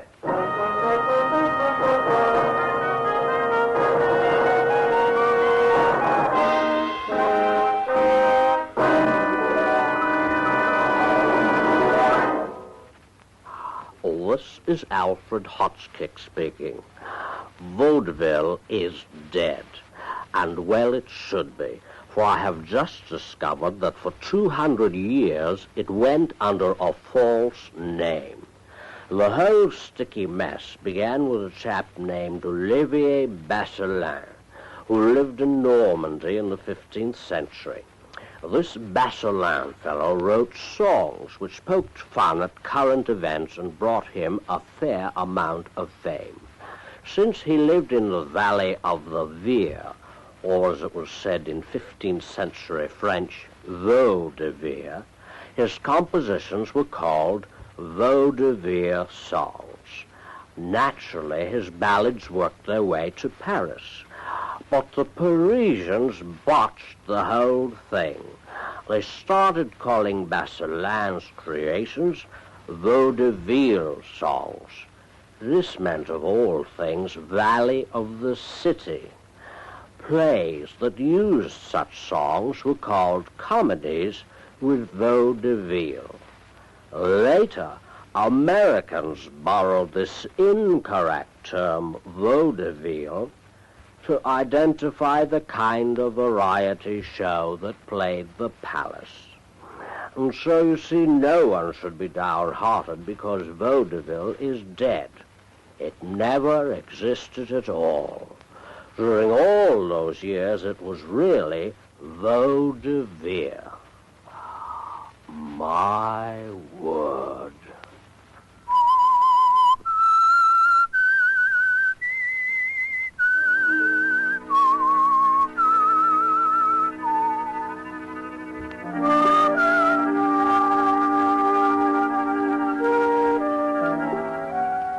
Well, Russ, you knew it. Everything was ruined the moment your neatly timed schedule was broken. A bottle of Napoleon brandy. If it hadn't been for that, Jim Kendrick wouldn't have entered the den quite so soon. There would have been time for Nick, his chauffeur, to have returned to the house. And the gunman you had hiding in the den would have had time to get away and reach the spot outside the house where he was to meet you without being seen by Nick. But it's gone wrong all the way. And now it seems the gunman has been caught. You haven't even a chance to run for it because of the presence of the police. Well, we've got him, Mr. Logan. Fine. Fast worker. The chauffeur here got a good look at him when he ran out of the house. Says he can identify him. Is that the man there? That's him. How about it, Nick? Hey, wait a minute. What is it, Nick? He's not the guy. What? He's not the guy. Officer, he's not the one. You got the wrong man. You sure? Sure, I'm sure. I got a good look at him. Oh. Yeah, I know. Sorry, mister. You can go. Guess we made a mistake. All right, spread out, boys, and get going. We got the wrong guy.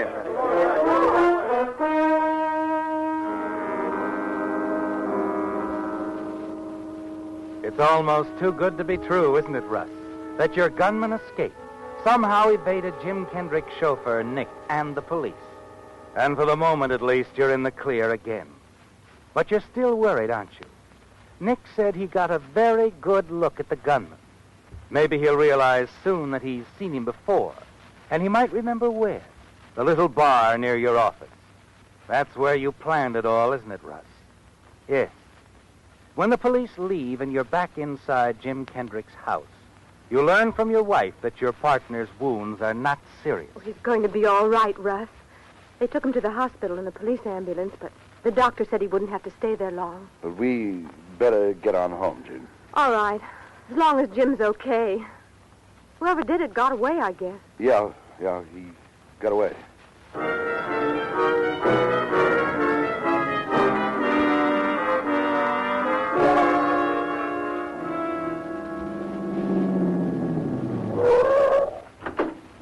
You run on up to the apartment, Gene. I'll put the car away. Don't be long, dear. I won't.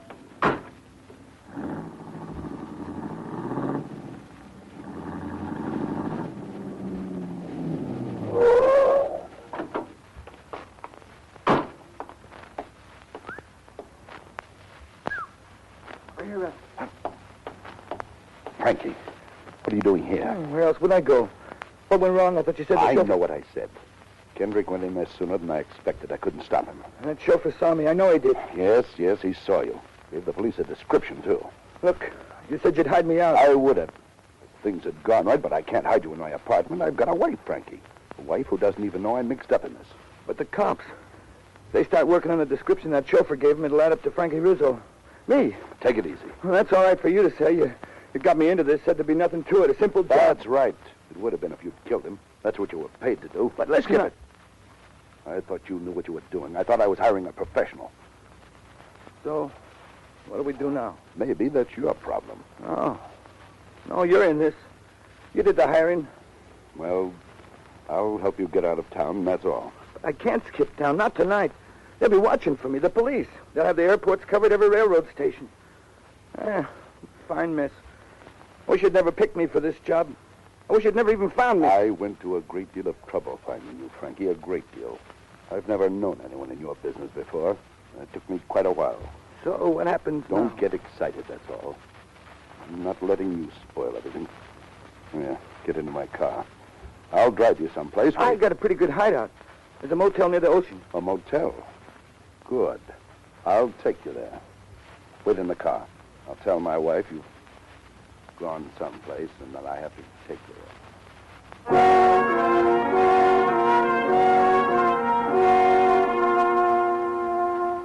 You have to help him, don't you, Russ? Even though you're disgusted with the way he handled the shooting. You tell Jean that you've decided to pick up a carton of cigarettes. A few minutes later, you're driving out Wilshire with Frankie Rizzo. He directs you to the Surfside Motel on the beach. You leave him there, return to your own apartment, answer Jean's sleepy inquiries with the alibi of a flat tire. When you finally turn in, there's little sleep for you, is there, Russ? You're tense and nervous, dreading the moment when you'll have to face your partner again. And that moment comes the following morning as you visit the hospital and stand at his bedside. Jim greets you with a curious smile on his lips. Hello, Russ. Nice of you to come. Good morning, Jim. How do you feel? Just fine. They tell me I'm going to live. Of course you are. Too bad, isn't it, Russ? What? Would have solved all your problems if I'd have kicked off, huh? Given you control of the business, too. What in the world are you talking about? That little deal you approached me with 2 weeks ago. Deal? Come off it, Russ. We disagreed, remember, on that little transaction which you thought our freight line would fit into so neatly? You want me to drive business away from now on? If it's crooked, yes. Even if it means 50,000 profit. I won't stand for our trucks accepting a contract to haul contraband. I told you 2 weeks ago. I'm telling you again now. As long as I'm a partner in this outfit, we're keeping it clean. Okay, Jim. Forget it. I have. That's why I didn't know what you were talking about. The moment we disagreed, I dismissed it from my mind. Really? Of course. Funny. Maybe I misjudged you, Russ. I actually found myself wondering if that little shooting at the house didn't just have something to do with your plan. Well, that's too ridiculous to dignify with an argument. So we won't argue. The man who was in your study was obviously after the safe, not you. You just made the mistake of walking in there. I certainly didn't suggest it. No, you didn't. Matter of fact, you stopped me. Why, Russ? What was it you were going to ask me right at that time? I have no idea. No, I don't suppose you have. All right, we won't settle anything this way. Maybe when the police pick this guy up. I wish they had him right now. I certainly don't like any feeling of mistrust between us. Jim, it isn't good for business. No, it isn't. Nick, my chauffeur, thinks he's seen this man before. I mean, before last night. Oh. Might give the police a lead, huh? Might, Russ. It just might. He say where he'd seen him? Yeah, down at the gym Nick goes to. It's the same guy. He's a cheap gambler named Rico or Reno, something like that. Kind that just might take a pot shot at somebody for money, provided the right sort of person talked him into it. Assured him it would be an easy setup, no danger. Well, Nick ought to tell the police about all this. Oh, he has. Yeah, Nick's told the police. Good boy, Nick. Very loyal. Well, sit down, Russ. Sit down. Visit a while. Yeah. Sure, Jim. Sure.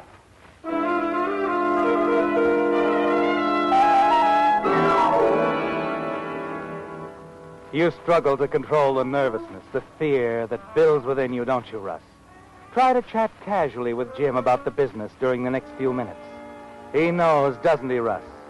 Yes, you're certain Jim knows you hired someone to kill him. You're glad when your visit comes to an end. You hurry out of the hospital and back to your office. Then that afternoon, there's a phone call for you. Hello, Logan speaking. Hello, pal. Look, this place is giving me the willies. I want to get out of town. If you'd listened to me last night... Okay. So now I'm taking your advice. Look, Frankie, I'd rather talk this over in person. I'll be out there in about a half an hour, okay?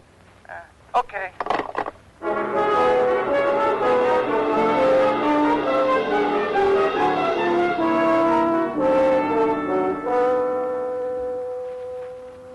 Yeah, Logan. 10 grand ought to make a nice start. 10 grand? Now, wait a minute. Sure, I know. 5 grand was all you promised, but the price has just gone up. But you made a deal. Since then, I decided to retire. And a guy who retires has got to have capital and an income. You're it, pal. Or else. Or else what? Oh, Jim Kendricks might like to know who wanted to have him knocked off and why. Well, what do you say? All right, Frankie, you win.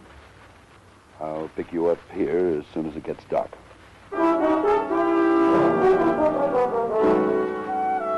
After you leave Frankie, you return to your office, sit for nearly an hour thinking things out, and finally you reach a decision. By the time you arrive at your apartment, you know exactly what you're going to do. Jane? I'm in the bedroom, Russ. Home early, aren't you, darling? Yeah. You going out? Uh-huh. Stella and I are going over to Westwood to a cocktail party at Ruth Taylor's. Oh, mind fixing your own drink, Russ? I'm rushing. I think I'll skip the cocktail.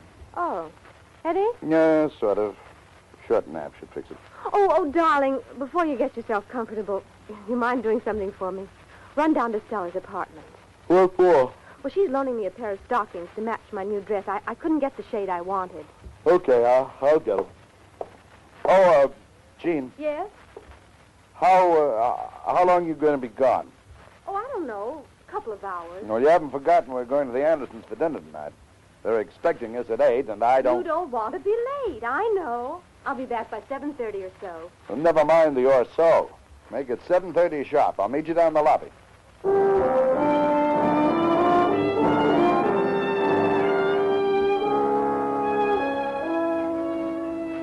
You're pleased that Jean will be out of the apartment for 2 hours, aren't you, Russ? But you've still something else to solve. The little item of how you're going to leave the building without being seen.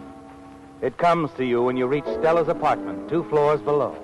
Yes, standing in her living room, looking out over the rear garden, everything falls neatly into place in your mind. Her sunroom window opens on the rear fire escape. Stella lives alone, and since she'll be at the cocktail party with your wife, her apartment will be empty.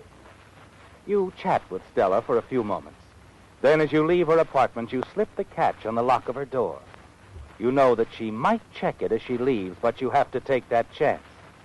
You hurry back upstairs. Here you are, Jean. Oh, thanks, darling. Is Stella waiting?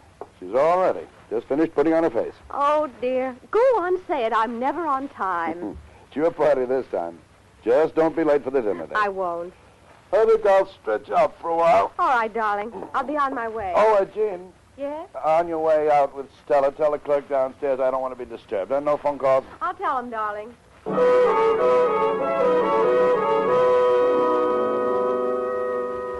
You pretend to drop off to sleep.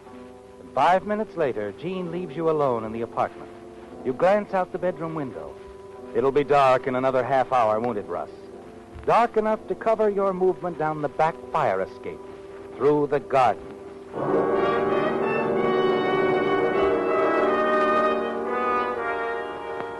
It's 6:55 exactly when you again slip into Stella's apartment.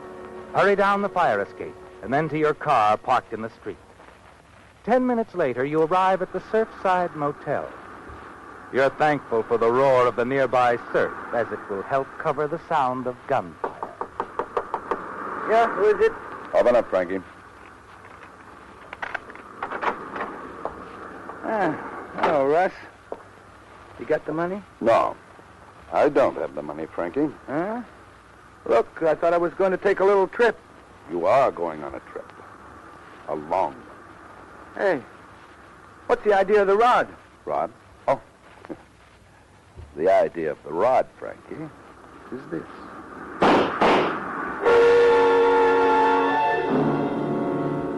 As Frankie Rizzo crumbles to the floor, you whirl and race back to your car parked in the alley.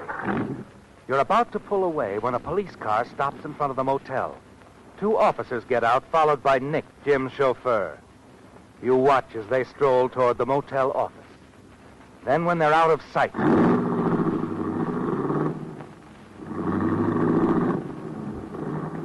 A lucky break, wasn't it, Russ? If you'd been only a minute later, they'd have caught you. But now you're in the clear and racing back to your own apartment.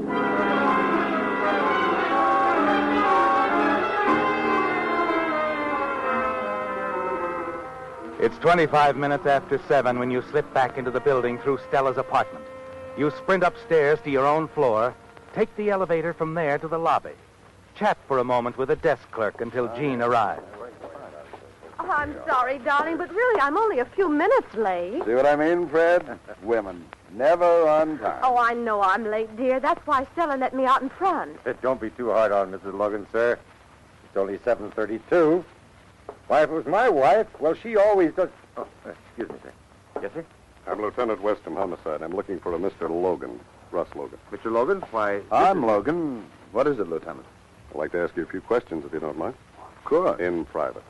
Oh, let's go up to my apartment. Do you mind if my wife... No. Come along, Mrs. Logan. I'll ring for the elevator. What's this all about, Lieutenant? Just routine questioning, Mr. Logan. Where were you this evening between 7 and 7:30?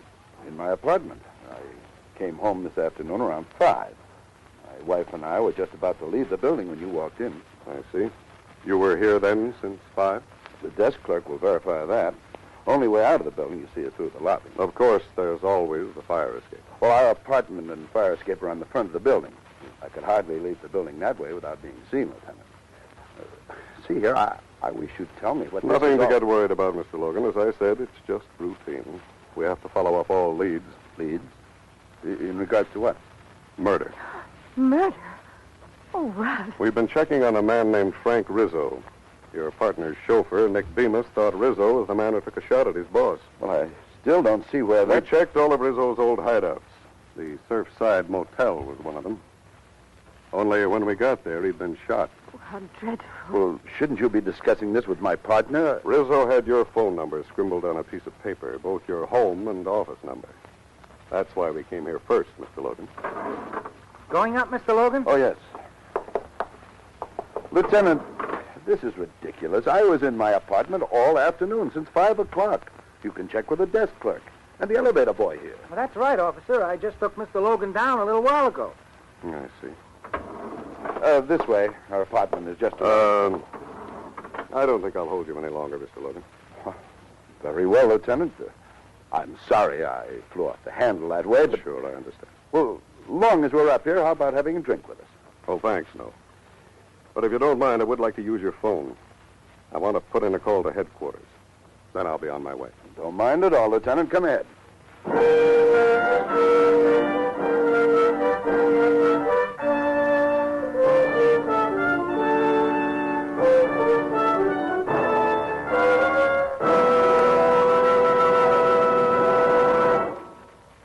The newly independent nations are on the move. Yes, they're among the most vital forces on the international scene. They have waited so long for their freedom, they have worked so hard for their great moment of independence, that now they're impatient for progress. These new sovereign states are impatient to make their countries self-sufficient, to improve health standards, to educate their citizens. Surely this surge of the former colonial possessions is one of the most heartwarming developments in recent years. Because as each new country emerges, it means that the world community is enriched by another peace-loving member. The newly independent nations have contributed to a lessening of tensions in the Cold War by speaking often with a voice of reason and moderation. The United States applauds the fine work accomplished by these young countries, both in their own boundaries and throughout the world.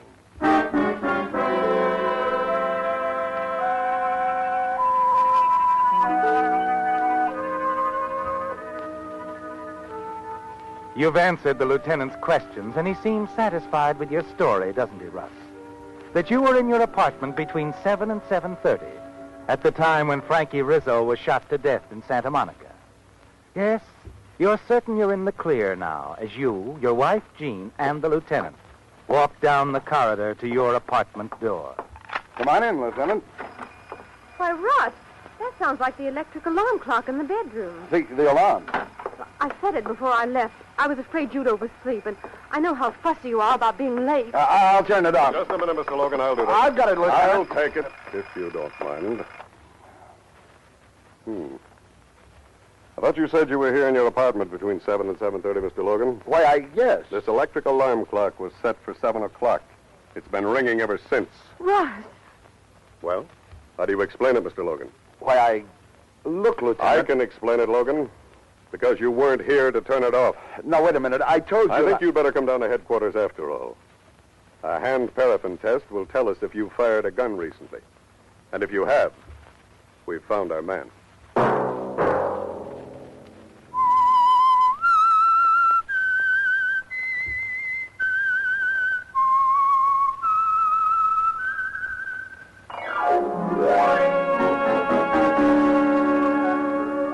Featured in tonight's story were Bill Foreman as the Whistler, Ted DeCorsia, Margaret Brayton, Ed Begley, Raymond Burr, Herbert Litton, and Bill Boucher. The Whistler was produced and directed by George W. Allen, with story by Adrian John Doe, music by Wilbur Hatch, and was transmitted overseas by the Armed Forces Radio Service. The Whistler is entirely fictional, and all characters portrayed on The Whistler are also fictional. Any similarity of names or resemblance to persons living or dead is purely coincidental.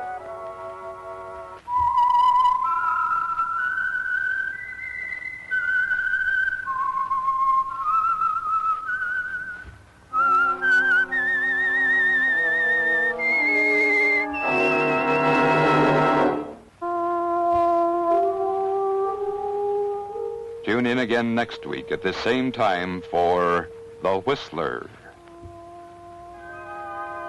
The Whistler has come to you through the worldwide facilities of the United States Armed Forces Radio and Television Service.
And now, stay tuned for the program that is rated tops in popularity for a longer period of time than any other West Coast program in radio history. The Signal Oil program, The Whistler.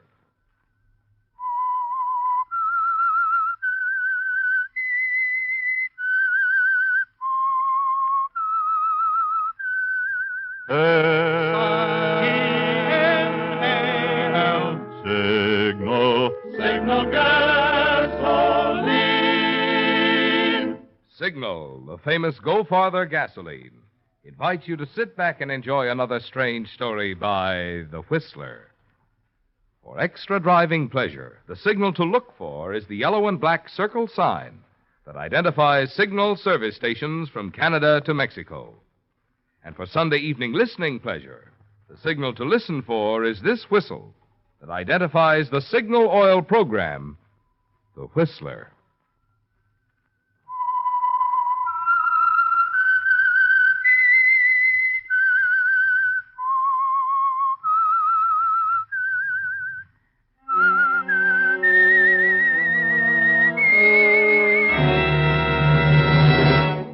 I am the Whistler, and I know many things, for I walk by night.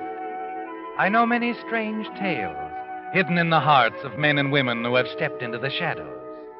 Yes, I know the nameless terrors of which they dare not speak. And now the Whistler's strange story, The Eager Pigeon.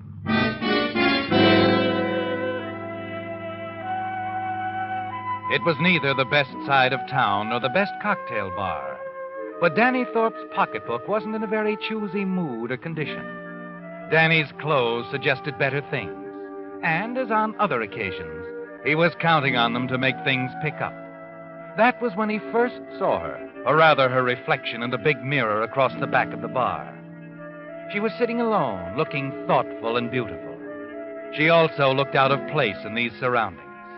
Danny was curious and never wanted to stand on ceremony, He picked up his drink and went over.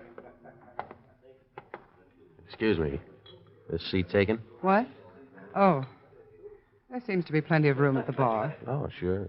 But why trade reflections when the real thing's only a few feet away, Well, we can confine the conversation to the weather. Warm night, isn't it? Yes. Yes, it is. Might even rain. It might. But that's not what you're worried about. Worried? Oh, it shows. Does it? Really? Well, it's my brother. Do you come in here often?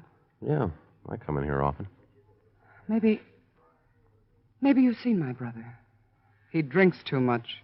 That's bad. Very bad. He was wearing a check coat, tall, wavy hair. The coat? My brother. Well, that's something. What's that? First time I've laughed in a week. Well, things are bad all over. I wonder if... No, I guess not. Try me. No. You certainly aren't in need of money. A man who dresses... Now, easy, lady. Don't mention that stuff and then run away. Money, you said? Yes. Oh, I'm always interested. Your brother really isn't it, is it? No. It's nothing very much. I just need help, that's all. There's $50 for the right party. Have Tux, we'll travel. Outline the job, sweetheart. Are you serious? If you are. All right. But first I'll have to make a phone call. Excuse me a moment.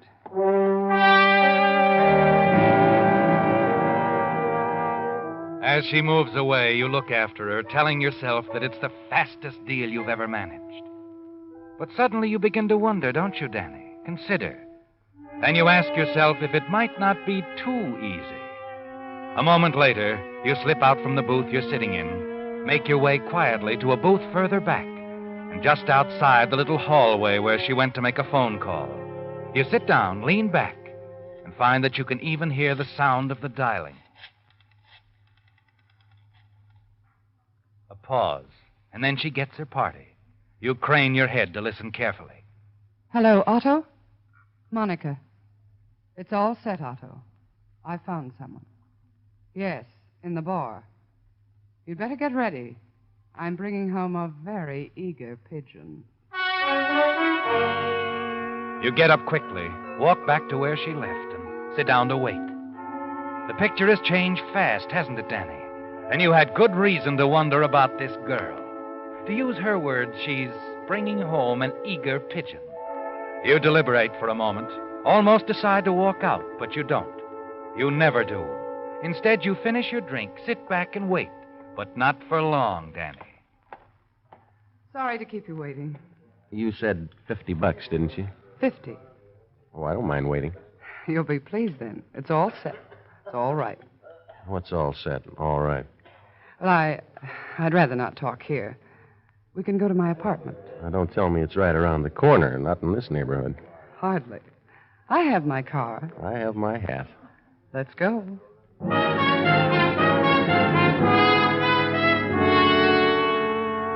You walk out with her, help her into a convertible car that matches the clothes.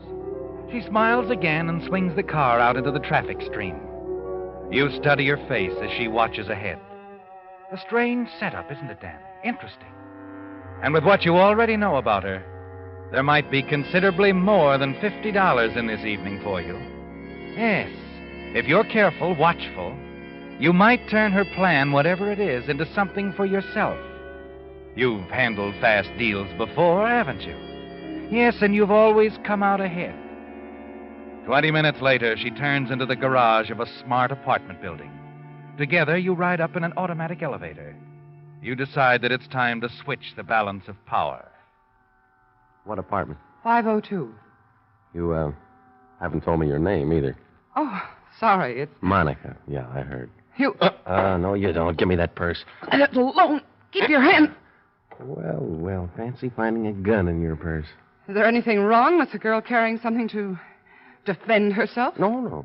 There's nothing wrong with a boy doing the same thing, especially when it's your gun and I'm the boy who's got it. It's a big, bad, wicked city, sweetheart. Boys and girls can get hurt. I don't know what you're talking about. Here we are, 5th floor. After you, Monica. I'm interested in what you got in apartment 502. Very interested.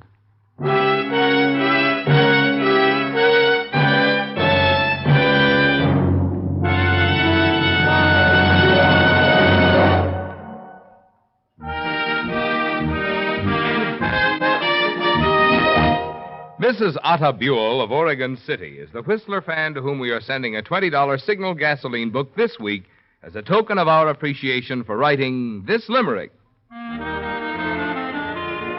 Our car was anemic and slow till we gave it the gas with more go. On Signal ethyl diet, when we park it, we tie it. It doesn't run fast, it flies low. Signal, signal, signal gasoline. Your car will go for the gasoline. Oh, Mrs. Buell's limerick certainly hit the nail on the head in describing the extra driving pleasure you enjoy with Signal ethyl gasoline. And speaking of pleasure, if you'd like the fun of having a limerick of yours read on the Whistler, the address to which to send it is Signal Oil Company, Los Angeles, California. You'll receive a $20 Signal gasoline book if your limerick is read on the Whistler. And all limericks become the property of Signal Oil Company. Selection is made by our advertising representatives on the basis of humor, suitability, and originality. So, of course, your limerick must be your own composition. Remember, the address to which to send your limerick is Signal Oil Company, Los Angeles, California.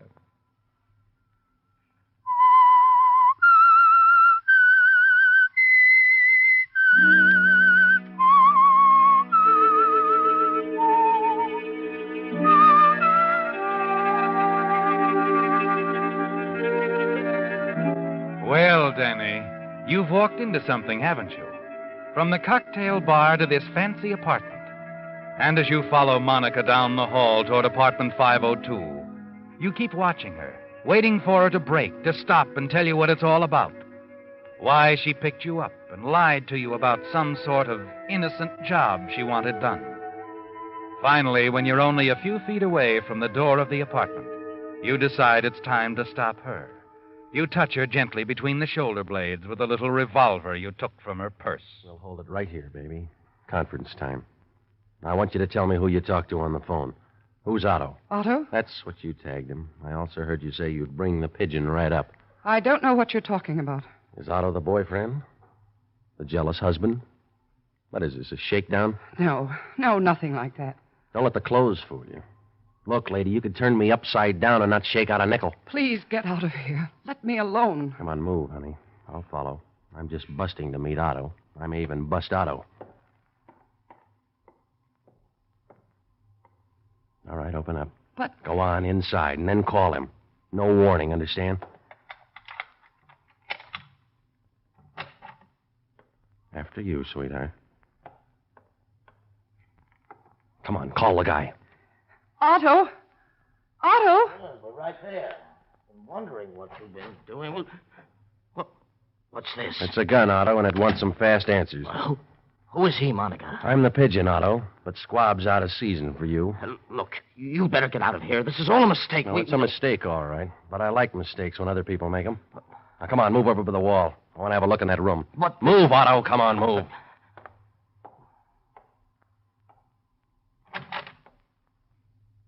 Well, how do you like that? No body. Body? Oh, yeah. This is a real switch. Figured to be a body in there. Okay, you'll have to brief me. What's it all about? All right. So I got all evening. I'll wait.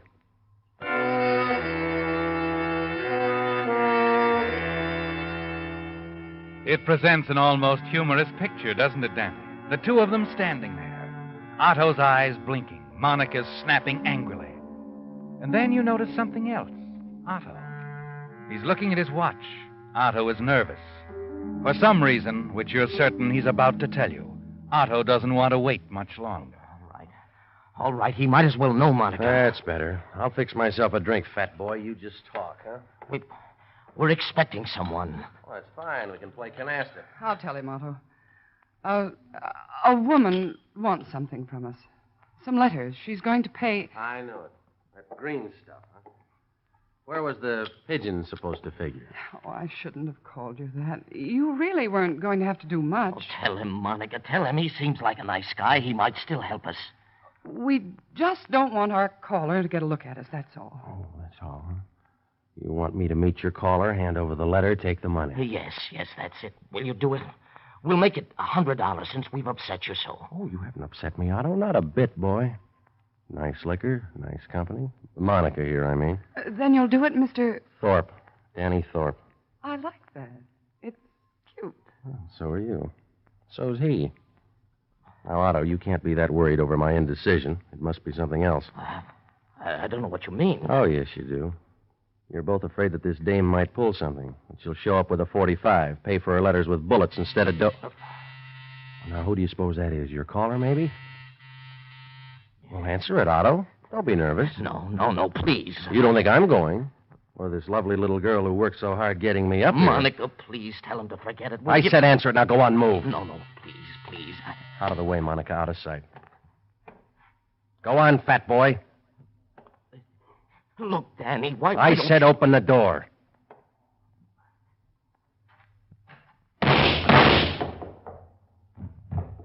What rough games Otto plays. What excitable playmates. Stop it. Can't you see? He's dead.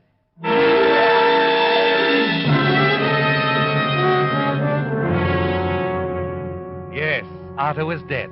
You can see that at a glance, can't you, Danny? Quickly, you step over him. Look down the hall. It's deserted. Whoever shot Otto made a clean getaway. Then you turn, drag the dead man into the room, and close the door. Monica, a few feet away, stands motionless, staring at you. Dan, wait. I didn't know this would happen. Didn't you, sweetheart? Please, you've got to believe me. That could be me, baby, sprawled out there looking up at the ceiling. I ought to slam you all around this room. Dan, don't I... Mr. Belding. We got to get out of here. The whole apartment house will be on our necks. Come on, sister, snap out of it. What? I said let's go. There's a back way out of here, isn't there? Yes. You better call the police. Come on, baby. Out.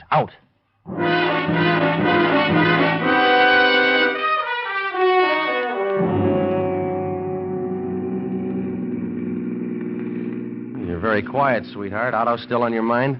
I'm not in the mood for conversation, sorry. Okay. Where can I drop you off? Oh, the night's young. Look, I'm not going to drive you around all night. Oh, relax. Don't let this thing get you. It's just that I'm old-fashioned. I always get nervous when I'm mixed up in a murder. Anybody know you were with Otto tonight? No. About you and Otto. It was just a business deal, that's all. Sure. Anything else? Should have picked a smarter boy. It was pretty stupid of Otto to set up that kind of a payoff. We won't make the same mistake, will we? We? We just formed a new partnership, didn't you know? Dan, listen. I don't think I want to go on with this. Oh, sure you do. You'll feel better after you have a drink. There's a place up ahead. I'll buy. I thought you were broke. Oh, no, not anymore, sweetheart. You owe me $50, remember?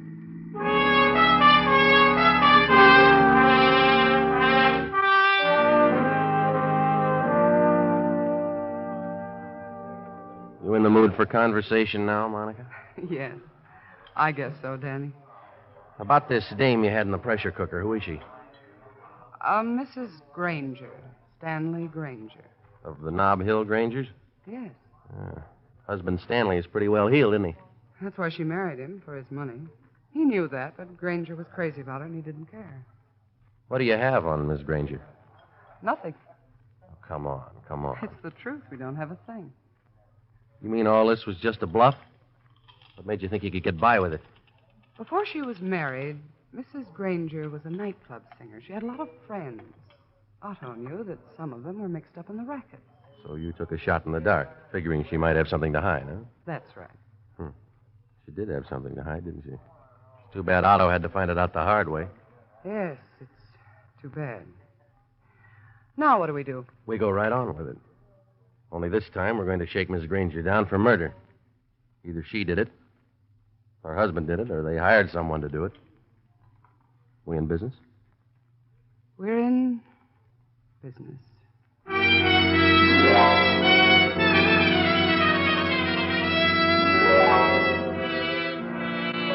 It's almost 2 in the morning when Monica drops you off at a fashionable hotel downtown with a promise to call you later in the morning. The future looks bright, doesn't it, Danny? Yes. And for the first time in weeks, you enjoy a comfortable night's rest.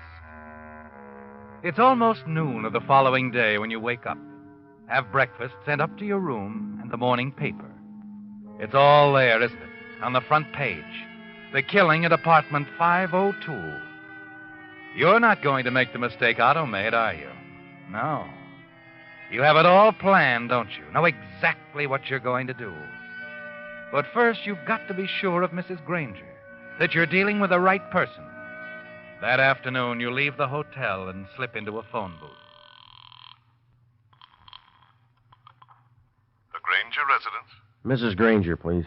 Whom shall I say is calling? Just tell her it's about apartment 502. She'll talk to me. Apartment 502, sir? Yeah. Go on, Junior. Hello? Mrs. Granger? Yes? Listen careful, sweetheart. I have some information to sell. It's about Otto Fielding and why he was knocked off. You can buy it for 10 grand, or I'll hand it over to the DA for free. You follow me? Yes. Oh, that's fine. I'll be out at the Blue Pelican bar tonight. It's usually pretty crowded, so don't get any ideas. Be there at 9 o'clock. Have the dough in a white envelope. And carry it in your right hand.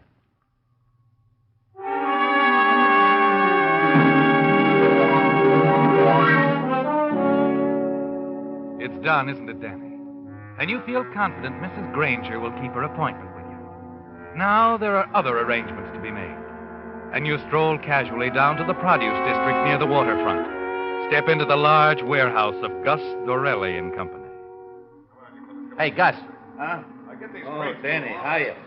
Hi, what's DiMaggio batting these days? 335. Not bad for an old man, huh? Hey, Gus, can you do me a favor?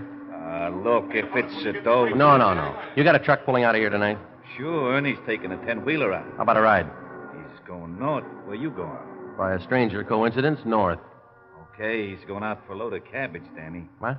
Cabbage. Ernie's going out for a load of cabbage. That's funny, Gus. I'll be carrying mine with me. I don't get it. Is this a joke? Could develop along those lines. Gus stands there, shaking his head as you walk away. Everything is falling neatly into place, isn't it, Danny? The appointment with Mrs. Granger. And now your quiet exit out of town has been arranged. Yes, you're confident everything is going well. That is, until you return to your hotel. You're a little surprised when the clerk tells you there haven't been any phone calls for you. You look at your watch. It's after 5. Quickly, you cross the lobby, step into a phone booth, and call Monica's hotel. I'm sorry, sir. There's no one registered here by that name. Scott. Monica Scott. I'm sorry, sir. All right, never mind. Something's wrong, Danny. Monica lied to you, didn't she? And you wonder what she's up to. Then, as you're about to step out of the booth, something you see in the hotel entrance causes you to jump back. 2 uniformed policemen walk briskly across the lobby, stop for a moment at the desk, and then disappear into the elevator. Hey, boy. Yes, sir? What's all the law for, do you know? Oh, that. Yeah, the guy in 801 had too much to drink. The house stick couldn't handle him. Oh. Yeah, now he's going to have to tell it to the cops. Drinking can become a horrible thing, son. Let that be a lesson to you. Yeah. Huh?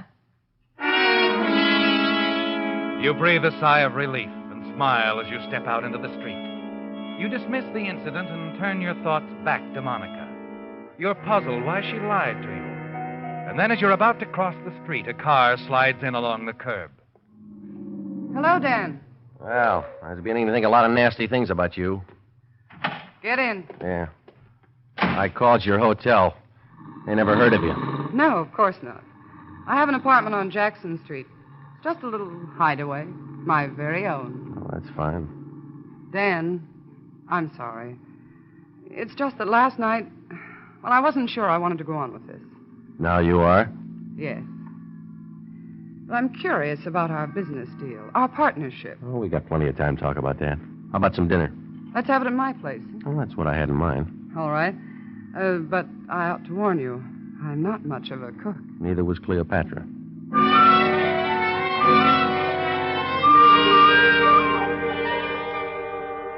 Well, here you are, Monica.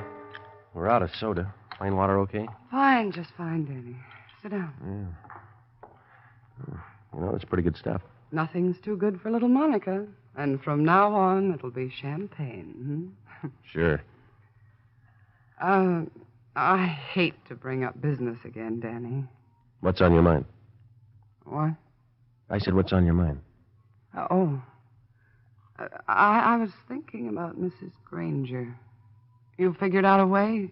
You said you would. No, not yet, baby. You haven't? It takes time. I want to case this setup pretty well before I make a move.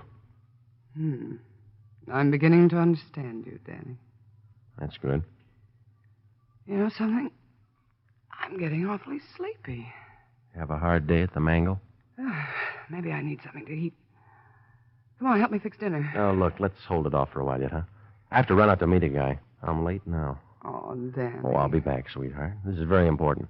Well, you hurry. Sure. You'll stay right here and wait for Danny, huh? I won't budge an inch.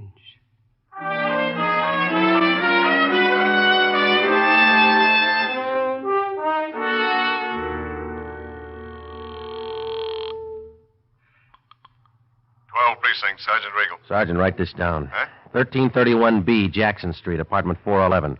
The dame who was with Otto Felding when he was knocked off last night is there now. Her name is Scott. Monica Scott. Wait a minute. Who is this? You might have a little trouble waking her up, Sergeant. Some louse gave her a sleeping tablet. It just goes to show, pal. You can't trust anybody these days.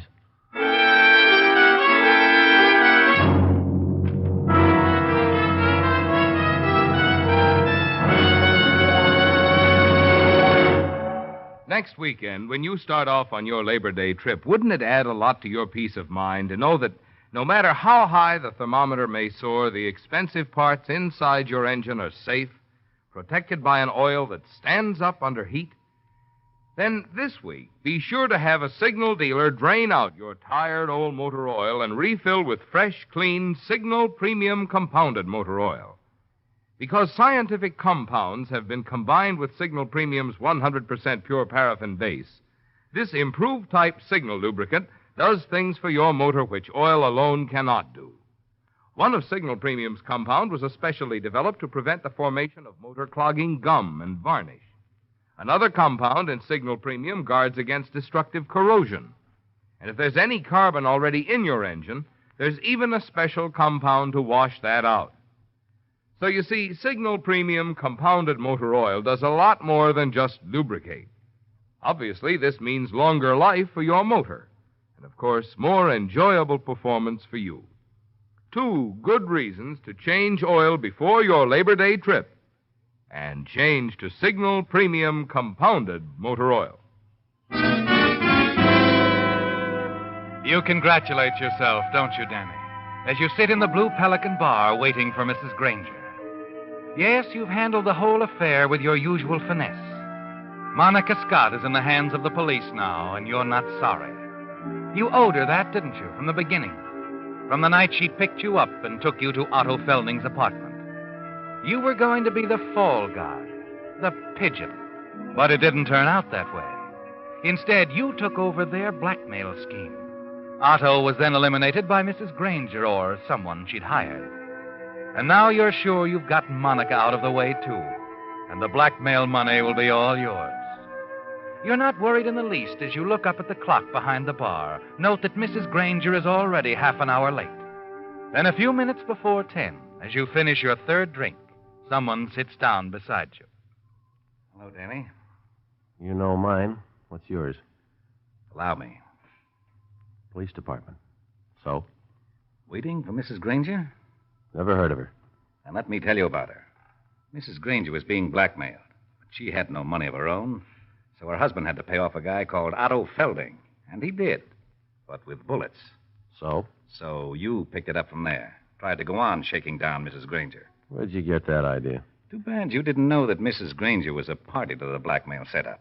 She and friend Otto thought it up to get some extra dough out of her husband. What? A girlfriend of yours told us the whole thing, Monica Scott. She also told us you'd be here, waiting for a payoff. That's crazy. How would she... How would she know? Simple. You told her when you made that appointment over the phone with Mrs. Granger. Get it? Mrs. Granger. Monica Scott. Same person.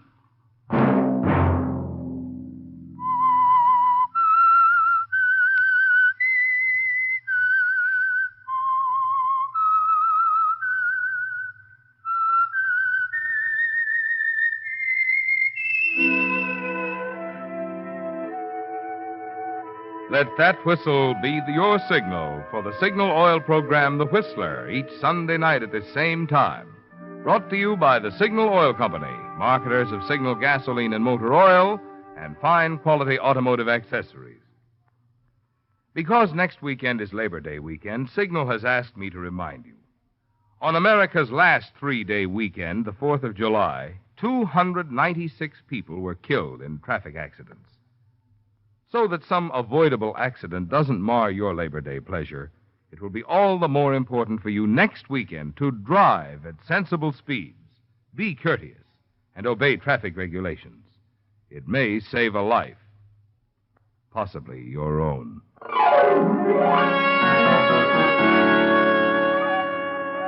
Featured in tonight's story were Jack Webb and Kay Brinker. The Whistler was produced by George W. Allen, directed by Sterling Tracy, with story by Joel Malone and Adrian John Doe. Music by Wilbur Hatch, and was transmitted to our troops overseas by the Armed Forces Radio Service. The Whistler is entirely fictional. All characters portrayed on The Whistler are also fictional. Any similarity of names or resemblance to persons living or dead is purely coincidental. Remember, at the same time next Sunday, another strange tale by The Whistler.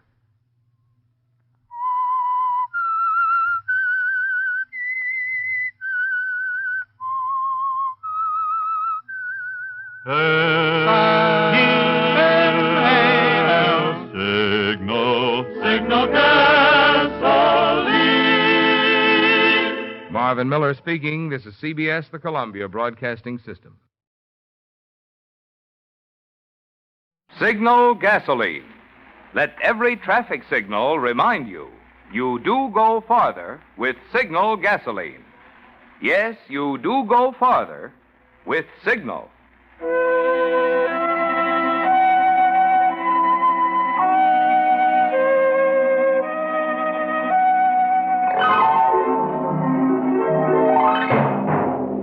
The Signal Oil Company and your neighborhood signal dealer bring you another curious story by The Whistler. Tonight, Murder is Blind.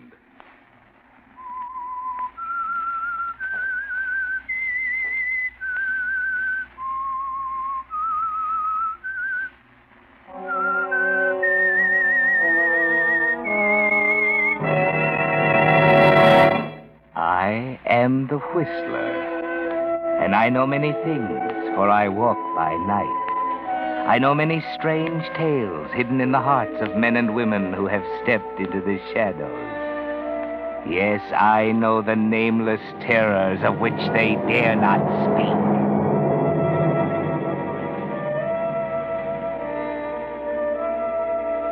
Most people are blind. Yes, they're blind to the shortcomings of someone close to them, someone sometimes to their own. That was the way with the 3 women who lived in the old Hopkins house on the hill. 3 very different women, but all of them blind to the characters of the others. There was Lorna Hopkins, mistress of the house, warm, sincere Lorna, happy in her coming marriage to Gregory.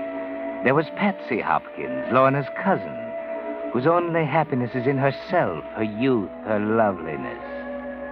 And old Fräulein, the old German housekeeper who has been Patsy's governess, and who had found happiness in serving her with years of devotion. None of them really knew the others. All of them were a little blind. That is, until it happened. It started the night Patsy was helping Lorna with her hair. There. That's finished. Fräulein can help you with the rest. Now what? Gregory. He's waiting in the living room. Do keep him company like a good girl, Patsy. Oh, really, Lorna? It's a bit tiresome playing substitute. Besides, he doesn't want to see me. Of course he does. Be an angel and try to keep him consoled till I get dressed. Listen. Greg playing the phonograph? To Sally Serenade. Lovely, isn't it? Is it? Greg once said it was a musical description of me. Can you imagine? He can say such nice things. Oh, look, Patsy, I'm not nearly ready. Do run down and pay the poor man a little attention like a good girl. You're pretty sure of yourself. Sure about what, Pat? Nothing. I'll go.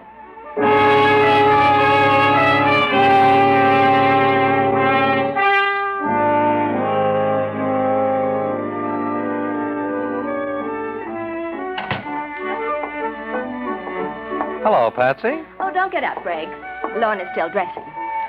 In the meantime, I'm supposed to entertain you. You always have. Thanks. You're leaving for New York soon, aren't you? Yeah, in a few days. Mother wants me to handle some of her affairs. I'll be back after a while. For Lorna? Of course. We expect to be married in Mother's home, you know. After that, the honeymoon. Someplace in the North Woods. Someplace where we can be together, far away from everybody. What a picture. How beautifully sentimental. Do you know, my dear, you're beginning to tire me dreadfully. I've suspected that before. What's the matter with us, Patsy? Is there something the matter? We used to get along together so well. Lately, we don't seem to understand each other at all. Shall we talk about something else? No.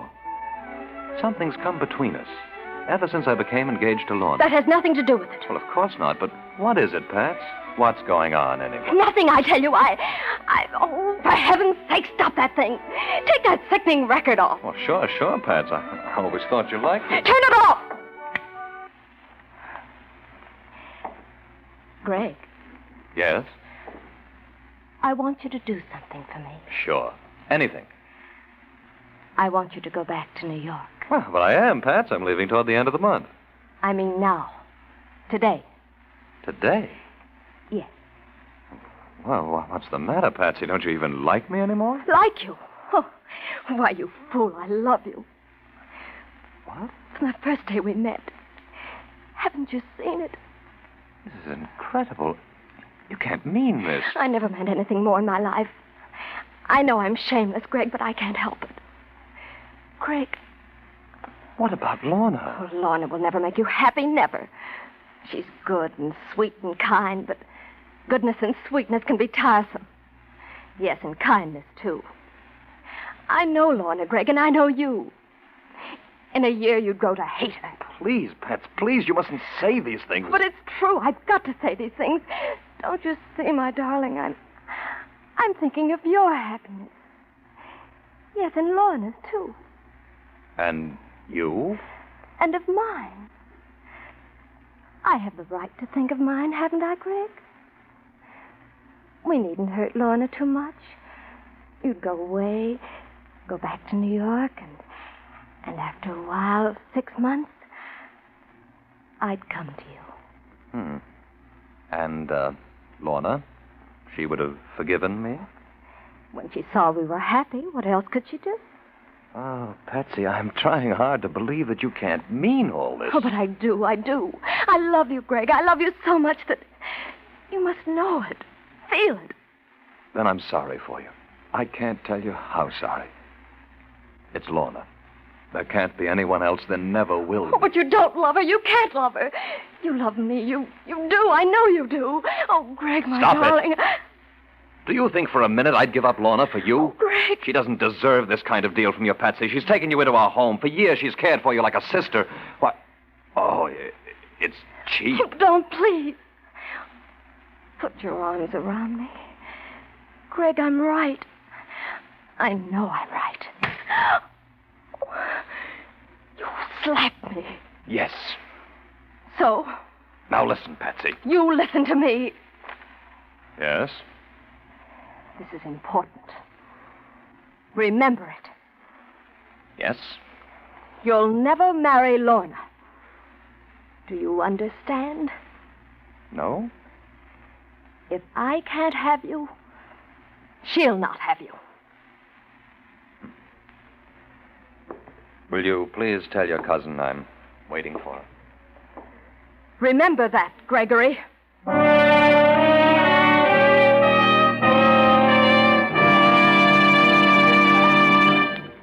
Conundrums.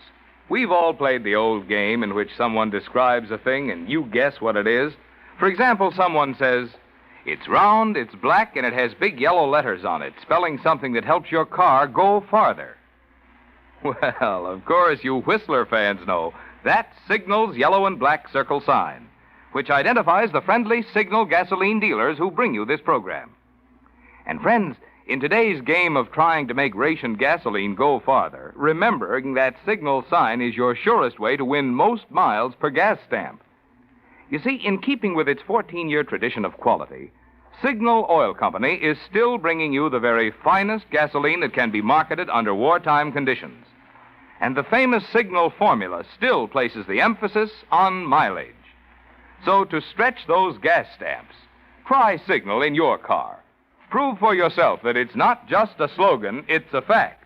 You do go farther with Signal gasoline. And now, back to the Whistler.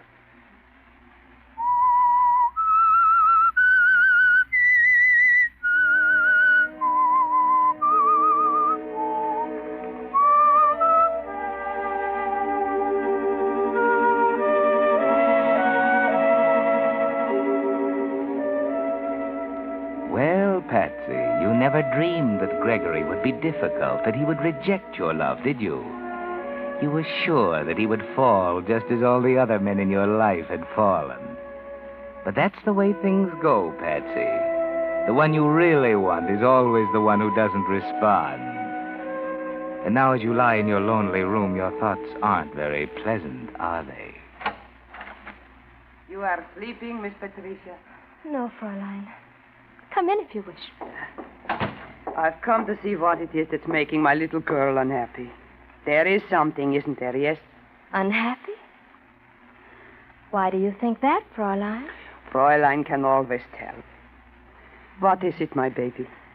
Nothing. You're imagining things. So?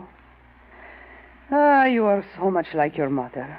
1 minute laughing and gay, her eyes shining, and the next, poof, when she becomes sad. Was she really very pretty? Pretty and clever. And sometimes unhappy like you. Often she thought your papa didn't love her. She only knew, really knew, when it was almost too late. When she was dying? Yes. Then your papa almost went crazy. He hadn't paid attention to her headaches. He thought she was pretending them to get sympathy. But later on, when she became blind... Poor mother. Brain tumor must be a horrible thing. She didn't suffer too greatly. Headaches, yes. And her eyes became so big, so staring. The pupils so dilated. And father? He went all to pieces. Cried just like a little boy. Your mama died happy. For toward the end, she knew how much he really loved her. He really did love her. Till the day he died. Oh, I've upset you talking about your mama. No, Fräulein, I'm glad. I'm glad you told me.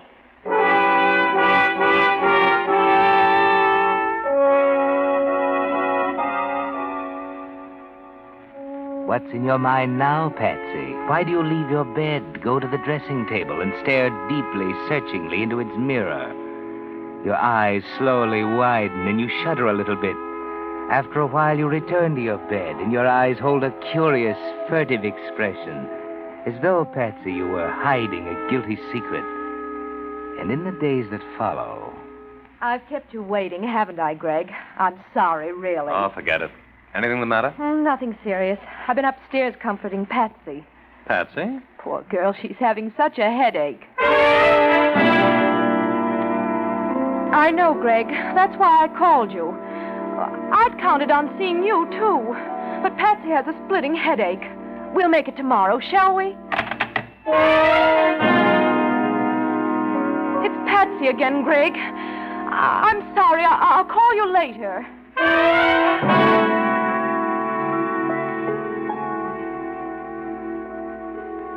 There is something the matter with Patsy, Greg. I'm sure of it. These pains, these spells of dizziness, they worry me. Ah, I can see that. But don't you think you're inclined to exaggerate her condition? After all, everybody has headaches, you know. Yes, I know, but not like Patsy's.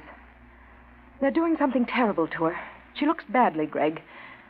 Her eyes seem so strange. I don't like it. This is something new, then? Her eyes, yes. But her headaches, well, she told me she's been having them for weeks. She said nothing because she didn't want to worry me. I see. These attacks, when she has one, she's practically helpless. Oh, she's so dependent on me, Greg. Yes, and always at a time when I want to take you to dinner or to the theater. That's not fair, Greg. Perhaps not, but are you being fair with me? I don't understand. I'm leaving for New York in a day or two, but that seems to make very little difference to you. Oh, that's not true. Let's not quarrel, Gregory. I'm not quarreling. All this nonsense is getting too much for me.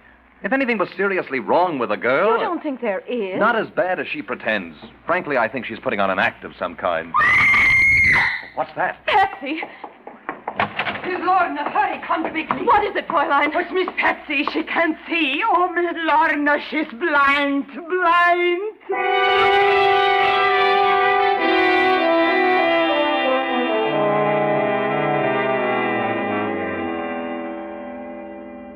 And now, Gregory, you're ashamed and remorseful, aren't you? You'd give anything to recall yesterday's words spoken so bitterly to Lorna. Those scornful phrases doubting the sincerity of Patsy's illness. You thought Patsy's headaches were a game, the sort a willful woman might play for sympathy or attention. Didn't you, Gregory? And now, as you look down at her white face and into her tragic, unseeing eyes, a deep wave of sympathy comes over you. And you feel helpless in the shocking tragedy before you, don't you, Gregory? There's no fever, Greg. At least that's one thing to be thankful for. She slept a little last night. Didn't you, dear? Toward morning, I did. The pain seemed to go away then. Do I look terrible, Greg? Terrible? Oh, no, you could never look that, Pat. A little pale, perhaps. Your eyes. Yes? Do they pain you? They seem so big, the pupils so dilated. Tell me, what did the doctor say? She won't have a doctor. Fräulein and I are almost crazy. I won't have one. I won't. He'll operate. I know he will. Please, Lorna. But we must find out what this condition is. Do be reasonable, dear. Is there anyone in town, a good eye doctor, who'd know about this kind of thing? No, there isn't. There's no one. Now, Patsy, there is one, and you know it. He's considered very fine. I won't have him. He's old and... Do you want me to die just like my mother? Don't you care what happens to me? You see, Greg. What do you want us to do, Patsy? I don't know. We must do something. I thought that Yes? the best eye doctors, the specialists, aren't they in the big cities? I thought I could go to one of them. Where, Patsy? Isn't New York a kind of medical center? New York? Oh, no, that's impossible. You couldn't leave your job here in town, and I couldn't go alone. What do you think, Greg? Is that what you want, Patsy? Oh, but Lorna's job, she'd lose Oh, it. as if that mattered. There are other jobs, plenty of them. Even if there There's were... no necessity for your taking her, Lorna. I'm leaving for New York anyway. Patsy can come right along with me. With you, Greg? Can I? Of course. I'll put you up at Mother's place. Then we'll have the best men in the city come to look at you. I'd feel better if I went with her. I don't know. There's nothing you could do, Lorna. Don't you see? I suppose so. You could keep me in touch, couldn't you, Greg? Let me know everything. By long distance every day. You just sit tight and let me handle this. Can you get Patsy ready? Of course. Fräulein will help. It'll take 2 or 3 days to make the necessary arrangements. Haven't you both forgotten something? Have I? You and Lorna. Your marriage. Our marriage? You mustn't worry about that, Patsy. That'll keep till you're well again. We can wait, can't we, Greg? Naturally. Oh, I am a nuisance, aren't I? Oh, my eyes. They're starting to hurt again. Oh, do get me some ice, dear. I'm sure there's some downstairs. I shan't be long. Greg, Yes. you did forget, didn't you? Forget? About you and Lorna getting married? Did I? You did. You know you did. Suppose I get well, Greg. Well, of course you're going to get well. After we arrive in New York, everything's going to be all right. Do you know? I think so, too.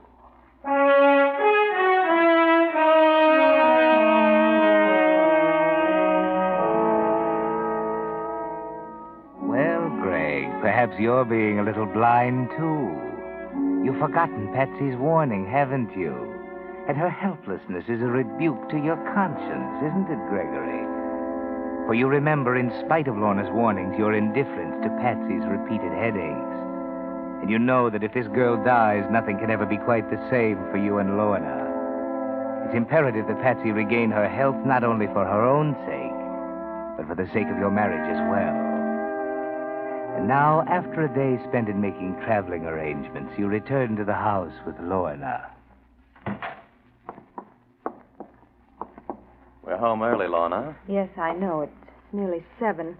Patsy doesn't expect us back for a couple of hours yet. It must be very quiet. Think she's sleeping? I hope so. She promised me she'd try. After a while, I'll go up and peek in at her. Oh, dear, I would forget. I meant to bring Fraulein something from the corner drugstore. Oh, want me to go for you? No, I'll go. I know what she wants. You stay here. I'll only be a few minutes. Mind turning out the lights? Just leave that small one on over by the phonograph. That'll be enough. I'm going to sit over here in the dark and relax. All right? Fine. Hurry back.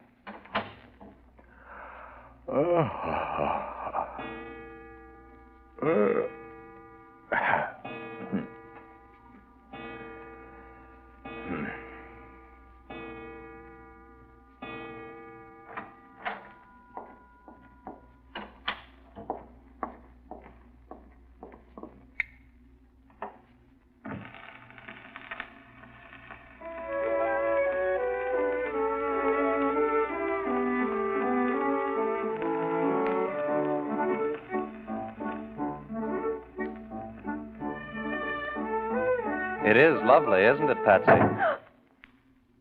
Play it through. It's a bit late to stop now. Greg. Yes, gullible Greg. Simple, trusting Gregory. I didn't expect You to see me? Of course you didn't, my dear. It's all very obvious. Shall I leave you with your serenade? Well, this record, I knew where it was. I know where everything is. I've lived here so long. Of course. Oh, it's not what you think, Greg. I don't have to see to find my way around. Stop it, Patsy. Oh, listen to me, Greg. You're not blind. You never were. Well? What are you going to do? That's better. Now, will you be good enough to tell me what it was all about? You. Flattering. I made up my mind to have you, Greg. And it didn't make the slightest difference to me how I did it. Not even if it smashed things up for Lorna? That didn't matter. Nothing mattered but you. And what was I to get out of all this? Happiness? I could have made you happy, Greg.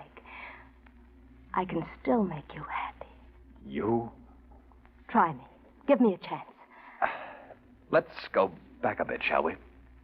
Tell me, how did you expect to fool a clever eye specialist? You must have known he'd find you out. I didn't expect to. No? You see, I had no intention of coming under his care. The important thing was to get you away from Lorna, to have you by myself for a while. After that... Anything could happen? Anything. And now? I've lost. We've all lost. You, Lorna, and I. Oh, you're wrong, Patsy. Lorna and I haven't lost. You see, tomorrow, we'll be married. Tomorrow? If she'll have me then. No. No, you can't. It's beyond your control now, Patsy. It's beyond anything your selfish mind can trick up. Is it beyond death? Perhaps my love for you was a selfish thing. But to me, it was everything. Don't you understand, Greg? Nothing will be gained by shooting me, Patsy. If I can't have you, nobody else shall. Remember when I told you that? Don't, for all our sakes. Patsy, what are you doing? Patsy! Greg! Greg! Ah!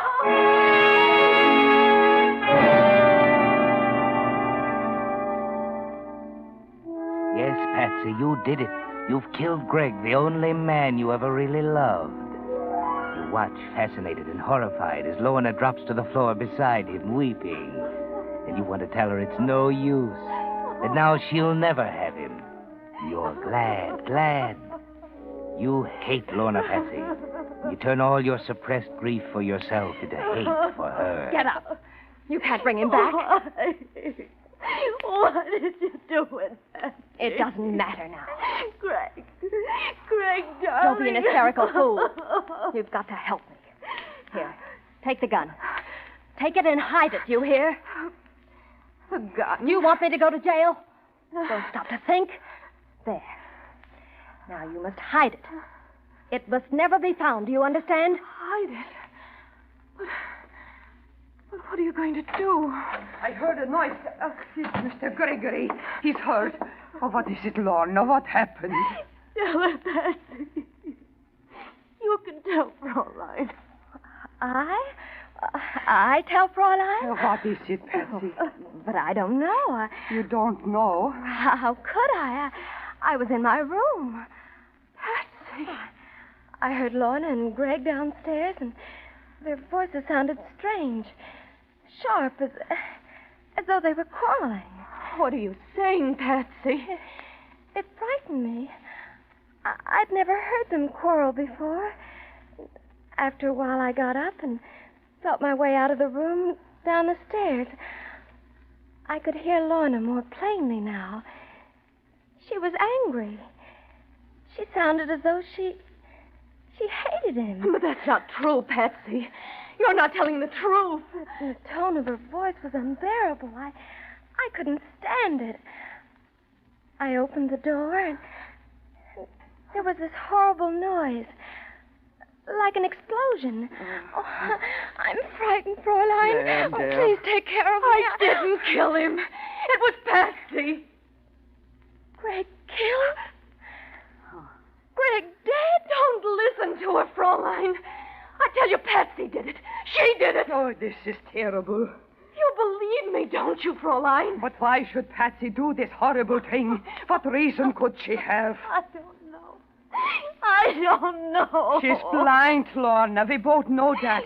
She couldn't have seen to do this. I didn't know it. Then why have you a gun in your hand?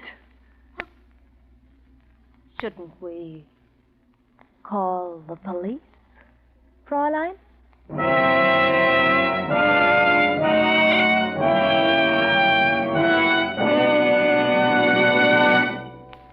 The Whistler will return in just a moment with a strange ending of tonight's story. Meantime, with reconversion beginning, the time is drawing closer when you'll be able to buy those new things you've been wanting. That new home or new car or new radio. But with what? Why, with savings, of course. And there's no better way to save today than in war bonds. In war bonds, your money is not only drawing good interest, but it's telling those brave guys who are fighting and dying out in the Pacific that you're still back of them. So stay in the fight, stay on the job, keep supporting all the home front activities. Save waste fat, save paper, take care of your tires. And right now, let's help put over the 7th War Loan Drive by getting another bond. Remember, you don't buy bonds, you invest in them. You get every penny back with interest. And each bond that does its bit to get the war over is also helping you to better enjoy the day we're all fighting and praying for, the day of final peace. And now, back to the Whistler.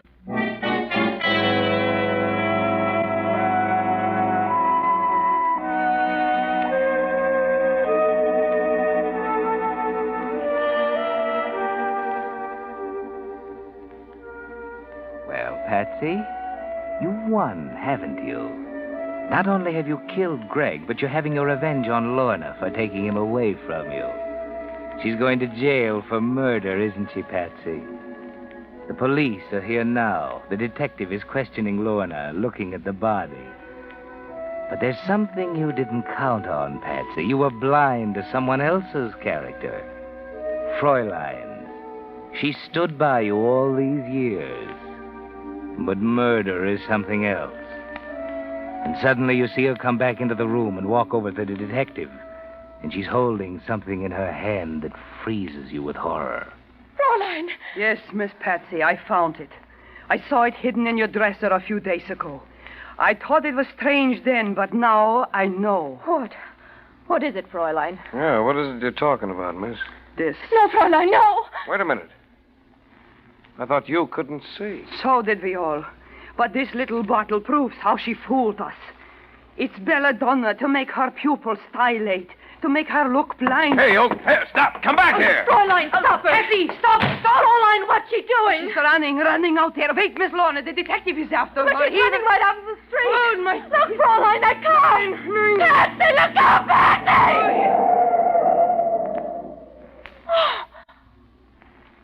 Oh, Fräulein. Himmel, she didn't even see it. The belladonna in her eyes.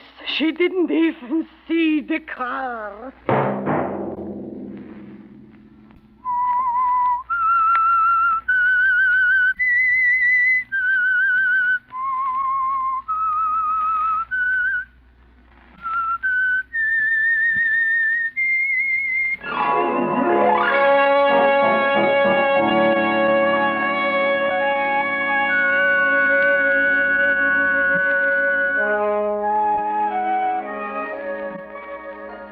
Next Monday at 9 o'clock, The Whistler will bring you another strange tale.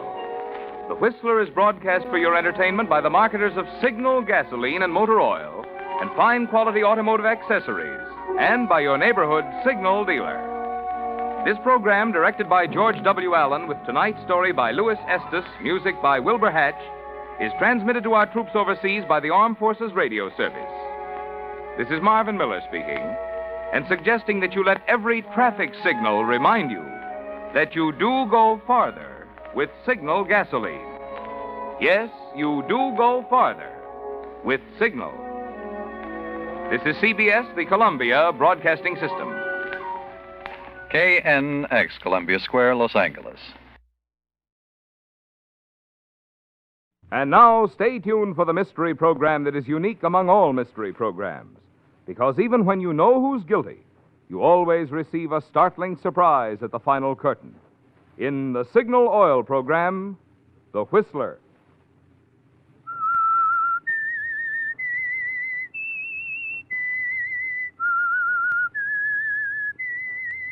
S-I-G-N-A-L.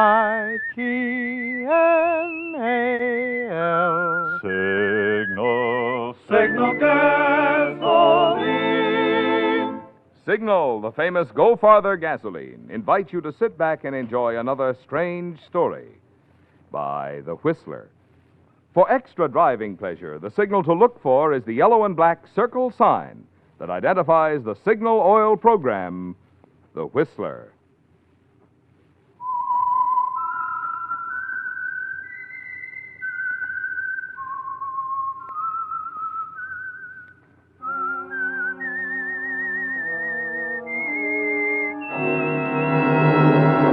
I am the Whistler, and I know many things, for I walk by night. I know many strange tales hidden in the hearts of men and women who have stepped into the shadows. Yes, I know the nameless terrors of which they dare not speak. And now for the Signal Oil Company, The Whistler's strange story, The Chinese Elephant Puzzle.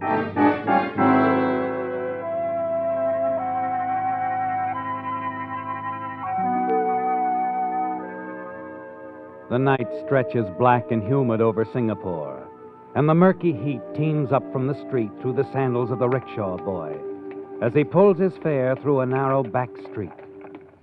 Inside the rickshaw, impeccably attired in a white linen suit that is not yet wilted, sits Elliot Wilson, agent for Crawford Pierce Incorporated, art importers and exporters.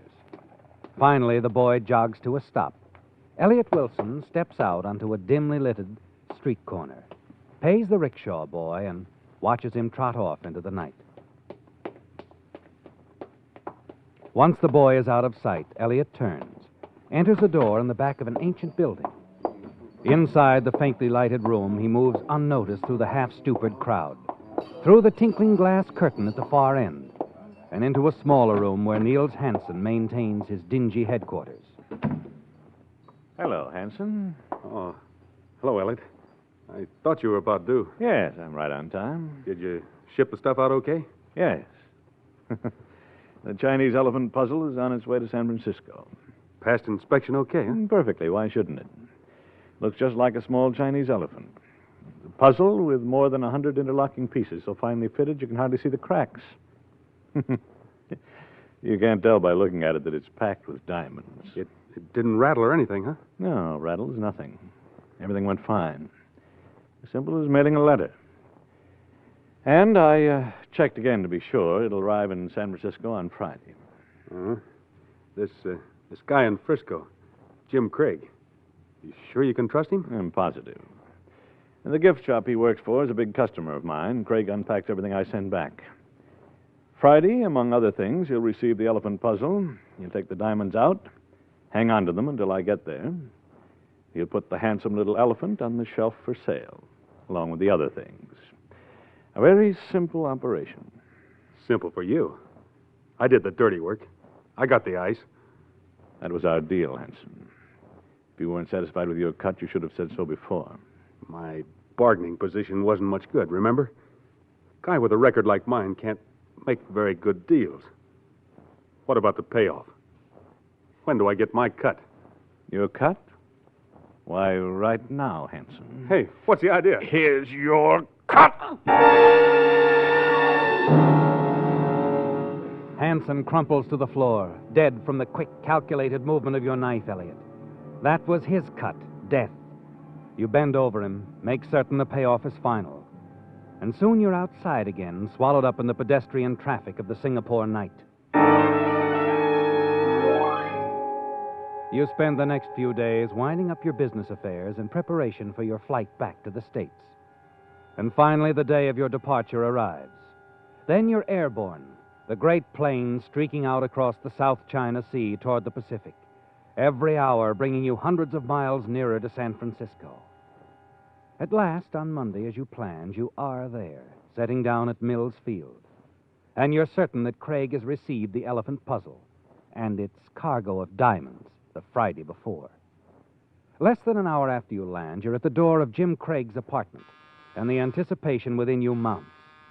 But it isn't Craig who answers your ring. May I help you? Oh, I'm looking for Jim Craig. This is his apartment, isn't it? It was. I'm the house manager. What do you mean, it was? He moved? He's dead. Dead? But when? He was killed a week ago. A car hit him. A week ago, Elliot, Jim Craig was killed by a car a week ago. He wasn't alive last Friday to receive the elephant puzzle. He couldn't have unpacked it and taken the diamonds from it last Friday. You stand there stunned.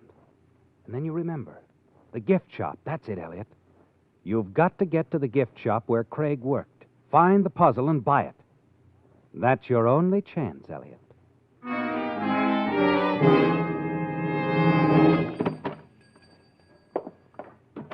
Good afternoon. May I help you? Oh, well, Mr. Wilson. Hello.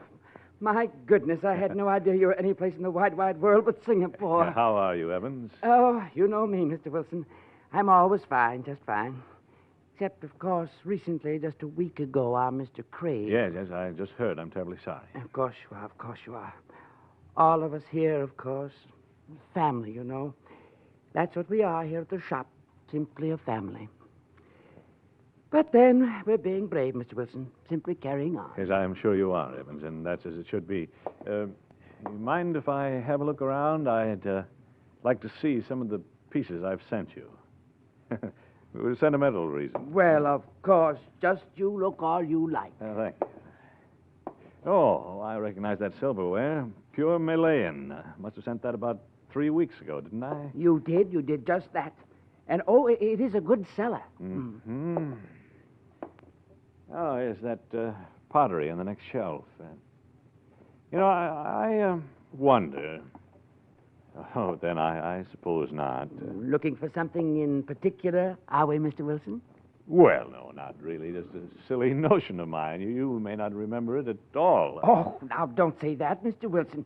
Why, I remember every single little item you send. It's so distinctive, so simply distinctive. Now, just what are we looking for? Well, as a matter of fact, it probably arrived about last Friday, I imagine. An oriental puzzle, a small elephant. Oh, of course it arrived. And last Friday, too. You know, I tried to work it. I just couldn't get it apart. It's easy once you know how. I'd like to buy it back from you, Evans. I sort of took a fancy to it. Oh, I am sick, Mr. Wilson. Simply sick. What do you mean? Well, it's gone. I sold it. I never dreamed you'd want it. Never dreamed. Saturday morning, first thing Saturday morning, I sold it. You remember who you sold it to, by any chance? Why, yes. An elderly gentleman who was short and heavy-set. His name? Oh, I'm afraid I don't know.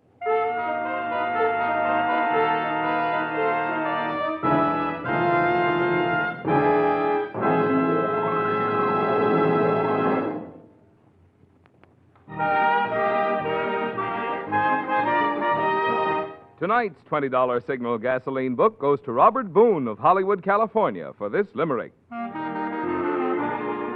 A salesman of fine reputation was driving all over the nation. Said he in a letter, "My car drives much better on gas from a Signal oil station." Signal, signal, signal gasoline. Your car will go far with Go Farther gasoline. It's always a double pleasure for me to read limericks praising Signal's performance. You see, Signal has become so famous as the Go Farther gasoline, many drivers forget that mileage and performance go hand in hand. Both are the result of the extra efficiency today's Signal gasoline coaxes from your motor. So whether you're interested in economy or just in real driving pleasure, remember you get both when you get Signal, the famous Go Farther gasoline.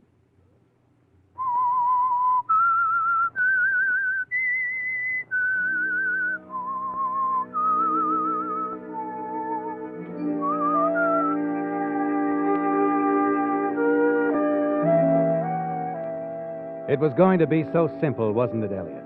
All you had to do, once Hanson was out of the way back in Singapore, was to get to San Francisco and collect the diamonds from Jim Craig. But Craig was killed before the small elephant puzzle, with a diamond safely tucked away in it, arrived. And now you discover the elephant has been sold, and the clerk, Evans, has no idea of the purchaser's identity. You turn and start slowly out of the shop, and then... Oh, Mr. Wilson. What? I just thought of something. The man who bought the Chinese elephant puzzle, as he was leaving the store, I remember he stopped to chat with one of the other clerks, with Miss Solinston. You mean you think she... Yes, she probably knows him by name. Now, just a minute, I'll ask her.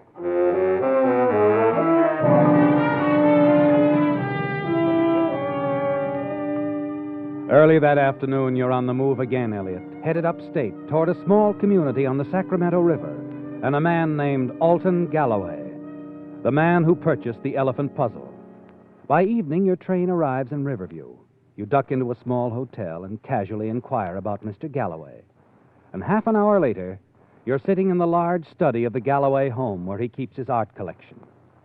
Galloway, a small man with a massive shock of white hair, sits at his desk peering at you over his glasses. And as you talk, his glance shifts occasionally to a table nearby, to the small elephant resting on it. So you see, Mr. Galloway, I expressly bought the Chinese elephant puzzle for a customer of ours in San Francisco, and through some error, it was sold to you. Yeah, it's a fine piece. Excellent bit of work. A real buy.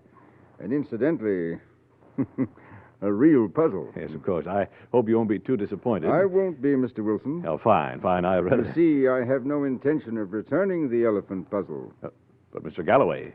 A deal is a deal. Yes, but surely, Mr. Galloway, with all the many fine pieces you already have, I didn't buy it for myself, Mr. Wilson. I'm planning it as a surprise for my nephew in New York. It's for his collection. He's a fiend on Chinese puzzles. You're sending it back east? Yes, in the morning. Oh, excuse me. Your eyes follow Galloway as he walks past you and disappears into the hall. You've failed, haven't you, Elliot? You could offer him money, a great deal of money, couldn't you? But that would only arouse his suspicions. You'll have to find another way. And then suddenly an idea hits you. Quickly, you step around Galloway's desk to the French windows opening onto the patio, slip the latch, and then hurry back to your chair. When he returns, you get to your feet. Well, Mr. Galloway, I've already taken up too much of your time. No, that's quite all right. You won't change your mind, sir. I'm afraid not. Well, I tried anyway. No hard feelings? No hard feelings. As you said, Mr. Galloway, a deal's a deal. Good night.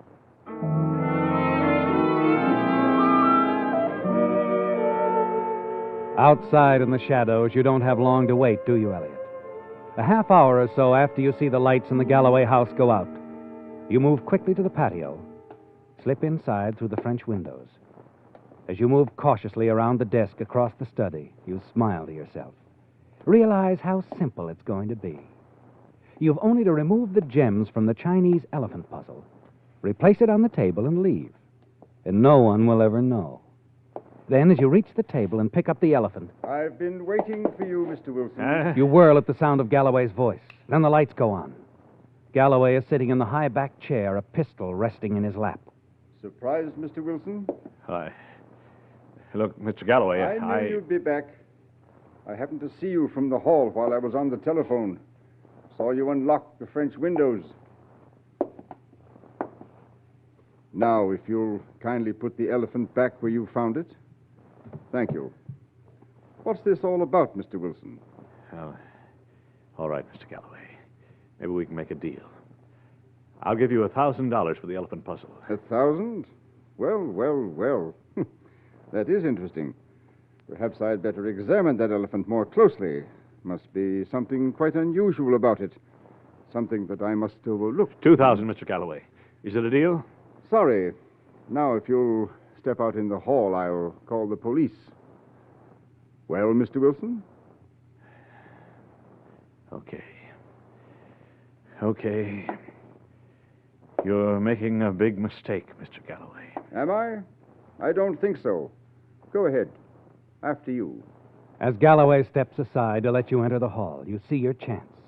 His eyes leave you for a moment, and in that split second, you lunge for the gun. The two of you fall back into the study. He's surprisingly strong and quick for his age, isn't he, Elliot? And you're having trouble taking the gun away from him. Twice he jams the gun butt into your chest, and the pain is almost more than you can bear, but you hold on grimly. Finally, you manage to grab his wrist, twist it sharply, and then...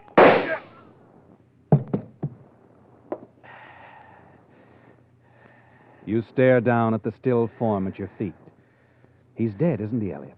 The gun still clutched tightly in his hands. You hadn't expected this to happen. And now you've got to get away as quickly as you can. But first, you're going to take what you came for. And as you turn and start across the room, you hear footsteps outside on the patio. You drop behind the desk, just in time, as a man comes running in through the open French windows. He hurries past you into the room. Mr. Galloway! Mr. Galloway!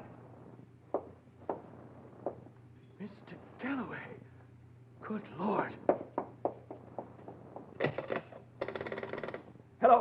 Hello, operator. Get me the sheriff's office, quickly.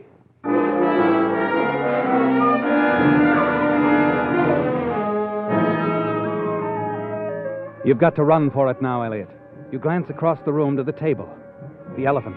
You decide that you can't risk going for it. The man phoning the police in the hall would certainly see you. So you slip quietly out through the French windows, across the patio, and run into the cover of night.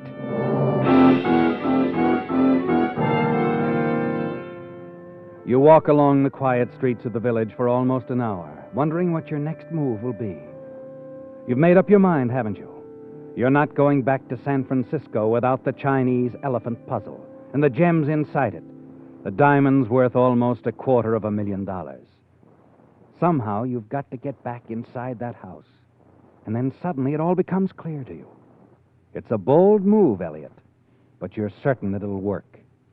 You turn around and head back toward the Galloway house.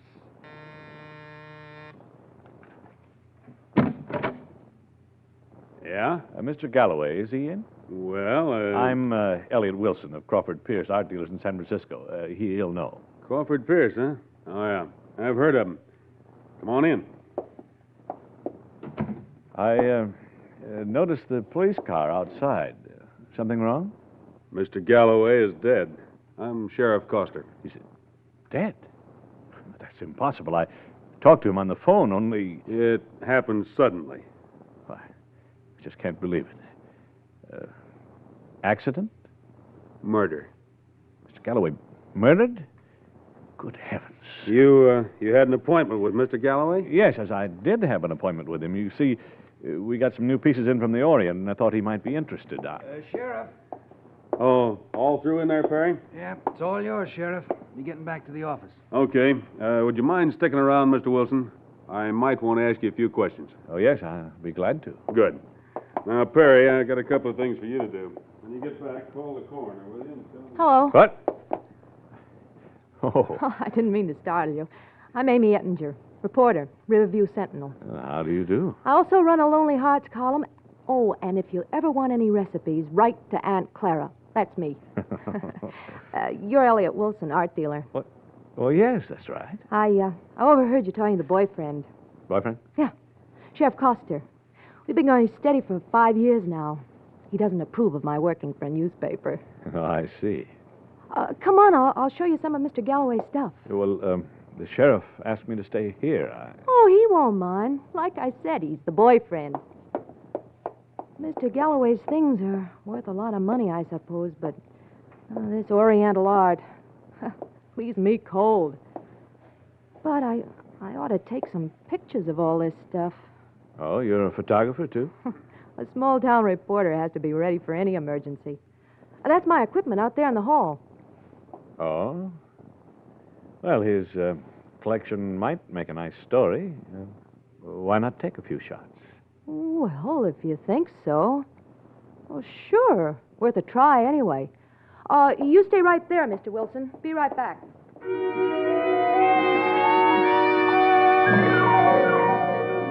The opportunity you've been waiting for presents itself suddenly, doesn't it, Elliot? And you find yourself alone in the room. Quickly, you slip the elephant into the pocket of your trench coat. In a few moments, the girl returns. Sheriff Coster is with her. It's all right, isn't it, Hank? Oh, I guess you can take pictures if you want to. Just stay out of the way, huh? Okay. By the way, what'd you do with the list? Over there, on the desk. Sheriff. Oh, Mr. Wilson. I was just wondering, you said this was murder.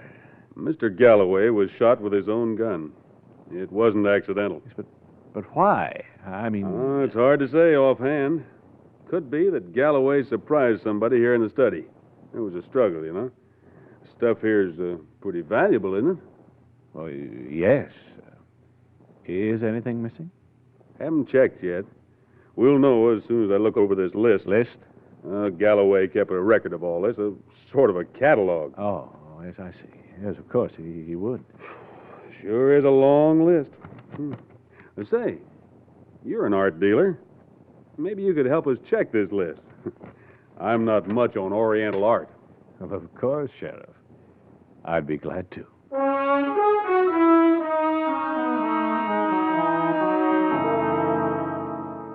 You spend the next hour checking over the items of the Galloway collection with Sheriff Coster. And you're relieved to learn that the Chinese elephant puzzle isn't listed. It won't be missed at all. Everything else on the list is there. The sheriff thanks you for your assistance and tells you that you're free to go.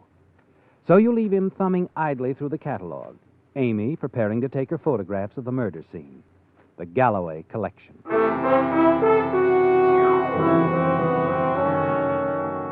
On the way back to your hotel, you stop on a deserted side road and remove the diamonds from the puzzle. Smile as you gaze at them in the palm of your hand. Then you slip the gems into your pocket, finish breaking down the puzzle, and throw the pieces one at a time into the river. A quarter of an hour later, you walk into your hotel. Evening, Mr. Wilson. Oh, good evening. Could you tell me when I can catch the next train back to San Francisco? Let me see now. I don't believe there's one coming through till morning. Oh, not till then? Just a second. That's right, 8:35 in the morning. Oh, that's all right. Thank you. Leaving us so soon, Mr. Wilson? Oh, yes, I'm afraid I have to get back. Well, maybe next time you'll spend a little more time with us. Yeah, I wouldn't be surprised. Hope you enjoyed your visit. Yes, very much. I found my stay in Riverview pleasant. Very pleasant.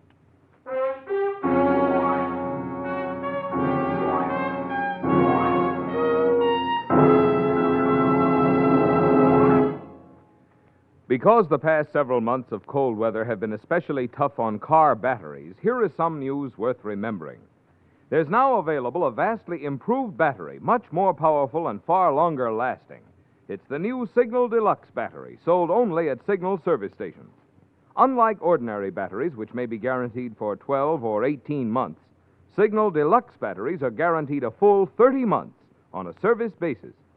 And all during their long, trouble-free life, you enjoy up to 35% more power to give you really quick starting and to take care of the many electrical gadgets on modern cars. That's because Signal Deluxe batteries have microporous all-rubber separators, which hold twice as much acid solution between the plates.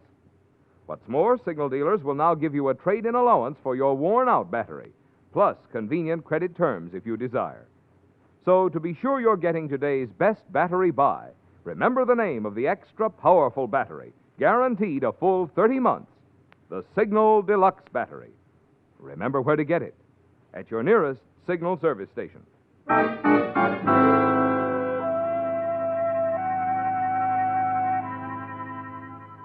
The chase has ended, hasn't it, Elliot? The diamonds are once more in your possession. $250,000 worth. And now you won't have to share it with anyone. The following morning, you board the train with the diamonds safely tucked away in your luggage. And finally, when you arrive in San Francisco, you hurry to your apartment.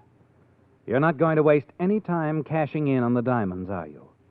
You put in a phone call to one of your contacts that you're certain will make a good deal for you. And then spend the rest of the day in your apartment. Early that evening, you're sitting at your desk examining the diamonds when the doorbell rings. You slip the diamonds into the desk drawer and close it.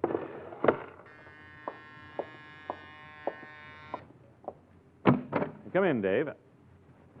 Why, Sheriff Coster. Evening, Mr. Wilson. Can we come in? Oh, yes, of course. This is Lieutenant Newman, San Francisco Police. We're working on the Galloway case together. Oh, is that so? How do you do, Lieutenant? Hello, Mr. Wilson. You knew a man named Hanson back in Singapore, didn't you? Yes, I believe I met him once or twice. The Singapore police were after him in connection with some stolen diamonds. They caught up with him last week. But they were a little late. He was dead. Oh, it's too bad. We've been told by Singapore that Hanson had arranged to have those diamonds smuggled into this country. When his body was found, the diamonds were missing. And Hanson had no money on him as his share of the payoff. Lieutenant Newman here thinks it all ties in somehow with the Galloway murder, Mr. Wilson. But how could that be, Sheriff? Mr. Galloway bought a Chinese puzzle in the form of an elephant. Our investigation shows that you had it shipped over from Singapore. Yes, well, I buy and ship so many things. Sure, I know. Well, anyway, that elephant puzzle is missing from Galloway's collection. Missing? But, Sheriff, you and I checked the catalog. It wasn't listed, I know. I guess Mr. Galloway hadn't gotten around to it yet. Well, then how do you know there was an elephant? These photographs Amy Ettinger took after you left. She happened to show them to me. I noticed something. I compared them with the photographs my deputy had taken earlier. What? Matter of fact, he was leaving the house as you came in. Anyway, in his photograph, the elephant puzzle was there on a small table not far from the body. In Amy's picture, it wasn't. I see. Between the time my deputy took his photograph and the time Amy took hers, there were only 3 persons in that room. Now, look, Sheriff. I didn't take that elephant. Neither did Amy. That leaves you, Mr. Wilson. Well, gentlemen, I can assure you that elephant isn't here. You're welcome to. The elephant is only part of it, Mr. Wilson. What we're most interested in is the diamonds. We have a full description of them. And the Singapore police are certain that when we find the man with the diamonds, we've got the man who murdered Hanson. What makes you think that We don't think anything yet, Mr. Wilson. But I'm afraid we'll have to search your apartment. I guess we might as well start right here, in your desk drawer.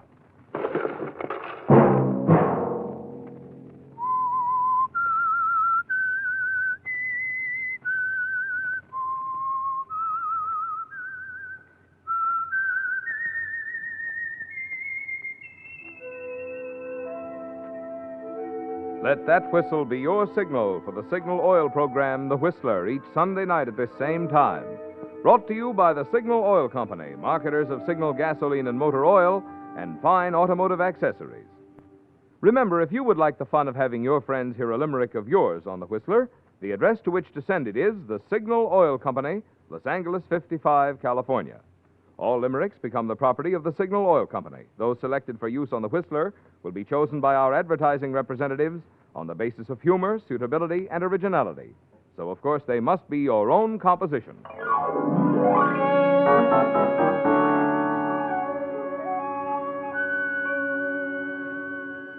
Featured in tonight's story were Bill Foreman and Willard Waterman. The Whistler was produced and directed by George W. Allen, with story by Gordon Gray and John Hunt, music by Wilbur Hatch, and was transmitted to our troops overseas by the Armed Forces Radio Service. The Whistler is entirely fictional, and all characters portrayed on the Whistler are also fictional. Any similarity of names or resemblance to persons living or dead is purely coincidental. Remember, at this same time next Sunday, another strange tale by the Whistler.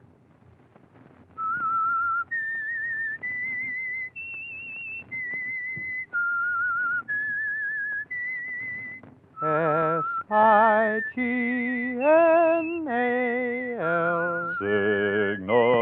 Signal gasoline. This is Marvin Miller speaking for the Signal Oil Company. This is CBS, the Columbia Broadcasting System. At this time last week, CBS was broadcasting reports of the Kathy Fiscus tragedy direct from San Marino. Because of improvised emergency conditions, communications between our master control room and the CBS newsmen at the scene were severed at 8:30, and we were unable to immediately continue broadcasting from the scene. Because of these conditions, we decided to return to our normal broadcast schedule with the understanding that if an official announcement should be made during the ensuing program, it would be interrupted for the release of the announcement.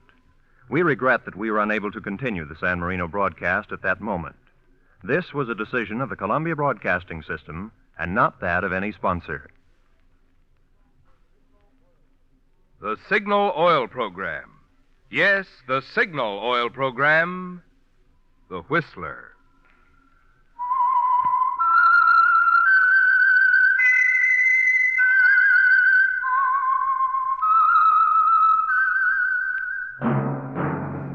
That whistle is your signal for the Signal Oil Program, The Whistler.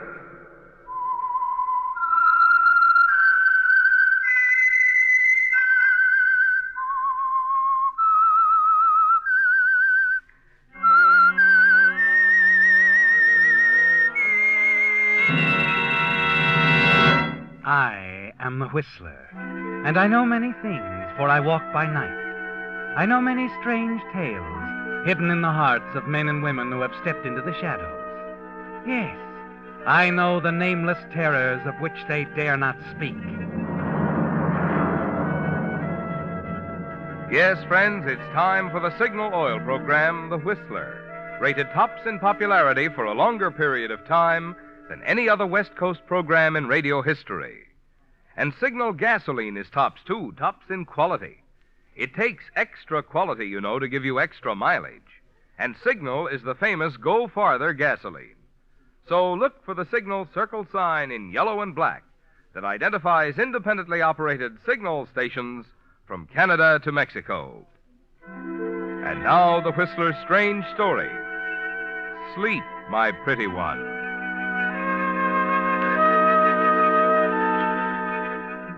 A few months before, Jean would have dismissed the whole idea of having her fortune told as ridiculous.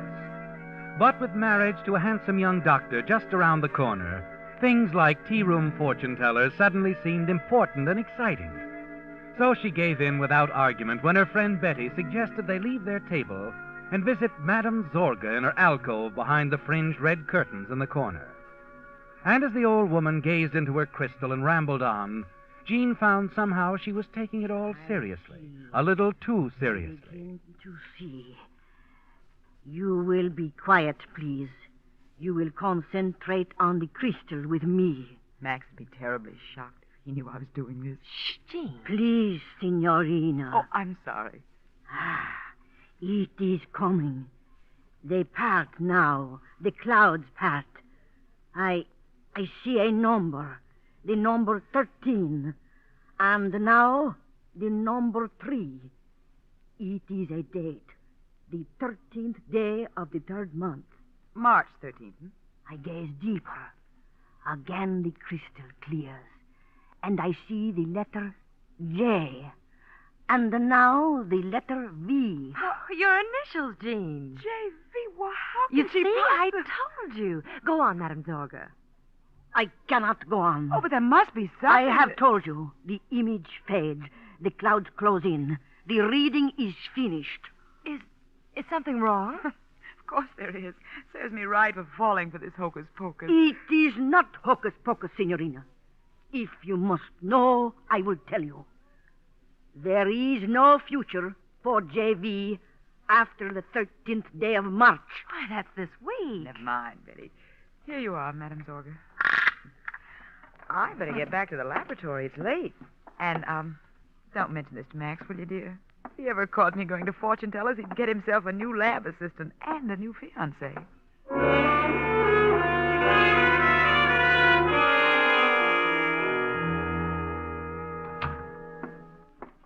I'm sorry I'm late, darling. I had lunch with Betty. She insisted on a tea room across town. You know how that is. There. Miss me, Doctor?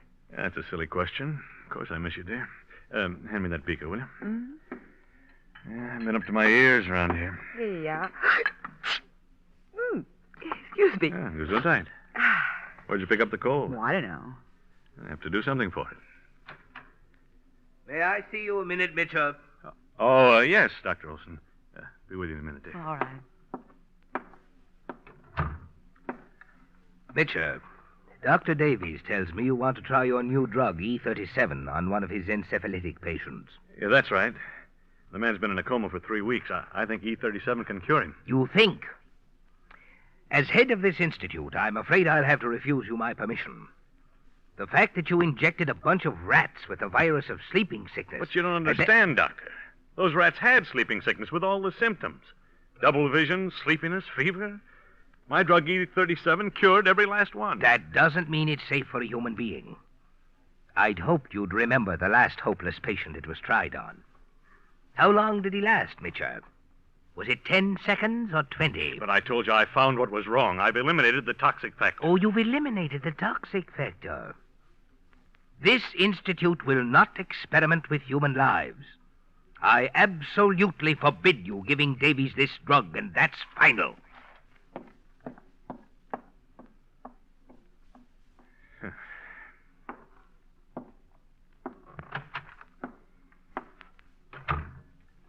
I couldn't help hearing it, Max. The transom was... Yeah. It seems, my love, that my work for the past year has been dedicated to a batch of white rats. There ought to be some way that you... There is, just one. The drug's got to be proven on a human patient. Olson knows that. For thousands of years, this disease has been killing human beings like dogs. And Olson says we can't afford to take a chance. Well, darling, he's thinking of the institute. Well, I'm thinking of humanity. There's always a risk. That's how we learn. That's how we progress. That's science. Jean. Yes? Jean, will you help me? Why, of course, darling. I'm going to test my formula. I'm going to make the test, and Olson need never know about it. What kind of a test? On a human subject. But who can you... Darling, listen to me. You love me. Yes, Max. You trust me. Trust you? You've got to have faith in me, darling. It means everything now. Of course I have faith in you, Max. I have an aunt living outside Spokane. We can drive up there tonight. Well, I don't understand, Max. How can you make a test on a human subject? Who can you Leave that to possibly me, darling. get to? I'm going to inject the subject with the virus, then follow it at the peak of the attack with E37. It's the only way I can show Olson. But you haven't told me who you... You said you trusted me, Jean. Did you mean it? Yes, Max. Good. Come on now, let's start packing the equipment.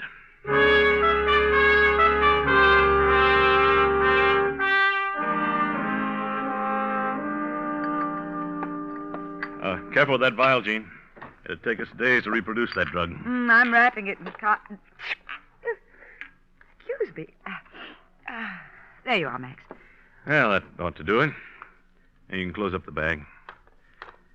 Now, hold still a moment, dear. Why? What are you... Oh! Just hold still. Max, what is this? I'm giving you a shot for that cold of yours. Can't have you sick at a time like this. I feel a little faint. Yeah, I know. It always affects you this way. There. That's why I didn't warn you. I don't like injections. Max, why did you... I told you, dear, it's for your cold. You'd better have faith in the doctor, darling. Yes, Max, of course. Good. Feel better now? Yeah, I suppose so. Now, let's go then. It's a 5 or 6 hour drive, and Well, Max, aren't you going to leave word where we're going? Of course not. I don't want anyone to know where we are or what we're doing until it's over.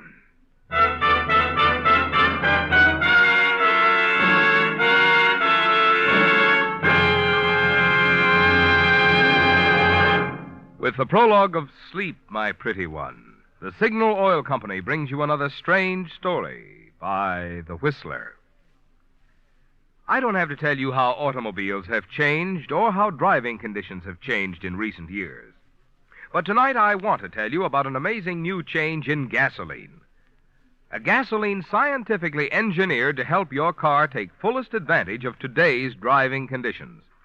It's new Signal Ethyl, the new motor fuel that's so vastly improved, so superior in every way, you can actually feel the difference. Because today's traffic is heavier, new Signal Ethyl is engineered to let you inch along smoothly at a snail's pace without bucking. Because stop signs are everywhere today, new Signal Ethyl is engineered to give you eager, flashing pickup when you get the go signal. Because today's highways are broader, smoother, swifter, new Signal Ethyl has wonderful new power that makes the miles fairly fly by. And because many of today's motors have higher compression, new Signal Ethyl has higher anti-knock to make hill climbing a pleasure. To actually feel this difference in your own car, just try a tankful of new Signal Ethyl. See if you don't agree with the delighted drivers who are saying new Signal Ethyl is tops.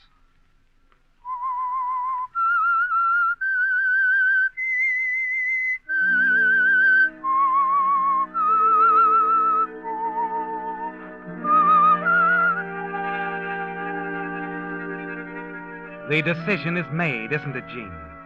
And you're on your way now to the little farmhouse near Spokane, where it will be decided, rules or no rules, whether the contents of the cotton-wrapped vial in Max's valise are a life-saving drug or a deadly poison.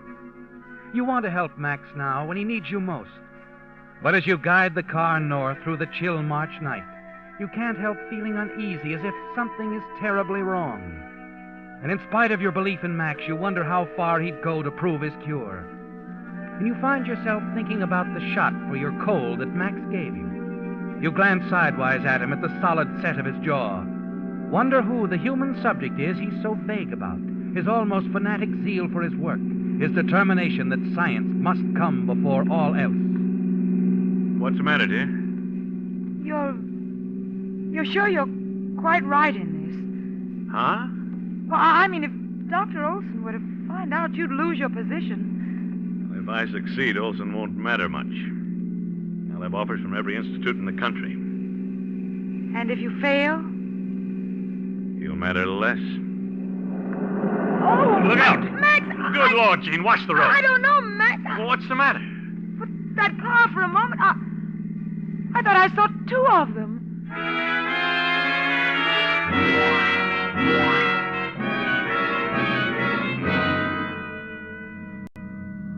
Careful now, the road's pretty narrow. I can see, thank you. Oh, there's the house up ahead. I'm glad the snow held off. We're in for a late blizzard. Oh, there we are. There's the old pump house. The apple tree. Oh, watch it. There's an old stump on the right. If you don't mind, Max, I've just driven over 200 miles of slippery roads safely. I think I can handle a country lane without advice. I'm sorry. Oh, I'm sorry, Max. I don't know what's the matter with me. I just don't feel like myself.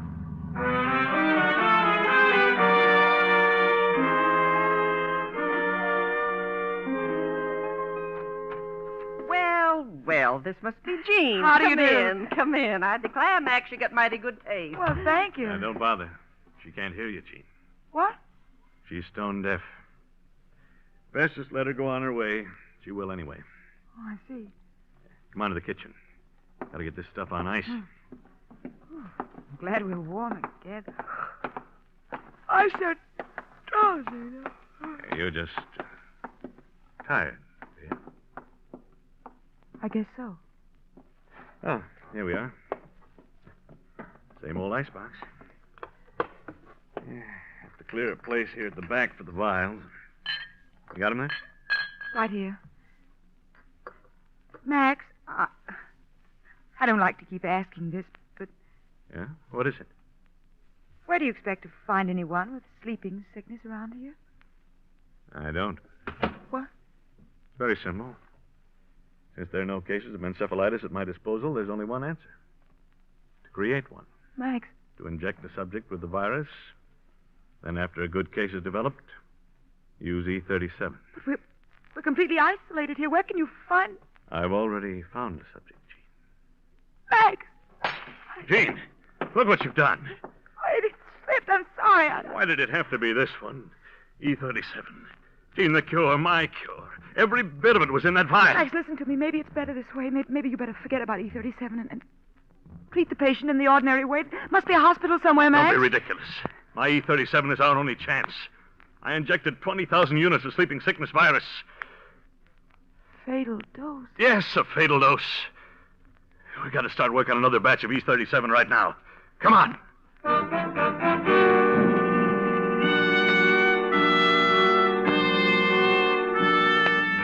You follow Max down the dim old hallway in a daze like a figure in a nightmare.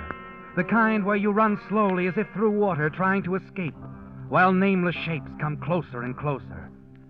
And though you still refuse to believe to recognize it, one of the shapes is fear. Yes, the fear that Max might be using you as the subject in this dangerous experiment.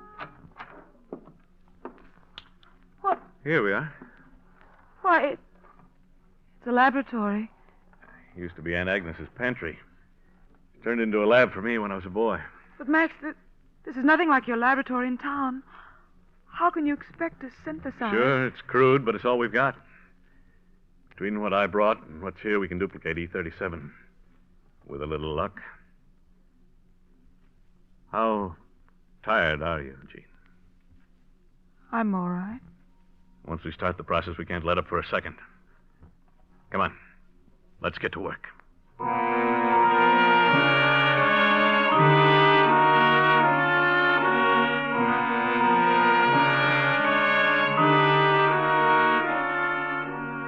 And so it begins, Gene.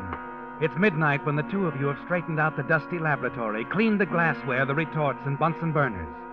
3 a.m. when the first solution is ready to run. Once more, you're sure your fears are groundless. Max loves you. He wouldn't think of using you, risking your life for this experiment.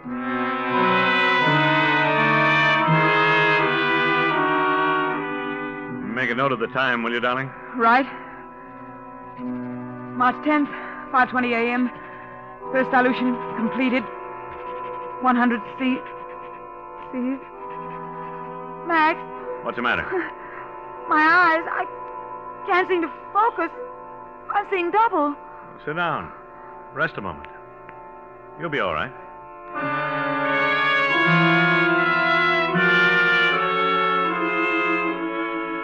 March 11th, 10:15 a.m.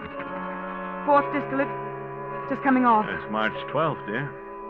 You've lost a day somewhere. Of course. I don't seem to be conscious of time anymore.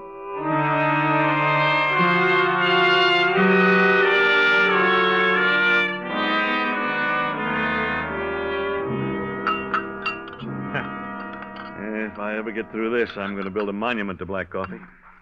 Hasn't any effect on me anymore. And what time is it now? 4 p.m. 26 hours since we ran that solution. Ought to be right by now. Got the beaker ready? Yes. Here, Max, it's sterilized. Steady. Oh, your hand's shaking like a leaf. I can't seem to control it. Yes, guess I'm pretty tense, too. Yeah, equipment's obsolete. It's a gamble any way you look at it. But we've got a good chance. You've never been afraid of taking chances, have you, Max? Why do you say that? Even if it meant gambling with our happiness, your work would come first. Science comes before everything, doesn't it, Max? Well, that's not a fair question. I think it's appropriate right now. What do you mean? Max, I love you. I'll always love you no matter what happens. I want you to know that. Jean, this is no time. There's still time to drop this crazy business. There's still time to give the patient one of the standard treatments. What are you talking about? Max, let me call Dr. Olson, please. Oh. I see. You're giving up. It's not that, Max. Well, I'm no, not giving up. We're going through with this. My experiment successful, I want to know my cure alone is responsible. And if not... Go on, Max. What if it isn't? Then I'll just have to face the music. I see. Where are you going? To get some more coffee.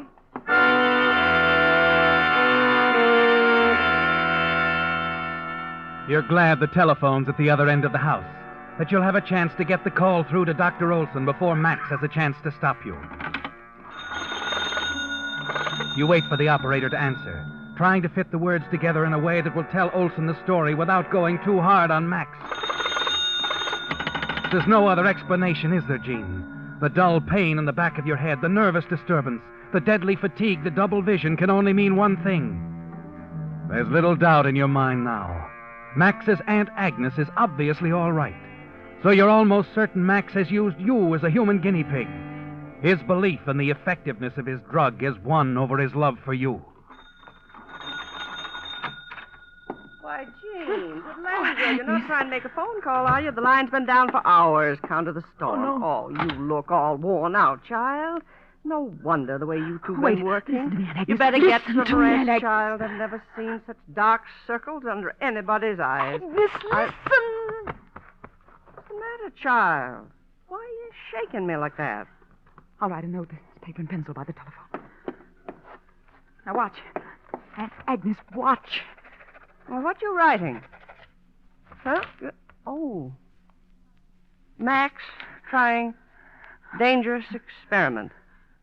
Stop him. It's life and death. Stop My him, life and death. land, Do you child. understand It's life that? and death. I wouldn't dream of such a thing. Ain't ever interfered with his doings, not even after time he and I blew outside the barn. Please, it means a life. Rest of My the family life, was Aunt always Agnes. at him for one thing or another, but not me. That's science, you know. Max says that's the way we learn. Jean, wait.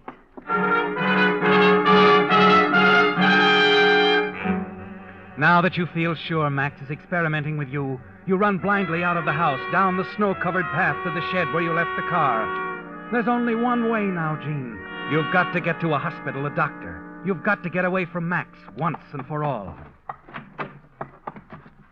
And as you fumble for the car keys, the nightmare you've lived through for the past few days comes back in a rush. I'll inject the subject with the virus, and after a good case is developed, use E37. How long did the patient last, Mitchell? Was it 10 seconds or 20? Hold still, dear. I'm giving you a shot for that cold of yours. That car. I saw two of them. Double vision, sleepiness, fever. There is no future for JV after the 13th day of March. No future. No future.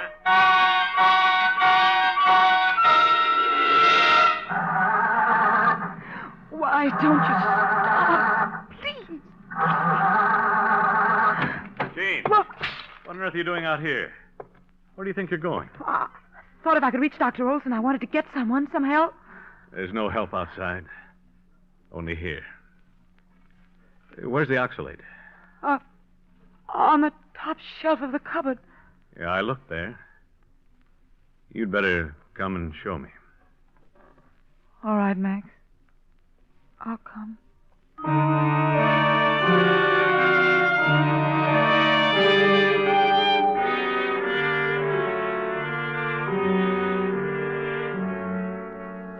What time is it, Jean? About 9? Is the hypodermic in the sterilizer? No. Well, put it in. Put it in! We're almost ready.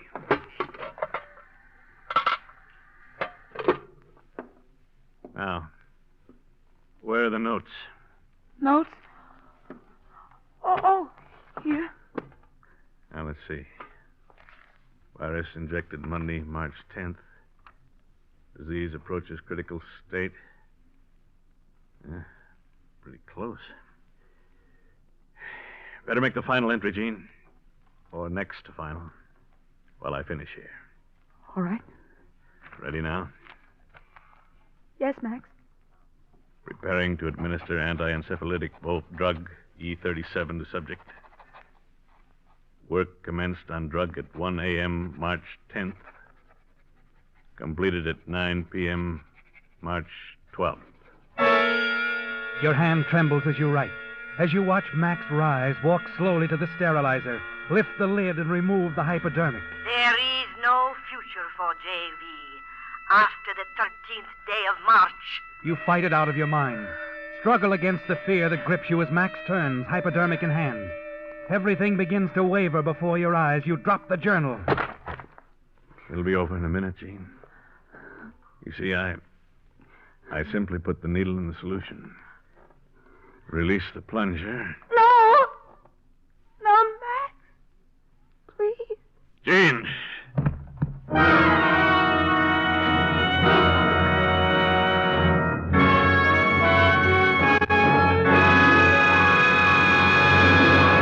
The Whistler will return in just a moment with a strange ending to tonight's story. In spring, most folks think of house cleaning. But because one can't see the inside of his automobile engine, few drivers realize that they get dirty, too, and may need cleaning. In fact, that's one of the reasons Signal brought out Signal Premium Compounded Motor Oil, the improved type lubricant that combines 100% pure paraffin base with scientific compounds. While you drive, one of the compounds in Signal Premium actually cleanses the inside of your motor of harmful carbon, gum, and varnish. Meantime, another compound in Signal Premium is on guard against destructive corrosion. And still other compounds are busy doing jobs which regular oil alone cannot do. That's why we call Signal Premium the motor oil that does so much more than just lubricate. And it's why drivers who want to keep their motors young are switching to Signal service stations. Switching to Signal Premium Compounded Motor Oil. It wasn't too much, was it, Jean? The sight of Max standing there before you, the hypodermic in his hand, ready to administer the anti-encephalitic drug to his subject. And as you collapsed, as darkness closed in around you, you realized that what you'd suspected all along was true, that you were the subject in his experiment, that Max was gambling with your life. Gradually, as you regain consciousness, you become aware of the room you're in, a pretty bright room with organdy curtains. The sun is pouring in now, and suddenly you realize it's afternoon sun. I think she's coming around. Did you say something, Max? And never mind that, Agnes. Well, it's about time, young lady. Max. You slept the clock around, darling. It's after 3. Max, it's all over? Yes, it's all over. You're all right. Oh, there's the doorbell, Aunt Agnes. What's that? Doorbell. Doorbell. Oh, doorbell. I expect it's the judge. I'll sit him down in the parlor. Good. I told the judge to drop by on his way home from town, dear. Thought we might make an appointment. That is, if you don't mind changing your name on an unlucky day like the 13th.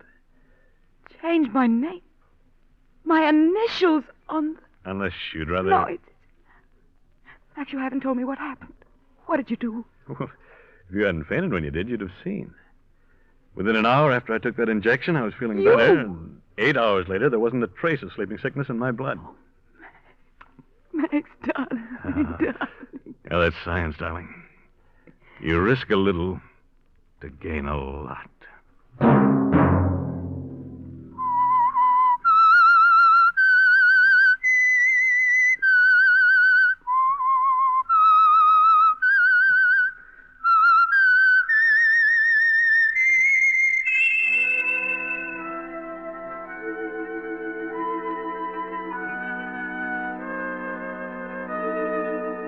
Let that whistle be your signal for the Signal Oil program, The Whistler, each Sunday night at the same time.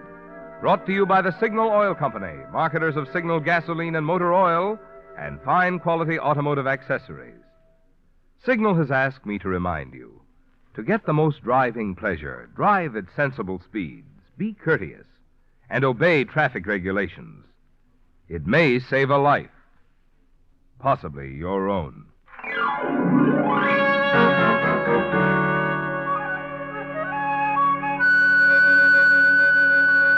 Featured in tonight's story were Betty Lou Gerson and Willard Waterman. The Whistler was produced by George W. Allen, directed by Gordon T. Hughes, with story by Ruth Bourne, music by Wilbur Hatch, and was transmitted to our troops overseas by the Armed Forces Radio Service.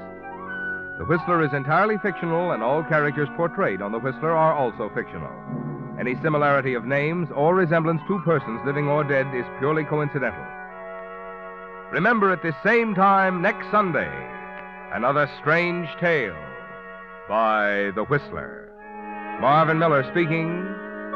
This is CBS, the Columbia Broadcasting System.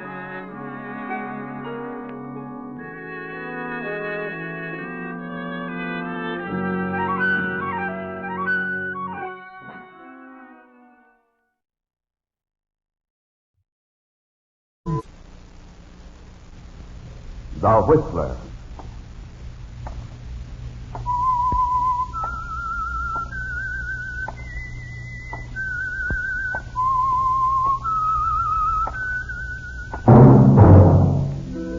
And now the Whistler's strange story. Solid Citizens.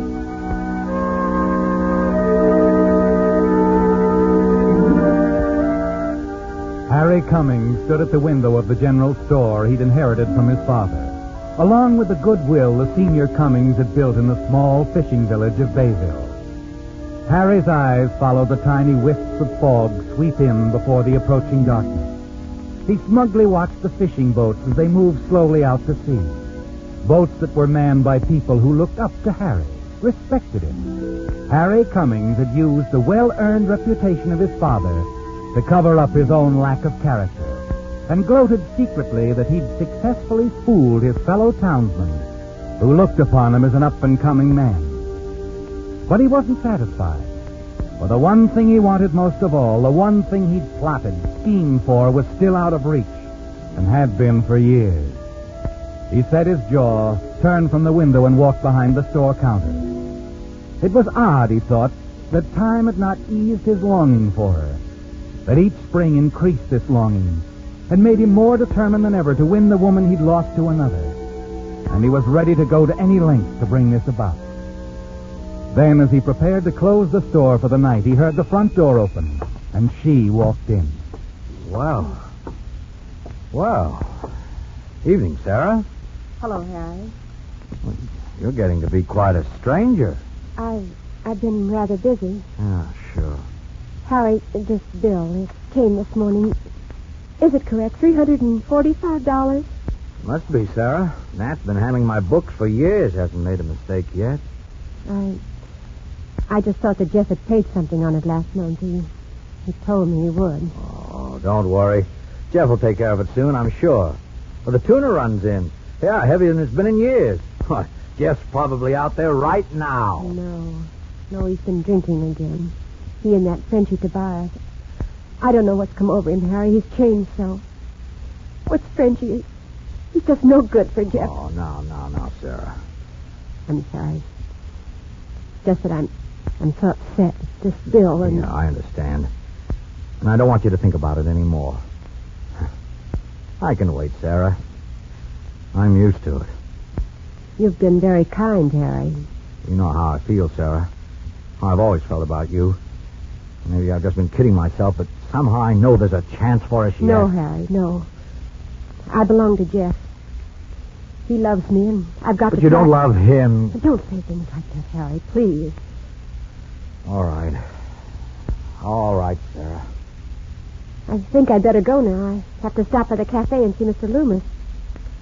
You could put in a good word for me there, Harry. What? I've been thinking I want to earn some money.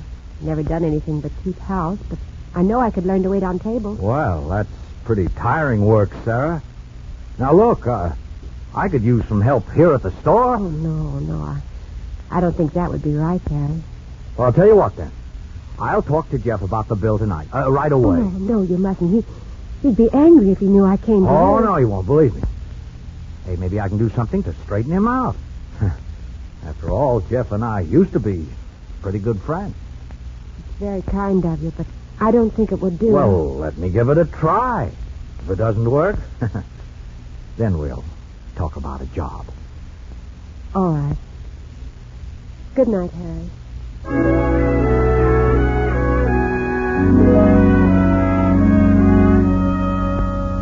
Yes, Harry. You're going to have a talk with Jeff for her sake. And for his, too. That's what Sarah thinks. A noble gesture, isn't it? But you meant every word when you said you'd do anything for her. Yes, anything. Even though the law says she belongs to another man. You know you're smart enough to change all that. And it will happen sooner or later. And one day she'll be Mrs. Harry Cummings. Moments after she's gone, you close the store, throw on your top coat against the chill of the wetting fog, walk 2 sand-gritted blocks to the wooden dock. You can hear the easy slap of the bay against Jeff's fissure, the throaty blast of a steamer beyond the bay's mouth. You climb aboard the small boat and make your way along the cluttered deck, and then stop before the cabin door.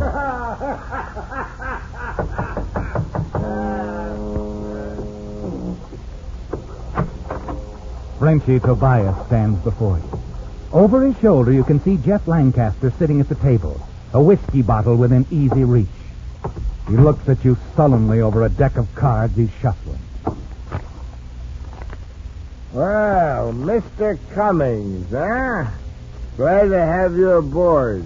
Evening, Jeff. Frenchie, a chair for Mr. Cummings. Yeah, sure. So what brings you around? Your bill, Jeff. It's getting pretty steep. I was wondering if you'd be able to pay something on it before long. Don't get impatient. Pay off as soon as I get a good haul. You'll never get it anchored here in port. Now, look, solid citizen, I don't need you telling me when to fish. Get lost. Pull up anchor. We aren't going out tonight, are we, Jeff?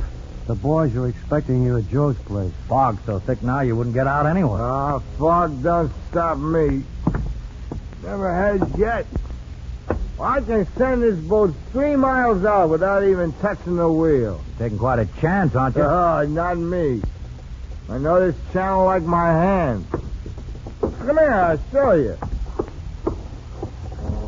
I set the wheel like this, then jam it with this chunk of wood. With the tide the way it is, she's headed seaward. I could start her up and put her in gear.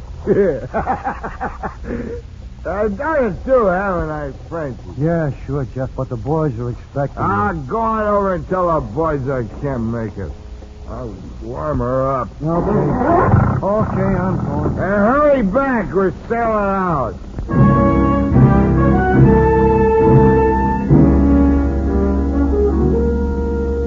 You're alone with Jeff now, Harry. Watch him as he staggers back to the table, drops into the chair. He picks up the cards, shuffles them, then looks up at you and grins. His eyes are half closed, fighting off sleep. Sit down, Harry. Oh, come on, sit down. Let me buy you a drink. Huh? Thanks, Jeff. That's right. You don't take it. Hey, look, Jeff, you're out on your feet. Better turn off that motor and get to bed. I'm all right. I'll just grab a few winks until Frenchy gets back. And then we're pulling out. Jeff, you're in no condition. Get lost. Will you? Get lost. I'm going to take a nap.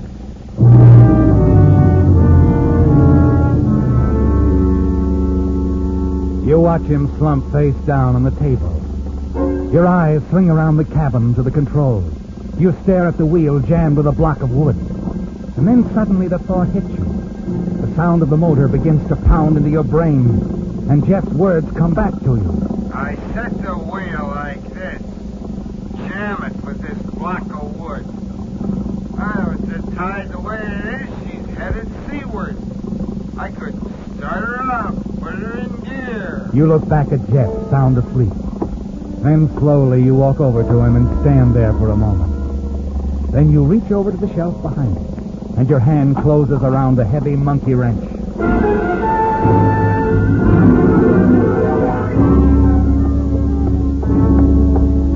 No use hurrying, Frenchy. Oh, it's you. You're too late. What? Well, you know how Jeff is when he's drunk. I couldn't talk him out of going. He decided not to wait. He sailed without you. He's just gone. That's right. He's gone.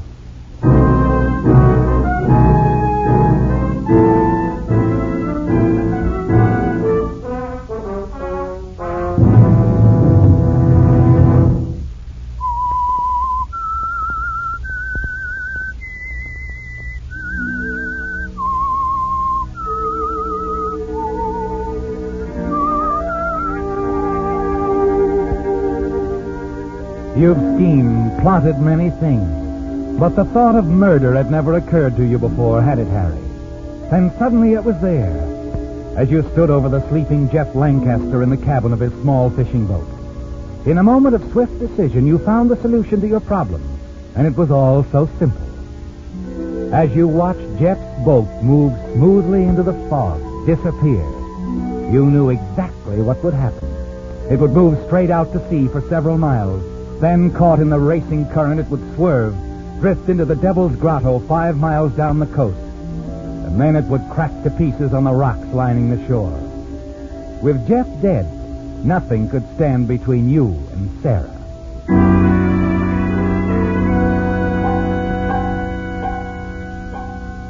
You wait anxiously in the days that follow for news of the tragedy to reach the village.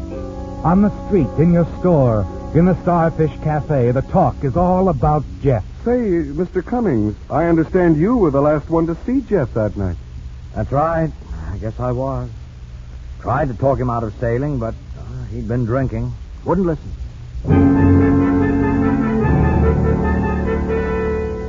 You find yourself repeating the lie over and over. And they believe you, don't they, Harry? Yes, you're Harry Cummings. Solid citizen, well-liked, respected. Why shouldn't they believe you? And then early on the morning of the 4th day, the news finally comes.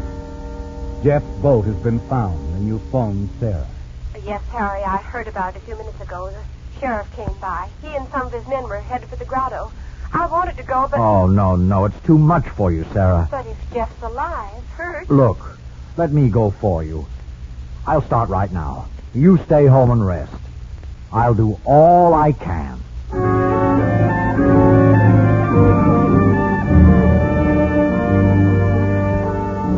3/4 of an hour later, you park your car high on the cliffs overlooking the treacherous grotto. Below you, a rock-torn gash in her hull, Jeff's boat lies on a spot of sand beached by low tide. There are several men standing around the battered fissure, among them Sheriff Tanner.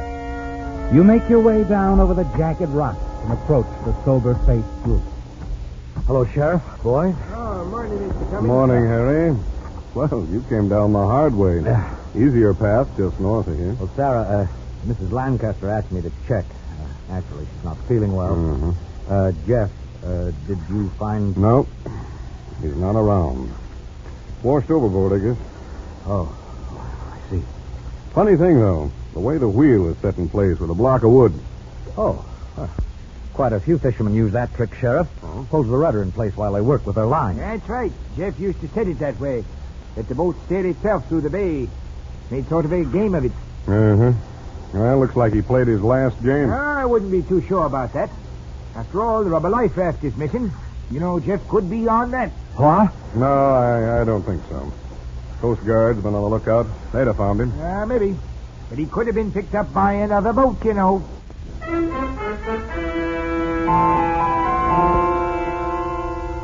It's days later, and they still haven't found the body, have they, Harry?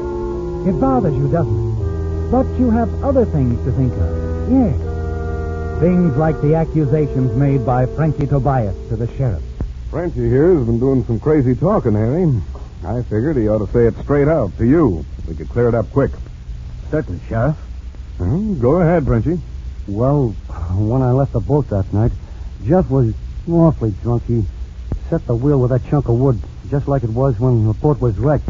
Mr. Cummings here heard him say that the boat could go out all by itself. Yes, I believe I did. The way the boat headed straight back for the Devil's Grotto, it looks just like it'd blow out and drifted back. Exactly how it'd be if no one touched the wheel. So? So I think that you put the boat in gear, Mr. Cummings. Cut her loose and let her go.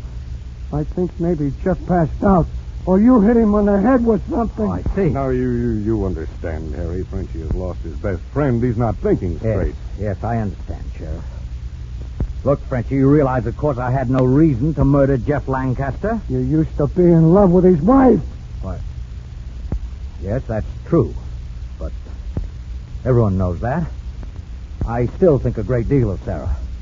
But to say I murdered her husband, well, it's simply fantastic, that's all. That's my feelings, too, Harry.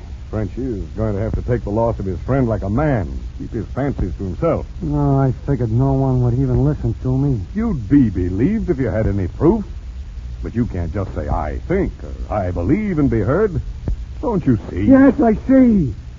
That ever since I was a kid and kicked around by my people, I never had a chance till Jeff took me in. Jeff certainly had his good points. He gave me a job, treated me human. I hate this town. If I had the money, I'd leave. Now cut that stuff out. Easy, Sheriff. Like you said, he's lost a friend, a good one. And we must understand. He needs help. And I'm willing to lend a hand. Frenchie, look, I'm buying a fishing boat. You're not only going to work on it, you're running it. Huh? Well, you're making fun of me. No, I mean it. Harry is making you a most generous offer, Frenchie. Well, I guess so. Yeah. Oh, why am I always so wrong? Well, now, how about it? Are we partners? Well, I guess so. Sure. Well, you might thank him. Well, thanks. Thanks, Mr. Cummings. Very much. I'll see you later.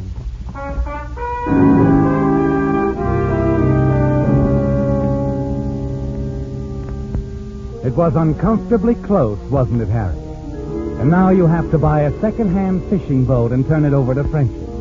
But it's worth it, isn't it? Because you can stop worrying about him. Your action not only turns his anger into gratitude, it makes you a generous man in the admiring eyes of the town. Frenchie came in with his third load of tuna today, Harry. Yeah. Yeah, I watched him unload. Say, he's so proud of himself in that boat that he hasn't even hired a helper.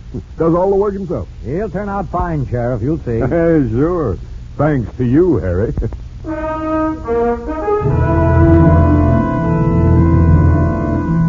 It's been 3 weeks since Jeff's broken boat was found in Devil's Grotto. You gambled with murder, Harry. And now that Sarah's working for you at the store, you feel that you've won. You decide that it's time to start forming Sarah's thoughts your way. You've been very patient with her up to now, haven't you? Very patient. Then one evening, as you call on her at her house, you notice Sarah seems disturbed. Oh, it's nothing really, Harry. I'm real jumpy, I guess. Frenchie stopped me on my way home from work. Oh? He said, you're working for Harry Cummings now, and I said yes. And he said, don't ever forget Jeff may still be alive, Sarah. He could have been afloat in a life raft and been picked up by a freighter and taken to a far port. And he just walked on. Harry, do you think that might have happened? That Jeff may still be alive somewhere? Yeah. It's highly unlikely, Sarah. I wouldn't listen to Frenchie. Oh, I'll try not to, Harry. I'm so grateful you gave me a job. I'm going to pay all the Lancaster debts. It just won't feel right till I do. I wish you wouldn't work so hard, though. Well, you work harder than anyone else in the store. It's good for me. And makes me forget things. I could make you forget everything, Sarah. If you'd only let me. Look, Sarah, I know. Please, Harry. We must wait. Wait, Harry. Wait. The word becomes one that you detest, doesn't it? And as days pass into weeks and weeks into months, it's still the same. Wait. Wait. Sarah, how long must we wait to start living? It's been 6 months. Oh, why don't you marry me now? Oh, it's still too soon. People would say that... Oh, really, Harry, there is another reason. It's the thought that Jeff might still be alive somewhere, as Frenchie says. As Frenchie says. Sarah, you'd have heard from Jeff by now. Oh, I tell myself that, too, but every time Frenchie sees me, he stops and talks about Jeff. Why, only this evening he said it was Jeff who taught him all he knew about fishing. Frenchie was very fond of Jeff. I'll tell him to leave you alone. Please don't scold him. He doesn't mean any harm. He's harming you. He worries you. Oh, no, he doesn't. He reminds me of Jeff, yes, but I suppose I think of him anyway. More coffee, Harry?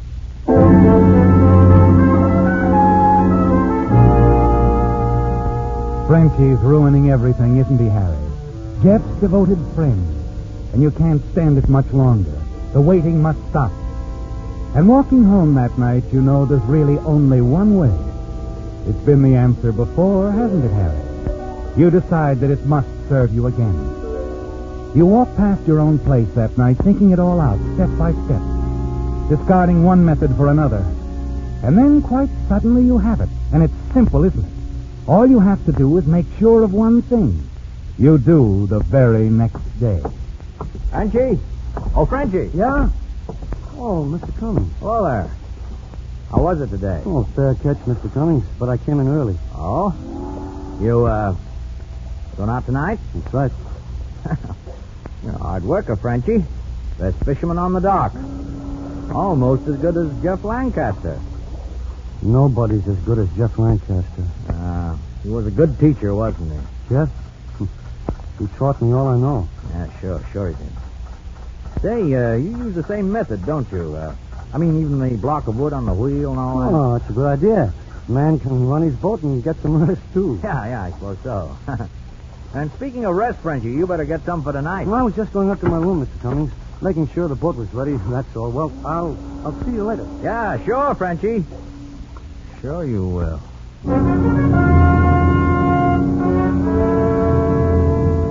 The dock is deserted when you return that night. You've timed it so that you'll arrive a little before Frenchie does, because you've something to take care of. It doesn't take long, does it, Harry? A few sturdy blows with a heavy wrench, and you manage to loosen the sea cocks in the forward part of the boat. Not much. Just enough to let the water begin to seep into the holes. In an hour or so, the sea will accomplish the rest, won't it? Frenchie will go down with the boat, and the last threat to your happiness will be removed. Frenchie, the stupid, devoted friend who won't stop reminding Sarah that Jeff may be alive. A few minutes later, he comes onto the dock. Oh, hello there. Somebody on board? Yeah, it's me, Frenchie. Oh, Mr. Cummings. Huh. I wanted to see you off on your trip. See me off? Oh, now look, Mr. Cummings, you didn't have to do that. This trip's no different than a dozen others I've made. You didn't have to come down and... Oh, you're wrong, Frenchie. I did have to come down. This trip is different. Mr. Cummings, I don't understand. You will, partner. Come on, come aboard. We'll talk it over.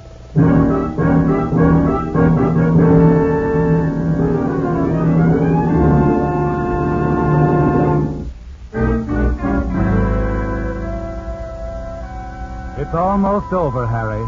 You have the monkey wrench in readiness, the same one you used to knock the sea cocks loose. And you know that at this moment, water is already seeping into the forward hold. You're both in the cabin now, and you have only to knock Frenchie out and send the little boat out to sea. Anyway, in an hour or less, there will be enough seawater in the hold to sink her deep. And then suddenly Frenchie has something to say, something that surprises you. I don't know how you found out, Mr. Cummings. You seem to figure these things... Anyway, you're right. This was to be a different trip. What do you mean, Frenchie? Well, I planned to run away.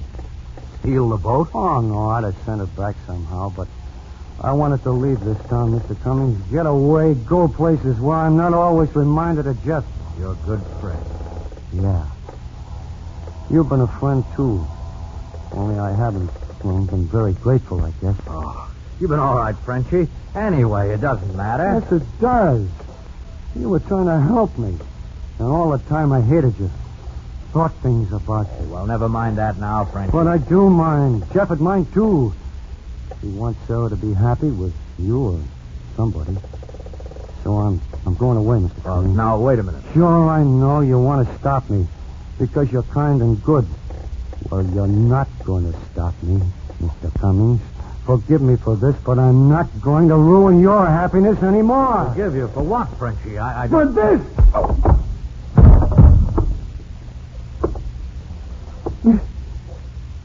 I'm sorry, Mr. Cummings. Honest, I am. I didn't want to knock you out, much less tie you up. But I knew you'd talk me out of leaving if I didn't. That's the way you are. Always trying to help somebody. And I'm not worth helping you. You stay here. On the boat! This is the United States Armed Forces Radio Service, the voice of information and education.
Signal gasoline. Let every traffic signal remind you, you do go farther with Signal gasoline. Yes, you do go farther with Signal.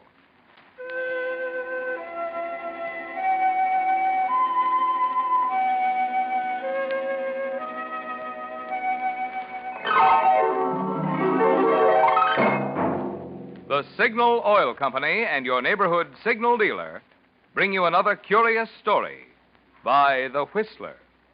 Tonight, Death Pays a Visit.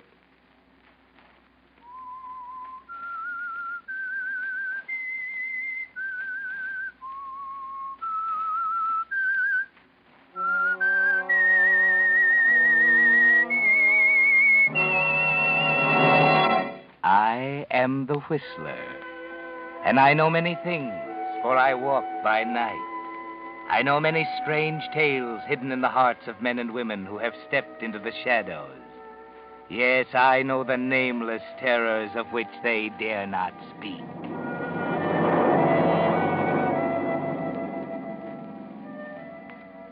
The Crowleys are a typical young married couple, the kind of people you have living on your block. A little more prosperous than most, perhaps, drive a better car, nicer clothes, you know. Funny, too, because Jake Crowley only earns $47.50 a week as assistant manager of a branch of Sellers National Bank. And the neighbors might be surprised to learn that the Crowleys have only $321.17 in their joint bank account. That's not much. A pittance, it seems, to Trina Crowley, especially when Jake tells her about how they came to have it. Well, that's all that's left, Trina. How much was it to begin with, Jake? Almost $10,000. $10,000? Where's it gone? Where do you think? You wanted a new car, didn't you? You insisted on that trip to Tahoe last summer. You asked for this house, didn't you? Oh, so I was the one at fault. I spent the money. I suppose the next thing you'll be saying is that I instigated the whole Listen, affair. Trina, we won't get anywhere this way. We've got to figure a way out. I need your help. Well, Jake, I don't know anything about finance. If only you told me before, perhaps we could have... If postmortems aren't going to do any good, the thing's done. Can't you get that through your head? Yes, I can get it through my head. And I won't be talked to that way. All right, Trina. I'm sorry. I'm on edge. I'm sorry. When are the bank examiners due? Next Tuesday after the weekend. But can't you cover up some way? Isn't there something you can do? Nothing. Since that new manager's been in, I haven't had a chance to lay my hands on the accounts. Oh, Jake, I don't know what to say. It's... The word is grand larceny, Trina.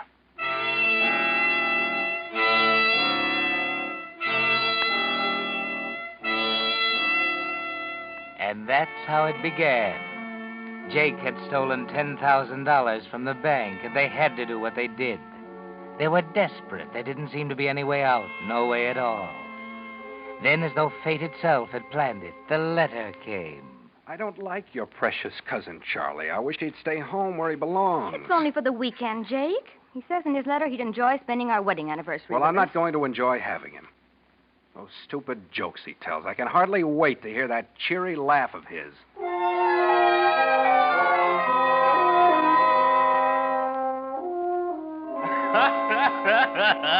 And so the fellow says, is this the general store? And the other guy says, yes. And so he says, okay, let me speak to the general. Do you like that? Not particularly. Well, then there's the one about the two bookies who went to heaven. Have I told that to you? Is it funny? It sure is. Then you haven't told it. And I haven't... say, that's good. That's real good. Thanks. Yeah. Cousin Charlie. Yeah? I've laid out some towels for you if you want to freshen up. And your room's ready whenever you are. Oh, thanks. Well, I guess I'll go upstairs then. Hey, where's that little traveling kit of mine? Oh, it's there with your suitcase at the head of the stairs. Huh? Yeah, so it is. Getting so I can't see a thing without my glasses. I think I'll take my suitcase up, too. I want to... Oh, I dropped the kit. Oh, here, I'll get it, Cousin Charlie. You seem to have a lot of money here, Charlie. Oh, the kit came open, didn't it? It's in cash. Yes, I just sold a piece of property of mine in Missouri on the way out here. Funny old codger brought it. Yes, he insists on doing business in cash. Quite a lot of cash, by the way, the looks of it. Mm-hmm. $10,000. That's an awful lot of money to carry around. Well, I haven't had a chance to deposit it yet. You know, the funny part of it is I've been trying to get rid of that property for years, and no one would touch it. And then suddenly this guy offers me $10,000. Just like a present, ain't it? Yes. Yes. Well, I guess I'll go on up. Oh, happy anniversary. Oh, or maybe I'm a little too early for that, huh? Well, anyway, happy anniversary. You know, Jake, I've been thinking, as long as Charlie has a guest room... $10,000. Did you see it? $10,000, Trina. It would more than make up what I'm short at the bank. I know, but I don't... 10,000. Jake. Good Lord, Jake, you... Charlie's got $10,000.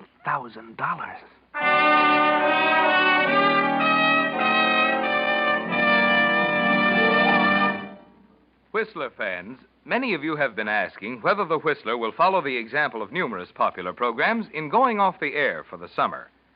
Well, I'm happy to be able to tell you tonight that in appreciation of your loyalty that has made the Whistler the most popular of all West Coast radio shows, Signal Oil Company and the hundreds of neighborhood Signal gasoline dealers who sponsor the Whistler will continue to broadcast this program without interruption throughout the summer. So, for your Monday night radio entertainment, we of the cast hope you'll continue to make the Whistler a regular stop on your dial. And during the week, we hope you'll stop at the friendly stations displaying Signal's yellow and black circle sign and get acquainted with the gasoline whose famous longer mileage formula helps each gas stamp go farther. Signal Go Farther gasoline. Yes, there never was a better time to join the ever-increasing thousands of wise Western drivers who are discovering it's a fact. You do go farther with Signal gasoline. And now, back to the Whistler.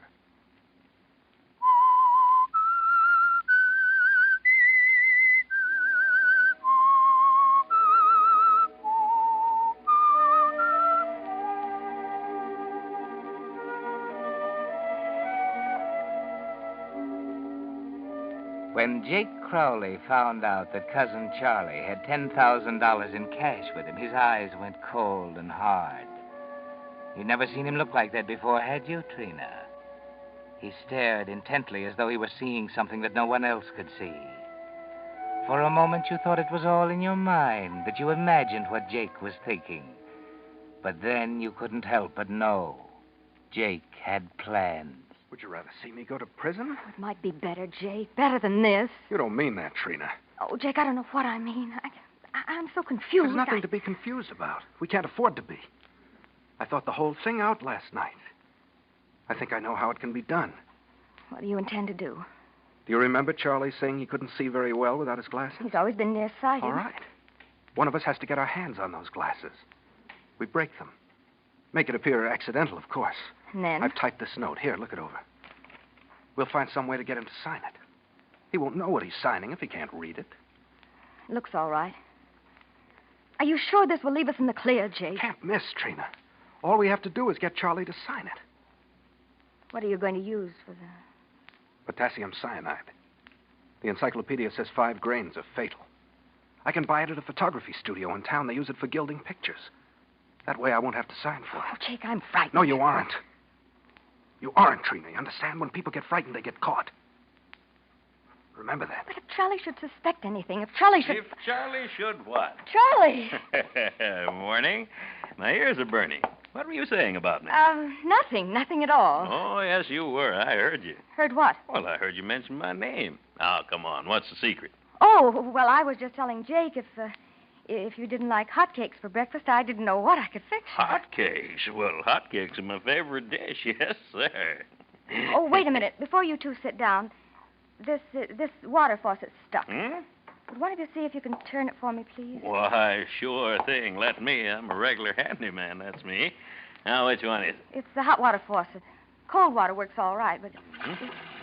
Yeah. Yeah, it doesn't seem to be anything the matter with it. No, it's this one over here. Hey, look out for that cold water. Oh, dear, I've splattered your suit, haven't I? I'm so sorry. Here, take this dishcloth. Thank you. Here, let me have your glasses. I'll dry them Oh, for that's you. all right. I can do it. No, let me do it. I can do it. Okay, here. I don't know how I ever could have done Now, look out for the glasses. Oh, yeah. now, look what I've gone and done. I've broken your glasses. Yeah, it was my only pair. I'm sorry, Charlie. I'm terribly sorry.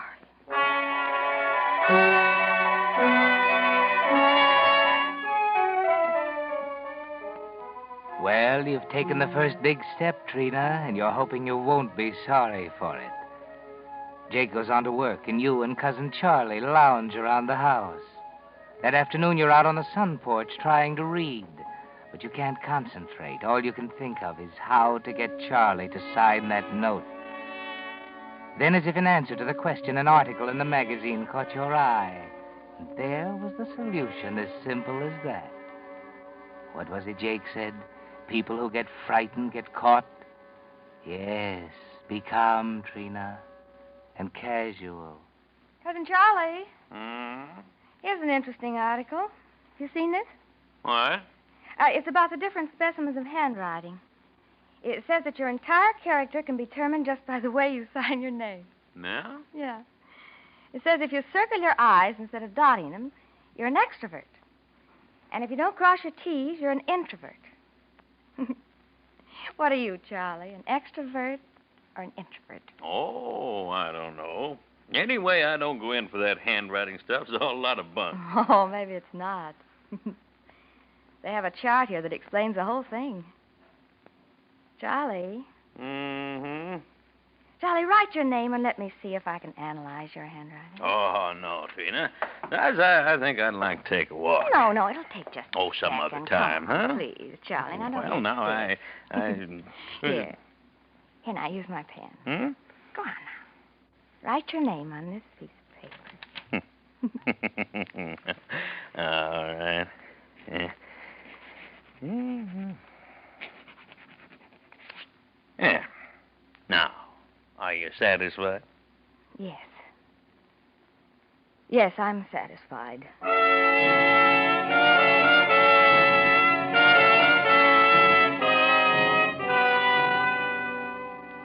So far, so good, Trina. All you have to do now is wait until Jake returns. Then the next step. Jake's late getting home that night. Charlie and you have finished supper, and he'd gone into the living room. You were straightening up in the kitchen when you heard the car turning in the driveway. Jake came in the back door. Jake, you're late. Where have you been? Stores were jammed. I had to wait a long time at the photography studio. And I got it. Did you get everything you're supposed to? Yes. Here. Trina, you're wonderful. I was afraid for a while I wouldn't Here be comes able... Charlie. Trina, Oh. Jake finally got home, eh? Yes, Charlie. Well, I had just come in to say good night. Oh, you going to bed so early? Mm-hmm. Gotta get my beauty wings. Well, good night. Oh, Cousin Charlie. Yes? We were just getting ready to fix some tea, weren't we, Trina? Oh, yes, we were. Why don't you join us in a cup before you turn in? Well, no thanks. I don't think so. Good night. Good night. What's the idea of the tea? This is it. You mean now? Yes, this is perfect. Can't you see? I'll put the water on. Jake, let me see that note again. What's the matter with you? You've seen it. But we might have left something out. There might be some kind of a I tell you, mistake. it's all right. Oh, it'll make you feel any better here.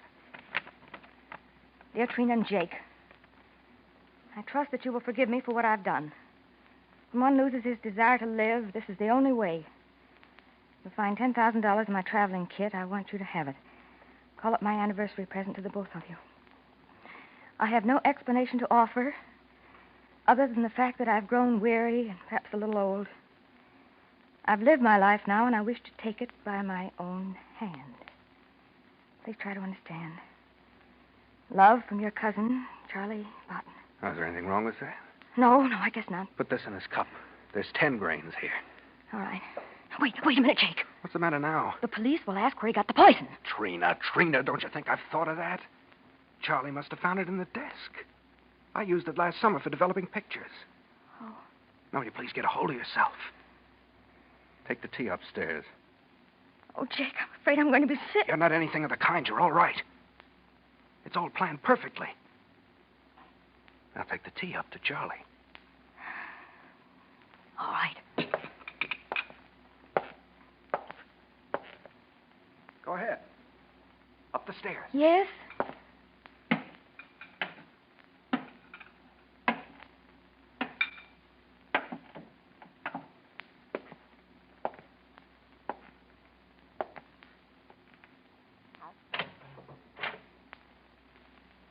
Here's your tea, Cousin Charlie.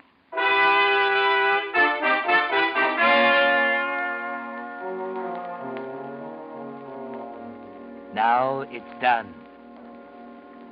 You and Jake spend a sleepless night, don't you, Trina? Listening, wondering, waiting. And then in the morning. I don't want to go up there, Jake. I just can't. All right, you don't have to. Let me have the suicide note. I'll take it up and put it on the lampstand. Do we have to call the police this morning? Of course, but there's nothing to worry about. We simply tell them I went upstairs to call him for breakfast and found him, well, that way. Jake, are you sorry we've done it? Listen, Trina, I was thinking last night. There may be more than 10,000 in this for us. Charlie's a rich man, isn't he? I think so. You're his only living relative, aren't you? Yes. All right. He's almost certain to have mentioned you in his will. Do you realize what that means, Trina? We'll be rich. Rich?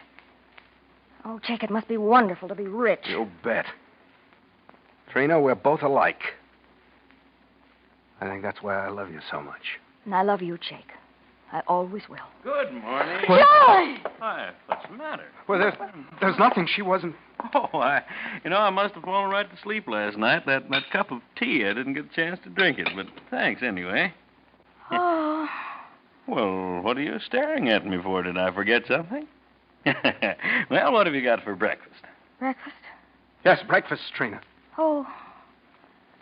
Eggs. Eggs, fine. How about dishing me up a platter? I'm kind of in a hurry, you know. I thought I'd go into town this morning, get me a pair of temporary glasses. I'll fix you something right away. Yeah. Oh, say, I meant to tell you, I used your phone for a long-distance call yesterday. I hope you don't mind. No, of course not. Had to call my foreman at one of my ranches. We're going to enlarge. Yes, finally got an okay for some building material. Figured on going up to look it over day after tomorrow. You told the foreman you'd be there day after tomorrow? Mm-hmm. Well, come on. How about those eggs? Oh, I'm sorry. Right away, Cousin Charlie.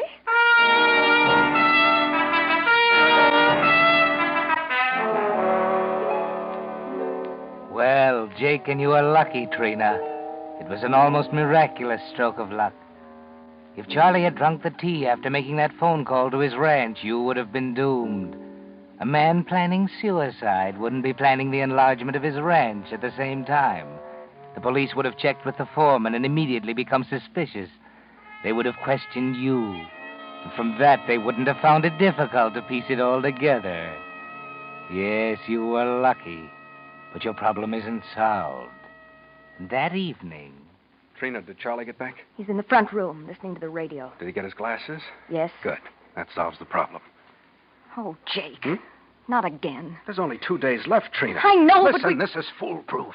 We ask him to go into town for some candles for the anniversary cake. I loan him my car. Well, how does the that skid help? chains are off and the roads are slippery with snow. I've loosened a bolt in the master cylinder of the brakes. By the time he starts back from town, all of the hydraulic fluid will have leaked out. The brakes won't hold. Call Charlie. Oh, Jake. Call him.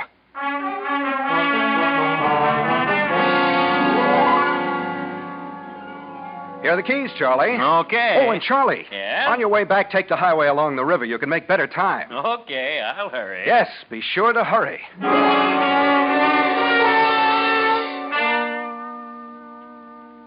Charlie took the keys and started out the front door. And as that door closed behind him, somehow you felt relieved, Trina, almost exhilarated. Nothing further to worry about, everything accomplished. And poor, dull Charlie was the key to that realization. You stood by the window, not bothering to look out, not wanting to. You listened for the door slam and for the motor to start. But you didn't hear either.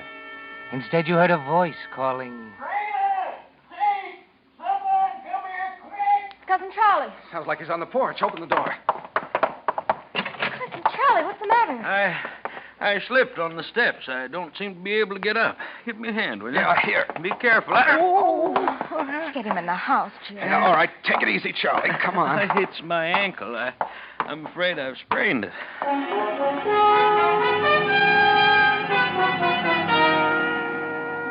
Yes, he sprained his ankle.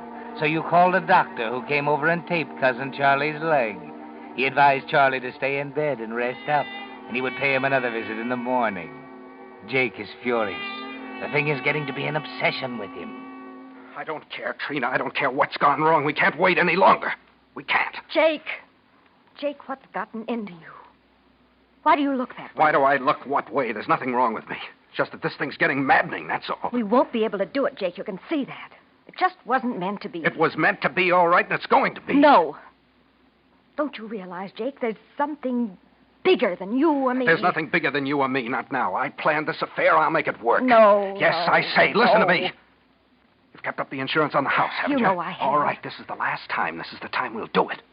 There's plenty of kerosene in the basement. It'll work. It's got to. You don't mean to. We'll burn this infernal house to the ground and Cousin Charlie with it. No, Jake. Shut up.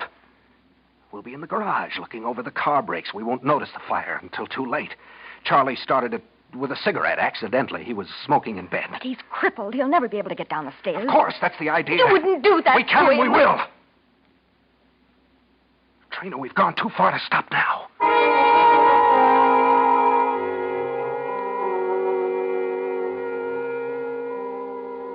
Hello, Charlie. How do you feel? Oh, a little better, thanks. Guess I'm sort of spoiling your anniversary, eh? Oh, no, of course you are, Cousin Charlie. You have our sympathy. Oh, no, there's no need to feel sorry for me. It's just a little sprain. Say, Charlie, that money of yours, don't you think Trina and I'd better put it away for you? Oh, I don't know. Nobody's going to rob me, are they? No, of course not. I just thought, well, we have a wall safe downstairs, and inasmuch as you're laid up... Well, come to think of it, might not be a bad idea. Oh, there's my traveling kit over there. Take it down with you. Fine. Hey, Trina, what have you got in the can there? Oh, it's kerosene. We were just going down to the furnace and thought we'd heat your room up a little for you. Oh, well, thank you. Oh, dear. Oh, I've spilled it. I'll get a cloth and clean it up right away. Oh, now, don't you bother. It'll dry up. Well, if you're sure you don't mind. Oh, no, it's okay. Oh, say, I was able to pick up a pack of cigarettes, Charlie, in case you'd like a smoke. Well, thank you. But you'd better keep them. You see, I don't smoke. You don't? No. Oh, that's right. That's right. I forgot. Come on, Trina. We better go downstairs.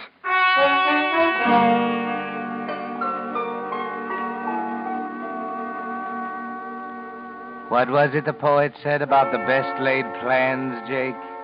Seems that whatever you try, you're wrong. Perhaps Trina was right.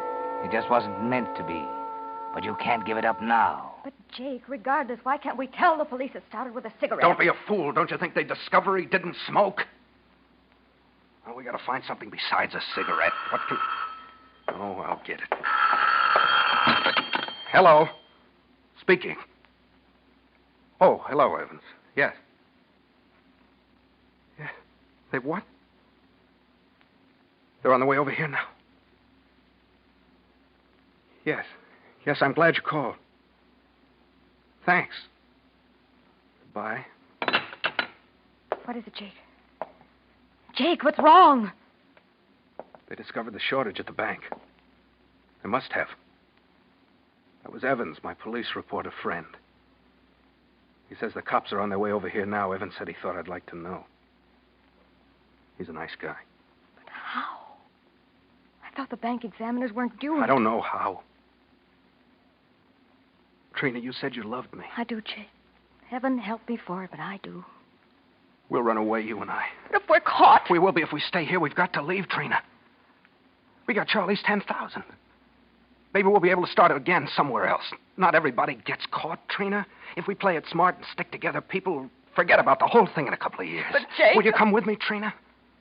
Yes, Jake, you know I'll come.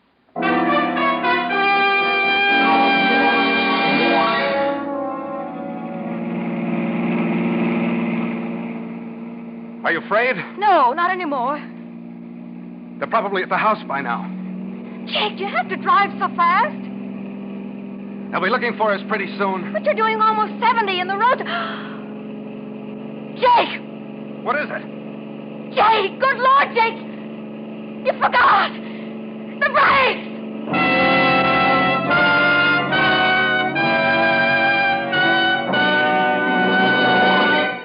The Whistler will return in just a moment with the strange ending of tonight's story. Meantime, here's some summertime arithmetic that adds up to better performance and longer life for today's aging cars. Did you know that for proper operation, water should circulate through the cooling system at the rate of 25 gallons per minute? However, as cars grow older, radiators clog up with rust and sludge. Water hoses rot, fan belts stretch and wear out. And that's why, for safe, efficient summer operation, it's wise to have your entire cooling system checked now by your Signal gasoline dealer. To restore the efficiency of your radiator, your Signal dealer has a special rust and sludge dissolving flushing compound that can't harm the metal. He has radiator sealer to stop small leaks and rust preventive to protect radiator and motor from further corrosion. If you need a new water hose or fan belt, your Signal dealer has the finest heavy-duty quality, and he will install them while you wait. You see, your Signal dealer is much more than a place to buy Signal's famous Go Farther gasoline and fine lubricants. Wherever you see Signal's yellow and black circle sign, there you will also find complete, conscientious Signal service to help your car run better, look better, and last longer. And now, back to the Whistler.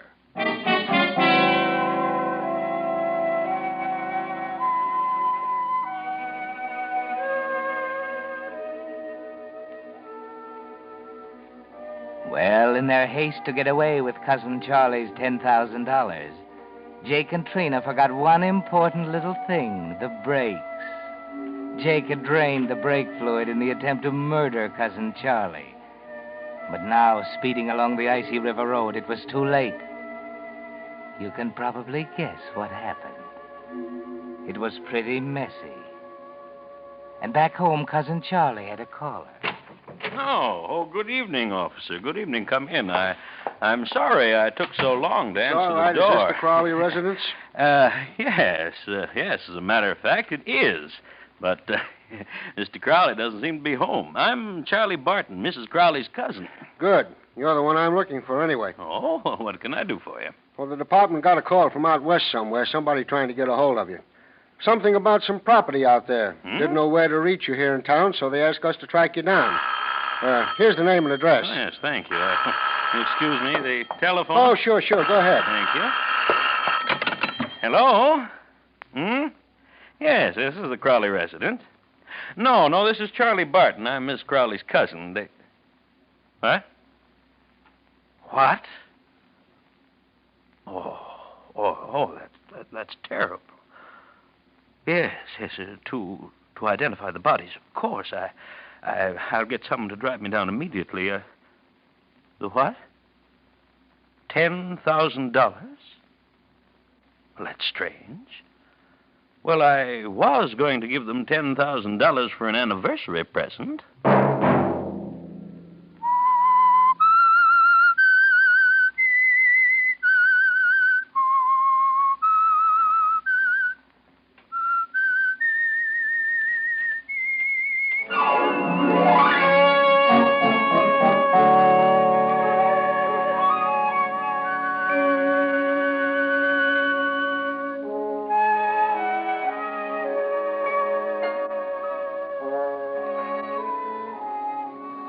Next Monday at 9 o'clock, The Whistler will bring you another strange tale.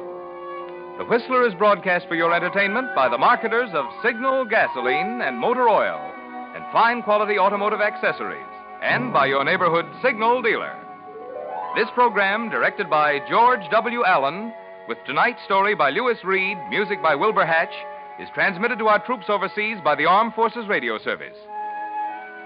This is Marvin Miller speaking, and suggesting that you let every traffic signal remind you that you do go farther with Signal gasoline. Yes, you do go farther with Signal.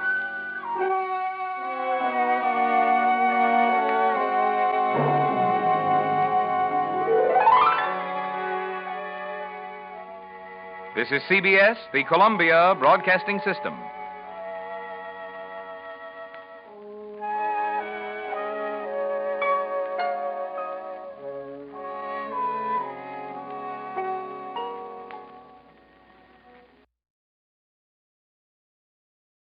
The Signal Oil Program, The Whistler.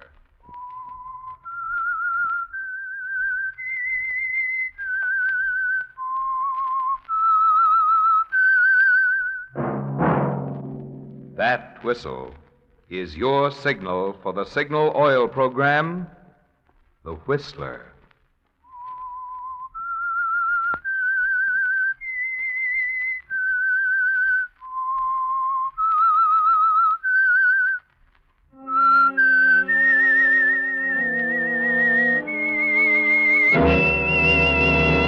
I am the Whistler, and I know many things, for I walk by night. I know many strange tales hidden in the hearts of men and women who have stepped into the shadows. Yes, I know the nameless terrors of which they dare not speak.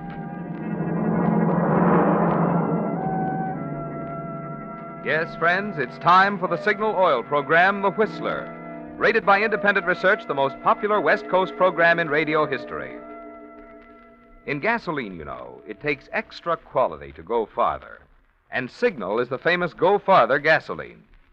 So look for the Signal circle sign in yellow and black that identifies Signal service stations from Canada to Mexico. And now the Whistler's strange story. The Sheriff's Assistant.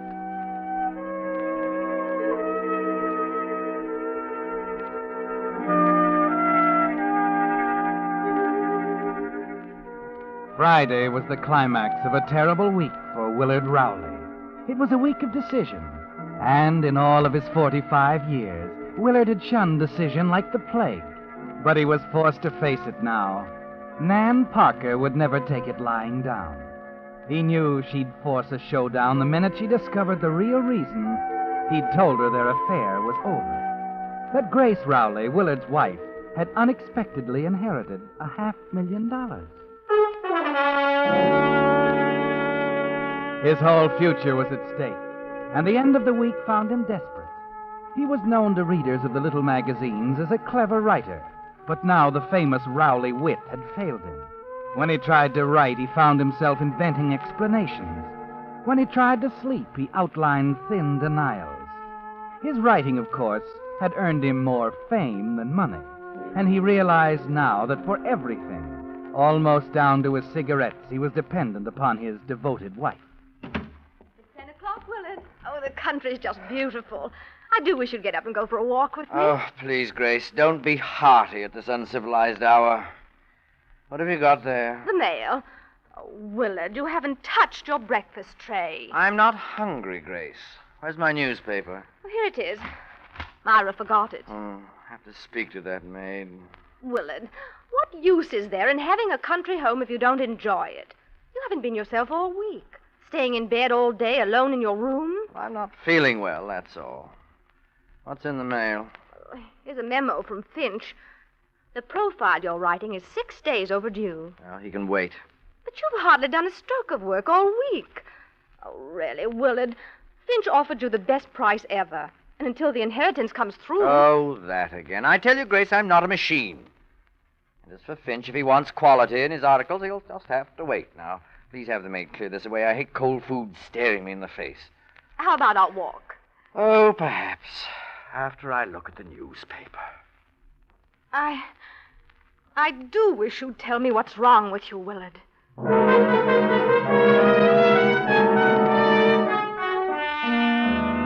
And as Grace leaves Willard, you almost wish you could tell her. It would be quite a scene, wouldn't it? Her stunned silence at first, then mounting rage as you calmly informed her that for 2 years now you'd been seeing Nan Parker secretly, that only a week ago you and Nan had planned to run away together. But there are reasons why you can't do that, aren't there? 500,000 of them. You pick up the paper, hurriedly scan the first page, and grow suddenly tense as your eye strikes an article in the left-hand column. Local resident heiress. Grace Rowley named beneficiary in will of distant relative. It's only a matter of time now, Willard.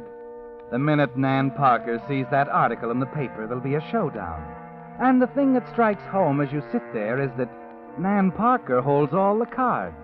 One word to Grace and it's all over.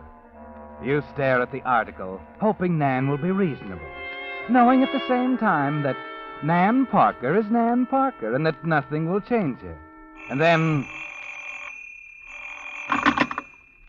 Yes? Well, darling, I've missed you.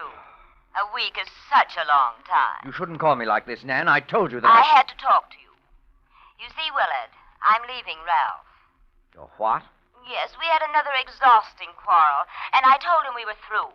I'm awfully sorry, Nan, but you see, it doesn't concern me now. Oh, but it does. What do you mean? I want to see you, Willard. We have a lot to talk about, you know. But that isn't possible. We agreed. See you soon, darling. Real soon. Nan, listen. Wait. Woman. Oh, Willard, aren't you dressed? I thought we were going for a walk. Oh, Grace, I wish you'd remember to knock. How can I work with everybody crashing in here? I'm sorry. Oh, Ralph Parker's car is in the drive. I told Myra to send him up. Parker? What does he want? I don't know. It's odd, isn't it, Willard? The Parkers almost seem to be avoiding us lately. That does it. I shan't be able to write a line. Next door neighbors buzzing in and out of here like mosquitoes. I wouldn't call the Parkers exactly next door. Oh, here, Willard. Slip on this dressing gown. Oh, no, not that one. You know I can't stand wool next to me. Oh, yes, the sensitive skin. I forgot. Is it okay if I walk right in? Well, it seems to be. Oh, good morning, Ralph. You're quite a stranger. Well, you know how it is with photographers. We practically have to live in a dark room. What's the old man doing in bed? Well, the entire world, except you, Parker, knows I do my best writing in bed. Well, sit down, Ralph. I'll move the typewriter. Oh, never mind, Grace. He's only come to insult me. Let him stand. I won't be long, really. I just came to talk to Willard a minute. To me? What about? Nan. About Nan? Oh. Well, Grace, it's quite obvious the battling Parkers have been at it again. Perhaps you'd better go. I suspect this is private. Oh, not at all. I just assume Grace stayed. Well, Grace, I'd rather you left. What's the matter, Willard? There's something you don't want me to hear. Oh, no, but... All right, Parker. What is it? I'm pretty worried. Oh? Nan and I had another row. Maybe you've heard. How would we have heard? Oh, it's all over town. She says she's going to leave me. Oh, I'm very sorry to hear it, Ralph. I love her very much, you know. I don't think I could go on without her. Oh, of course. Well, I just wanted to tell you that I took the liberty of parking an automobile in that old shed of yours next to the highway. The tractor shed? What on earth for? Well, it's a new car. I had it on order for months. You see, tomorrow's Nan's birthday, and... Well, I thought I'd give it to her then. Oh, a peace offering. Maybe my last one. That would be a pity. Your battles are the only interesting thing about either of you. Willard, please. Well, it's all right, Grace. It seems to be the general feeling around here. Well, I'll be going along. And thanks about the car. Oh, not at all, Ralph. Wish me luck, eh? I'm sure it'll work out, Ralph. I wish I was sure. Bye. Goodbye. Poor man. He never knows where he stands with that woman. What makes you say that? Well, I hate to repeat rumors, Willard, but I've heard it so many times. Rumors? What rumors? Well, they're saying Nan has been interested in some man right here in this town. What? That has been going on for over a year. Oh, why, that's ridiculous. Perhaps. But you know how I feel about those things, Willard. Maybe old-fashioned, but if I were Ralph and I discovered something like that, I'd send her packing in 2 seconds. Yes, Grace, I know. Oh, come on now. Let's get out for our walk, shall we? No, I've changed my mind, Grace. I've got to work. Finch is having a fit. I shall probably stay in bed all day. Again? Oh, Willard, will you tell me what's wrong with you?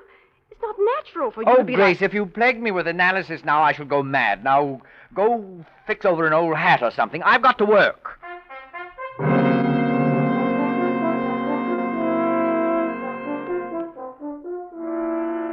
But it's not work, is it, Willard? The brittle front, the sharp tongue, your rudeness to Ralph Parker. All of it a feeble attempt to cover the fact that you're afraid now.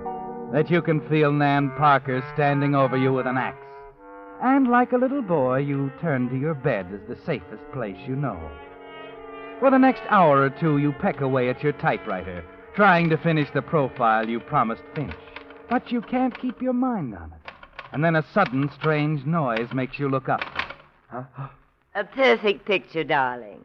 Typing away, all comfy and cozy. Nan, what are you doing here? Oh, don't be alarmed. No one knows I'm here. I slipped in through the back door. I told you I couldn't... There was a time when you were delighted to see me at any time, Willard. Give me a cigarette. I haven't got one. And don't be arch. It doesn't suit you. Then I'll be direct. We're going to discover New York together, Willard, just as we planned. And I told you that's out of the question. Well, I admit you stopped me. One day you were mumbling something in my ear about the sudden flight of summer hearts. And the next day you were devoted to Grace. It didn't make sense until this morning. Mm-hmm. I suspected you'd read the paper. You're not going to shake me because Grace is suddenly rich, darling. Don't ever think it. You're a phony and a heel, but I'm fond of you. And I'm used to getting what I want. I'm considering going to Grace and telling her the whole thing. Oh, stop it. Stop it. Oh, you're wonderful, Willard. Let's go down together and tell her, shall we? I said I was considering it. You considered it a week ago and rejected it. Because you know Grace would toss you out the window in those beautiful figured pajamas the minute she heard of it. Now be practical, dear. You're either going to New York with me, just as we planned, or I'm going to Grace with the whole story. No alternative. Not one little alternative, darling. It's all decided. Now be an angel and fix me a drink, will you?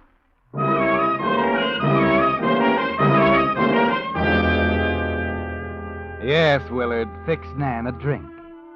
But as you move to the sideboard, you know there's no way out now, is there, Willard? She's clever and determined, just like you. She knows your wit, your shrewd dramatics. You desperately force your mind for some dodge, some persuasion. But you know it's too late for that now. And as you pour the amber liquid into the glass and reach for the seltzer bottle, your thoughts begin to move like chain lightning. There must be something else. Some way to silence her when everything else has failed. Something. And at that point, Willard, standing there, friendly glass in hand, you cross the narrow social threshold and start down the dark stairs of murder. Darling, do I get a drink or are you going to stand there forever? What? Oh, sorry, coming up. Here you are. Thanks. Nan, when did you plan to begin our little excursion? Tonight. Why so soon? Well, I told you I'm leaving Ralph. We can slip away tonight quite easily without being seen. He'll be in his dark room until 12, tied up with his photography. Alone? In his dark room? Mm-hmm. Yes, it will be simple, won't it? I can meet you at the tractor shed next to the highway. You probably know Ralph put the new car there. He's giving it to me for my birthday. Isn't that convenient? Yes, that's very convenient. What about the keys? They're in the drawer of his dresser. I found them there this morning. I see. What time shall I meet you, Nan? How about 9? No, later. The New Haven bus goes by at 9. We won't want to be seen. Make it 9:30. 9:30 it is. Skoll, darling. To us. To us.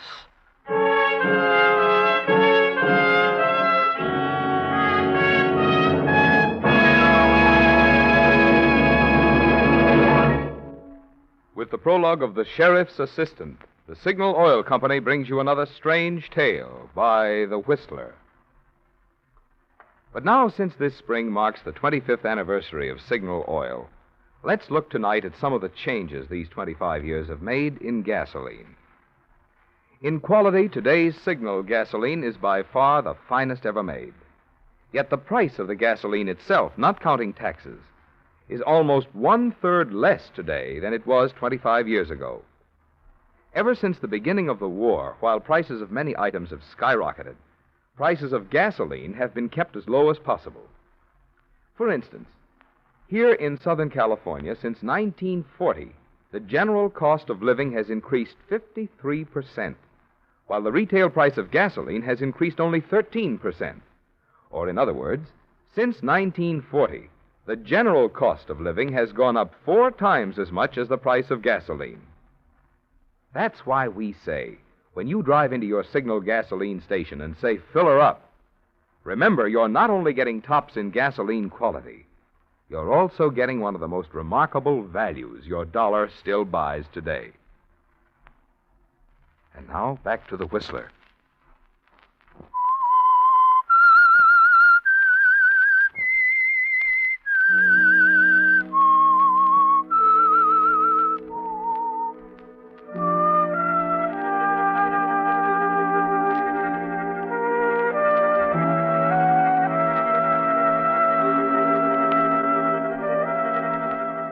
Well, Willard, it's quite a problem, isn't it? Nan Parker so persistent, your wife Grace so devoted, and now so rich. But there's a way out. And oddly enough, Nan herself placed it squarely up to you as the two of you stood over a friendly drink in your room this afternoon. It's all there now, with Nan's husband Ralph in his photo lab all evening, with the new car in the tractor shed near the highway, with Nan insisting that you meet her there tonight. And best of all, your wife, Grace, knows you plan to stay alone in your room working, and you're sure she'll never disturb you. No one will know you left your room even for an instant, except Nan. And after your meeting tonight, she won't tell anyone anything.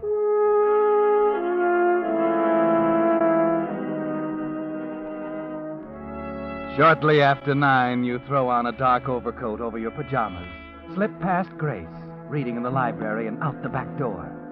It's 9:23 when you see the glow of Nan's cigarette in the darkness of the tractor shed a quarter mile from the house. Nan? Oh, darling, I'm so relieved. I was afraid you might not be sensible. You're sure no one saw you? Oh, of course.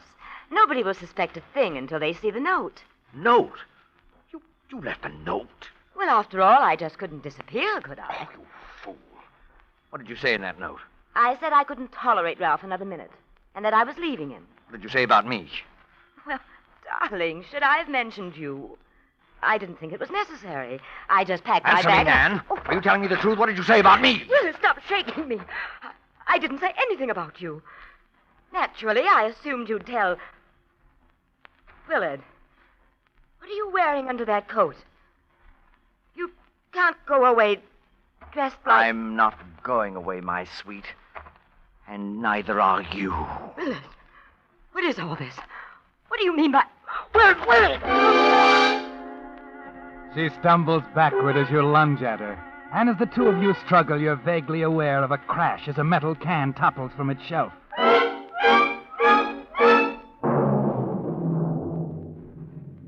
It's done now, Willard. You stand over her, weak-kneed, shaking.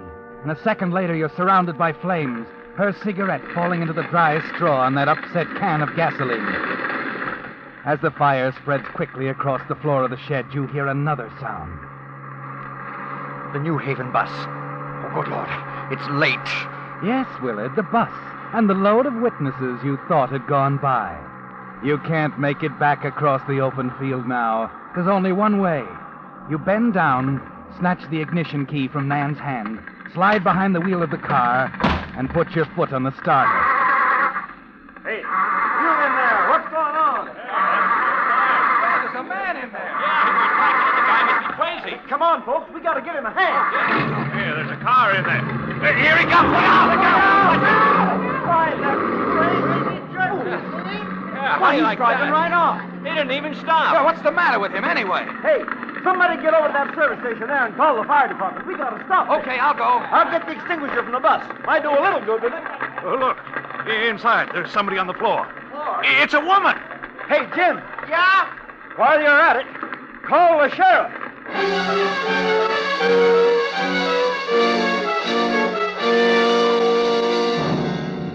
You're thankful they didn't see your face. But there's no more careful planning now. You're improvising, doing whatever you can to escape.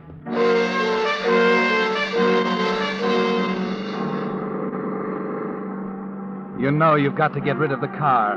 You roar up the road past your house, past Parker's, and swerve off in a deep thicket and jam to a stop. A moment later, you force your way out, the twigs and underbrush scratching your face, knocking your hat off, forcing you to stop for a terrible moment and hunt for it on hands and knees. At last you find it. Push your way out of the thicket and start across the field. It seems an eternity until you reach the back door of your house and grab the doorknob. And then stop, frozen, as the kitchen light snaps on. Is that you, Mrs. Rowley? Yes, Myra. I'm just fixing a cup of chocolate to take up to Mr. Rowley. Oh, no. I hope you can get him to take it, ma'am. He's looking poorly. Oh, yes, I'm very worried about him, Myra. He's not himself at all. Sitting up there listening to the radio. It's just not like him. Listen. My stars, what's that? It's the fire horn in the village. Oh, get me some cups and a tray from the dining room, will you? Certainly. You're trapped outside that kitchen door, Willard, with a fire horn splitting the night. Grace about to go to your room with a cup of chocolate. And worse than that, a car pulling up to your front door. You hold your breath in agony. Oh, never mind, Myra. I'll get it. Thank goodness. You grab at the chance, bolt through the kitchen and up the stairs to your room. There's just time to toss the overcoat and shoes into the closet, snap off the radio, and get into bed before Grace is at the door. Willard? What is it? Something's happened, dear. May I disturb you? All right, I'll turn on the light. Oh, Willard, the tractor shed caught on fire. They just put it out. There's a man downstairs. Oh, the shed? That fire trap? Oh, I knew sooner or later. You'd better get out of bed, dear. There was someone inside or something. The sheriff's on his way over. The sheriff? He wants to talk to us. Well, I'd better stay right here and wait for him. Willard, why would the sheriff want to... I don't know, Grace. I haven't the slightest idea. You brace yourself, Willard.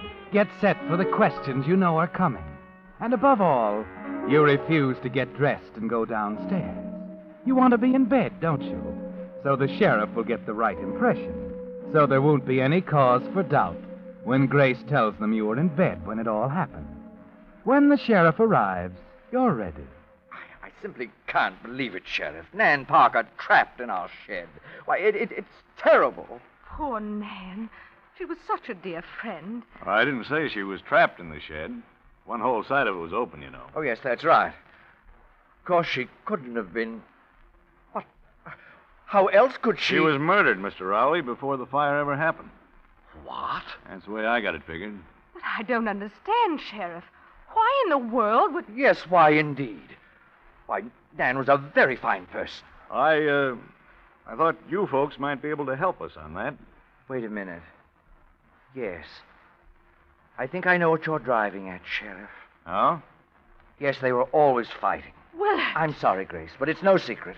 Why, everyone called them the battling Parkers. Yeah, so I've heard. This time, I think she was trying to leave him. There was a suitcase. Grace, you remember what he said this morning? He couldn't go on without her? But I can't believe that Ralph... Yeah, it isn't easy to believe such things about our own neighbors, Mrs. Rowley, but it does look bad for Parker. He hasn't even an alibi. Just the story that he was alone in his photo lab all evening. I guess you don't need much else to go on, Sheriff. Maybe not, but I have an assistant on this case. An assistant? Yes. Going to wait for a few developments before making the arrest. Wait, but Sheriff, with a murderer on the loose, I don't see Now, why... don't worry, Rowley. The way I figure it, I'll have a perfect case against this murderer by sometime tomorrow.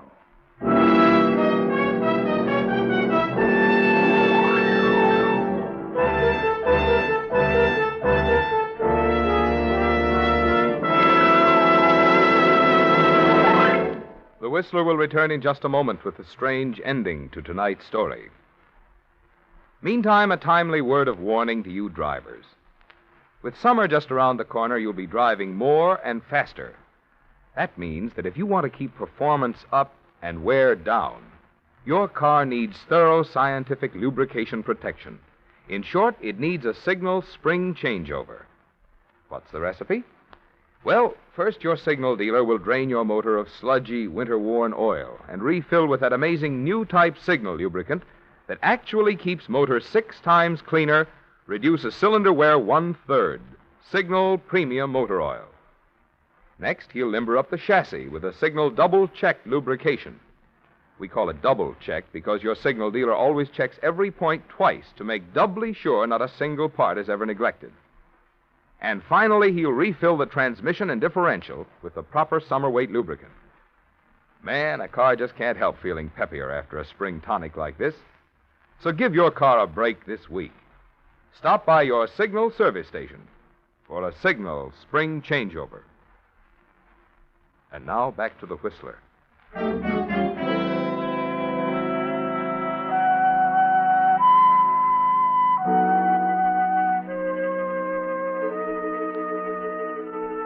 Well, Willard, nothing to do but rest and wait now. It all points to Ralph Parker, doesn't it? You can't understand the sheriff not arresting him right away, but you can't press it too far. They'll add it all up, Willard. Ralph's car hidden in the thicket. The fact that he and Nan quarreled the afternoon before she was found dead in the burning tractor shed. Her suitcase, indicating she planned to run away from Ralph. And his feeble story that he was working all evening alone in his photo lab. They'll never believe that, Willard. And he hasn't any real alibi. Only a strong motive.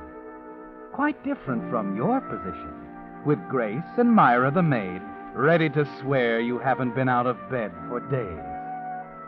But you still find it difficult to sleep, don't you, Willard? Murder doesn't rest easy on the mind. It's nearly 3 a.m. before you finally doze off, tossing feverishly, anxious and bothered, something irritating you. When you open your eyes, it's almost noon and someone's knocking on your door. Willard. Never mind, Mrs. Rowley. I'll go right in. But, Sheriff, this is an imposition. Willard can't know any more about the case. He hasn't been out of his room for a week. I know all about that. Oh, Willard, dear, the sheriff wants... Willard, what is it? Your face. What's happened to your face? Numbly, you put your hands to your face, Willard. Then, for the first time in your life, you know sharp, climactic fear. The real end of your terrible week. Willard! I told you I had an assistant, Rowley. Pretty effective worker, huh? Grace, don't let it... It's no use, Rowley. It's all over. And, you caught yourself. If you got out of bed a little more often, you'd have known better than to drive that car into the biggest thicket of poison ivy in Douglas County.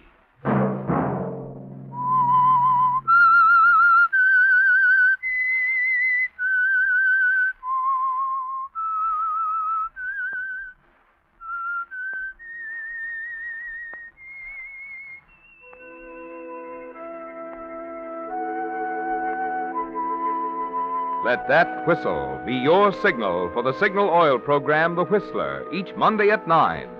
Brought to you by the Signal Oil Company, marketers of Signal gasoline and motor oil and fine quality automotive accessories.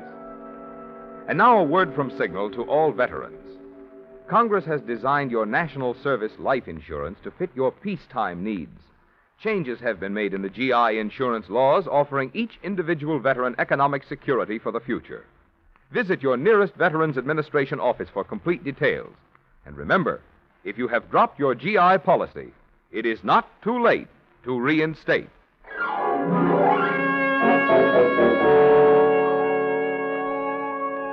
Featured in tonight's story were Joseph Kearns and Margaret Brayton. The Whistler was produced by George W. Allen, with music by Wilbur Hatch, story by William Engvik, and was transmitted to our troops overseas by the Armed Forces Radio Service. This is Marvin Miller speaking for the Signal Oil Company.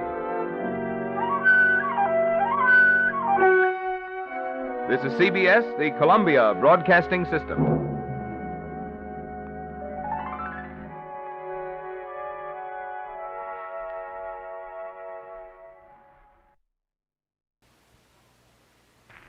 And now, stay tuned for the program that is rated tops in popularity for a longer period of time than any other West Coast program in radio history. The Signal Oil program, The Whistler.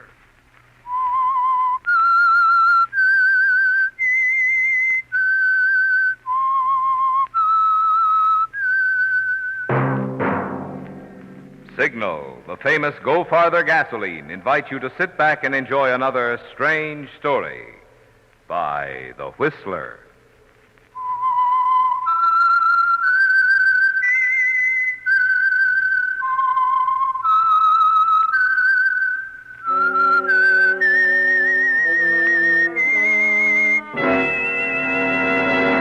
I am the Whistler, and I know many things, for I walk by night.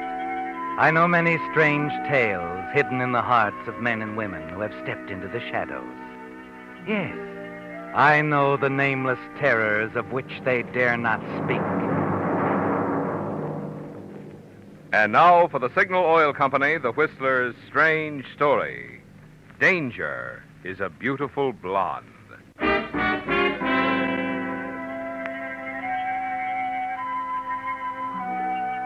Like anyone else, Van Barclay gave little thought to the precarious nature of everyday living. Had he had occasion to probe the fact, he might have acknowledged that danger is always present and that it can strike quite suddenly. Only Van Barclay wasn't thinking about such things. Perhaps he was too restless to care. A young engineer, unmarried, can get restless. Working in a new, strange city, he can get lonesome, too. Van Barclay was one or the other, or both of these things on a Saturday night when he came out of a movie and went for a stroll along the Santa Monica Palisades, in preference to going back to his hotel room. On a corner, he stopped to light a cigarette. That's when he first noticed her. The car was big, a convertible. He cruised by him, came back around the block, moving slowly. The third time around, he was standing on the curb, staring openly at the girl behind the wheel. She was very nice, young, blonde, considerably more than attractive. And she was looking at him just as obviously. Hello. Hello. You've opened a door before, no doubt. In other words, isn't it a beautiful night for a drive?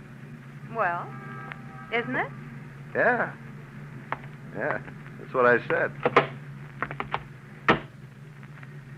You weren't going somewhere important. Oh, no, not at the moment. In fact, I was faced with a rather gloomy prospect of an evening at a hotel, alone. Good.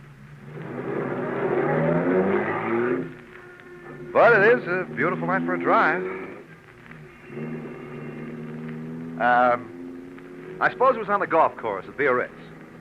What? Yeah, where we met. Oh, well, that's a good a place as any. Yeah, only I've never been there. And I have a good imagination. Let's see.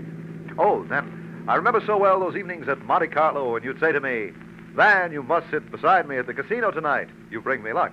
You called me Van in those days, remember? Never Mr. Barclay. And I used to call you, what was it I used to call you? It might have been Darling, mightn't it? Yeah. Yeah, it might have been at that. Or maybe the mystery woman. Beautiful, fascinating, and unpredictable. Especially unpredictable. Oh, that's not very flattering, Mr. Barclay. You might have said, especially beautiful. Yes, I might have, and meant it. Okay, you win. You're not only beautiful and fascinating and unpredictable, but you're too fast a worker for me. Now, how come? How come what? All this. You're not happy about taking a drive with me, Mr. Barclay? I'm delirious. But why me? Well, what have I got? You're not unattractive, you know. Yeah, but baby, you never saw me before. How do you know what I'm like? Perhaps I like to take chances. Oh. Didn't your mother ever warn you about picking up strange men on the street? My mother was rather unusual, Mr. Barkley. And she taught me that when I wanted something, there was only one thing to do. Get out and find it. Uh-huh. Okay, who's kicking? You'll pardon me if I pinch myself. This is something I wouldn't have believed. Sort of like an angel from heaven dropping in your lap. I'm no angel, Mr. Barkley.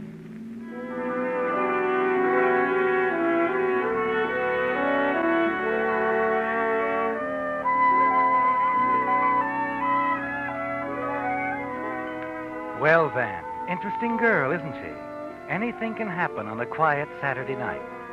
As you look over at her, the motion of the car moving her hair excitingly, you ask yourself if you might not be dreaming. And the dream gets a little better, doesn't it? As she swings into a long, curving driveway and stops before a big, sprawling house and smiles over at you. Would you like a drink? Well, sure, you're driving. Well, then come on. We'll go on in. Hey, this is the swankiest roadhouse I ever saw. It's not a roadhouse. I live here. Come on.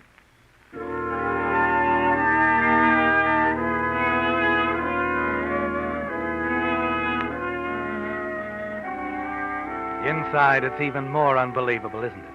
The big hall, lush carpets, and on the walls, a treasure in fine art. Hey, this is not a bad little place to hang your hat. Oh, hang it then. We like it here. You probably have 2 or 3 scattered around the country. No, just a cabin at Bass Lake. I gather you're not worrying much about any wolves howling at your door. Well, not that kind, Hey, anyway. the guy that owns this must be a movie producer. My father. Oh.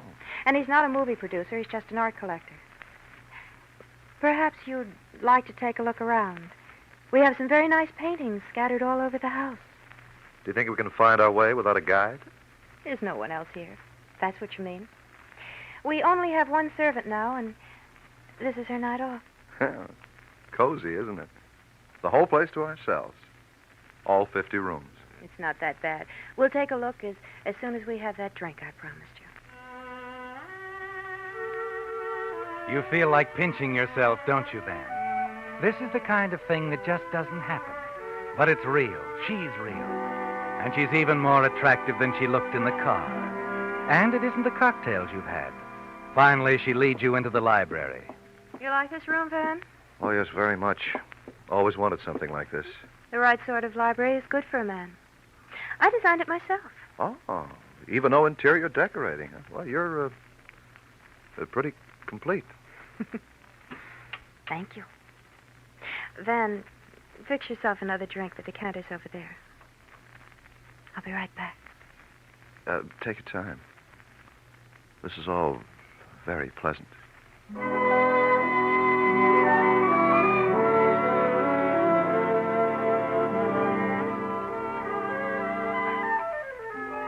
Yes, Van, time means nothing to you right now.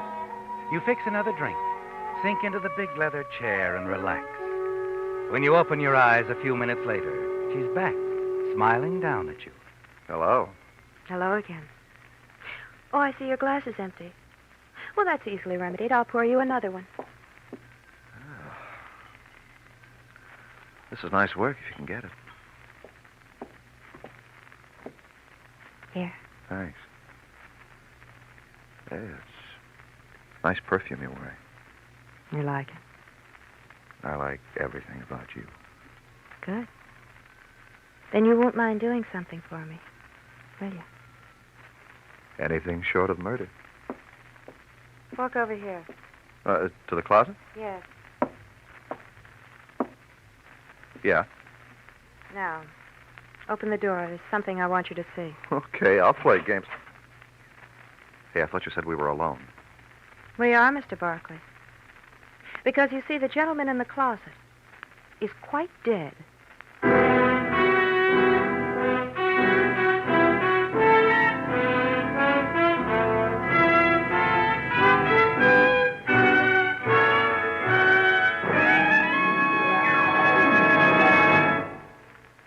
This wonderful West of ours is certainly filled with exciting places to visit.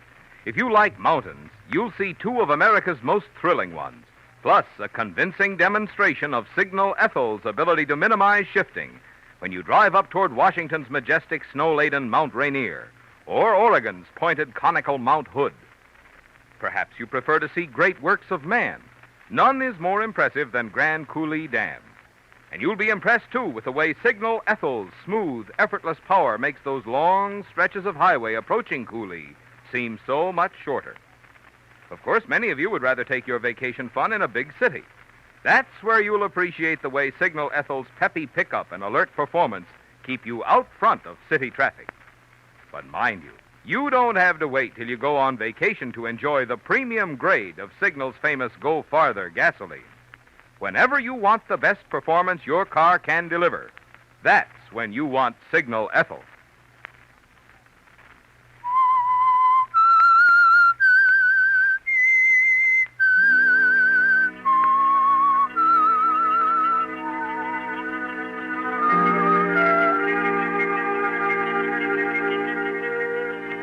It's a great deal more than you bargained for, isn't it, Van?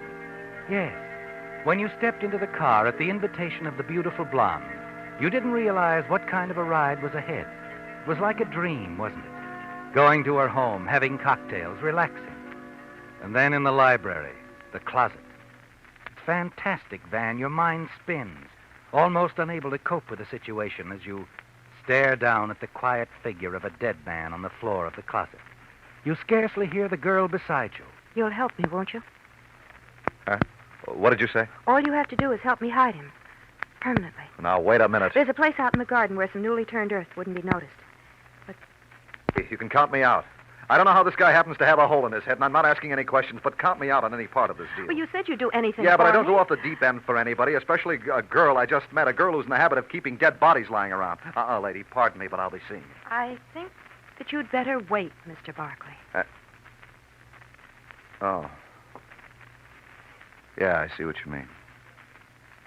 I see you're wearing a gun, too. And I assure you, I know how to use it. How can I doubt that? With the evidence staring me in the face. Good. Then if you'll just pick up our late departed friend and come with me, I'll show you the place. You know that business about your being no angel? I'm just about convinced.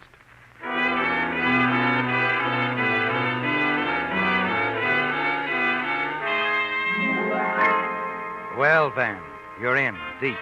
And there's nothing you can do about it. Not with a gun in your back. You carry the body downstairs as she demands. And go out into the garden. There's a shovel. Start digging. Like I said, dig it big. Sounds like a beach near here. The back of the yard drops off to the beach, but never mind. We've got other things to do. Now dig it deep and wide. Yeah. Okay, dig.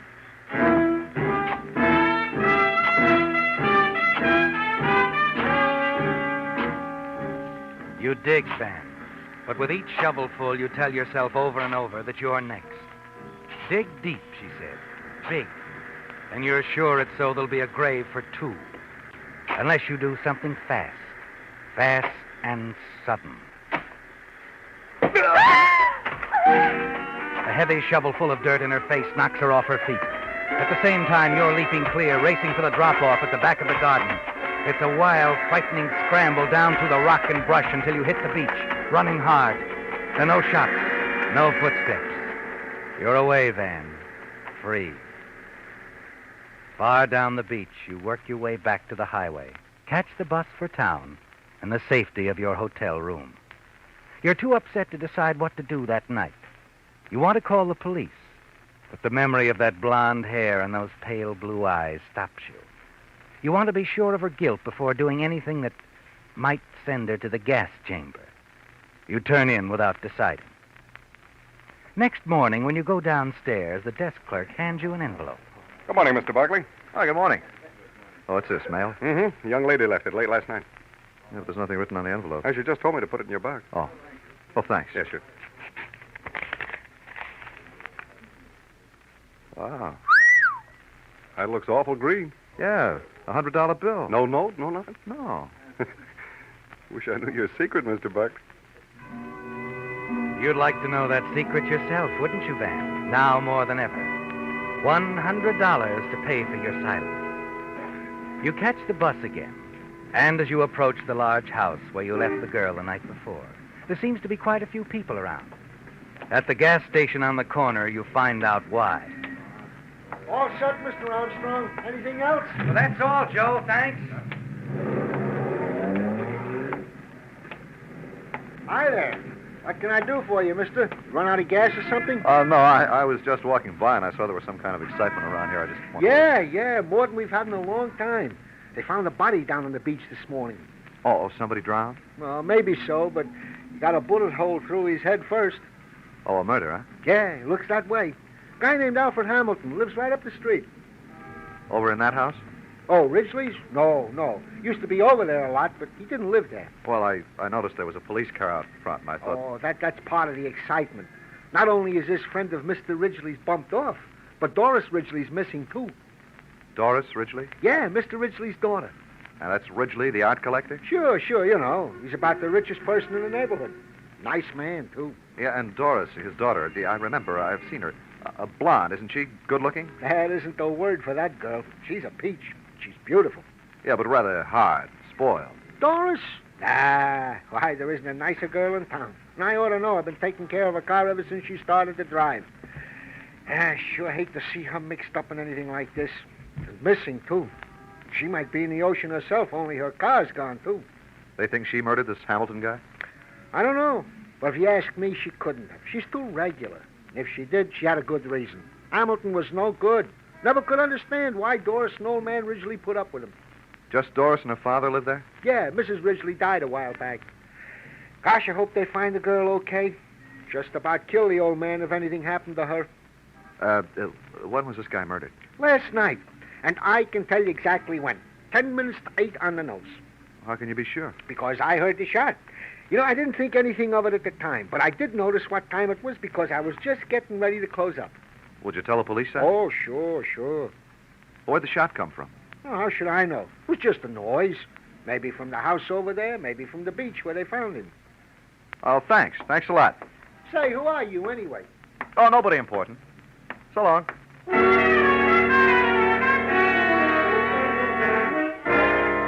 As you walk away, you feel sure about one thing. That Doris didn't murder Hamilton at all. She was covering for somebody else, wasn't she, Van? And you've got to find her and bring her back. But where? Where is she? It hits you suddenly. The cabin she mentioned. Yes, at Bass Lake. You decide quickly, Van. Next stop, Bass Lake.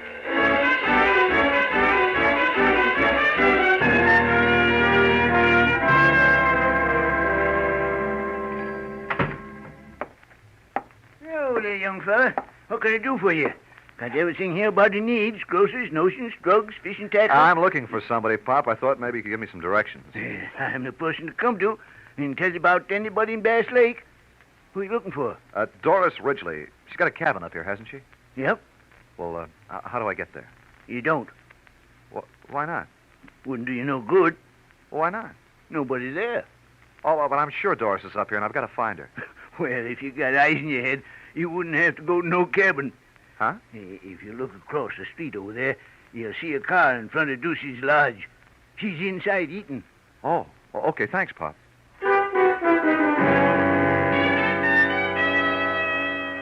Yes, she is in Ducey's lodge. And you wait outside until she comes out. As she gets into the convertible, you slip around the other side and open the door. Oh. Hello, baby. It's a nice day for a drive, isn't it? Mr. Barkley. Now, don't reach for your bag. I'll take it. I'll take a look inside, too. Yeah, just as I thought. The gun, you've still got it. Well, I'll just keep it this time, if you don't mind. Look, Mr. Barkley. Just a minute, I'll do the talking. First, I'll return this $100 bill. Even if I had a price for this sort of thing, it wouldn't be $100. It's all I had last night. I said even if I had a price. I don't. I'll keep my mouth shut until I'm ready to talk. Or you are. What makes you think I have anything to talk about? Look, I think I know a good kid when I see one. If you're really in trouble, I'm sorry, but I don't think you are. I don't think you killed this heel Hamilton. I think you're covering up for someone. No, I'm not. I killed him. He was threatening me, threatening to tell something about me. So I killed him. I don't believe you. All you did was try to get me to help cover up somebody else's work. No, that's not true. Okay. Okay, so you're not ready to talk. Come on, let's go for a drive. Well, You know, I'm sorry I had to smother you with that shovel full of dirt last night. But I didn't like the prospect of sharing that hole in the ground with Hamilton. you mean you thought I'd kill you? I never intended to do that. Well, how did you think you'd get away with it then? Just let me walk away to tell the cops? I don't know. I don't know. Okay, baby. Of course you don't know. You're mixed up in something you know nothing about. You couldn't have killed this guy Hamilton any more than you could have killed me. So come on, come clean. I can't. Now look, whoever this is you're covering up for, they'll be found out eventually. Probably they had a good reason for doing this, from what I heard about Hamilton. But now you've got to get yourself off the spot, and me too. We're accessories to the murder. I know. Mr. Barkley, why are you doing this? Why did you come here? I'll show you why. Does that answer your question? No. No talking now. Come on. Start driving. We've got to have a little talk with the police.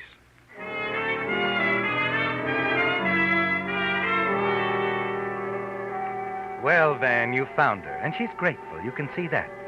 The way she smiles at you, weakly, wonderingly. And perhaps later, when it's all over, you can pick up the dream where it left off. You think about it as you drive back to the city with her. Then as she swings the big convertible into San Vicente Boulevard, she suddenly slams on the brakes, pulls up beside a police squad car. Hey, what's the idea, baby? We don't want a squad car. We want to go to police headquarters. Officer! Officer! Yes, ma'am? Arrest this man. He's wanted for murder. And be careful. He's got a gun. You can't believe it's happening, can you, Van? But it is. And later at police headquarters, your dream is turned into a nightmare as Doris pours out a wild story to the captain of the Homicide Bureau. They were both at my house last night. They left together. And then I heard a shot. When I went looking, I found Mr. Barkley standing over Alfred's body down on the beach. He'd taken his wallet. What? You'll find it in his pocket now. The officer already has the murder gun. Are you kidding? I haven't any wallet. I don't have any... Easy now. Well, seems you do have a wallet, Mr. Barkley. You see, Captain? Oh, but look, she put it there, slipped it into my pocket while we were driving. This is Hamilton's wallet, and this is the same caliber gun that killed him, Barkley. But I tell you, I didn't kill him. It's all a lie. Oh, hello, Ridgely. You sent for me, Captain? Yes, thanks for coming right over. I'm glad I did. The lad's telling the truth, Captain. He didn't kill Hamilton. Dad! It's no use, Doris. I appreciate what you're trying to do, but you can't protect me. Dad, please. Please don't say anything. I said it's no use, dear. You can release them, Captain. This young man and my daughter. I killed Hamilton. He was no good. I shot and killed him.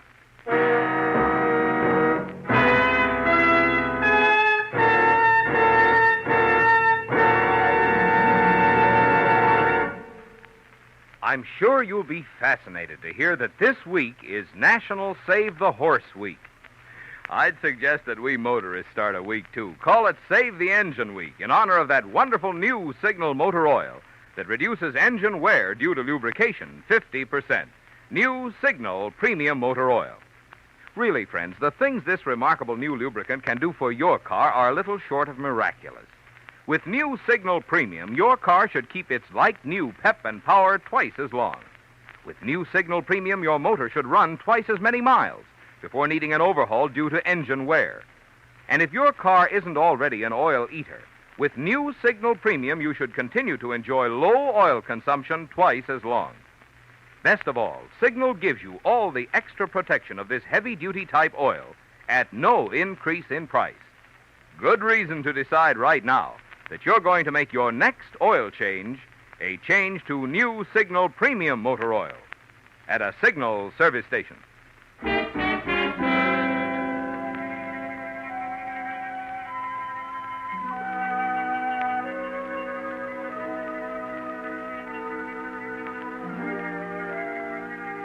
Well, Van, your adventure has brought you dangerously close to a charge of first-degree murder. And now at police headquarters in the office of the captain of homicide, the surprises are hitting you like punches from a fighter, aren't they, Van? First, the attempted frame against you by the girl Doris, and now out of the blue her father facing the police, admitting that he killed Hamilton. You stare from one to the other, wondering and waiting. And then Doris breaks the silence. But, Dad, you couldn't have killed Mr. Hamilton. Why couldn't he? He just confessed. It's good enough for me. He confessed to protect me. Dad had no reason. He could have had the best reason in the world. Blackmail. That was Hamilton's racket. Blackmail? That's the answer, Doris. Hamilton had been bleeding me for a long time. A few days ago, I got the evidence to clear myself and expose him. So you sent for him and told him. He got tough and... I shot him. I had to. In self-defense. Look, officer. You found the gun in Hamilton's wallet on this man right here. What more do you want? I tell you, I never saw this girl in my life until last night. It's no use, Doris. It happened exactly as No, I Dad, said. I know you didn't do it. There's only one way you could know, Miss Ridgely. Yes, Captain.